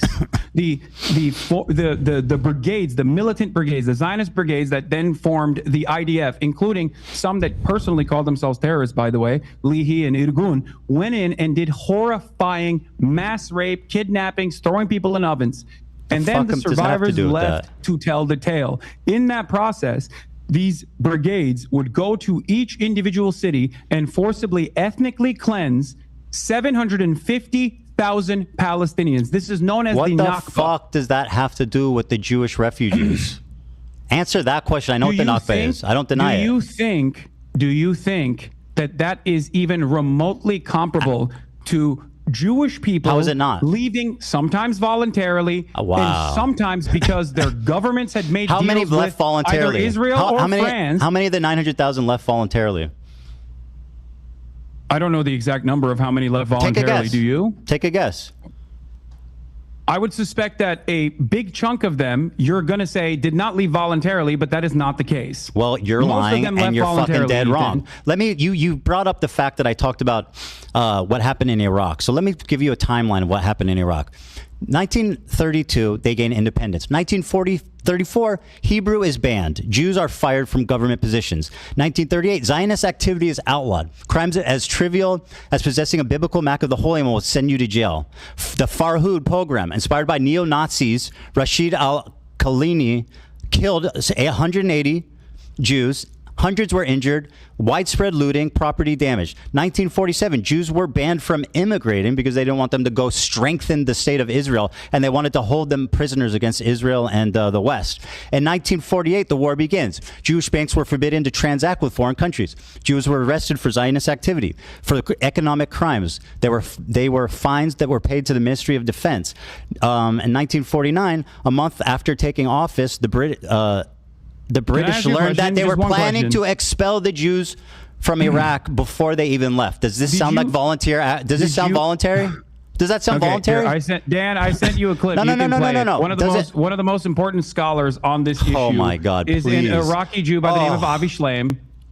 Yeah, I love this. Let's listen to him. Okay, let's listen to it. Yeah. Jews were convinced that Israel had a hand in uprooting them. After the 1948 war, there was mounting popular hostility towards the Jews in Iraq. 5 bombs exploded in Jewish sites. The series of bombs created a panic which led more and more Jews to register to leave the country. I met an elderly friend of my mother's, an Iraqi Jew called Yaakov Karkukli, who had been in the Zionist underground. One member of his group, Yosef Basri, a very, very intelligent Jewish lawyer, and his assistant, Shalom Saleh Shalom, were responsible for 3 out of the 5 bombs. Basri's controller was an Israeli intelligence officer named Max Binet. Let's grant that what he's saying is true and that 3 of the 5 bombs were done by Zionists, right?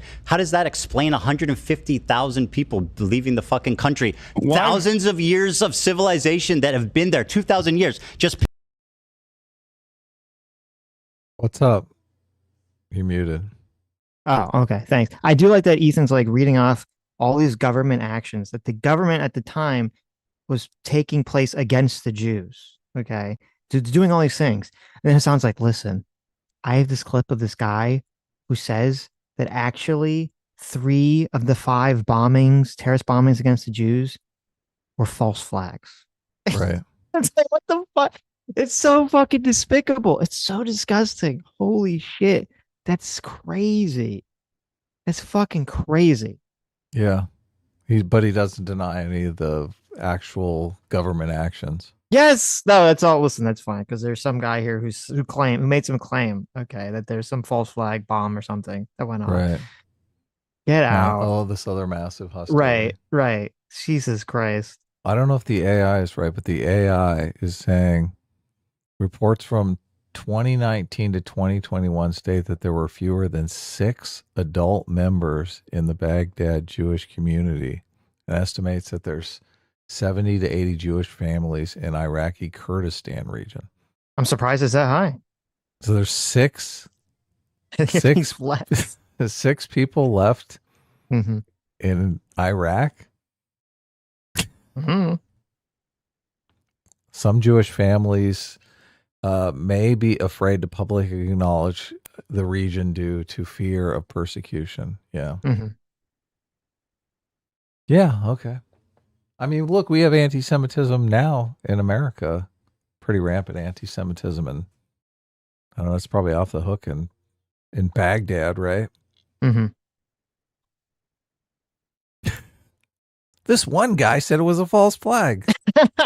He looks super believable, so I buy it. Like ridiculous. Who is the guy? I don't even know. I don't fucking know. Right. Picking up and leaving, almost virtually gone. How does that explain that? Why is it the Israeli government benefited from creating instability and making it seem as though these countries were uninhabitable? And why do you think that, despite the fact that Iraq and numerous other countries have offered Israelis or Jews a right to return, because they were being failed on the Israeli? All the Iraqi people just love the Jewish They love them. Yeah. Love them. Exactly. It was really Israel that wanted them to get out of there. It was Israel that was doing the terrorism to try to get them to come to their Come build their nation with them. It says that in the summer of 1948, following the Declaration of State of Israel, the Iraqi government declared Zionism a capital offense and fired and fired all Jews in government positions. Listen, I mean, I don't know why the people want to get out of the country. Obviously, they had some false flags or something going on here. That's what they needed. Yeah. You're being persecuted by the government. Jesus Christ. Look, and obviously they're going to say, people are not going to say, oh, yeah, we bombed the Jewish people to get them to leave. They're going to say, oh, they were doing it themselves, right? Oh, yes. Of course, they're doing it to make us look bad. This is why, I mean, Hassan's such a scumbag. He can't just be like, yes, the Iraq and other Middle Eastern countries in 48, were totally psychotic and evil for doing all these things. Right. He's in full fucking denial. It's insane. He denies this. He doesn't believe it.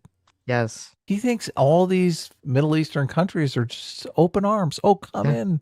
Yes. Oh, Jewish people, come in. We love you. Mm-hmm. He thinks the fucking Houthi pirates loves the Jewish people. He just can't stand the Zionists. Mm-hmm.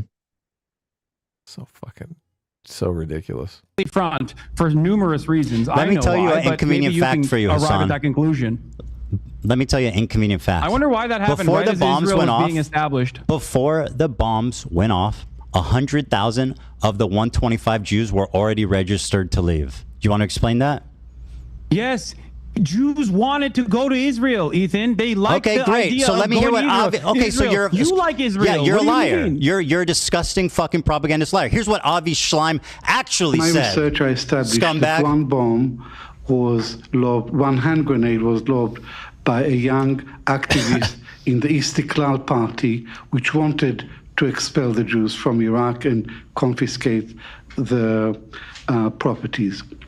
And another hand grenade was lobbed into the Masoud Hashem Tov synagogue, and there 4 people were killed.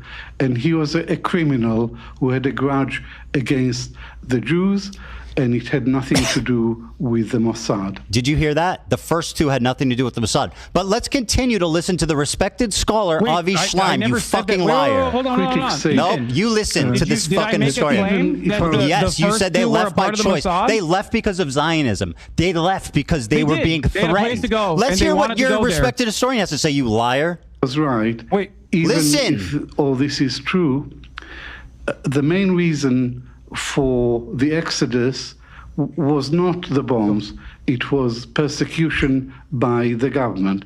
And I concede that.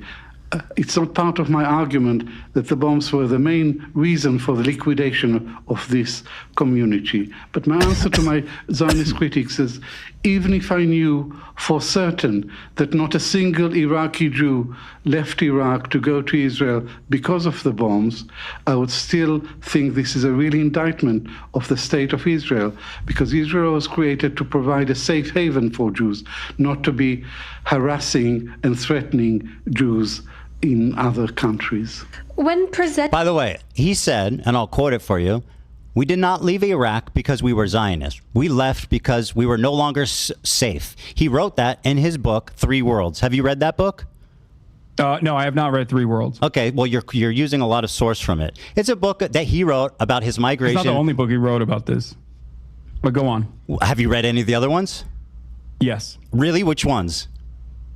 The book that I'm referencing is from the Iron Wall. 3 Worlds, okay? He writes about his time in Iraq. He writes about his time in Israel. He writes about his time in the UK. In 3 Worlds, he writes about his own family, and he describes their departure from Iraq as traumatic, disorienting, and not voluntary. They were not proud Zionist migrations. They were leaving out of fear. Oh, Ethan. He said that himself. Ethan. He said, we did not leave Iraq because we... Holy shit. He just fucking annihilated him on this point. And you know... He did, yeah. I mean, he must have someone on his staff doing this, obviously. He just pulled this up. He's like, oh, this historian, the one who says exactly the opposite of what the fuck you said, you fucking piece of shit. Yeah, but let's see. He even got him to make the claim, because he did make the claim about the bombs, the false flag. he said very directly that the Jews, including his own family, left not by choice, but because they were being persecuted. Yeah. But I'm sure Hassan will acknowledge that he was just mistaken about this point and that he was wrong to come to this conclusion. Right? I mean, Ethan has acknowledged that he's been wrong about things. He's acknowledged that he's been wrong about things 3 times in this conversation. I'm sure Hassan will acknowledge that he was wrong when he's literally faced with a video of the guy telling him the exact opposite of the thing that he thought he said. Yeah. Hassan can't do it because he's a fucking psychopath, man. He's just going to gaslight people. We were Zionists. We left because we were no longer safe. My friend, you are failing to comprehend a very important reason why I brought up Avi Shlaim, by the way. And yeah, because you think he supports your claim, but he absolutely does not. That's why, because you're a fucking liar. He absolutely contend does. with what I said. Hold on. No. Contend with what I'm saying. He said we did not leave Iraq because we were Zionists. We left because we were no longer safe. Do you want to explain what he meant by that? Explain what he meant by saying we didn't leave because we were Zionists. We left because we were no longer safe. Okay. Explain to me. I can't wait to bring up Avi Shlaim on the broadcast to make you fucking look like a dumbass. I can't wait to. And now explain what he means by that. We did not leave Iraq because we were Zionists. We left because we were no longer safe. Iraqis are not Palestinian. You fucking moron. You racist piece of shit. What? Because Iraq and the pan-Arabic nationalist movements that arise out of Zionist out of your mind is not about Palestinians. Okay, so what did the Jews in Iraq have to do with fucking Israel? You bigot. Actually fucking you are the so out of your mind. And then Iraqis, dude, you screaming and grandstanding doesn't mean you're right. Iraqi government's racism during the pan-Arabic nationalist movements as a vindication for why, or a comparison as to why Israel had to do the Nakba. Do you think that? Oh my God, he's just so fucking out of his depth. There's the tactic. Okay, got some dead to rights, and he's just gonna start screeching.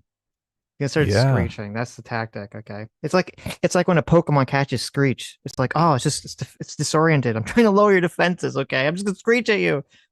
Nothing he said addressed the point at all. No. And now he's trying to whataboutism. He's trying to say, oh, this has nothing to do with anything because of the Nakba. Yes. You got to address the Nakba now. This guy that I've been claiming makes my argument that totally doesn't make my argument. It doesn't matter. He's specific. I mean, he just said it's so disgustingly dishonest. He just said right before that clip played that the Jews left because they had a place to go. Yeah. Right. Because it is voluntarily. They're all Zionists, right? And then here's the guy coming up. He's like, "Well, no, they were persecuted. They didn't want to go there." And then he just starts screaming, "You're racist! You're racist! How dare you!" It's like, what? Well, he said some of them left voluntarily, but some of them left because of the false flag bombs, the 3 bombs that were actually planted by Israel. Yeah. Yes.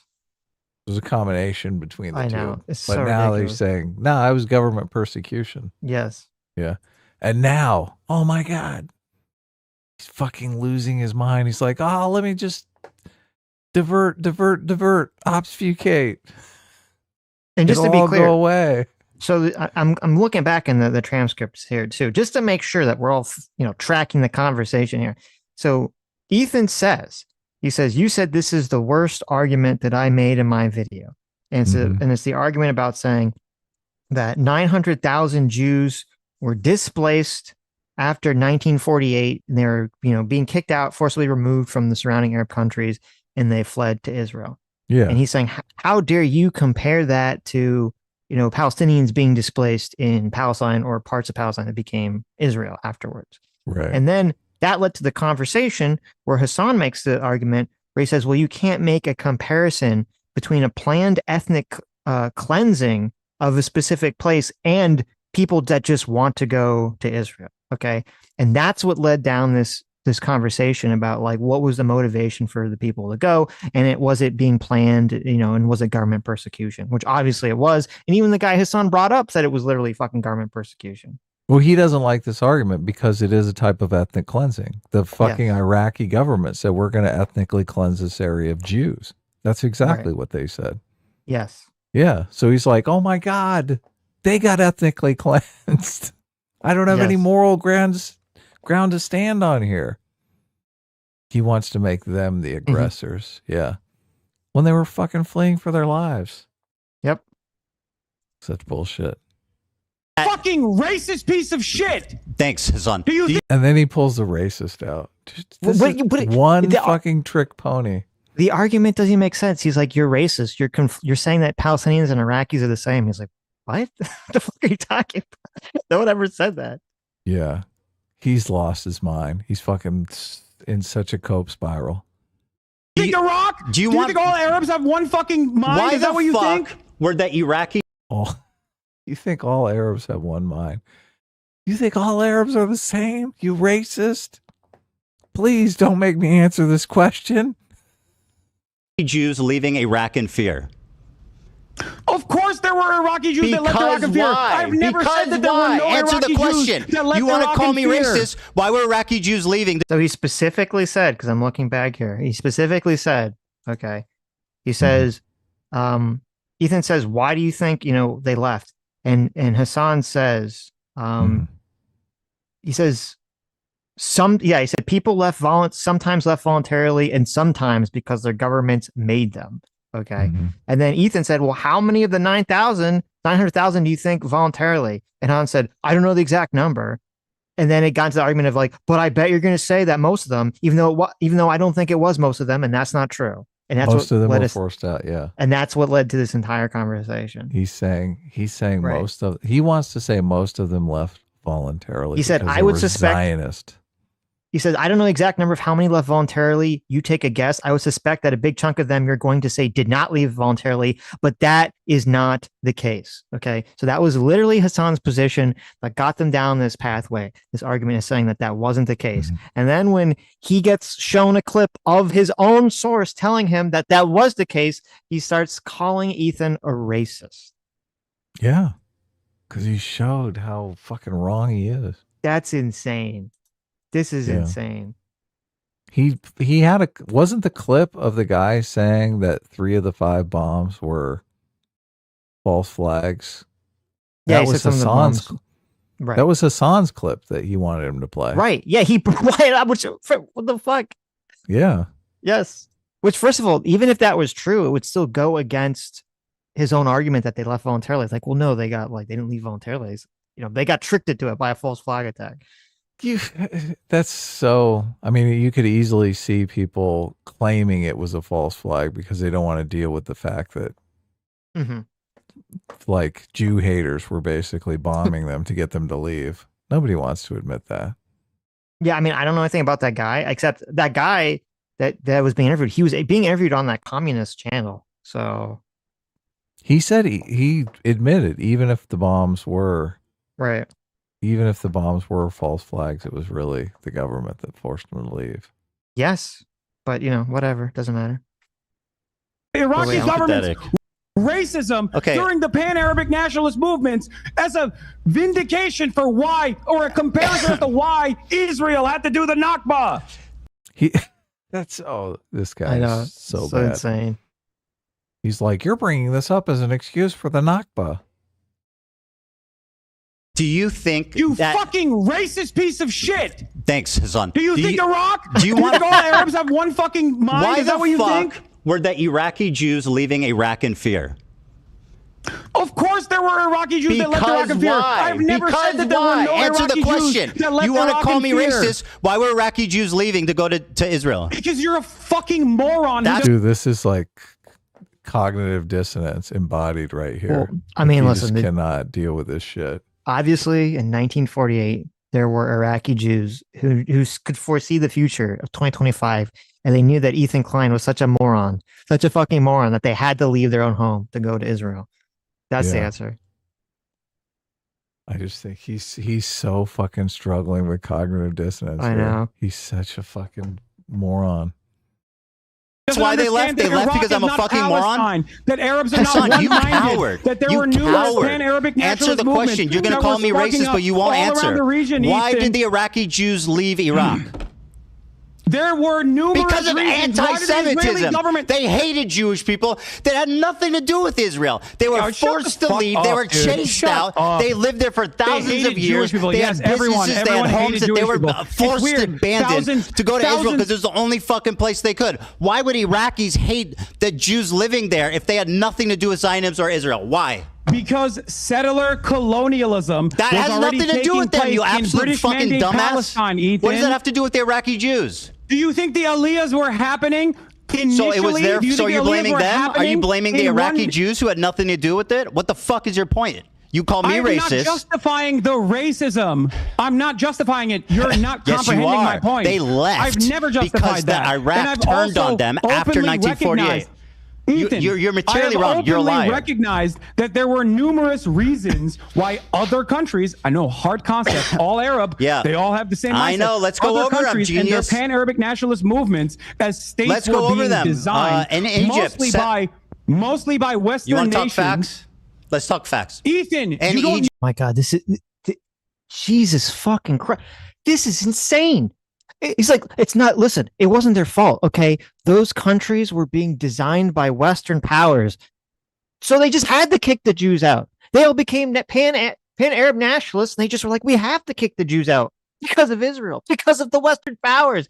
We're not responsible for anything. Holy shit. Can anyone in the entire world who's not white be fucking racist or anti-Semitic and it actually be their responsibility, their fault? Is it possible in Hassan's fucking worldview?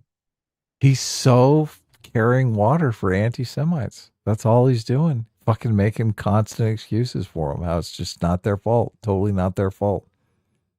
It's our fault. It's America's fault. It's like insane. It's holy shit. The only people that have any level of free will, apparently, like Hassan is the biggest fucking white nationalist in the world. He thinks only white people have any level of like free will and responsibility for their own actions. This is crazy. When did America enter World War II? December 8th, 1941. Okay, so 48. The war might have even been over in 48, right? When did the war end? Yeah, it was. This was after Israel. This is post-Israel, becoming a country and everything. Okay, yeah. Just like, what the fuck? You got fucking a ChatGPT summary. Let me explain to you so you can fucking not look like a dumbass. Okay, do you want to listen or do you just want to add hom? No, I want to tell you my perspective. No, you want to talk. That's the problem. You don't want to listen. You've talked. You're supposed to be attacking my perspective. You called me racist, bro. The least you can do is shut the fuck up and listen to me talk, okay? Your perspective is the simpleton American bad perspective. That's it. Fucking brain rot. That's your perspective. The Iraqi Jews left because they were in fear of anti-Semitism. They had nothing to do with Israel or Zionism. The Arabs in Iraq, the Iraqis, turned on them because of what happened in the war in 1948. That had nothing to do with them. So if you want to blame the Jews for their own anti-Semitism, you go right ahead, but that's racism. Now let's talk about Egypt. I also recognize that. No, you're not. You are absolutely not. In Egypt, 75,000 Jews were displaced. Okay? Following anti-Jewish riots and bombs in Egypt. Is Egypt Palestinians? Is Egypt Palestinians? Is Iraq Palestinians? Why were the Palestinians it's got never nothing to allowed do to with return? that. They were forced to go there by the Arab one countries. Of these countries have offered the Jews that were expelled or left on their own it's time voluntarily. To listen, son. These are completely separate Nobody's countries. justifying the Nakba. You are packaging them together. No one is justifying the Nakba. Position. I'm explaining how it's fucking insanely racist to discredit the plight, the running of discrimination. I don't discredit the plight. But I'm not justifying the Nakba. You seem to be justifying why Jews were chased out of their home country. No, I'm not, Ethan. Why'd they leave? I'm not justifying that at all. Why'd they leave? You think that because you want to drive home a point that why this did they leave their communities that have been there for 2,000 years, leaving their money, their businesses, their homes? Why did they leave? I don't think you'll understand. Do you think Iraq is Palestine? Do you think Egypt is Palestine? Nobody's defending the Nakba. Do you think that all Arabs are operating on antiquated anti-Semitism? And if your answer is yes, why the fuck did Jews find the Ottoman Empire to be a safe haven for fucking hundreds of years? Let's talk about the last 100 years. That's great. Yeah, the Ottoman Empire was... This is such fucking reaching. It's totally insane. What the fuck? He's just completely reaching. He's trying to make an argument that he thinks all Arabs are the same and therefore he's a racist. So you don't pay attention to any of this stuff. Look away, look away. I'm just a little confused about my history. Okay. I thought Ethan made a point about how hundreds of thousands of Jews that were living in surrounding Arab countries after 1948, or I guess 1945, were persecuted and had to flee the countries that they were lived in out of persecution to go live in Israel. I thought that was the point, and Hassan had a big problem with that. That is the point, yeah. Right. So I guess I'm a little confused about my timeline here, about how the fucking Ottoman Empire, which fell apart after World War I, 20 years earlier, has anything to do with this conversation. It doesn't. It's completely irrelevant. That's why he's reaching. He's fucking reach for anything. I'm drowned in here. Fucking reach. Hassan is like, listen, I think the Jews should have, when they're facing persecution in Iraq and Egypt, they should have invented a time machine and gone back through time 20 years into the past to go live in the Ottoman fucking Empire. That's what they should have done instead of going to Israel. The time machine solution. I love it. Yes. Hassan should go for that. That's a great thing when you're reaching. Like, they should have invented a fucking time machine. They should have gone back to when no humans inhabited the area. Oh my God. The Jews should have gone back in time right after the meteor killed the dinosaurs. There no one there. In fact, actually, I bet the Jews did go back in time and they killed the original Palestinians 5,000 years ago and they took over for Israel in the first place. Probably. This conspiracy theory will be on his subreddit tomorrow. It's great for the Jews. Let's talk about the last 100 years. Let's talk about 1948. Anti-Jewish riots broke out after the war. Hassan, you need to shut the fuck up and listen, okay? After the war. Oh my God. After the war, okay, in 1948, there was anti-Jewish riots and bombs in Egypt. Why was that? Because of the Jews? The Jews brought it on themselves? Following the establishment of the Israel. I never made that inference. What are you talking about? Of course you did. This is really crazy too. It says, in 1948, they literally banned, and Ethan brought this up, they literally, in Iraq, they literally banned they literally banned Jews from leaving Iraq to go to Israel. And they had to be smuggled out to escape the country. What's going on there? I don't know. I was like, this is like crazy. Jesus. No, I didn't. I did not make that inference at all. So they left because Zionism. No, Ethan, if you were to listen to my words, and I use them very carefully, even though I get heated sometimes. Right. Okay. Egypt, Iraq, Morocco, each of these countries where Jews lived in the MENA region all the way to the Levant had different reasons. Some of them were direct pogroms. Others were the colonial.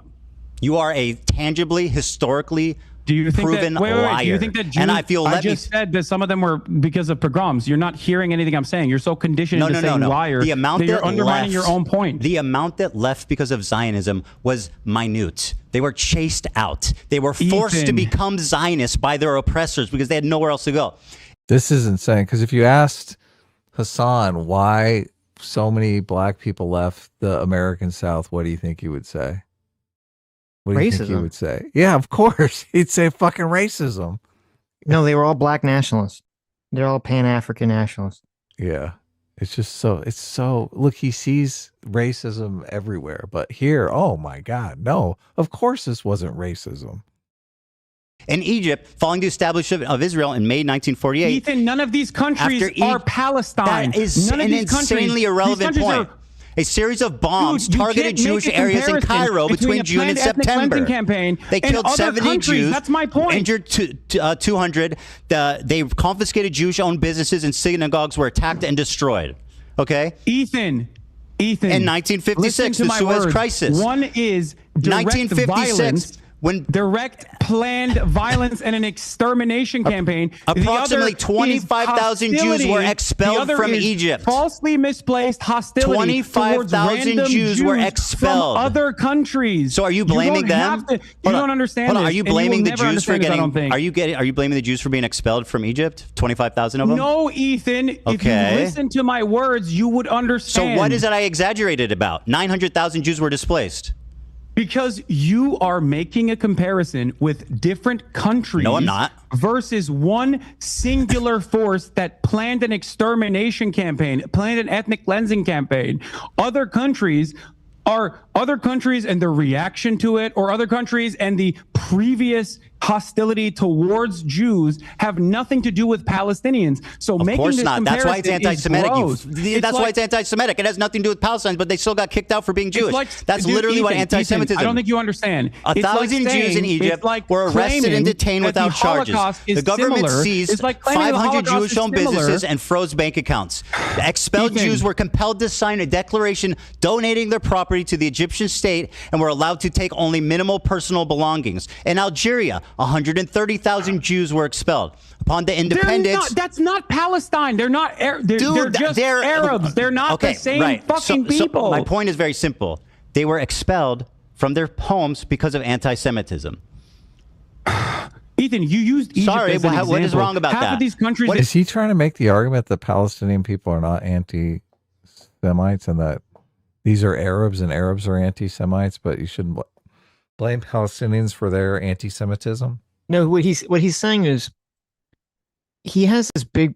So in the video, at some point in that content note, Ethan talks about how it's dishonest for Hasan to talk about whatever he was talking about historically, without talking about how 900,000, almost 1 million Jews became Israeli citizens in 1948 because they fled the surrounding countries generally by force. Yeah, they fled persecution. Yeah. Right. A lot of people became Americans because they fled persecution. Right. Yeah. And Hasan's point is, well, how dare you compare that to the Nakba, which was, Israelis, ethnically cleansing Palestinians from certain parts of what became Israel after the first war happened and Israel won the first war in 1948. And Ethan says, well, I'm not justifying any of that at all. And then Hasan says, yeah, but you're saying they're all the same because you're racist. And Ethan says, I never said that. Nobody's saying they're all the same. I don't know. And then Hasan, he keeps going back to, well, then why are you saying that all the Jews left the countries by voluntary choice? And Hasan doesn't just want to bite the bullet and acknowledge that the majority of Jews who left the surrounding countries didn't leave by choice. They were pressured out, whether through violence or through the legal laws of the country. The Nakba took place in Israel, Palestine area, right? In 1948. So it was after the war. A new 900,000 people ended up in the Middle East in Israel because they've been persecuted out of their homes all over the Middle East. Yes. And then the Nakba takes place after that? So after the first war, when Israel becomes a state, and then all the surrounding countries declare war on Israel. Right. Okay. And then Israel wins the war. Okay. Mm-hmm. And it changes the borders because obviously the borders were going to be different. Right. And then Israel wins, and then they get, they change the borders that's more favorable to them. There was a bunch of towns and there were a bunch of cities that were now part of Israel. Right. That Arabs lived in, that Palestinian Arabs, non-Jewish Arabs lived in. So they chased the Arabs out of those cities. And they basically said, we're going to chase you out because we don't want you to, they didn't trust them essentially to live there without causing another war or something. Right. And he's saying this ticked off the Arabs in all the surrounding nations. And that's when they became super anti-Semitic. Well, I don't know if that's exactly what people out. Yeah, I wouldn't be surprised if that's. Well, that would be a more logical argument, right? That might be something that you could argue. But even then, I don't know the specifics of the timeline here. But that would if Hasan was to acknowledge that argument or buy that argument, that would be saying that the surrounding countries were basically just bigots, that they would blame their own Jewish populations for something Israelis were doing just because they were also Jewish. Right. Yeah. Well, and Ethan could turn around and say, "Oh, you're saying all Arabs are the same," but it could be true though. I don't know if that's the logic of it. Right. I don't know if that's what happened. So. What is wrong with what I just said? They were expelled. Jews were leaving. They were literally Hasan, please, you got to fucking answer a question. By the English and French colonial occupations. What are you talking about? They were expelled because of anti-Semitism. What did I say wrong? Go ahead. My God. Go ahead. Algeria was under French occupation.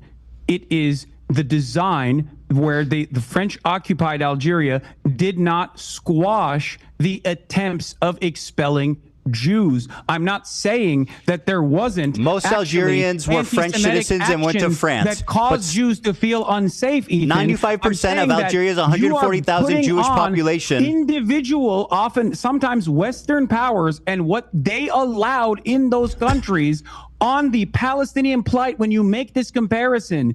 That's what I'm saying. Is it anti-Semitic for Jewish people to get kicked out of their home? The Armenian genocide, right? The Turkish.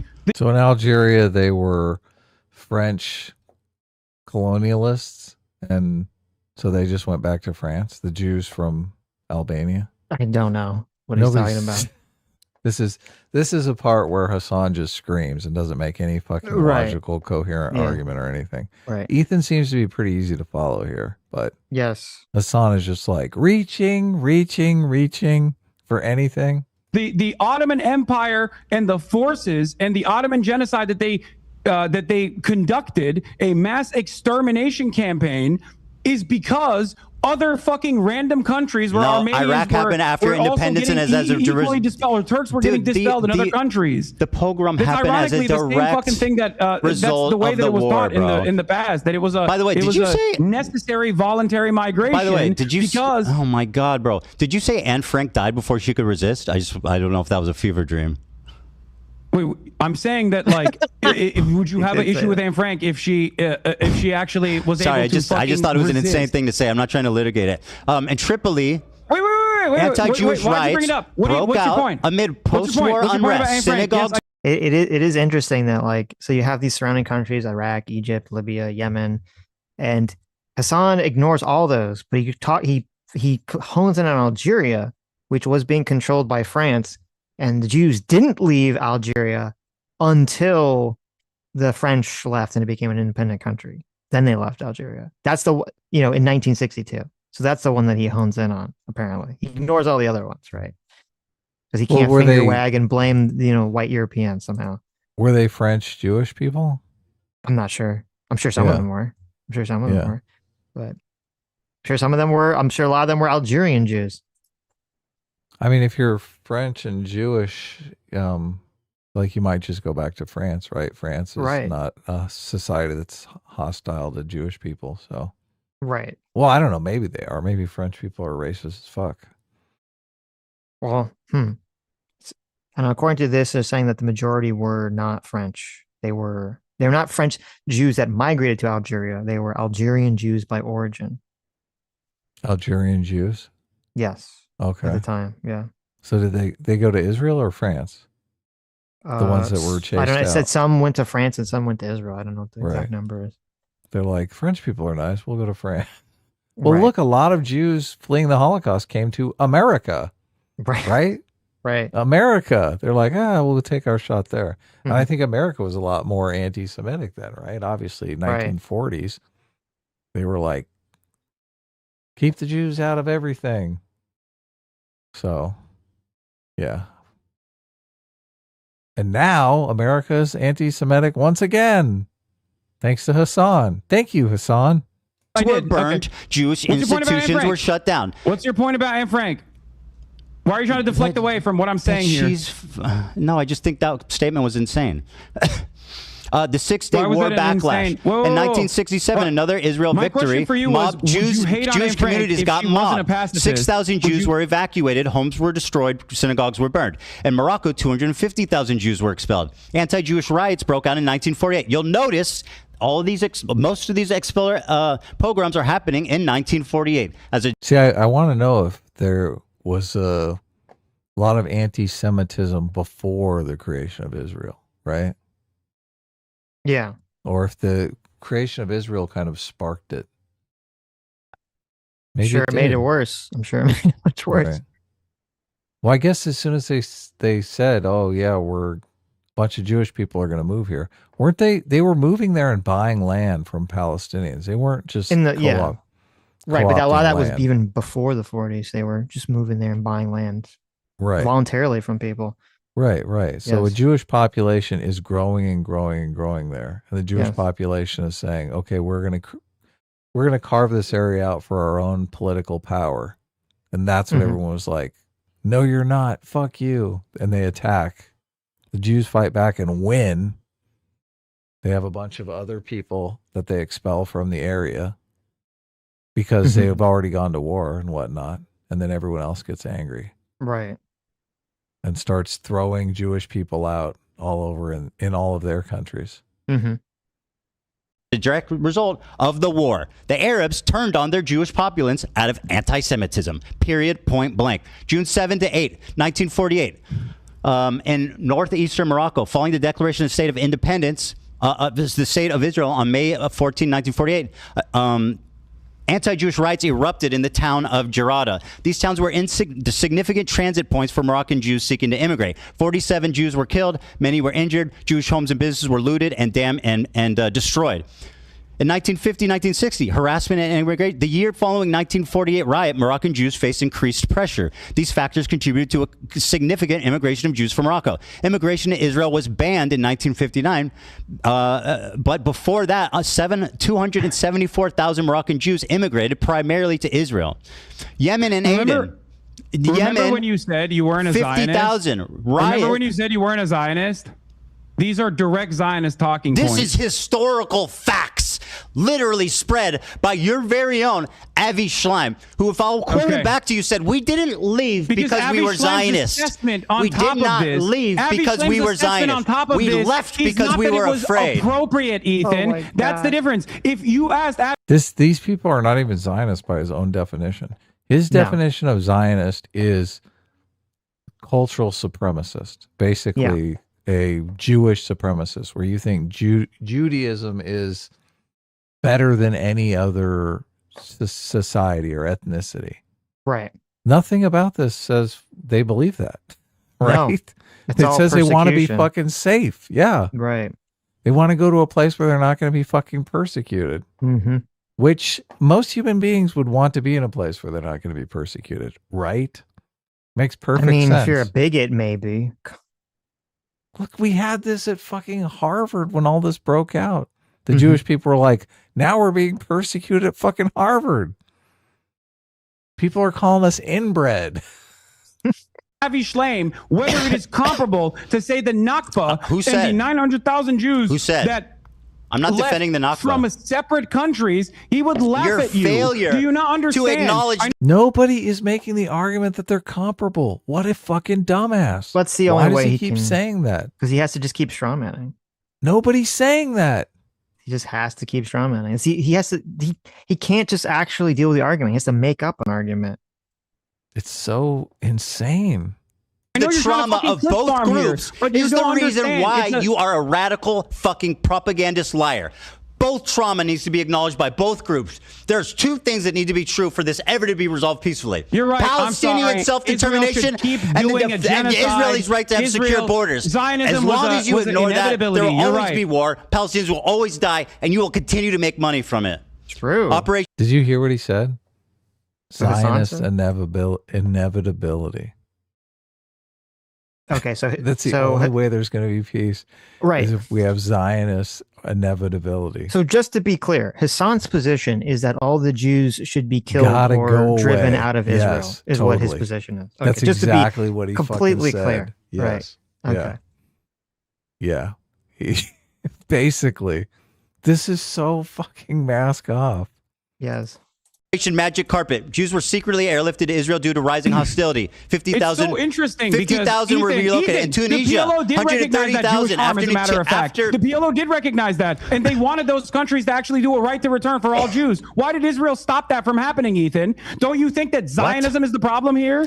Avi Schleim said, "Oh, quote, what happened? They didn't fucking send you that clip? They didn't send you that fucking piece of information?" Dude, so the Avi PLO, Schleim, Yasser Arafat, the people that don't care about Jewish plight, actually did see the guy who oversaw the second Intifada. What the fuck are you on about? To be able to go back and do a right to return if they wanted to do so into their nation of origin. I'm talking about the flights, and yet bro. Israel was the one who didn't want that to happen. You deny the flight of Middle Eastern Jews. Case, Ethan? No, you deny the flight. You deny the trauma of Middle Eastern Jews. I don't deny the flight, you Ethan. absolutely deny the trauma. You are attributing. No, you deny that they left by. You try to say that they left by choice. That is an gross historical No, inaccuracy. there are Jews that left by choice. Yes, that is some true. did. Of the 900,000, the vast majority left because they were afraid. Because they were being discriminated against. That is a historical fact. 6-day war aftermath. Have you ever actually listened to a clip of me talking about this? We're listening now, buddy. Yeah, what are you talking You're talking a lot of shit. You're just fucking yelling at nothing. He literally said in this conversation 10 minutes ago, I guess when it started, that the majority of them left by choice. By choice, yeah. Yes, that's what he said. Yeah. And he's making excuses for the ones that people claim were forced out. He's like, oh, it's fucking false flags and all this fucking nonsense. Yeah, he could just he could stop this entire thing. He could just say, listen, majority of them left because they were persecuted by their governments, by the people in the country, and it was wrong. He will never acknowledge that. We can move on. He will never acknowledge that. No, of course not. He doesn't care. He's part of the fucking persecution. He loves it. He fucking loves it. Yeah.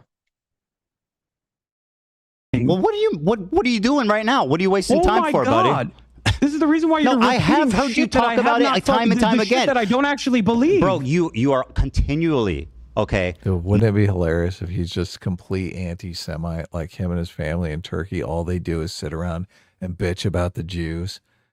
And like he comes to America and he becomes famous basically just gaslighting kids about communism. So he's got to keep it totally secret. Right. But really deep down, he's like, oh yeah, fucking anti-Semite to the core. I would not be surprised at this point if that was the case.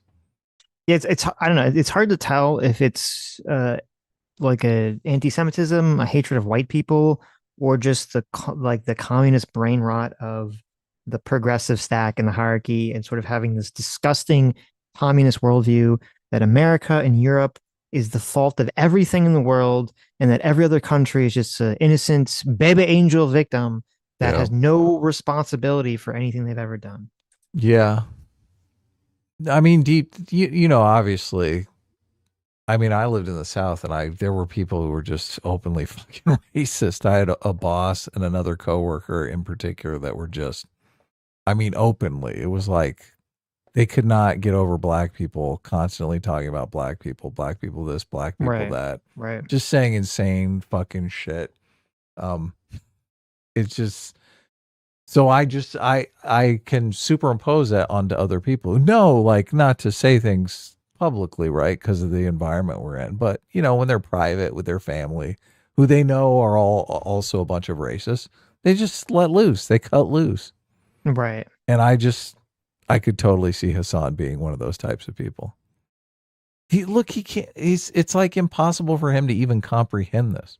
Yes. He's getting cognitive dissonance just imagining the fact that the anti-Semitism exists. And you know, if he is actually a racist, if he does hate Jewish people, obviously you justify that as a human being in your mind, right? You don't hate them because you're a bad just person. for no reason, right? You hate them because they actually fucking deserve it, right? That's the way they do. Like, that's the same thing with the racist back in Louisiana. They're like, they had like 25 reasons they could tell you why black people were terrible, right? They had their fucking reasons. They weren't doing it just because they hated black people. There was all this fucking bullshit that they knew, right? Right. Well, in this conversation, how is all this stuff not the same kind of fucking bullshit some anti-Semite would pull out? It is. That's true. I mean, listen, you listen to Nick Fuentes or Ian Carroll talk about the Jews. They're going to have their long spiel about why it's, justified. Well, look, he cannot even acknowledge that there is any kind of persecution that took place against Jewish people. Mm-hmm. It's impossible for him to even do it. And I mean, you can say, okay, well, this is just a grift, right? He's just, he has a bunch of people in his audience that don't want to acknowledge it. But if you're catering to those kinds of people, I mean, you got to believe it at some point, right? Not acknowledging the trauma of Middle Eastern Jews. Hold on a second. Kat Branchman, thanks so much for $20. Kat says, you guys are paying Sean royalties for each episode. You say innocent baby angels, right? I know you're not just stealing his intellectual property. Listen. What are you talking about? Listen. The internet Memes on the internet are given freely. Okay. Of course. Yes. They're owned by no man. All right. Sean did the world a service by promoting innocent baby angels. Well, I think he says Aladdin, so we've put our own. That's true. Innocent. Well, that's only if you're talking about people stealing things, right? They're innocent baby angel Aladdins. So. Oh my God! We should put a poll up if Hassan is actually anti-Semitic. If you want, I mean, if Hassan does hate Jews or not.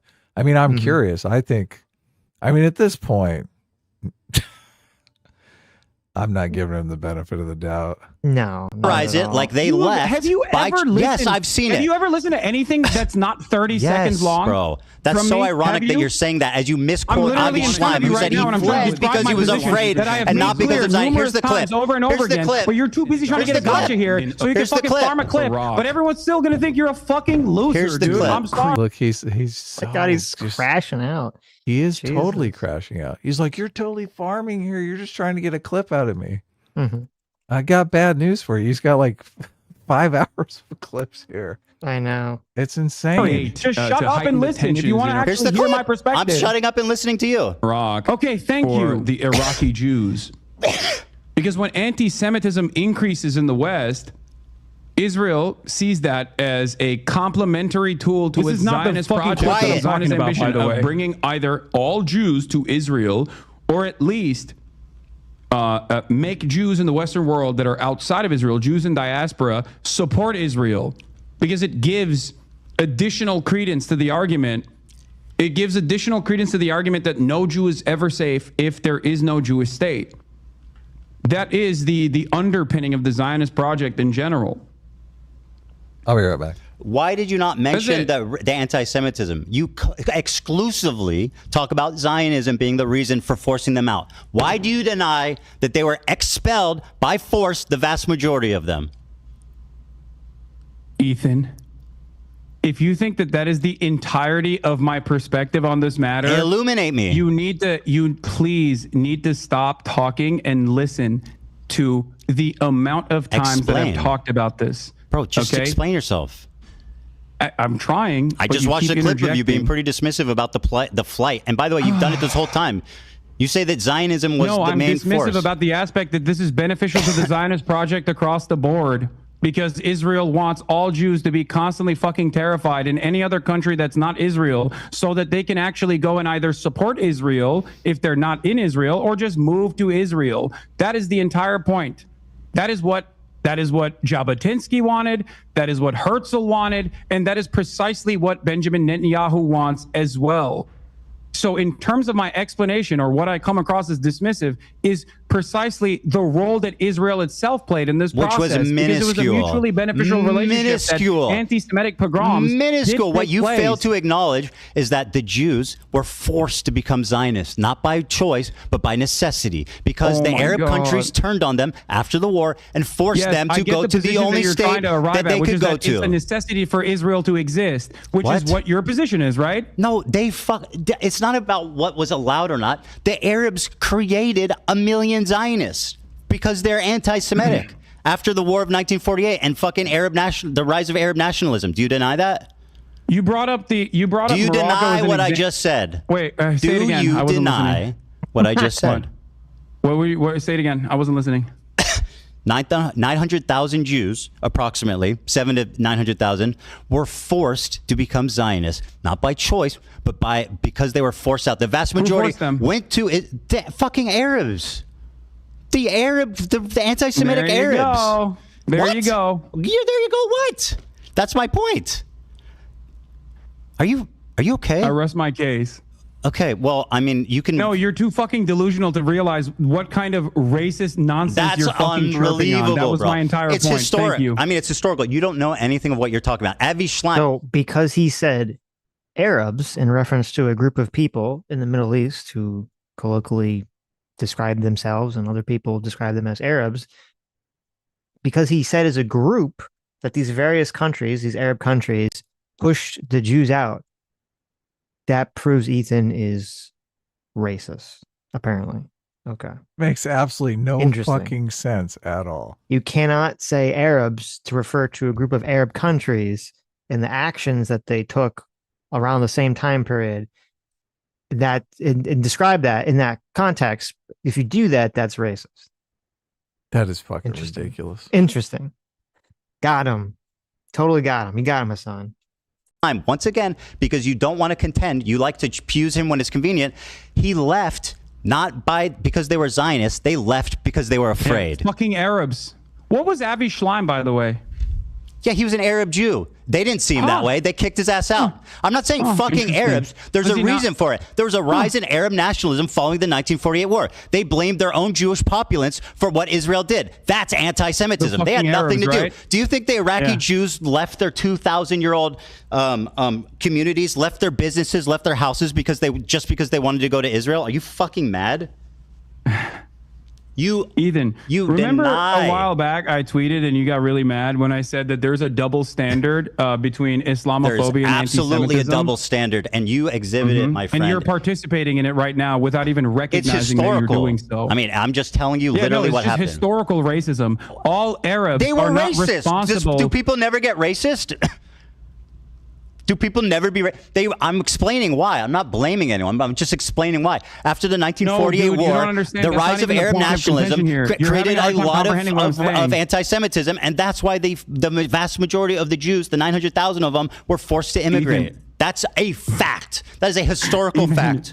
Ethan, I'm sorry to say this, and I don't know if your audience gets this as well, but what you just said earlier is not an accurate reflection of history. It's just pure racism. How do you know that? How do you know that it's not real? Shifting the blame over to the absolutely was the blame of the Arabs. The Sabra tier list is not racism, but of course this is racism. This is clear fucking racism. Yes, because he said the Arabs drove the Jews out of their countries. He's like, well, hold on. You said Arabs. Are you saying that every single Arab in the entire world operated as a hive mind to have these racist beliefs, Ethan? Is that what you said? I mean, you didn't say that, but I'm going to assume that that's what you meant, so I can call you a racist. This is so insane. But the Sabra tier list. He fucking defended the Sabra tier list. It's like insane. Yeah. Which is, look, every single Arab country that Ethan is talking about has done the Sabra tier list. This was They did it in real life, yeah. This was the genesis of why they fucking kicked him out. Yes. When every single one of these Arab countries, absolutely, with their own version of pan-Arabic nationalism, they kicked them half out. of them were already still controlled, by the way, by fucking European colonial powers like Vichy France. That was literally just in Tunisia. The Moroccan expulsion program. And you're blaming you keep saying that I don't know, when I looked it up, when the French in Algeria didn't kick the Jews out. He keeps bringing out this fucking example just because he can blame the French for it, even though they didn't have anything to do with it. They didn't leave till the French left. We have 1,500 people watching this insanity. We've got 200 votes already in on the Does Hasan Piker Hate Jewish People poll. 91%. So yes, like right out of the gate. Of course, I did give you guys an I don't know option. So. Okay. But, yeah. I'm convinced at this point. It seems clear as day. So it is pretty crazy. Yes. Using that as a similarity between the planned expulsion of 750,000 Palestinians. Yeah, I mean, the details are different, but you're denying, like, once again, you're still not disproving me. What did I say that is hilariously racist and wrong? Anti-German racism. Don't make an analogy. Happening. Tell me why I'm wrong. It's like pointing to anti-German racism. I don't need an analogy. Happening I need facts from you. Why am I wrong? It's as though you are pointing to anti-German racism happening during the fucking German conquest. Tell me a fact, right, that proves that I'm wrong. That the vast majority of Jews fled because of anti-Semitism in the Arab states. Oh, really? It's not what you're saying. So I didn't say anything wrong. I take issue with. I didn't say anything wrong. I didn't say anything wrong, but I'm racist. Look, he's got no fucking counter argument. He's just saying, look, you even bringing this up makes you a racist. I know. What the fuck? What a dumbass. And it's the idea that all Arabs are fucking one-minded and have something to do with. Nobody said all Arabs are fucking anti-Semites. Okay, I'm sure there's plenty of people there that weren't anti-Semites. It's just unfortunate that all the anti-Semites were in the fucking government. You fucking idiot. Palestinians in general. Yes, I never said that there wasn't any fucking anti-Arab, anti-Jewish sentiment. That also were the vast majority of Jews, did they leave because of anti-Semitism or Zionism? The vast majority of Jews did they leave, regardless of whether or not Zionism they left for anti-Semitism or Zionist purposes, is not comparable to the Nakba. He's such a he won't bitch. fucking answer. He's so bitch made. Oh my god, what a bitch made coward. Holy shit. His eyes are glued to his chat, man. You can't say it. It's hilarious. You're not answering. Did they leave It is because not of anti? comparable to the Nakba. I don't care. That's got nothing to do with what I'm talking about. I'm not comparing them. And by the way, they're both. Talking about. You they're made that both comparison unique. to say to make it seem as though it was a much larger No, because crime people like that you Jews had to ignore the withstand trauma in of the fact that different you want to countries. tell that people in Israel to go back to where they came from. This is where they're from. They were forced to go to Israel. They could right now. They could go tomorrow. Really? The Iraqi Jews can go back to their home tomorrow. Oh, the Egyptian Jews can go back to their homes tomorrow. Absolutely. That is insane. You are fucking delusional. Fucking delusional. Oh yes, Iraq and Iran is going to welcome the Jews in with open arms. Yemen, the Yemenis are going to. Can you imagine? Can you imagine you're the first Jewish family on the flag, and they're like, "Go back, our brother." There's six Jewish people left in Baghdad, right? You better find out where they live and move close to them. Jesus Christ. Libya's going to be like, come on, Jews, come back to Libya. Oh my God. Jesus fucking Christ. We're fucking out of your mind. They can. Okay, they how? Tell me how. Can. How did the Jews go back to their... They don't want to, and I understand why they wouldn't want to, because America fucking invaded and destroyed Iraq. Why would but yes, they could. Oh, I mean, I guess it's like they could go back. I mean, they probably would get killed or imprisoned or driven out again. But I mean, theoretically, they could show up, right? So you're wrong, Ethan. They could go there. They could physically go there. Yeah, totally. How would they go back and reclaim their lost assets, their lost property? There were literally different schemes designed. And by the way, how did they become citizens? At different points throughout this 76-year-long, drawn-out apartheid structure, there were numerous instances where, yes, there was a right to return offered to Jews, and even restitution for the homes that they lost in the process. So yes, you're wrong. You simply don't know the facts. You are wrong. You won't say what fact I'm getting wrong. I just told you. Did you notice too also like the dishonest shift? Because Ethan asked, he said now, could they do this now? And Hassan said yes. And then when Ethan's like, what are you talking about? He's like, well, some point in the last 60 years, maybe they could have done it. It's like, what the fuck? We're talking about right now, bitch. Fucking shift. Yeah. We're talking about right now. What are you talking about? Play the clip of the Hasan Piker fan saying, "Oh, I'm not Jewish. I just look Jewish." That's them going back to Iraq. Right.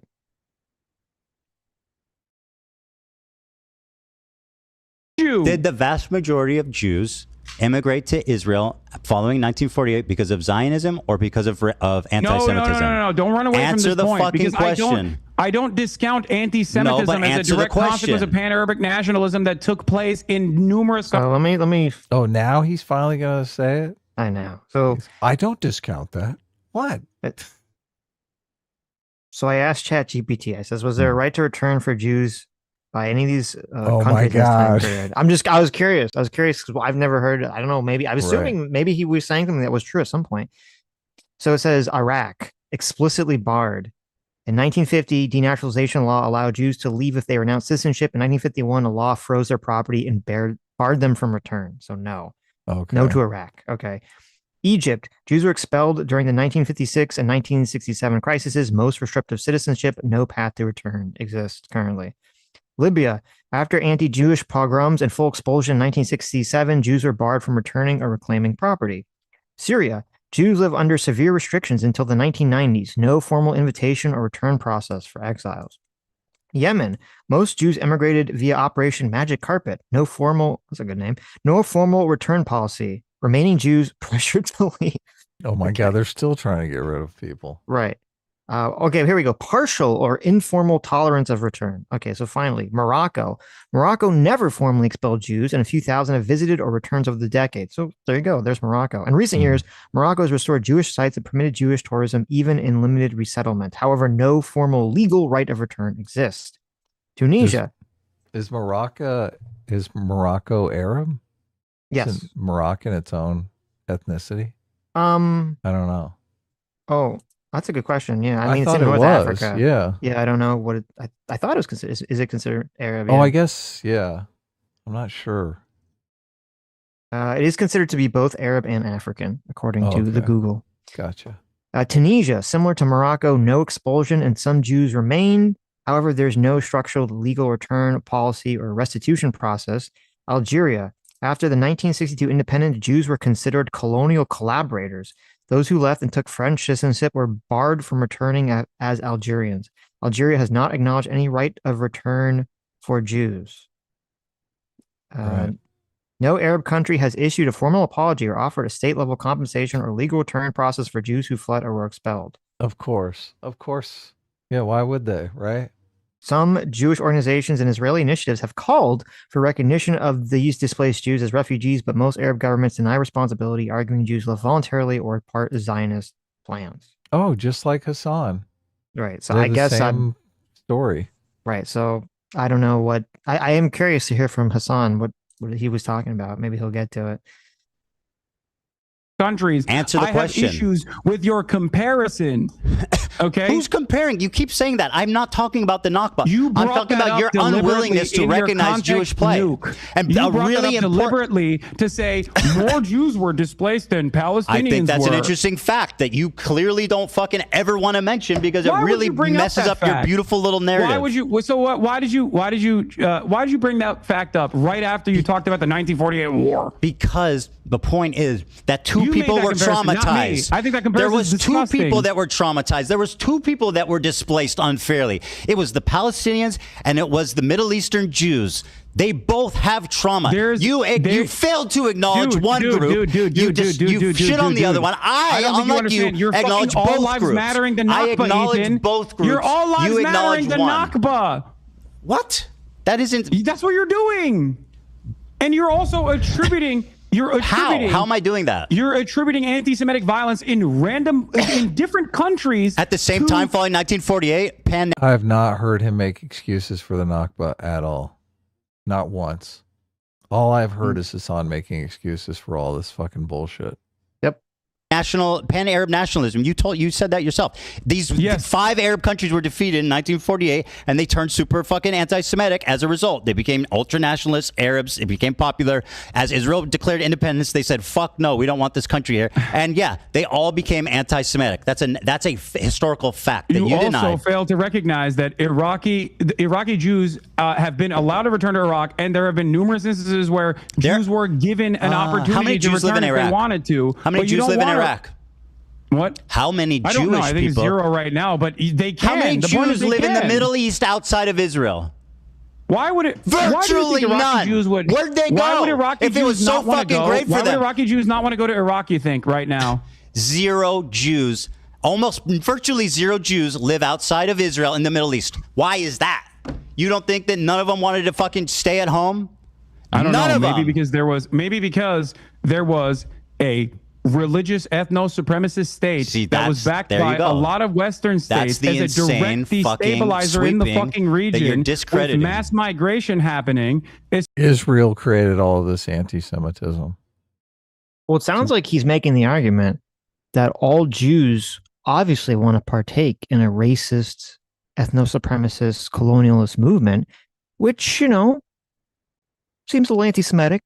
Yeah, he was just criticizing Ethan for daring to say Arab countries, right? And now he's saying, "Oh, well, all the Jews obviously want to partake in, being bigots and colonialists." When he does racism, though, it's completely different, Sitch. Oh, it's completely different. Yes, of course. He's got all these reasons to be racist against Jewish people, right? Right. Yeah.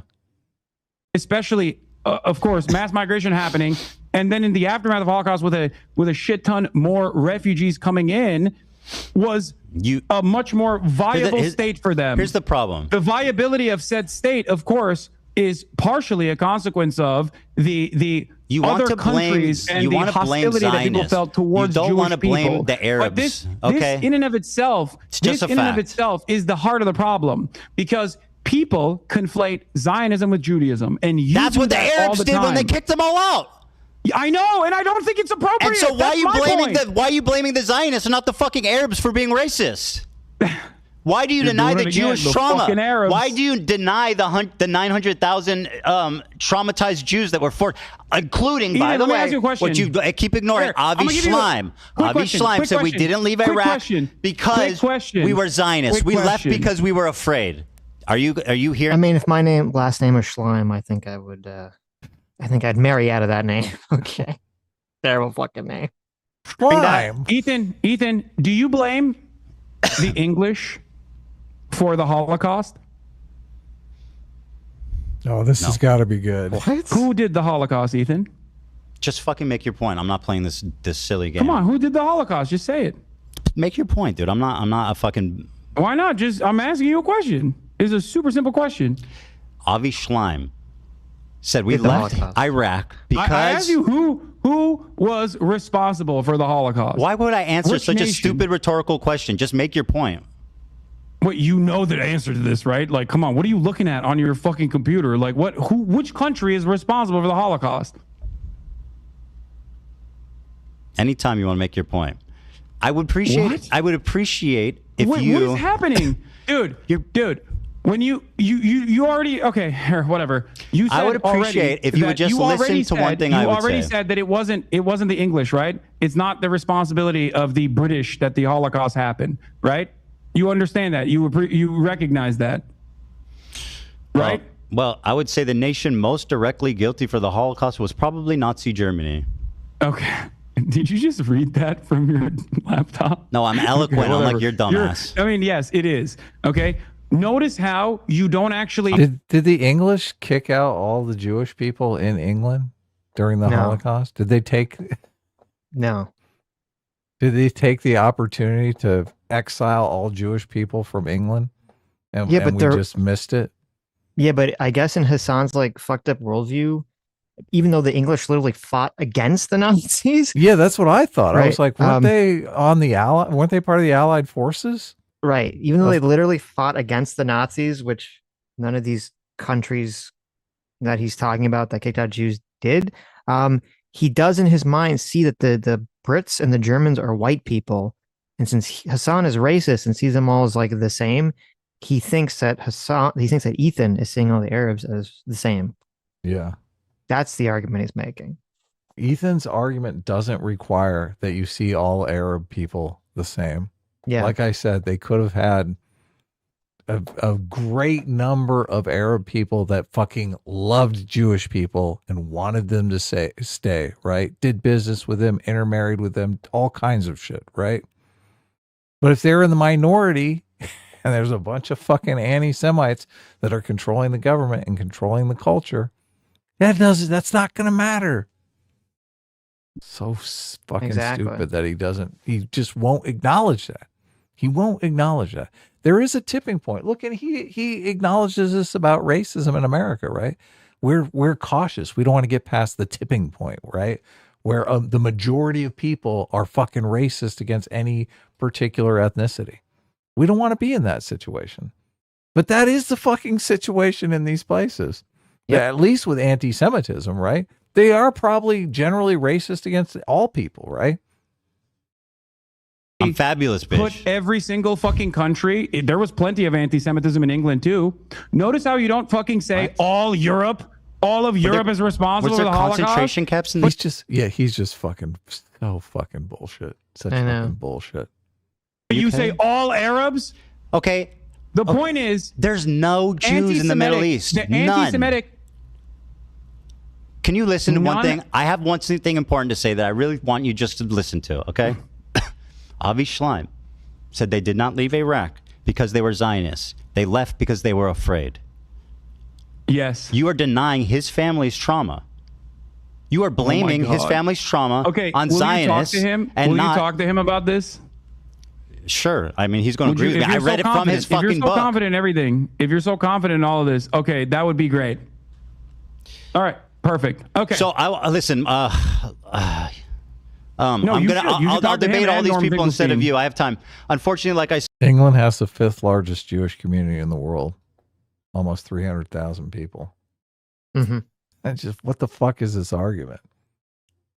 Said it's getting late, so I just want to make one last point before we go, which is that always remember, Hassan, that when people criticize me, I watch it on my stream by myself live, unlike a bitch-made coward like yourself who needs someone to hold your hand, make all the excuses in the world to avoid any single criticism, any response. You, my friend, are a coward, and I am the fucking legend that responded to it live with zero hesitation.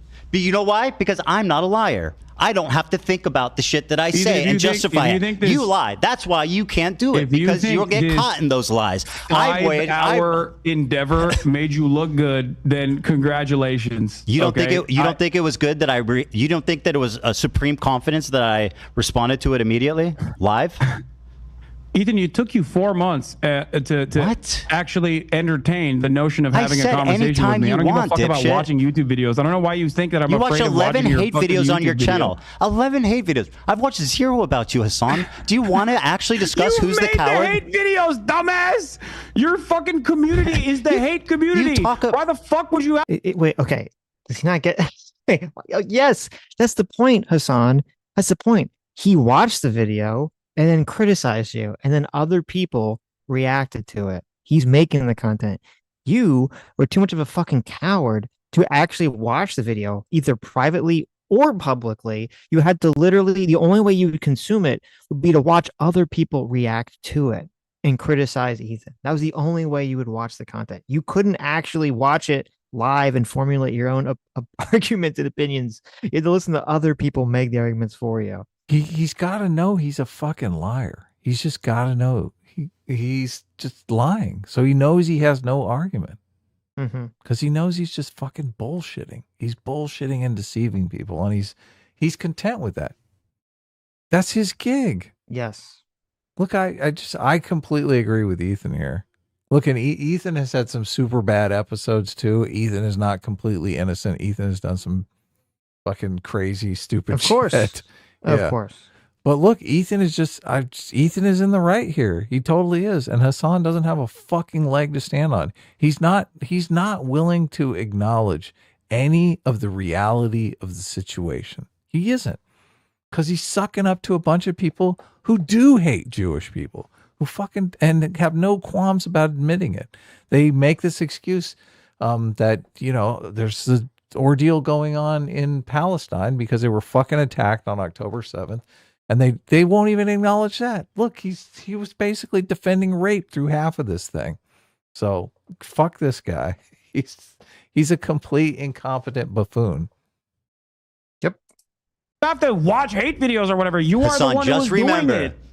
when criticism comes, I confront it. Well, thank you for when backtracking on at least 7 of the points. Maybe we should go through the context puke one more time so we can if you want to watch we can continue this conversation later. Listen, if you want to watch it, I'll hold your hand through all the other dumb shit that you said in it. It's not because I'm afraid. It's because you were crying. No, it is definitely because you're afraid. Why is it you didn't pull? Why is it you love Ban Empanada, but when he makes a video criticizing you, you say I'm not watching that? Because I think it's. You want to know why? Because I think it's fucking unproductive to watch criticism of me, you fucking coward. What are you saying? Because you're fucking presenting yourself and developing an audience that is literally, without even realizing it, because they are only drama obsessed, without realizing it, they're literally positioning themselves to be pro-Israel, to repeat pro-Israel talking points. Yes, that is the only reason why I started talking about you, because you went on a fucking deplatforming campaign. Why did you not watch Bad Empanada's video about you? You watched all of it. You did 110 Instagram stories on me, Ethan, since January 31st, 2025. 24 hours, bro. That you didn't even recognize. You need to at least admit that it's reciprocal. I am not upset. You made 24 hours of nonstop content, bro. Ethan, 24 hours in the last 2 months. Just on your own personal We've talked about each other equally as much, bro. January 31st. Because he cares more about his own ego and reputation than he cares about these issues. It's so funny that he wants to say, oh, look, I talk about politics. I have all this substance as a human being. It's fucking bullshit. He has no substance as a human being. He doesn't. He's only doing this for his own grift. 2025, 110 stories. It was so insane, you didn't believe it. Even if you that's, don't even believe your own mania. Hassan, please, for the love of God. Hassan, if you talked about me 24 minutes a day, every day, 7 days a week for 60 days. Does that sound fucking reasonable? After you presented yourself as a fucking significant force trying to literally deplatform pro-Palestinian How much time voices, do you think it makes an Instagram story? That's why. And that's, you literally... He doesn't, look, he won't even acknowledge these people are anti-Semites. And he's like, no, they're just pro-Palestinian. You know he'd be in favor of deplatforming racists. You know he would be, obviously. Mm-hmm. Why didn't you watch a bad empanada video about yourself? Your own producers were begging you to stop talking about me, so much so that you had to set up a separate war room where you only talked about me. And that's what happened, right? Because you couldn't shut up about it. Your fans were fucking going, Ethan, we get it. He my sucks. fans are fine, bro. Don't worry about my fans. And the entire time you frame this as though it's petty fucking drama. It's not petty drama. You are deeply anti-Semitic, hateful, fucking propagandist liar. Place. And it only took you now to fucking openly say 10 toes down that it is a genocide, but also I've said you don't want anyone I've to said fucking that resist consistently for it. years, liar. Ethan, you don't want anyone to resist against genocide. It is a fucking untenable position. Oh, you mean kidnapping civilians? No You're so pathetic, bro. Please. And you constantly keep smearing me as a fucking anti-Semite at a time when the Trump administration, at a time when the Trump administration is blackbagging people. Yeah, that's bad happening. Don't call me out. That's bad happening. Don't call me out. That's what you're doing. Dude, how do you not Why didn't you watch the bad empanada video? That you are playing a formative role when you don't talk about Mahmoud Khalil? Just remember, everybody watching, when you don't talk about the mass starvation of Gaza. By the way, I advocated for Kamala to get elected. What'd you do? I told people to vote for Kamala. What'd you do? Oh. Long silence here. Uh-oh. Yeah. What did you do? No, seriously. What'd you do? Ethan, did you? Congratulations. Do you think Kamala and Trump would have been equally bad? I won't change anything from Joe Biden's policies, Harris. It's not Joe Biden, it's Kamala Harris. Not only did I go to the DNC, but I actually offered some pretty fucking valuable criticism of the Democratic Party that they didn't listen to, unfortunately. Didn't they kick you out of the DNC? Because they didn't listen to that valuable criticism, they lost. Why have you lied about me voting for Jill Stein, by the way? Can we talk about that? I don't know. Why the fuck do you keep saying I voted for Jill Stein? Did you hear that? He's like, listen, I offered them very good criticism. And the reason Kamala lost is because she didn't take it. Yes, if only Kamala had become more socialist, but she definitely would have won the election. That was more the anti-Semitic. I mean, she should have just come out and blamed the Jews for everything. That would have been great. Yeah, exactly. Right. That would have been good. Good job. Yeah. No wonder they didn't listen to your advice, dumbass. Vote for countless hours shitting on Jill Stein. I said I think you did not to vote for Trump. I've said that Donald Trump is significantly worse than Kamala Harris, and I've also, on top of that, called Jill Stein a you didn't endorse over her. and over and over again. But for some weird reason, despite the fact that I voted live, mind you, and you didn't kept say lying who to your for. audience, and you kept lying to your audience. I said and I you think kept making it seem as though I didn't even fucking vote, or I urged people not to vote. There's never been a moment where I said do not vote. Who did you vote for? Yeah, who'd you vote for? I voted for Kamala Harris. You got a problem? No, I got no problem, but I think there's people in your audience that would. Picks or it didn't happen. Problem. You don't have a problem. Why with didn't you that. endorse Why her then? Why the fuck do you keep saying I voted for Jill Stein? I said I think because you didn't say who you voted for. Yeah, that's what I said. It's an opinion. Oh, you think? Oh, you don't give a fuck, dude. It doesn't matter who I vote for anyway. He wrote in Nick Fuentes. We all know who you voted for, Hassan. You're out of your fucking mind. I did not endorse Kamala Harris, and I will never endorse Kamala Harris. Voted for her. And I did not endorse Joe Biden. And now Trump's president. You want to know why? Because you want to know why? Trump's building the Riviera in Gaza Strip, and guess what? You fucking love that shit because you get to keep making content about it, and you get to keep making videos, and you guarantee there will never be peace there because you won't acknowledge the trauma of both sides. Two things must always be true, Hassan. How much content have you made about Donald Trump? How much content have you made about fucking Donald Trump? You literally defended his tariffs regime. What the fuck are you talking about? And then you have to apologize because you're an embarrassing figure. You can't fathom. Listen to me. Listen to me. You can't fathom that somebody says something wrong and come back and corrects it. And all of the producers or all the people that are giving you fucking talking points is not going to make you come across as smart in this process. Please, for your own mental sanity, stop trying to do this. You are basically brain breaking a shit ton of people into idiotic positions. You clearly don't care about people who have actually voted for Donald Trump. The irony of Hasan saying that to any person on this planet. Oh, it's insane. Considering your allegiance with people who have directly voted for Donald. Like, obviously Ethan is trying to wrap this up. And Hasan just seems like in desperation. Because, well, if they ended it here, it ends it on Hasan just getting annihilated by all that conversation about why the Jews left the surrounding countries. At this point, it's like Hasan just looks like the drunk that they're trying to walk out of the bar. Okay, right. Yeah, the Jews, they're responsible for everything. right. Oh, yeah. Here, have some pretzels. Get out. Right. Get out of here. See you tomorrow, Larry. Exactly. I mean, this is horrible. He is fucking totally crashing out. Yes. He's lucky because a lot of people are not actually going to get to this. No. But I'm sure they're clipped out. I'm sure they're clipping this out. These are the clips that I saw on Twitter. Well, I know the racist clip got. That was the one everyone was sharing. Yeah. Who's my allegiance? Okay? Who's my allegiance to? What do you mean? You have fucking Trump supporters that you're friends with, like Steiny in general. When I have a conversation with him, I'm actually directly fucking addressing some of the. Did you watch my interview with him? You fucking dipshit. That our entire conversation was me arguing with him and telling him why Trump's bad and why transphobia is bad. You are insanely incompetent. See, he's going for Joe Rogan of the left. He's totally doing. Yes, I like he's like, oh my god, you're friends with people who voted for Donald Trump. Imagine that's the big attack. That's the big attack. Imagine if he blows up as big as Joe Rogan, right? And he does become the Joe Rogan of the left. And he has Jordan Peterson back on his podcast. That would be and then he's like, oh, I'm so sorry what Roddy said. Yeah. That's like full circle. That'd be hilarious. Could he even say he was sorry to Jordan Peterson, or would he? Of course he could. I don't know. You're playing poker with people who fucking voted for Donald Trump. You're defending Asmongold. Steiny's podcast, you hypocrite. Is not actually Trump coded. I spent hours shitting on Steiny. You're just a liar. Asmongold has been a valuable figure shitting on me this entire time, and that's the only reason why you act like he's not that significant of a force. That's it. When did I say that? You will take help from anyone. I saw the Asmongold response to this got like 1.5 million. And I was thinking, yes. Yeah. You know, Asmongold was laughing at this fucking shit too. Yeah. This insane shit.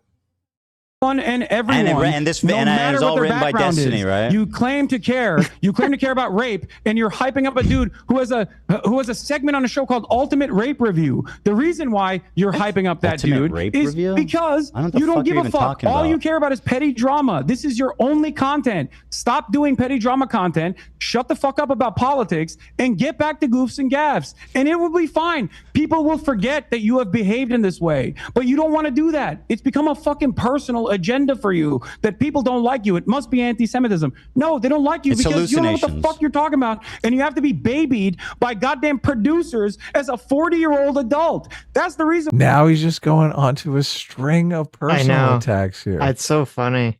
This is so bad. I know. Why people don't like it. That's very good. Very good. Now, why don't you watch Bad and Panana's videos about you? Oh my god, that's hilarious. Holy shit, it's hilarious. He knows he's totally destroyed him. He's like, yep, this is what I meant to do, and I have succeeded. And I you will see, sleep good tonight. It was so weird because the whole time that he was going off on that rant, he kept like looking at his screen. Did he write like talking? See, like the chat giving him like rant talking points? Did he write them down? Like, I thought he was just like, it's not even like a natural rant. He has to keep looking at the screen to do his like yelling rant. Yeah. Sitch and I are working without any notes here. Just occasionally we'll look up something on the internet or chat GPT, but Well, I've never been like on a rant yelling at someone. I'm like, oh, hold I on, know. I have a prepared like insane. speech for my rant. Let me like keep looking at my notes here for my rant against you. Totally. And all the ad homs. I mean, look, we're not insulting his looks or anything like that. I mean, I guess we did talk about his tiny head. Does have a tiny head. He does look like the guy from Beetlejuice. Yes, the tiny head thing is. Yes. I mean, it's freaky. Because he's pro-Palestine, and I don't give a fuck about. This is probably why he hates Jewish people, right? They have normal size heads. It's like insanely jealous of that. He was criticizing you. Palestine, oh, you're and such I don't a care coward, about the Hassan. difference in methods that we have. All right, very good. I'm out of my depth. I shouldn't talk about the movement. And if you were pro-Palestine, I would never talk about you either. That's the real reason. Uh-oh. Can you please contend with the Avi Schleim quote that they left not because of Zionism, but because of they were afraid? That is like an insane position that he just said. He's like, if you're pro-Palestine, or what he means, pro-Palestine enough, he'll never criticize them. Yeah, that's like a threat. Crazy. Yeah. But no, but it's like, okay, so if someone's like, well, wait a minute. First of all, it's not even true, because isn't like Fuentes like pro-Palestine? Oh yeah, that's a good example. All those fucking people are Candace Owens. All Candace Owens, yeah, totally pro-Palestine. Okay, I'm sure Hassan criticizes them all the time. What he really means to say is, yeah, exactly. What he really means to say is, if you're pro-Palestine, like unequivocally pro-Palestine, and also on the left, then he won't ever criticize you. I guess regardless of whatever your other positions are. Which I don't know why he's bragging about that. That's not a good thing. That's not a good thing. You should be able to criticize someone. Yeah. Someone could be like on this, you could agree with someone on some issue, and they could be like horrendous on something else, and you can talk about it. Of course. Yeah. But Hassan is like categorically horrendous on every single fucking thing. He's like, yeah, like he's bad on the communism. Like he's totally for transing all the kids, like everything. He hates Jewish people. I know. God, it's just a cavalcade of nonsense. Fine with being racist against white people. Yeah. He's a rape denialist. Yep. A Holocaust denier. Probably.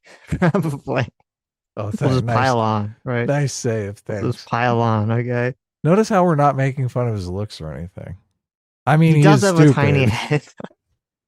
Maybe that's why he's stupid. Like there's just not enough room in there for a full brain. Yeah, I said, listen, it's not his fault. He's got to, the fan has a lot of work to do. All right. It's going to overheat otherwise. Yeah. His brain is about the size of a tomato. A small tomato. Jeez. Oh my God. Oh, this is good. I cannot believe that the Hassan orbiters, they must have been doing like, I hope Hassan pays his orbiters well, because the amount of overtime that they must have done to gas up their audience that Hassan won this conversation is like a Herculean task. Ethan doesn't really seem to have any orators. I don't know. I guess I don't really watch enough of his content. Maybe he does. Maybe he has people that come on regular. Yeah, I don't know. He would describe in that way. So, right. Yeah, Hassan gives clout to people that are going to be his attack dogs. It's like a very quid pro quo thing, which is just, it's bullshit. Good strategy. I mean, it's immoral, but it's a good strategy. Yeah, it's a good political strategy, right? Very Trumpian. Yeah. That's another thing that he does that's exactly like Trump. He has all these nicknames for people. Hassan does. Okay. Dude, come on. Enough. You have Avi Schleim on the show. Talk to him about it, okay? Okay, sure. Maybe it'll go down exactly like you thought with Sam Cedar. How did it go with Sam Cedar? I think if anything, Sam kind of embarrassed himself. Whoa. I genuinely do. I hate to say it because I like Sam. I didn't watch much of the Sam Cedar conversation, so I don't know. But it's interesting that that's his perspective. 40-year-old man who needs a fucking button when he has like a little oopsie moment. Did I button? Is actually the one who's talking about Sam Cedar embarrassing himself. Did I button during that debate? He lowered himself to talk to you man to man and tried to explain to you what was going on. That's what you asked for. Why would you want to lower his status? Private, Ethan. Why did you lower his status? Because I thought you could be convinced. I didn't realize you were this fucking drama obsessed. Drama obsessed. We had an argument about. I do like that when he says, "Oh, I think Sam looked bad in that conversation." instead of Hasan bringing up some part of the conversation, he's like, you have a button that you press that cuts out things of your stream. What does that have to do with, did he do that in the conversation with Sam Cedar? No. Okay. Yeah. It's a good argument there. And then makes absolutely no sense. About fucking South Africa apartheid. What's drama about that? What? You're fucking dude. Listen, I can't hear what you said. What did you say? It doesn't matter. Just remember, when it comes to criticism, I watch it. Yes, you ignore Nelson it. It's so Mandela. Nelson important. Mandela was actually peaceful because you're going to clip chimp the fucking shit that Loner Box told you. Why and was then you're it? going to What? say the violent things that Hasan. the violent things that the ANC did were in the Truth and Reconciliation Committee attributed to Hasan, how many dealt civilians with. died in the 20 years in the ANC during the ANC's? It was like 200, I think. Less than or 100. 1,000? How many people did Hamas kill on one day? Nelson Mandela, which I'll read you a quote from his trial. I'll read you a quote. Are you comparing the apartheid structure in South Africa to 76 years of colonial occupation? Don't you do that all the time? No, the call it numbers apartheid are all the larger, time. and the militancy has gotten far more radical as a direct consequence of Israel becoming far more radical. Because, as I told you, and you seemingly understood when we first had this conversation after October 7, that the maintenance of an apartheid is an inherently violent endeavor. And as a matter of fact, the resistance to said apartheid is only going to get worse and worse as time moves on. This is precisely the reason why the first intifada was fought with stones, You're just bringing little random children shit throwing up, rocks, bro. and the second intifada in the aftermath of horrific acts of terror against Palestinians who were at a mosque praying. I actually have facts. I have a historical quote. I'm not just grandstanding. Mandela, from his trial in 1960, said, and I quote, "There were 4 forms of violence that were possible. One was sabotage, one was guerrilla warfare, one was terrorism, and then there was open revolution. We chose to adopt the first method as it exhausted it before taking any other decision. In light of our political background, the choice was a logical one. Sabotage did not involve loss of life, and it offered the best hope for future race relations. Bitterness would be kept minimum, and if a policy bore fruit, democratic government could become a reality. This is what we felt at the time, and this is what we said in our manifesto. We have always sought to achieve liberation without bloodshed and civil clash. We hope, even at this late hour, that our first actions will awaken everyone to the realization that the disastrous situation which the nationalist policy is leading. We hope that we will bring the government and its supporters to their senses before it's too late, so that both the government and its policies can be changed before matters reach the desperate state of war." Notice how the end part of that is getting ready for rebellion. Did they? I feel like yeah, because the apartheid structure dissolved as a direct consequence of pressure camp. I mean, I don't agree with Ethan. Finally, we reached the part here. I don't agree with Ethan on this one. Pretty sure, because I remember it might have been his assumption. I remember we covered something about Nelson Mandela and we were looking into it. And he had some quotes, pretty fine with advocating for violence. So I'm not sure this is the best comparison here. Nelson Mandela wasn't a pacifist. I don't know anything. Not quite. I don't know him as a pacifist. The famous pacifists are usually Gandhi, Martin Luther King Jr., right? Yeah, not quite Nelson Mandela. And that's about it. Yeah. Not many. Maybe Mother Teresa was a pacifist. Right. Yeah.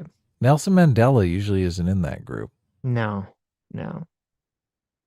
Campaigns and also militancy, which Nelson Mandela. Oh yeah, and also he was like, apartheid went on for like 40, 50 years. It was weird for him to be like, well, you can't compare that to Israel. Right. Mandela, not once, but twice. What's Hamas doing with for the option liberation? of having his sentence commuted, which he refused to do. They said, on principle, Nelson Mandela, bro. if you disavow on violence, principle, he said, "I will not remain in jail because a prisoner can't negotiate. A prisoner can't decide." Yes, that was the first said time. no. And in both times he refused on principle. Less than 100 people died during the 20-year period. They never. Anyone that attacked civilians, they were disavowed. The ANC repeatedly apologized and disavowed violence against civilians. When did they do that? Less than 100 civilians died. When did they do that? Hamas killed 1,000 civilians on one fucking day. 1,000 civilians? Yeah. the poor civilian Israeli soldiers that died in their military bases. No, there was like, bro, you're so dumb. 300. What do you mean I'm so dumb? Okay, These how many numbers civilians matter. died? How many civilians died? I believe the total number of casualties on October 7 was 1,200, with 800 being civilians, which is completely unacceptable, mind I'm you, off and by 400 being 100. military I was members. off by 100. Oh my God, dude! I can't believe the historical inaccuracies. Well, you're you just an made idiot. a big. You're the one who's bringing up numbers here, Ethan. And yes, I was do think it's virtually important correct. to recognize Jesus something Christ. here that you are seemingly failing to recognize. Nelson Mandela was thrown in prison because he went and trained with the FLN in Algeria. The reason why he stayed in fucking prison was because he refused to disavow violence, because he understood that as long as Sabotage is peaceful violence. revolution I didn't say is he's a pacifist. impossible, I never said that he's a violent pacifist. revolution is inevitable. Yeah, and I never said he's a violent revolution pacifist. They did do. You know what's funny? In terms of the death and destruction on the apartheid structure, by the Was way, Nelson it is Mandela a incomprehensible Zionist? to compare that to Israel's violence against the Palestinians. Was Nelson what Israel has done to the Mandela a Palestinians is far Zionist? worse. And by the way, that's not my assessment. What Israel has done to the Palestinians for the past 76 years is infinitely worse. Well, let's And ask that is someone that not lived my through assessment, apartheid. by the way. That is the assessment of Mandela. And for all the, for all of the moments that he was You able think to fucking Mandela see. said what's happening is worse than what we went through? That's bullshit. Why would he say that? Hassan, you're a liar. Why would he say that? Because it's true, Ethan. Okay. That's why. Is Nelson Mandela a Zionist? Yes, Nelson Mandela. Are you going to say in 1999 he said Israel has a legal right to exist? More in than that that. same He speech said more that you're than going to that. fucking clip, chimp. Remember that you called this guy a neo-Nazi, not fit to be a dog catcher. That's what you Who? said about What? Nelson Mandela. Wait, No, what are you Yeah, talking about? What? Whoa, you're jumping off like a million different points. The right What? of Israel to exist as a state legally.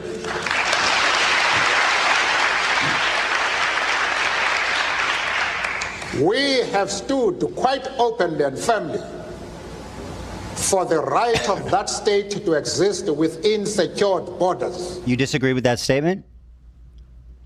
Does Israel my has a right God, to exist? it's Not so in the way good. that it currently does. With the insecure borders. Ethan, hold on. Coward. Do you know what he says after that clip? Yeah, that he also thinks that Palestinians also need to be acknowowledged, which, by the way, is my fucking point. No, not that. Palestinian Not liberation that. No, and Israeli no, borders are no. two Ethan, sides of the same coin. Ethan, he didn't just say Palestinians also need to be What'd he acknowledged. say? He says that if peaceful means of coexistence is impossible, then violence is inevitable, Ethan. Why did you clip that out of the fucking clip, chimp, Because that it's you posted, irrelevant. Ethan? Did you saying I clip chimp Nelson Mandela? Yes, you literally did. You cut him out of context. No, because it doesn't he's suit a your fucking Zionist. What do you purpose. mean?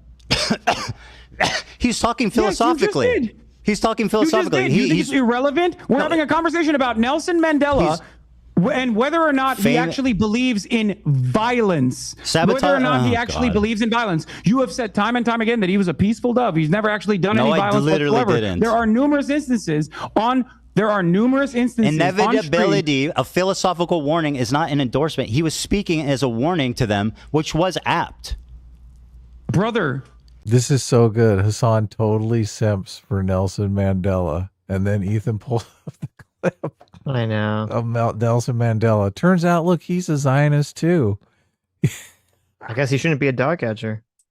This is so fucking hilarious. He's just getting him at every turn. That is insane. What? Nelson Mandela was literally on a terror watch list since 2008. Who gives a fuck? What do you mean who gives a fuck? You like to use the terrorism watch list when you're talking about the Houthis, or you like to use the terrorist watch list when you're talking about Hezbollah. I mean, I gave you and Hamas. specific examples of why those organizations are bad. Who do you think that was Who do you think the philosophical point that he was making, the guy who was in prison for violent resistance, by the way, who trained Violent resistance? You mean sabotage? ready for rebellion, Sabotage. by the way. Sabotage Who and give do you government think that was a warning infrastructure. to? Do you think? Look, isn't that argument in favor of Israel though? Like if he's saying Israel has a right to exist, and if there can't be peaceful coexistence, then there will be violence. Doesn't that justify Israel basically being violent towards the Palestinians? It totally does. It fucking totally does.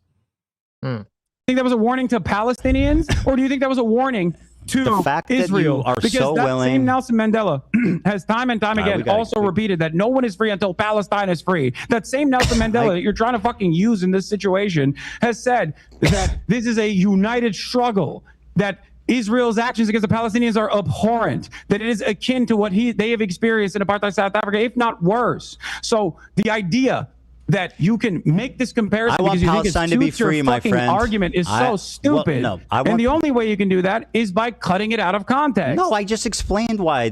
Dude, I want Palestine to be free. So I found the speech. I don't know if it's the same speech or a different speech. The Nelson Mandela. This is August 21st, 1993, addressed by Nelson Mandela at the opening of the 37th Congress of South Africa, Jewish Board of Deputies, Johannesburg. Wow. And he says, let's see. The ANC's relation with the Palestinian Liberation Organization has been a matter of concern for many Jews, not only here, but also in other parts of the world. It was an issue we discussed when I recently met the American Jewish Committee. As a movement, we recognize the legitimacy of Palestinian nationalism, just as we recognize the legitimacy of the Zionism as Jewish nationalism. We insist on the right of the state of Israel to exist within secure borders, but with equal vigorous support the Palestinian right to national self-determination. So I don't know. It sounds to solution. Yeah. Sounds to me like Nelson Mandela agrees with Ethan and is in favor of a two-state solution. It also sounds like he's saying exactly the same thing that Ethan's always saying about both sides need to have security and self-determined nationalism. That is definitely not the river to the sea perspective at all. Yeah. Yeah, interesting. Yeah. Okay. Very interesting. Very interesting. Does it have the quote that he said about the violence? If there isn't going to be peace, then violence is inevitable. Something to that effect. Let's see. Because look, if there's going to be more October 7th, it's going to be fucking violence. Free. But you know what? Was this? I don't know if this is the speech from the clip know. that Ethan just pulled from or not. I don't see that part that Hassan talking about. Right. It's probably in a different speech. Obviously, Hassan, or maybe Hassan just known made it up. Fucking liar. Right. Probably just made it up. I have heard that before. I don't know. I didn't know it was attributed to Nelson Mandela, though. Mm-hmm. That's always their excuse. I don't think Hamas is furthering that goal. I think Hamas is counterproductive. They're making it worse. They're causing it to be inevitable. You refuse why are they making it worse? You refuse to criticize them, which is pathetic. Unlike me, I'm willing to criticize the Israeli government. I'm willing to come to terms with the cruel reality. Hamas. Walk through it. Why are they making it worse? Because they keep firing rockets into Israel, you dumbass. You dumbass. They're not letting people live in peace. They're not building up the infrastructure of their fucking state. They're spending it to go to war with another state that is obviously going to fucking kick their ass and annihilate them. It's a death cult, for heaven's sake. Right. Just acknowledge all this shit, you dumbass. This all goes back to the fucking concentration camp. They can't get over it. They can't get over the fact that if it's a concentration camp, Hamas are the fucking jailers. They're the ones that are keeping it in that situation. Yep. Well, what was the fucking objective there on October 7th, genius? Yeah, genius. Kidnapping, which, by the way, I don't even agree with, which is an international human rights violation. But kidnapping Israeli soldiers, Israeli civilians, to make to and what part about that was slaughtering fucking families in their homes? Yeah, what about all the rape, dumbass? Ethan, I don't agree with the tactics. You know this already. We're not relitigating this over and over again. I'm just saying, Hamas is a bunch of fucking... Seems a little... First of all, I don't believe him for a second at all. I do not believe for Hassan? a second. Yeah, to say he doesn't agree with it, number one. Number two, he totally agrees with it. Yeah. It is weird to frame it as like, I don't agree with the tactics.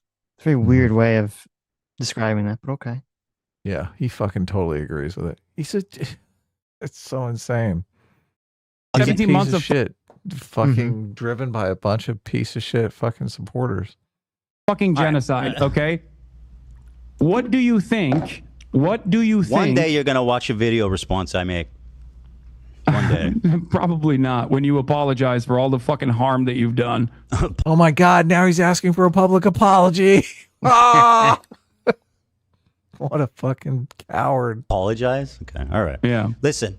I have the rest of the clip that you clipped, Chip, by the way, if you want to hear his actual fucking full-fleshed opinions. I'm not hiding from it. I literally acknowledge what he said. I don't care.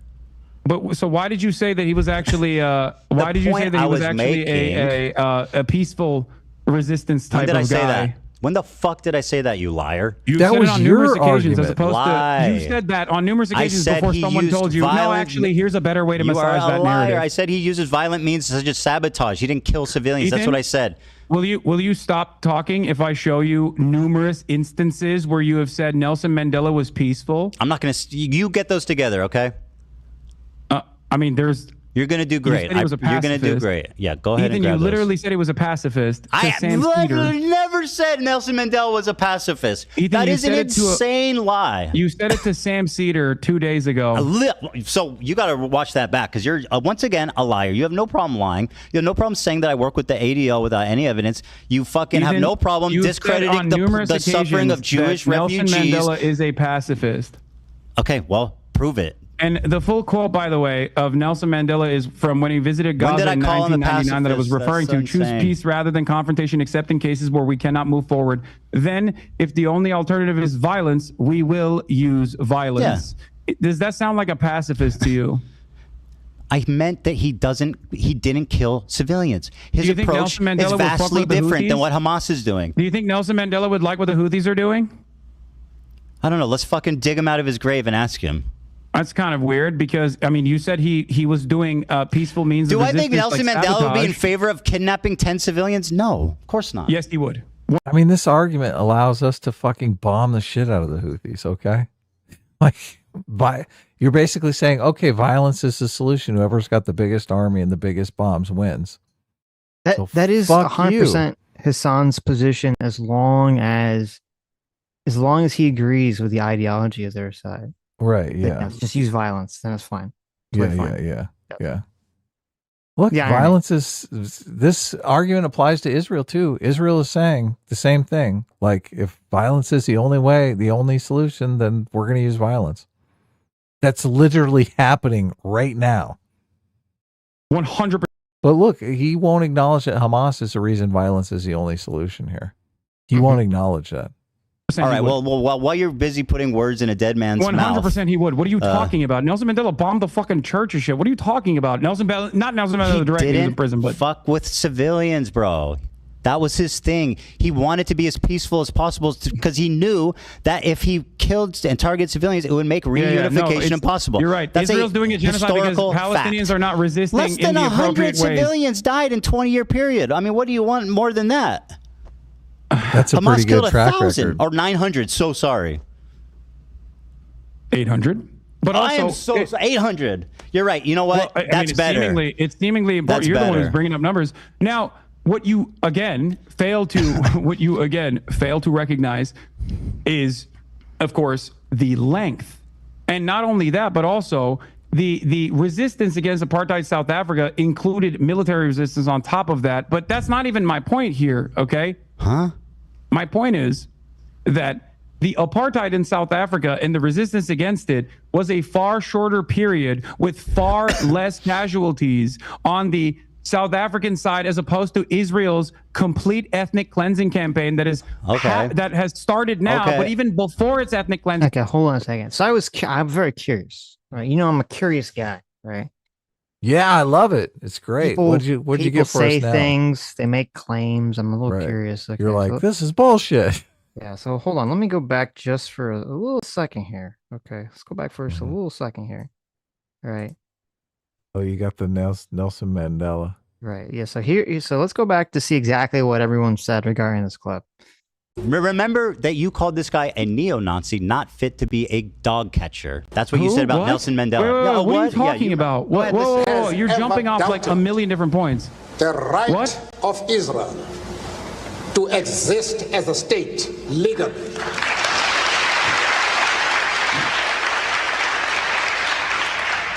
We have stood quite openly and firmly for the right of that state to exist within secured borders. You disagree with that statement?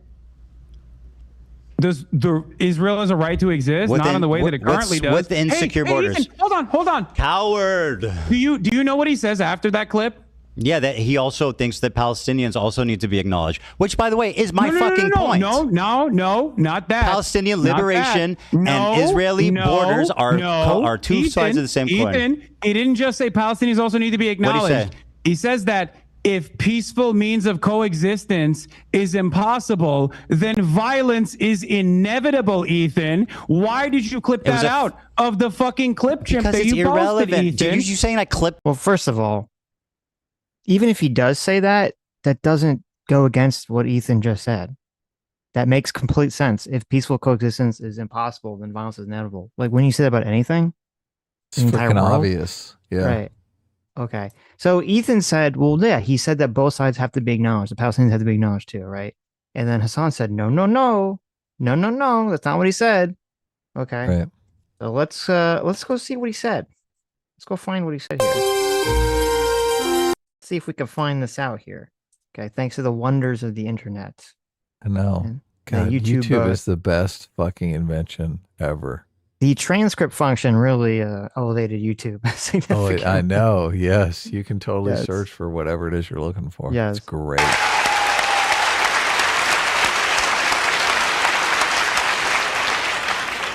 I went further, however, to say that the support for Yasser Arafat in his struggle does not mean that the ANC has ever doubted the right of Israel to exist as a state legally.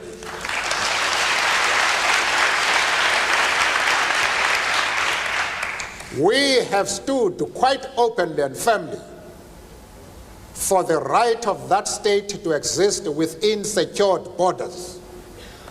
But of course, as I said to Mr. Sigmund in Geneva and others, that we carefully define what we mean by secure borders. We do not mean that Israel has the right to retain the territories they conquered from the Arab world, like the Gaza Strip, the Golan Heights, and the West Bank. We don't agree with that. Those territories should be returned to the Arab people. Oh my God, it's the exact thing that Ethan said, and it's exactly his position. Yeah, it's exactly what they did. Yes. Yeah. That's exactly what they did, and that's exactly Ethan's position. That's exactly what he said. Right. That's literally exactly what he said. But no. Apparently not. Well, the thing that Hasan keeps pointing out, I mean, it applies to Israel too, obviously. If they constantly say this, right? If the Palestinians stopped fighting Israel, there would be peace, right? Yes. So if peace is impossible, then violence is inevitable. Well, who's holding up the peace process? Who's making violence inevitable? Mm-hmm. Fucking Hamas. 100%. Yeah. Hamas is making it 100% inevitable for there to ever be peace. Yes. Yeah. 100%. But and Hasan refuses to acknowledge this. Yes. Or interact with this information. Yes. Yeah. Well, look, Hasan's position is Israel just has to go. Otherwise, he's like, the only way there can be peace is if all the Jewish people leave and go home. That's Hasan's position. Now, in here, this immediate after clip, I'll play it for like another couple seconds here. Nelson Mandela explains how Gaddafi boycotted him, BDS'd him, and them from existing, having some sort of political relations with them because South Africa refused to boycott Israel. Okay. Oh, really? Wow. Mr. Mandela, that's like Dan Rather there. To Mr. Sigmund and company, that in our organization, we have Jews. In fact, Mr. Gaddafi did not allow us to open our offices in Libya precisely because we had the courage to say to him We work with the Jews in our organization. And he didn't allow us to open an office until February this year, when he had to accept us as we are. We are not prepared to be swayed. He literally had Libya.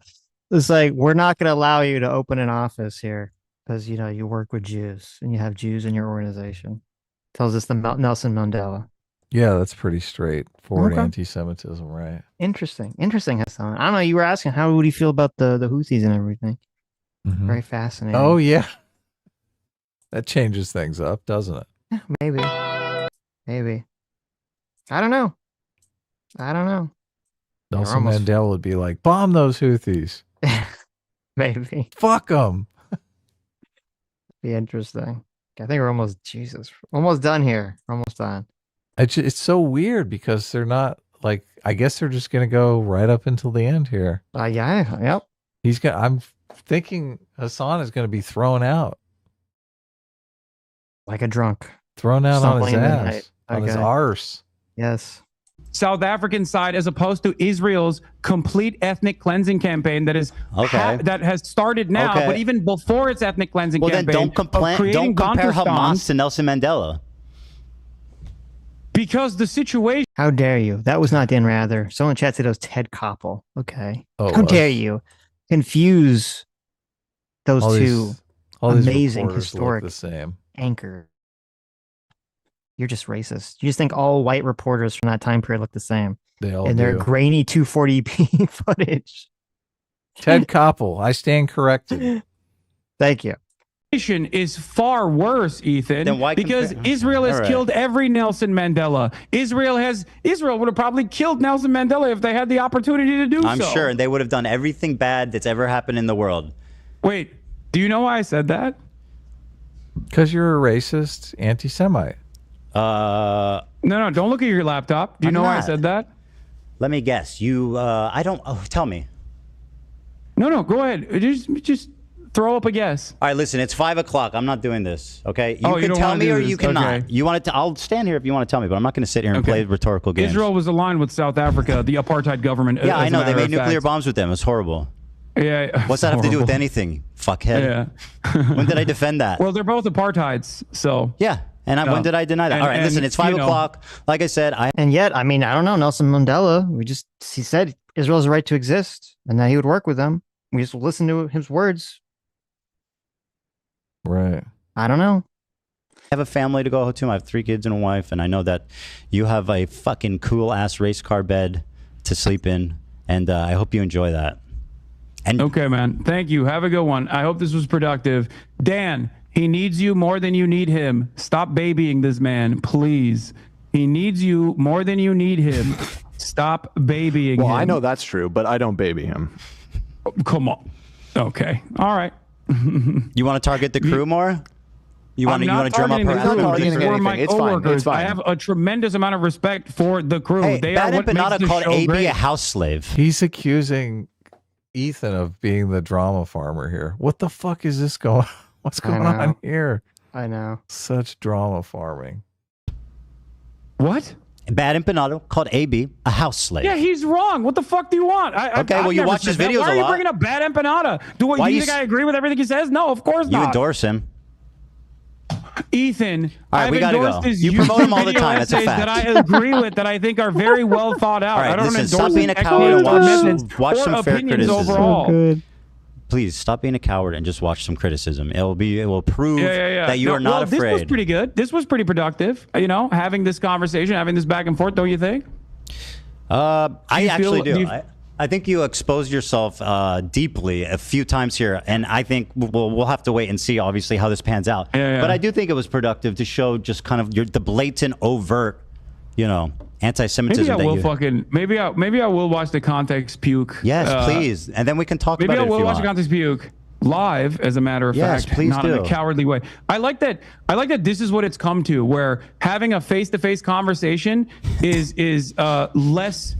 Is somehow less fucking is more cowardly than like actually watching a YouTube video that you made. It is dude. What's cowardly is you fucking constantly crying and refusing to actually look for context and putting together putting together shit that you saw on fucking subreddits to be like, this is my argument. I'm destroying him.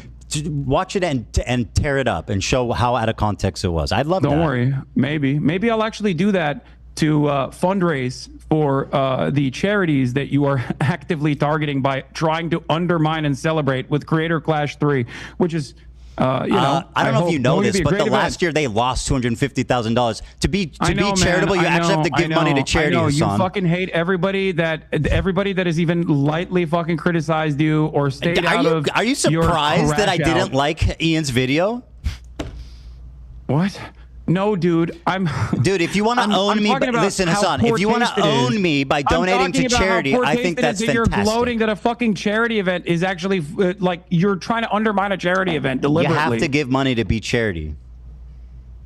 It's like a slush fund for them. God, that's so gross, man. I mean, what happened last year? How much money did they make? Did they do charity last year? I don't know. They lost $250,000. Will you debate me again, Ethan, if you keep chirping in the future? Yeah, of course. Perfect. But if you, I think it would be good if you watch the context puke, and then we can discuss it. Maybe I'll do that to fundraise for Creator Clash. Yes, I think it's awesome. If you want to own me by donating to charity, I think that's sick as fuck. Yeah, maybe you should do that too. You know, donate some pro-Palestinian charities. I'll feel so fucking owned. Let's own each other and donate to charity. All right. I know you guys fucking. I know you guys hate each other, but the views were crazy. It was. How many? I never looked. Saying, think about it. What was the views at? I never looked. They're pretty good on both ends. Like 100K. Whose was higher? Don't ask that question. Hassan's was higher. Hassan's was higher. Yeah. Not by much, but it was higher. That's not good. We got to do something. I mean, I had 120,000. I don't know what you guys had over there. I wasn't looking, but we got up to about 100K. So, well, we're gonna have to do. These people are clearly have some kind of brain disease, and we need to do something about it. No, for sure, Ethan. Please keep up the energy as though you feel that there is a genocide going on, because your output is what matters here, and that is what I was trying to get across to you and get across to your audience. If you think that I acknowledge that I acknowledge that I could talk about it more, and I should make more of an effort to talk about it. Okay, thank you. Instead of going after, and you should try not to be a fucking raging anti-Semite for a day. What? If you can try not to be a raging anti-Semite for a day, then we can shake hands. Ethan, I don't think you actually believe that I'm anti-Semitic. I think you're hysterical. You should watch back the first part of this interview. What? You should watch back the first part of this interview. He's convinced me. That is. I don't think that makes you look good. Okay. Well, I guess we'll wait and see. Unfortunately, I think your people are going to think it makes you look good, and then everybody else is going to think that might look good. Like, who gives a fuck? At the end of the day, I'm sure. It's not a swastika. It's just the swastika sword. It's not a swastika. It's just the sword that I called the swastika sword. Got it. All right. Have a good night, Hassan. Oh, all right. I gotta go. All right. You too, buddy. You take care, bud. All right. Old friends, together at last. Bye, Hassan. Jesus. Give Kaya our love. Give Kaya our love. Yeah, we all still love Kaya. Oh my God, what a fucking train wreck. I was beautiful. What a beautiful conversation that was. Well, let's hear the after. Let's hear his reaction. Hoping that I shouldn't have hoped that he would have been more open to listening, but I guess that's what it was meant to be. It is what it is. I'm so tired. How long was that going on for? 5 hours. We're going on 5 hours here. All the fucking commies want to go home and go to bed. They're like, what the fuck? We're so used to working 3 hours a day. How dare you? Was I owned? I need to process everything that just happened. My head's... Oh my God. Oh my God. This guy's so conflicted. This guy's a total commie. He was defending Hassan when they were debating communism. So when they were debating socialism. Another fucking fever dream. I was starting to lose, like, at the end tail of that. It's like, dude, I can't do it. I could tell you were fading a little bit. I think I got him. Honestly, I think I got him pretty good. The way that he was, like, denying obvious, blatant shit and being like, no, that's not. No, you're insane. You're hallucinating it. It's like, bro, that's crazy talk. I also liked how he like, whatever. People will analyze this. Yeah, I'd say both sides got the clips they wanted. That's the end. That's kind of the thing, right? Is like anything. Both sides declare victory, and nothing really changes. So, what can you do? Just keep doing it because the views are great, right, Hassan? Hassan's got to eat. I'm just saying. He's got to pay. He's got to pay for that chicken and someone to make it for him too. All right, everybody. Well, thanks for watching. Thank you to the awesome, loyal, genius, caring 100,000 that watched on our stream, not Hassan's. So important. And I appreciate. I don't know if that was what y'all wanted, but it is what it is. People are saying I won. Dan won. Oh no! I don't know if that song is going to get us. Oh, okay. Yeah. Here. So Zero Fucks found this. This is kind of hilarious. He found the Hassan. Why don't you pay taxes? Gulp from Hassan's perspective, so we could see his facial reaction. Oh, nice.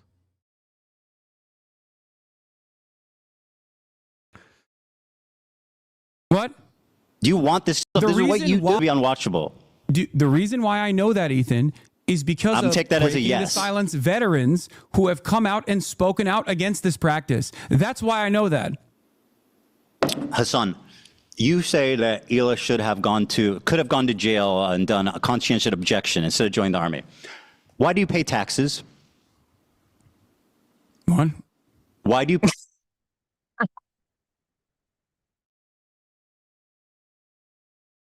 pay taxes to the United States government? Argument, Ethan? That needs to be on like a soundboard somewhere. And done a conscientious objection instead of joining the army.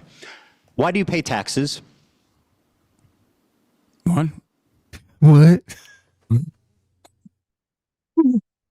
Thank you, Zero Fucks. You're here. Yeah. Okay. Well, that was fun. Look at that. It's so true. It's so true. It's just like a big. It is sports for people. It really is. Mm-hmm. It's just about whose team won. You have to believe the right things. You have to have the right opinions. Mm-hmm. Of course. Hassan's audience totally believes it's all Israel's fault. Israel is an apartheid government that hates Palestinian people, and they're all out there raping and killing them indiscriminately and turning Gaza into a concentration camp, a death camp. That's what they believe. Mm-hmm. So, look, and if all of that was actually true, that would be horrible, That'd be right? Crazy, yes. Yeah, exactly. But unfortunately, it's all fucking lies. MGS Komodo Dragon for $20. Thanks so much. Says Hassan's too white to crash out. He's losing his marbles. Okay. And JMac or Circuit Fire, thanks so much for the $20. Says, all right, I'm back. I equip my helm of domination and ring of psychic defense. I'm ready for whatever stupidity Hassan is ready to spew. Well, you say that, but we'll see. No, you can never be ready enough for this kind of shit. Never be ready. Okay, let's start from this top here. Equal Shadox, thanks so much for being in Discipline Equals Freedom for 35 months. Says Hassan, I love Israel. I love Israel. Hassan, I love Israel. Hassan.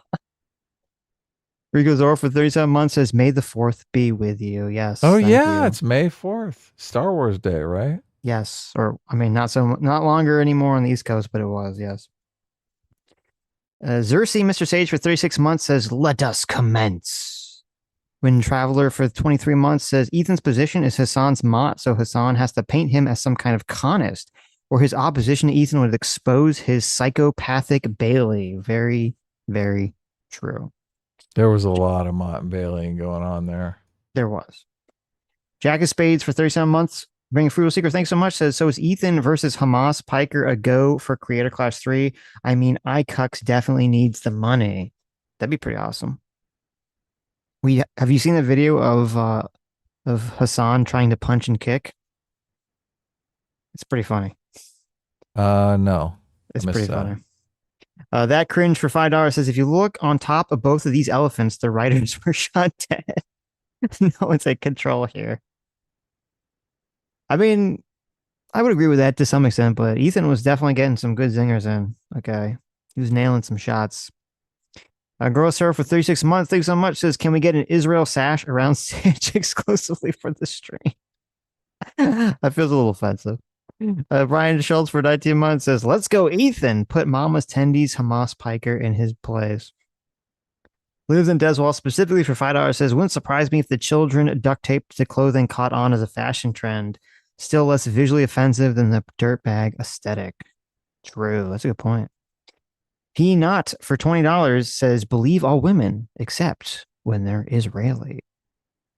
Ace for $5 says, guys, I found a way that I would not just like Trump, but support him getting a third term if he deports Hassan. I saw that one. That's funny. That's funny. Well, I'm not seeing any of these super chats. Not even on the. Oh, really? Yeah. Interesting. I'm glad you got them. Okay. Lives in Deswall specifically for $5 says, how dare you expect me to pay my credit card bills when there's a genocide going on in Gaza? That's a good point. Ooh, will that work? That's a good point. Can you send that into the credit card companies? That'd be a good one. That. Mr. Dolphin for 32 months. Thank you so much. As I personally think this was the worst Hassan has ever looked. He got absolutely rolled. Very, very true. Yeah, that's what I was thinking. Gee, I know. I don't know what people were talking about here. He got annihilated in this conversation. Mike Hassan for $5 says, watched a 4.5-hour reaction on Asmongold's channel a couple of days ago. Hassan comes off as a manipulative ex. In my opinion, 18 reigns supreme. S-class. S-class. Thank you. Yeah, I agree. He does come off as a manipulative ex. Yes, that is true. Fate of Morality for 2 months says, some people say Ethan was unhinged, but I 100% feel for him. If people harass my family, I would go all out on them. So would I. Yeah. Amit Yakuna for 6 shekels. Thank you. Says Palestine is an apartheid Arab colony. That is true. Jake for $2 says Joshua Kittarella should be the chosen one leftist. I don't know. I don't think I've seen that guy's content. Verse 5762 for 30 shekels. Thank you. Says, good day. I still have a problem understanding how Hassan thinks he's making the pro-Palestinian movement look good. It's a great point. Time for Jack to let a rip for $5 says, that's another thing I wanted to bring up. The majority of Hassan's fan base exists purely because he's a himbo. He won't suffer for losing him here because of that. Yeah, I mean, obviously, we all know people aren't watching Hassan for the intelligence, for the intellectual arguments and points he's bringing forward here. They're just watching him because he's a good-looking guy. Is that it?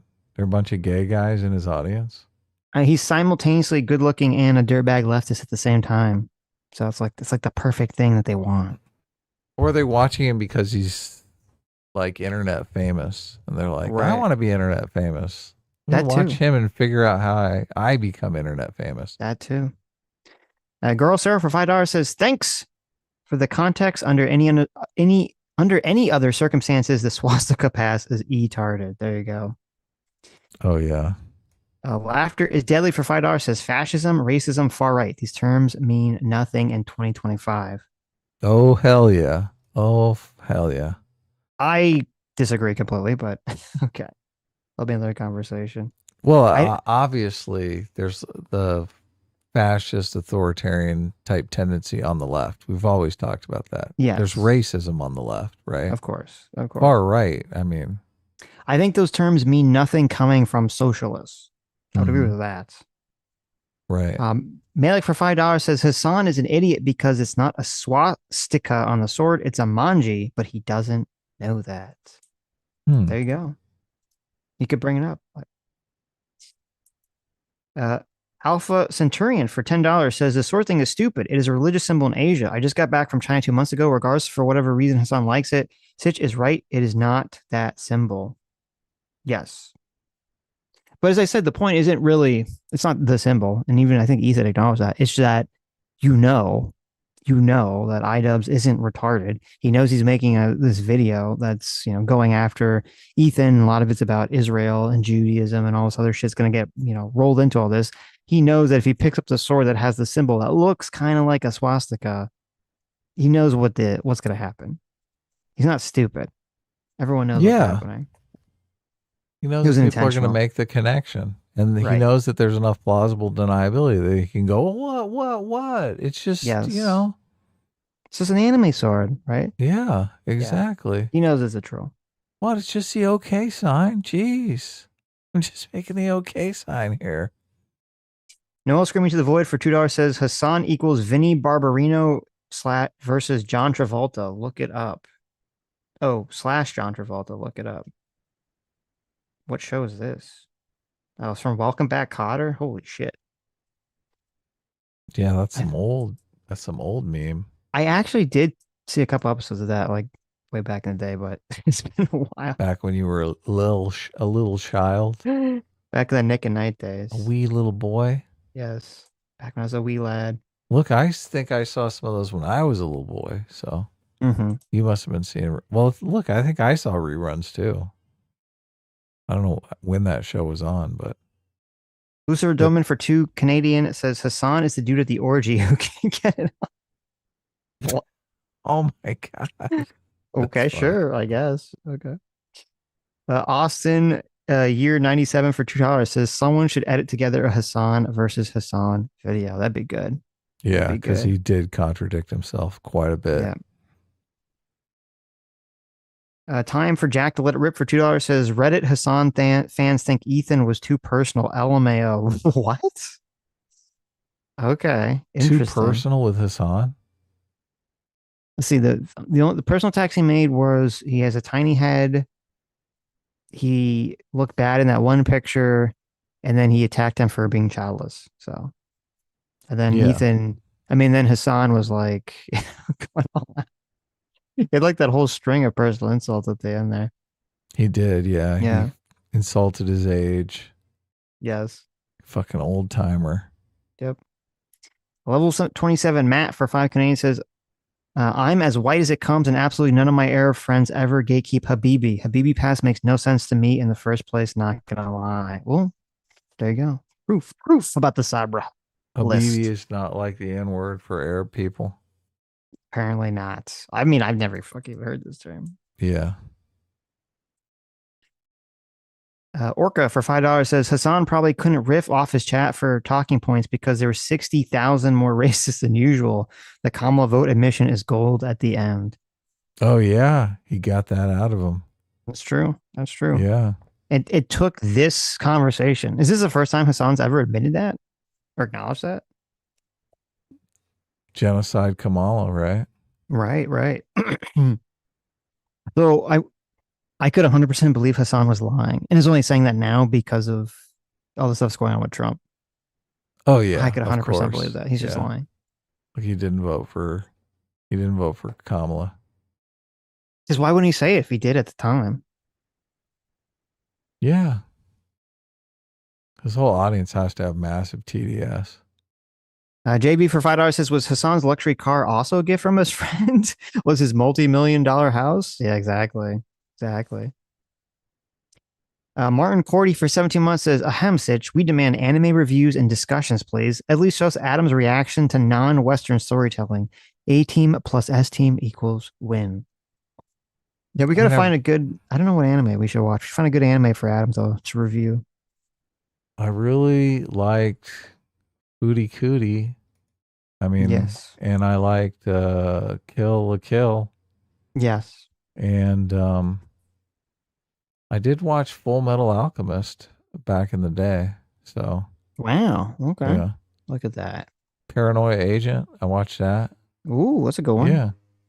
I mean, look, all I ever watched was Adult Swim on Cartoon Network. Again, it was all anime shit. So didn't like Hunter x Hunter though, so I don't know. It's a big strike against me. Well, you me. turned me on to that, and it was slow. I was like, it's a little slow in the beginning. Where's the story here? Okay. This thing needs to get going, man. I ain't got all day here. I would say the first episode is a little slow, right? Okay. I like all the test stuff though in the first arc. I like all the testing stuff. Liz and Deswall specifically for shot. Okay.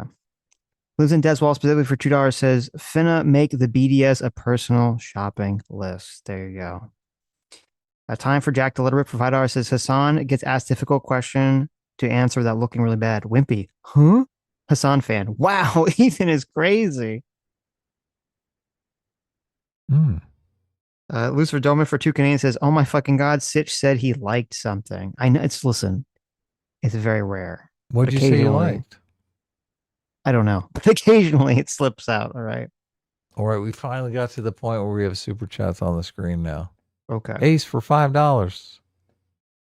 Depressing trivia about me. My older sister's a socialist and won't condemn the October 7th attacks or Hamas. Oh my God.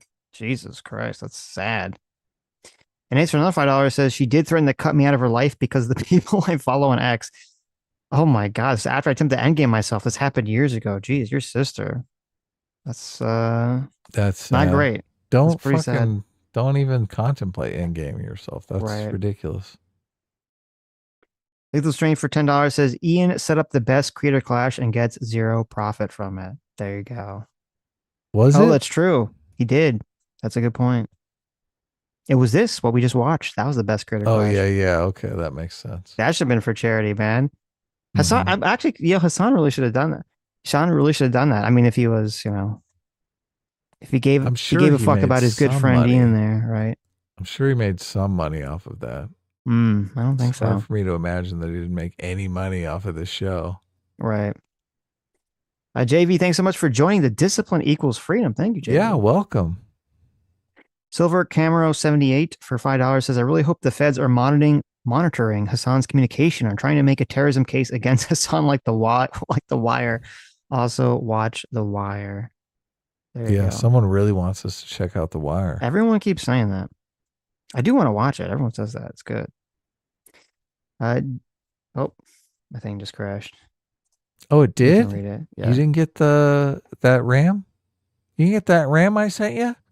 Did you get that RAM? Listen, my laptop, much like Hasan, has a very loud fan. Okay. Geno Gamma for 13. Geno Gamma 13 for $10 says Hasan denying grapes should be as reputation destroying as Batman broadcasting Penguin's monologue in Batman Returns, or Will Ferrell punching a baby in the campaign. The fact that it isn't is pretty scary. Bro. Yeah, it is. It is. That part is pretty demoralizing, especially when he's bringing out all the examples, just obvious examples on screen, and he's like, nope, not good enough. Yep. This one person is he's a unreliable narrator. JV for $10. I'm back if you want my you are? Go ahead. Hasan was talking about the Jews' power to conspire together, even when they had no connection to each other. He learned about this from his favorite book, My Struggle. Oh my God. Yeah. There you go. That would be the book by the man with a little mustache, right? The little funny mustache man. Yeah. It wouldn't surprise me. Did you see today that Kyle Kalinske tweeted out a picture? Kyle Kalinski's been crashing out pretty hard recently. Oh, I know. I've seen it all. He tweeted the picture of the ghost of Hitler talking to Donald Trump, telling Donald Trump to give more money to Israel. Why? That makes no sense. That's totally fucking senseless. I don't know. I think he knows that these things don't make sense, and it's all just clickbait, rage bait, engagement bait at this point. He's like, give Hitler, the ghost of Hitler, is like, give my love to Israel. What? Yeah. Who knows? Nothing makes sense anymore. Okay. It's all this engagement bait. That's just crazy. Corey Pelsman for 5 Canadians says, right now, Hasan is spreading a blood libel that Israel making pancakes because of Rachel Corrie when it was actually Terry Schiavo. Oh, yeah, I remember that. We looked into that. Yeah, that was fucking weird that he was doing that. Austin, year 97 for $2 says, Ethan working with the ADL is a hallucination. Well, he worked within the vicinity of them, right? So, working while Jewish.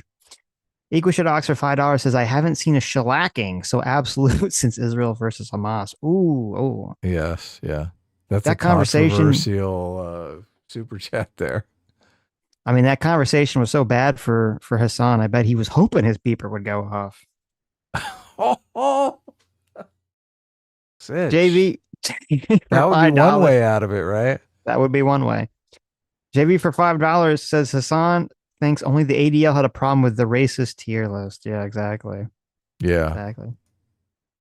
Jelly Hollywood Films, thank you so much for the new member, for joining the new members.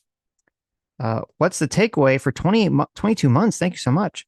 Says, isn't anti-Semitism in vogue now? I think Hassan is scared of being labeled a right-winger rather than being called anti-Semitic. Great show today. Thank you.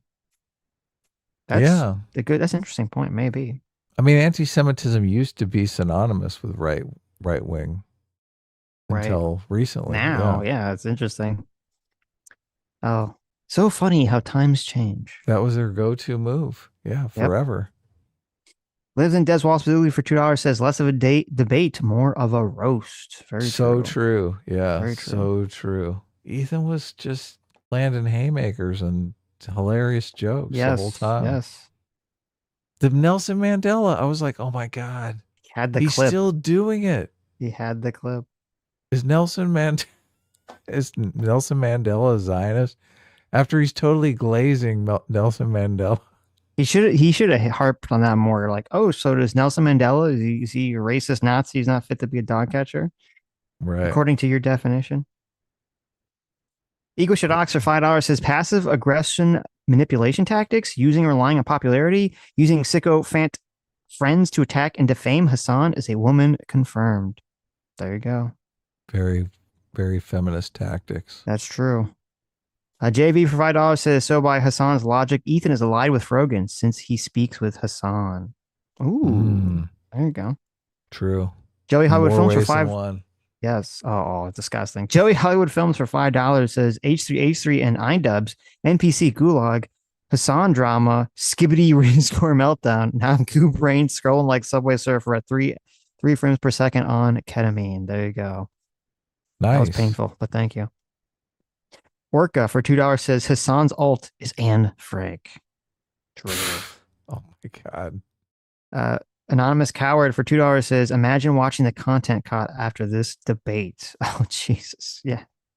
We should watch. Maybe we'll watch on Tuesday. We got to watch the content deputy thing. So bad.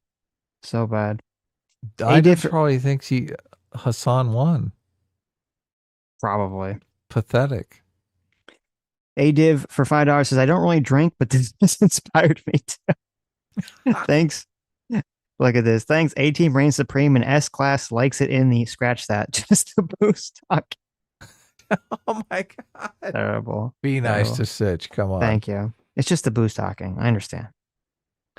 One Testicle Man for 400 Hufflepuffs. Oh my God. Says, who was the better worm on H3H3, Hassan or XQC? I think Hassan's. That's a great fucking question. I think Hassan's worm put XQC's to shame. Okay. Yes, totally. Hades for $2 says Dr. Pepper is on the BDS list. Yeah, it is. I know. I don't know how. I can't imagine how Hassan, who cares so much about the genocide, didn't know that. Right? Let me give you a hint. know that. He doesn't give a fuck. Right. Who drinks Dr. Pepper? Oh my God. Is that for real? He was drinking Dr. Pepper? Mm-hmm. It should be illegal, but not because they support Israel. What is this? Sammy's lying in the chat. I can't believe you lie, Sammy. Okay. What's she saying? I undermine have your seen credibility? Nux Tacos videos before you showed me one, Sammy. Okay. I'm a hip lad on the internet. I know about these things. I've seen the Nux Taco. Hassan is 1,000 billion trillion % fun. Okay. How dare you? How dare you pass these lies? I heard someone in the room say, oh my God. I've seen some of his videos. I haven't actually I don't follow him religiously or anything. Metalworks 41190 for 37 months says you should see Goku Naru's stream of his total 2 movies moment. I understand why he's so critical of Ethan, but I think it's clouding judgment. I'll check it out. That is always fascinating. It's always interesting. JV for $5. Sammy's attacking me in the chat. JV for $5 says Ethan responds to Hassan the way Hassan does. Hassan calls him childish. Lack of awareness equals 0. How do people watch this guy? True. Who knows? Ferguson for 23 months says, I know Cenk's nephew is dumb, but I refuse to believe he's as dumb as he pretends to be about October 6th and the anti-Semitism of his leftist friends. Yes. Yeah, it's got to be audience capture. I agree. Nobody's that stupid. A Little Shapiro for $2 says Hasan lives and dives by the Nazi sword.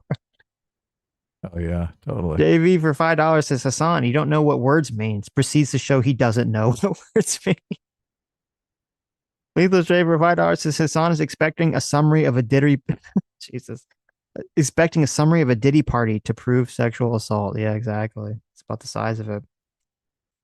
A-Div for $5 says, let's bottom line this. Why are we pretending that rape is somehow worse than murder? One is fine, the other, whatever. Oh, shit. Pretty bad.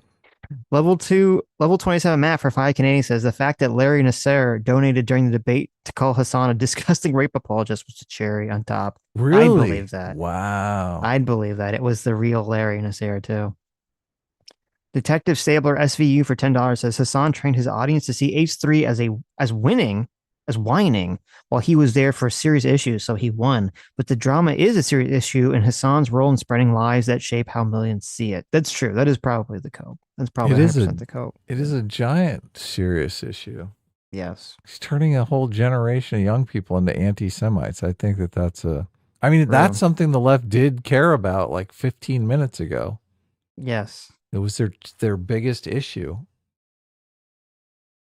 M8566 for $5 says, can't wait to smoke this January 6th style blunt. Oh, wow. That was a weird comment that Hasan made. Stug for $5 says, didn't Hasan a long time ago admit the rapes were real, but it wasn't a big deal because they were rich? Oh, yeah, there was some clip. No, there's some clip of him saying that, like, he was happy. I don't know what college it was. He was happy that, like, in some college where there rich people were, that at least like the rich boys were raping rich girls or something. It was a really weird fucking comment. Comrade Dave for 17 months says, Ethan. Love the pie for 23 months says, January 6th style. Grape. Terrible. Such a weird fucking comment. I know. Zero Fox for 32 months. Thank you so much. Says, a rape happened during this debate. There you go. It's true. Yeah. The irony of Hasan denying rapes while we all witness one in this conversation. Exactly. Lives and Deswell, specifically for $5, says, given the things Hasan says, it's really poor strategy to try and characterize himself as someone who chooses his words carefully. Very true. Yes. Orca for $5 says, I wonder if someone could get Hamas Piker to cite homophobia as the reason the man at the festival wasn't raped. Surely the dialogue tree exists. There was one guy that was raped. I mean, that was in the article.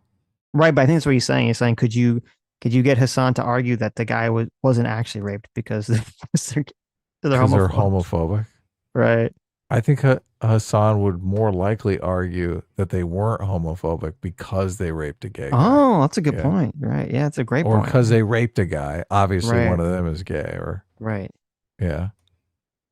Equal Shit Ox for $2 says, watch out, Cope Hurricane Hasan coming through. Glock Walk for $5 says, Wick TV seems like a nice guy, but watching his coverage of this and then this really makes me appreciate what you guys bring to the table. LOL. Well, thank you. I like Wick TV. He's a nice guy. But I didn't see his coverage of this. I didn't either, yeah. Potato for £2. Thank you so much. Potato says, shout out to my boy Nicholas Eats Oreos. There you go. Mm-hmm. Lives in Deswall, specifically for $5, says, shout out won't be enough to save Creator Clash. Only thing that could save the trash fire would be a very particular title card featuring Hasan. That is true. I think that could go a long way, definitely.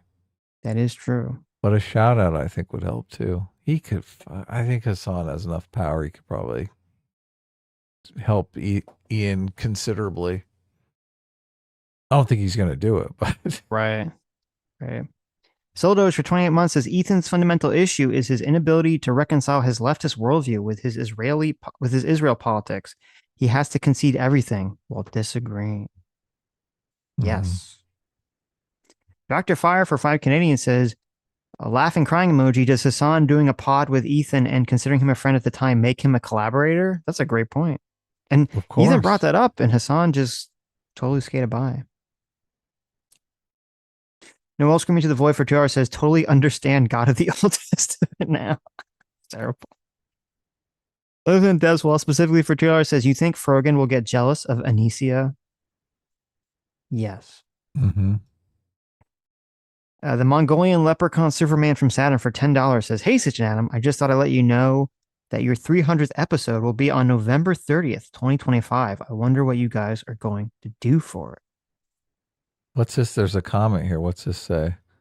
We're launching our own meme coin. Oh, look at my that. God. That's a great idea. That's what we should do. Yeah, I was just kidding. Oh my God. I don't think we're ever going to launch a meme coin. Let's do it. That's what we're doing. All right. 300th episode. Okay. Is it hard to launch a meme coin? What do we have to do? I don't know. For a 300th episode, we need to have at least 300 meme coin sales. All right. At the very least. Okay. Barry Bruiser for $5 says, didn't I say Christmas came early? This whole debate was so good. Unfortunately, the cynic in me says this debate will change nothing.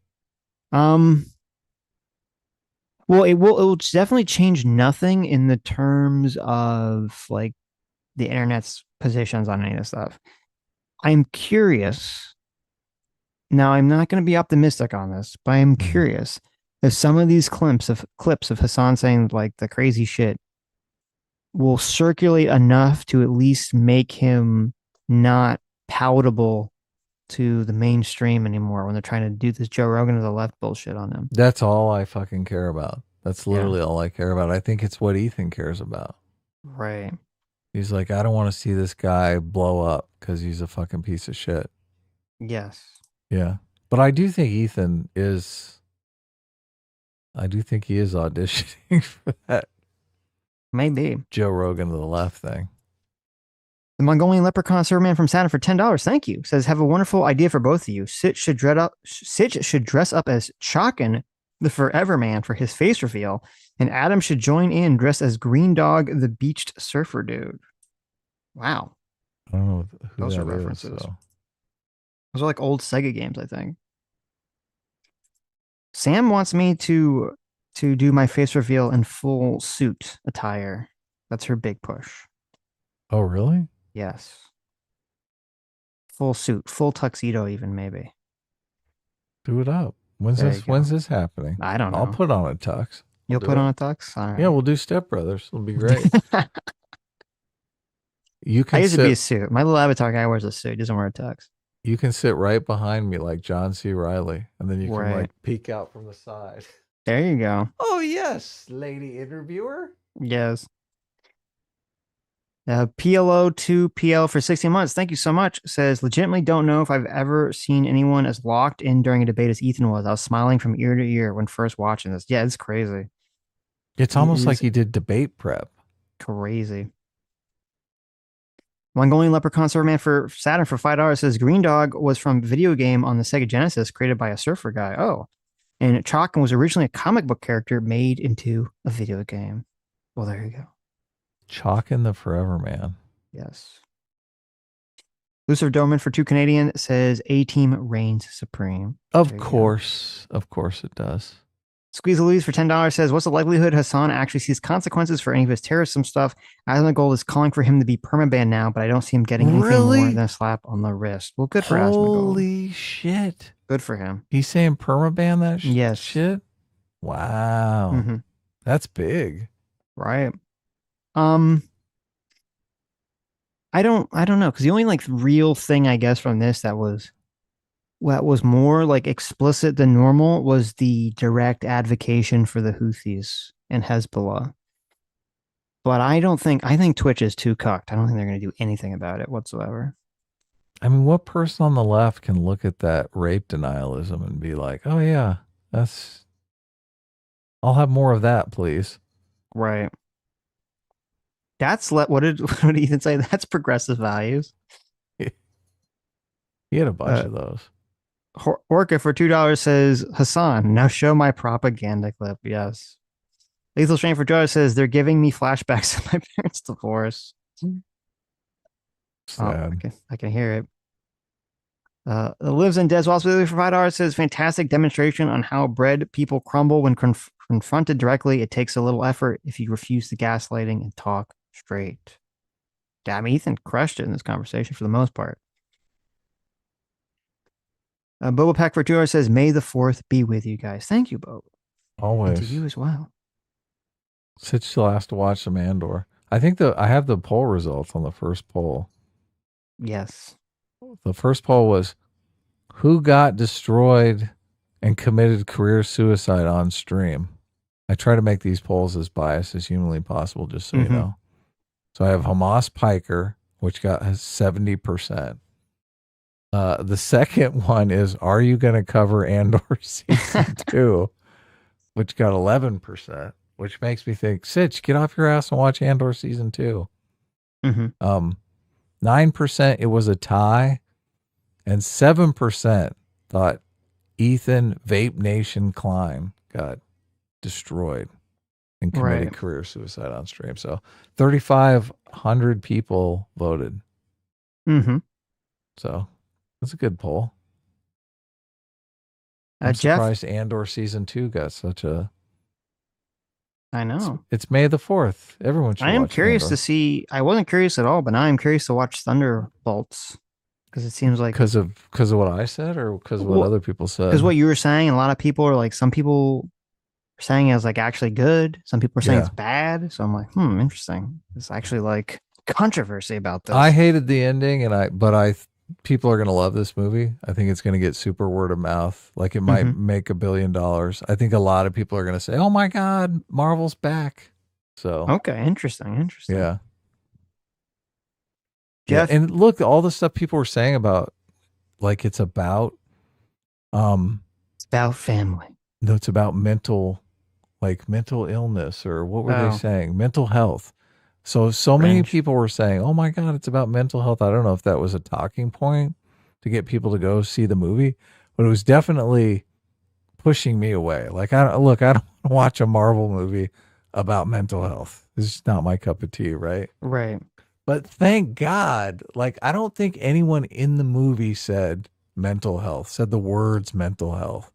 That's good. There's kind of, you could tell there's some like mental health-ish themes going on, but it wasn't too bad. So don't let that drive you away from the movie if you're interested, obviously, but expect to be disappointed by the ending. Okay. I'm expecting it. I'm ready. Jeff McIntyre for $10 says, "I'm 3 hours behind, but I think Hassan stating aloud to his chat, 'I'm not conceding to anything tonight' in the middle of this debate is so very emblematic of the entire discussion." Yes. V Marie for $10 says, "Great stream today. This might be the longest I've seen Hassan go without shoveling food in his face." Oh, that's a good point. I didn't even notice that. That's a Excellent great point. Yeah. Yes. New achievement unlocked. Level 27 Matt for 2 Canadian says, "Holy moly, Hassan is so hard to listen to there." I mean, I'd say everywhere, but yes, definitely here. Especially. The rage outs were fucking incredible because he was saying absolutely nothing. Yes. He's getting so mad. Normally when I listen to someone going on a rant because they're angry, they're fucking coherent. Yes, there's a point there or something. Yeah. Yes. You can follow what they're saying, but just, I mean, he was basically just saying, "You're racist, you're racist, you're racist." Yes. A Div for $10 says, "In a game of sides, why is anyone trusting the himbo? My confusion is real." Right. What is a bimbo? Because that himbo is like a male bimbo, right? Yeah, I guess. Like, what is the origin of the term? Like, it's weird. Etymology? I don't know. I was thinking about that. Like, what is a bimbo? Like, why is it called a bimbo? I know what it's like, a slutty chick, right? It's like a stupid chick. Oh, it is? Yeah. I don't think she has to be. I mean, she could be slutty, I guess, but I thought it meant like stupid more than slutty. Okay.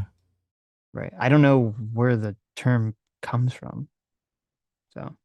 Right. Well, if it's more stupid, it does make perfect sense then. Okay. Yeah, he thought it was like okay. I understand your confusion now. I was like, what? Himbo? It's supposed to be like an attractive but stupid person. Right. This is a thought. Yeah. Okay. Bob the Hun for $5 says, "Are you going to do a reaction to the Religion of Phantom video? I really want to know if you think Doug makes any good points or not. Polarizing video. I will. It's on my list to watch. I haven't watched it yet. I have a tab open. Look, we want to do during the week. We're going to do streams that are less researched about the news and stuff, and just react to shit. So we're going to stack up a bunch of videos. Thank you for making suggestions and keep them coming. So right, yeah. Dr. Fire for 5 Canadians says, yes, the Houthis playing by the one drop rule. One guy on the board of the UK company. Yeah, exactly. That's what the size of it. Austin. Sad. I know. Austin, year 97 for $2. Thank you so much. Says even Vosh is smart enough to be anti-Houthis. When even the short sad Goblin King knows to be anti-Houthis. Okay, you don't. Come on. Kristen Brandon for $5 says, I sent you a link on X. Sitch is a study about comparison violence on the left and right. Wanted to is your opinion on it. Well, check it out. I don't know if I got a lot of X notifications today, but I'll look for it.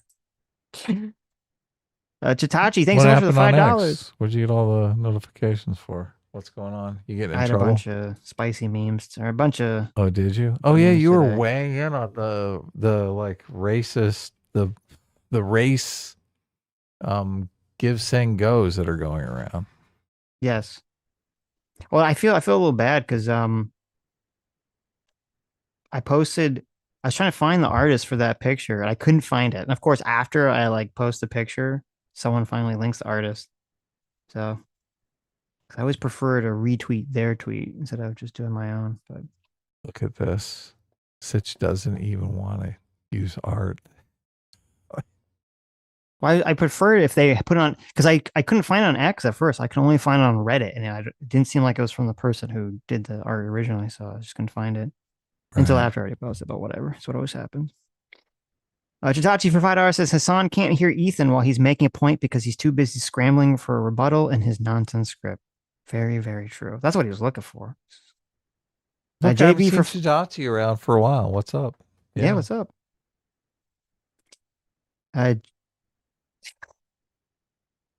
JB for $5 says, Houthis don't have shit. They have guns and helicopters. Yeah, exactly. Mm-hmm. Oh, yeah. Which he's watched the videos of.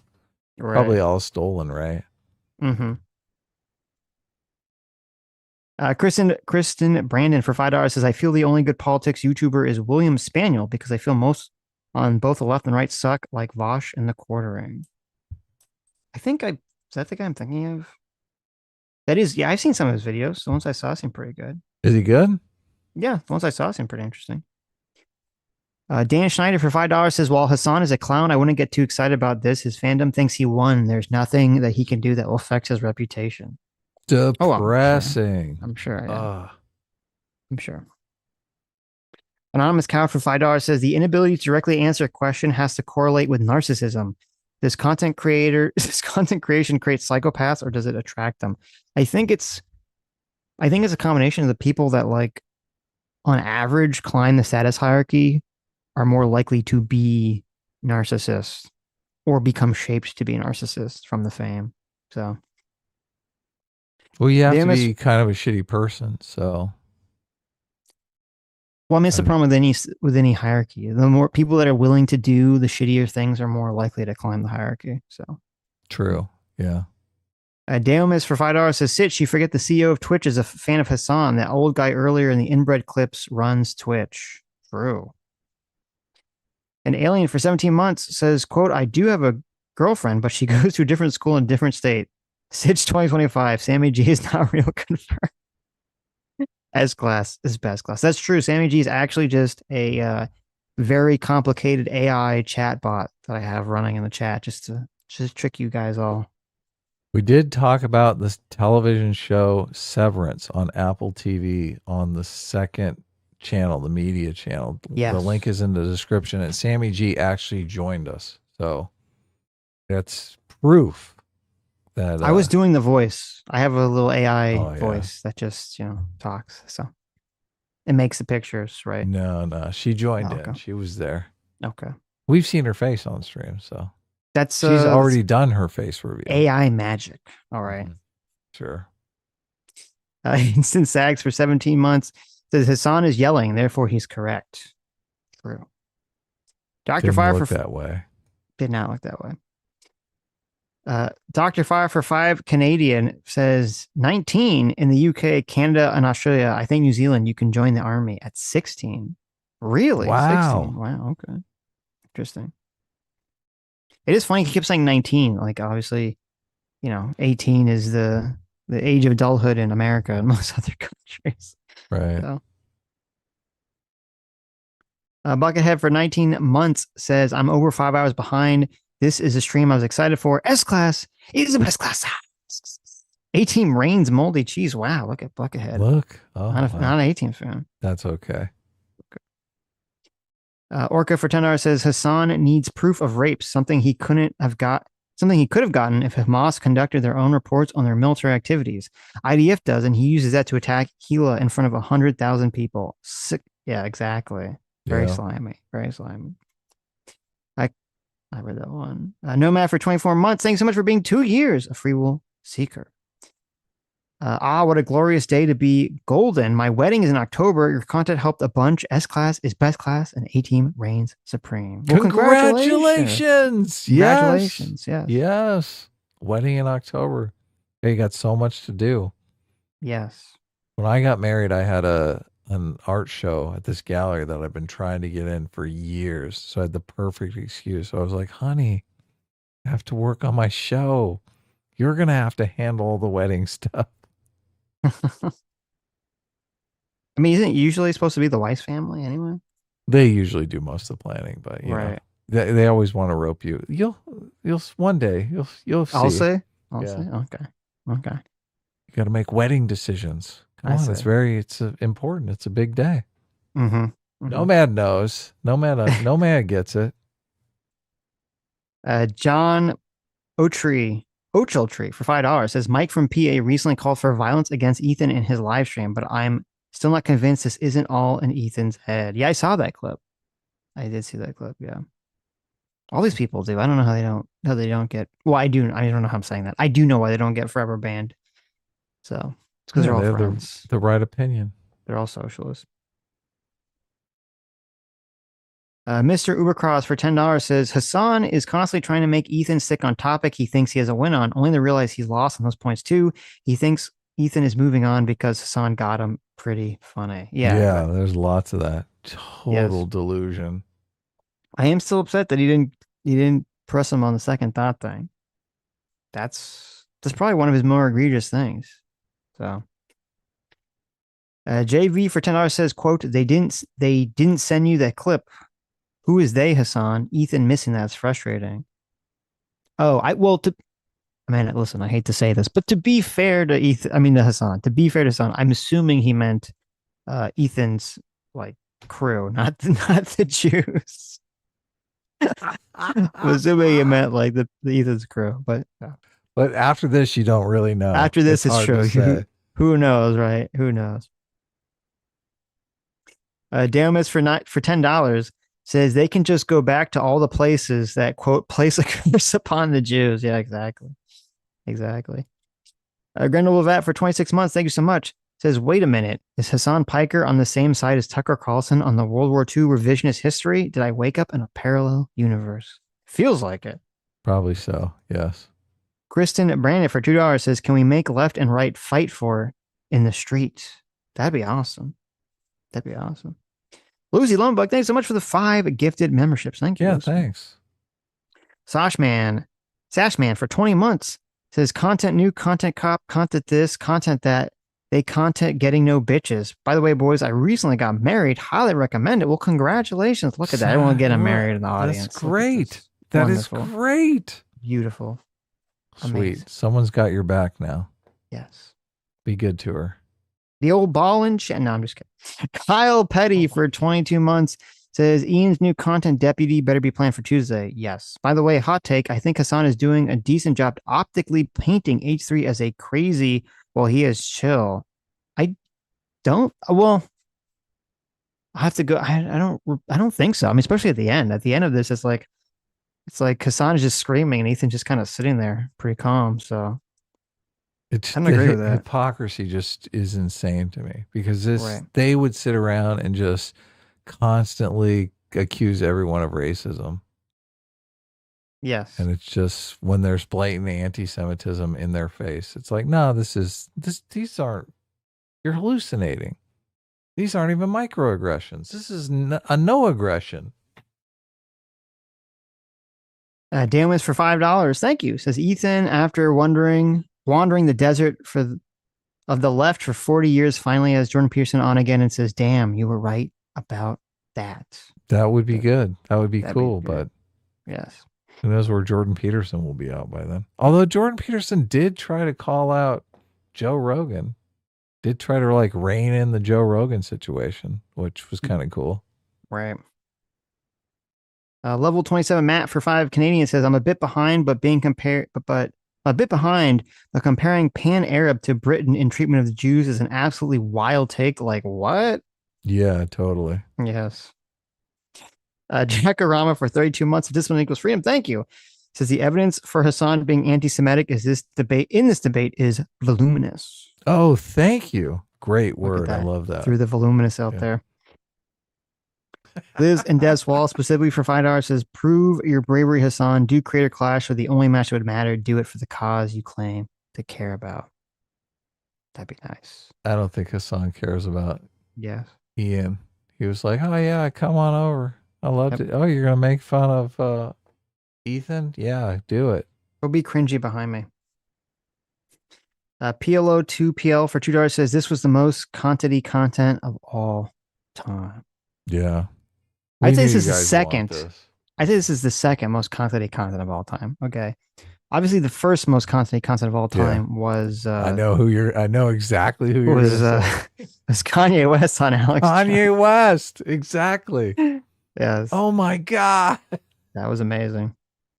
Yes. Mitch for 2 Aussie bucks says Ethan versus Sam Cedar for next video. You have to watch the rest of it because the part I saw was pretty fucking boring. So I'll see if it gets better. This was not dissimilar from the Kanye West. I do feel like Hassan was basically saying that he loved Hitler the whole time. So I don't think it's that dissimilar. That's a good point. They did have a very similar vibe to them. They did, yeah. They were both blaming the Jews for everything. Right. Toxin08 for $5 says Ethan dusted him, but I think Hassan is a smart guy. Attacking people's intelligence is short-sighted and pointless. Same strat is used against Trump. Yeah. JV for $5 says a good anime would be Frerin. Beyond Journey's End, it's also being talked about in political spaces, so you have to do an excuse to watch it.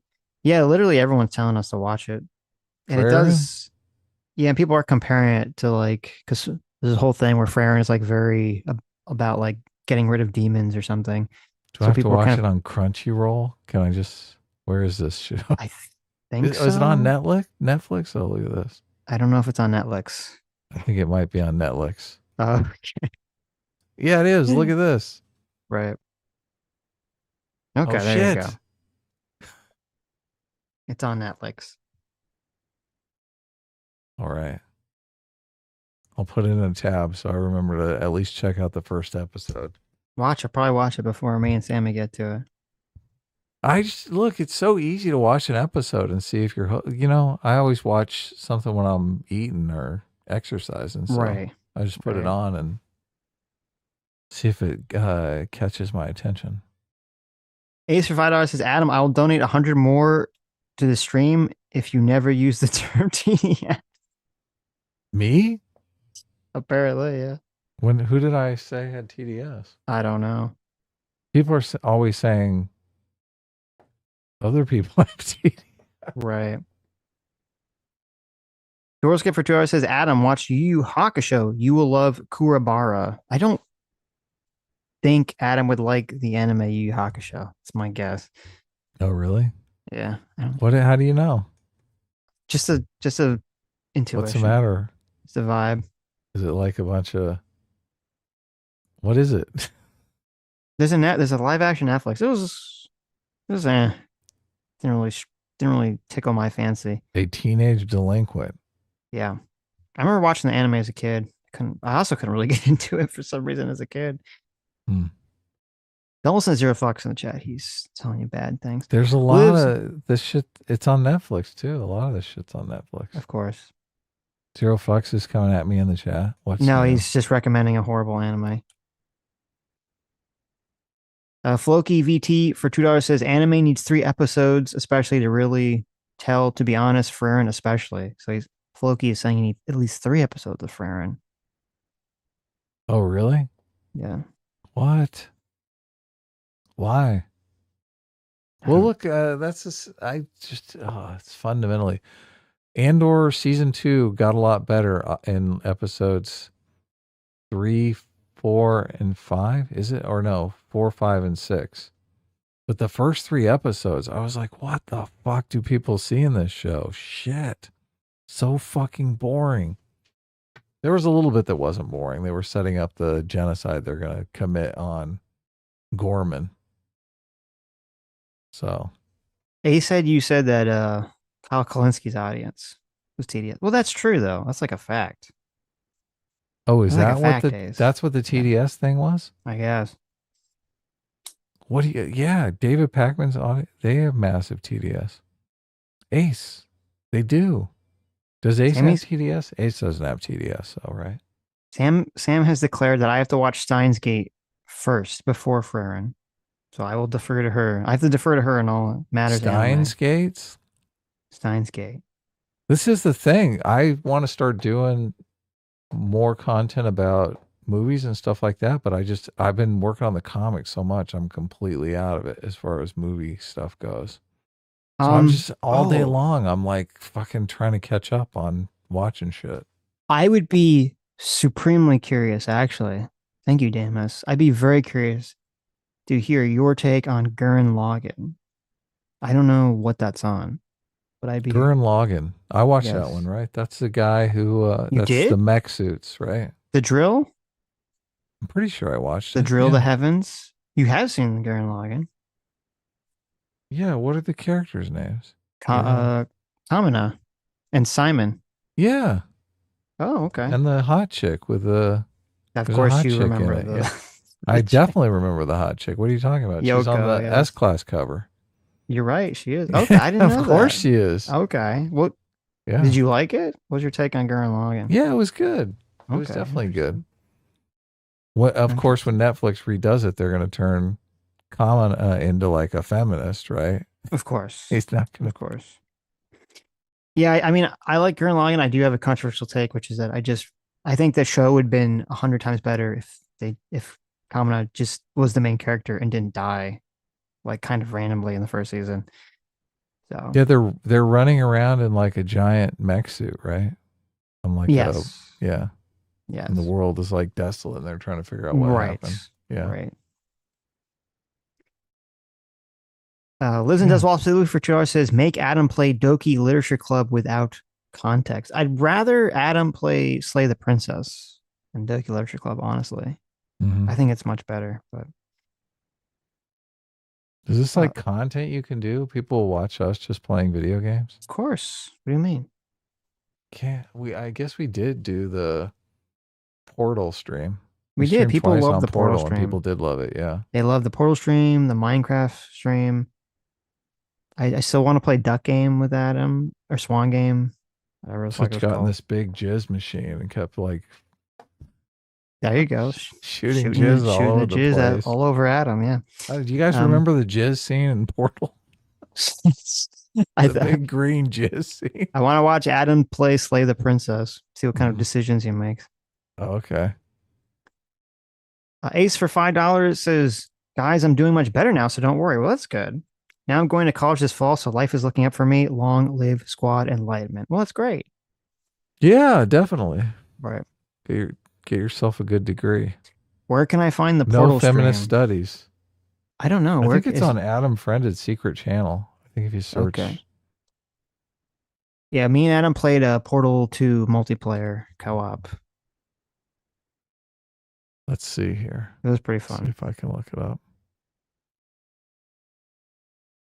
Let's see. Valve Go for $5 says, I counted at least 5 concessions from Ethan and stand by my 50-50 debate assessment, but get the temptation to let the elephant run wild with Hassan. Okay, fair enough. I disagree. But Floki VT for $5. Oh, I read the one? I didn't read that one. Floki VT for $5 says, we are watching a war crime. Hassan is down. Ethan keeps shooting him. Stop. He's already dead. Ooh, I don't think I am not evil enough. I'm not sure. Maybe I am. Maybe I could be convinced to subject Adam to play Getting Over. I think Adam would just stop playing it after like 5 minutes. Because it's boring. I'm not going to play something boring. It is not boring. It is very enraging. I don't see the Portal stream on my secret channel. Oh, no. Let's go find out what happened to it. I wonder if this channel is demonetized now. It used to be monetized at one time. Muggy for 2 years. Thank you so much for being 24 months. Real Secret says, would you take a punch for what you believe? Not a fight or beating, just one punch? I bet Hassan wouldn't. Of course I would. Yeah, I think you're completely correct. A punch? I mean, it would have to be something good, right? Okay. Yeah. Liz and Des Wall specifically for $2 says meme coin to fund the dress, obviously. No. Meme coin's just to fund us, okay? Sammy wants meme the coin dress. is our money. No. She wants the dress. She's got to just, fork over the 100K. All right. Remember when we watched my short film, Carjackers for Jesus? I do remember stream? that. That was fun. That was fun. Idiotosin for $5 says you can't do a face reveal because it'll make me seeing it at VidCon less special. There you go. Listen, it's a rare quality. Okay, only you and a few other chosen few. But we got to share it. Okay, we got to share it with the world. Kristen Brandon for $2 says when will you guys invite Kirsch on stream? Never. Who is this? No. Of course. I don't know who that is. They can come on. Okay. What do they want to do? Although we've had a bad track record with inviting people on. It's true. R-worded for $5 says hating Jews is a religion at this point. The almighty Jew will make it rain tomorrow. What will the Jew do next? I am frightened. Mercy be to the Jew. Yes. True. Not that scary. Jeez. Very scary. Okay. No. Tosin for $2 says, Sheen, this is the 7th week in a row. Marvel is back. What? Yes. Lakia001 for 2 months says, Hassan isn't pro-Palestinian. He's pro-axis of resistance. Hamas, Houthis, Hezbollah, Iran, because they want to take down the West. That's a great point. That is a great point. That's exactly what it is. Yeah. Kristen Brandon for $2 says, so Marvel is on the Sonic cycle. Indeed. Orca for $5 says, I remember learning in middle school Mandela was peaceful, or at least not violent. Morgan Freeman played him in Invictus. Also, it's it's Helly, not Hilly. Oh yeah, we kept saying her name. Yeah, wrong. I noticed that. We fixed it along the way though. Somewhere along the way. The Harry Gold Show for $5 Aussie bucks. Thank you so much. Says, just got here. No clue what I missed, but hello to everyone's favorite comedy duo, Adam and Sitch of the Sitch and Adam show. Well, thank you, Harry. I do appreciate that. We are the comedy duo. Okay. I mean, this was easy. This was easy comedy. That's true. Let's see. Read that one. Ace for $10 says, Adam, give Monogatari a watch. And Yu Yu Hakusho and Bleach are cornerstones for my love of anime and manga. TDS hurts my soul to no end. I hate Trump that much. And people can't hate him enough. Well, there you go. I don't think Adam would like Yu Yu Hakusho and Bleach. That's just my intuition. Bleach? I'm not sure. That's the Nazi sword anime. Yeah, that's what people were saying. Right. It doesn't appear to be on Netflix, so. Oh wait, no, watch Bleach on Netflix. Why are all these shows on fucking Netflix? Dailmas for $10 says, just for watching Gurren Lagann, I'm proud of you, Adam. Wow, look at that. Really? Wow. I mean, I watched it a long time ago. It's pretty good. Kristen Brandon for $2 says, play Shin Megami Tensei Nocturne or Strange Journey. I haven't heard of either of those games. Jeez. Blues Light for $10 says, it's a bit old and rough at times, but Fist of the North Star is a great show if you're looking for things to watch. It influenced a bunch of shows that came afterwards. Wow, talk about old. Yeah, I've only seen the memes. I've never actually watched Fist of the North Star. On the Maiwa.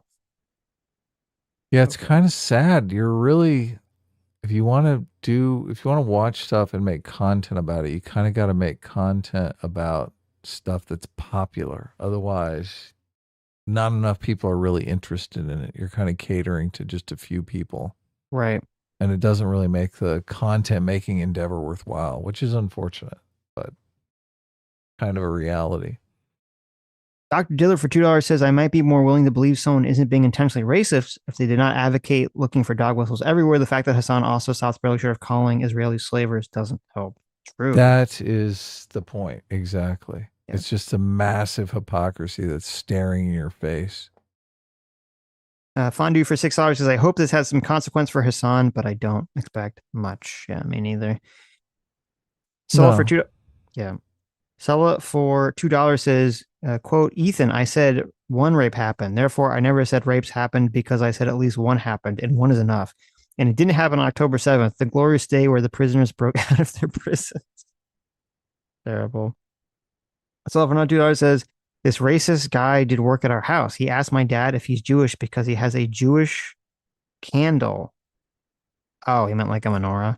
It was a regular candelabra. My dad jokingly went with it and said, all right, you got me.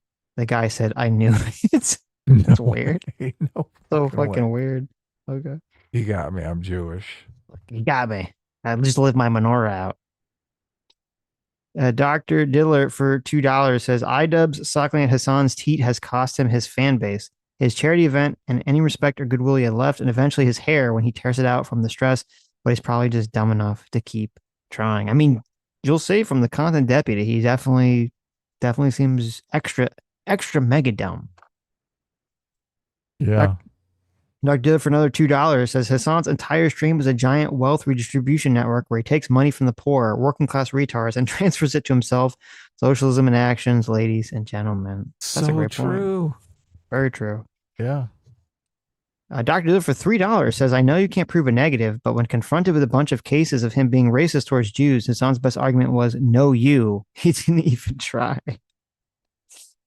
Dr. Diller for $2 says, so when the little Israeli kid grows up hearing air raid sirens and hearing about thousands of their people being slaughtered, they're supposed to get over it. But when Yemenites are killed, they get a license to exterminate. Yes. Unfortunate. Because America bad. Dr. Diddler for $2 says it sucks that it takes for Hassan being racist against Jews to incur such backlash as opposed to all the awful things he does. But hey, as long as he's getting shredded for it, I'm here for it. Yeah, it is unfortunate, but whatever it takes at this point. Fondue for Joe says, Hassan rested his case with a smile on his face. Yes. That is true. He seemed desperate to stay to me. Oh, I'm sorry. You said Hassan. Yeah. Ethan, I think. I think Ethan rested the case at the end there with a smile on his face. Dr. Did for $2 says Hassan calling Ethan racist right at the end there is way simpler than you guys put it. You hear Ethan say fucking Arabs and latch onto it when Ethan clearly meant the anti-Semitic Arabs. The Jews weren't self-hating. LOL. Yeah, he never said all Arabs are right. Hate Jewish people. Dr. Did for $2 says, Ethan, I don't understand why you're assuming Jews can't return to the humble village of kill all Jews land. What are you, racist? Of course. Yeah. Yeah, what are you, racist? You bigot? God. Anyways. They're all just innocent. Oh, look at this. We made it. This was a great stream. This was a lot of fun. So we made it, everybody. We'll be back on Tuesday, right? Yes. To say hello. Watch some iDubbbz spinning out. Anyways, thank you all for coming. Thank you all for your incredibly generous donations. You who made it to the end of the stream, you are the true heroes. You are the true free will seekers. You are the true isekai protagonist. You are the true individuals who would never, ever, ever, ever advocate for terrorism or crash out on a stream where you do advocate for terrorism in the most ridiculous, dishonest, disgusting way. And we'll see you all on Tuesday.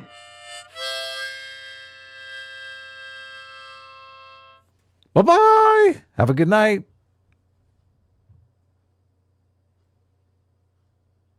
Good thumbnail. The Look at that. end. I know.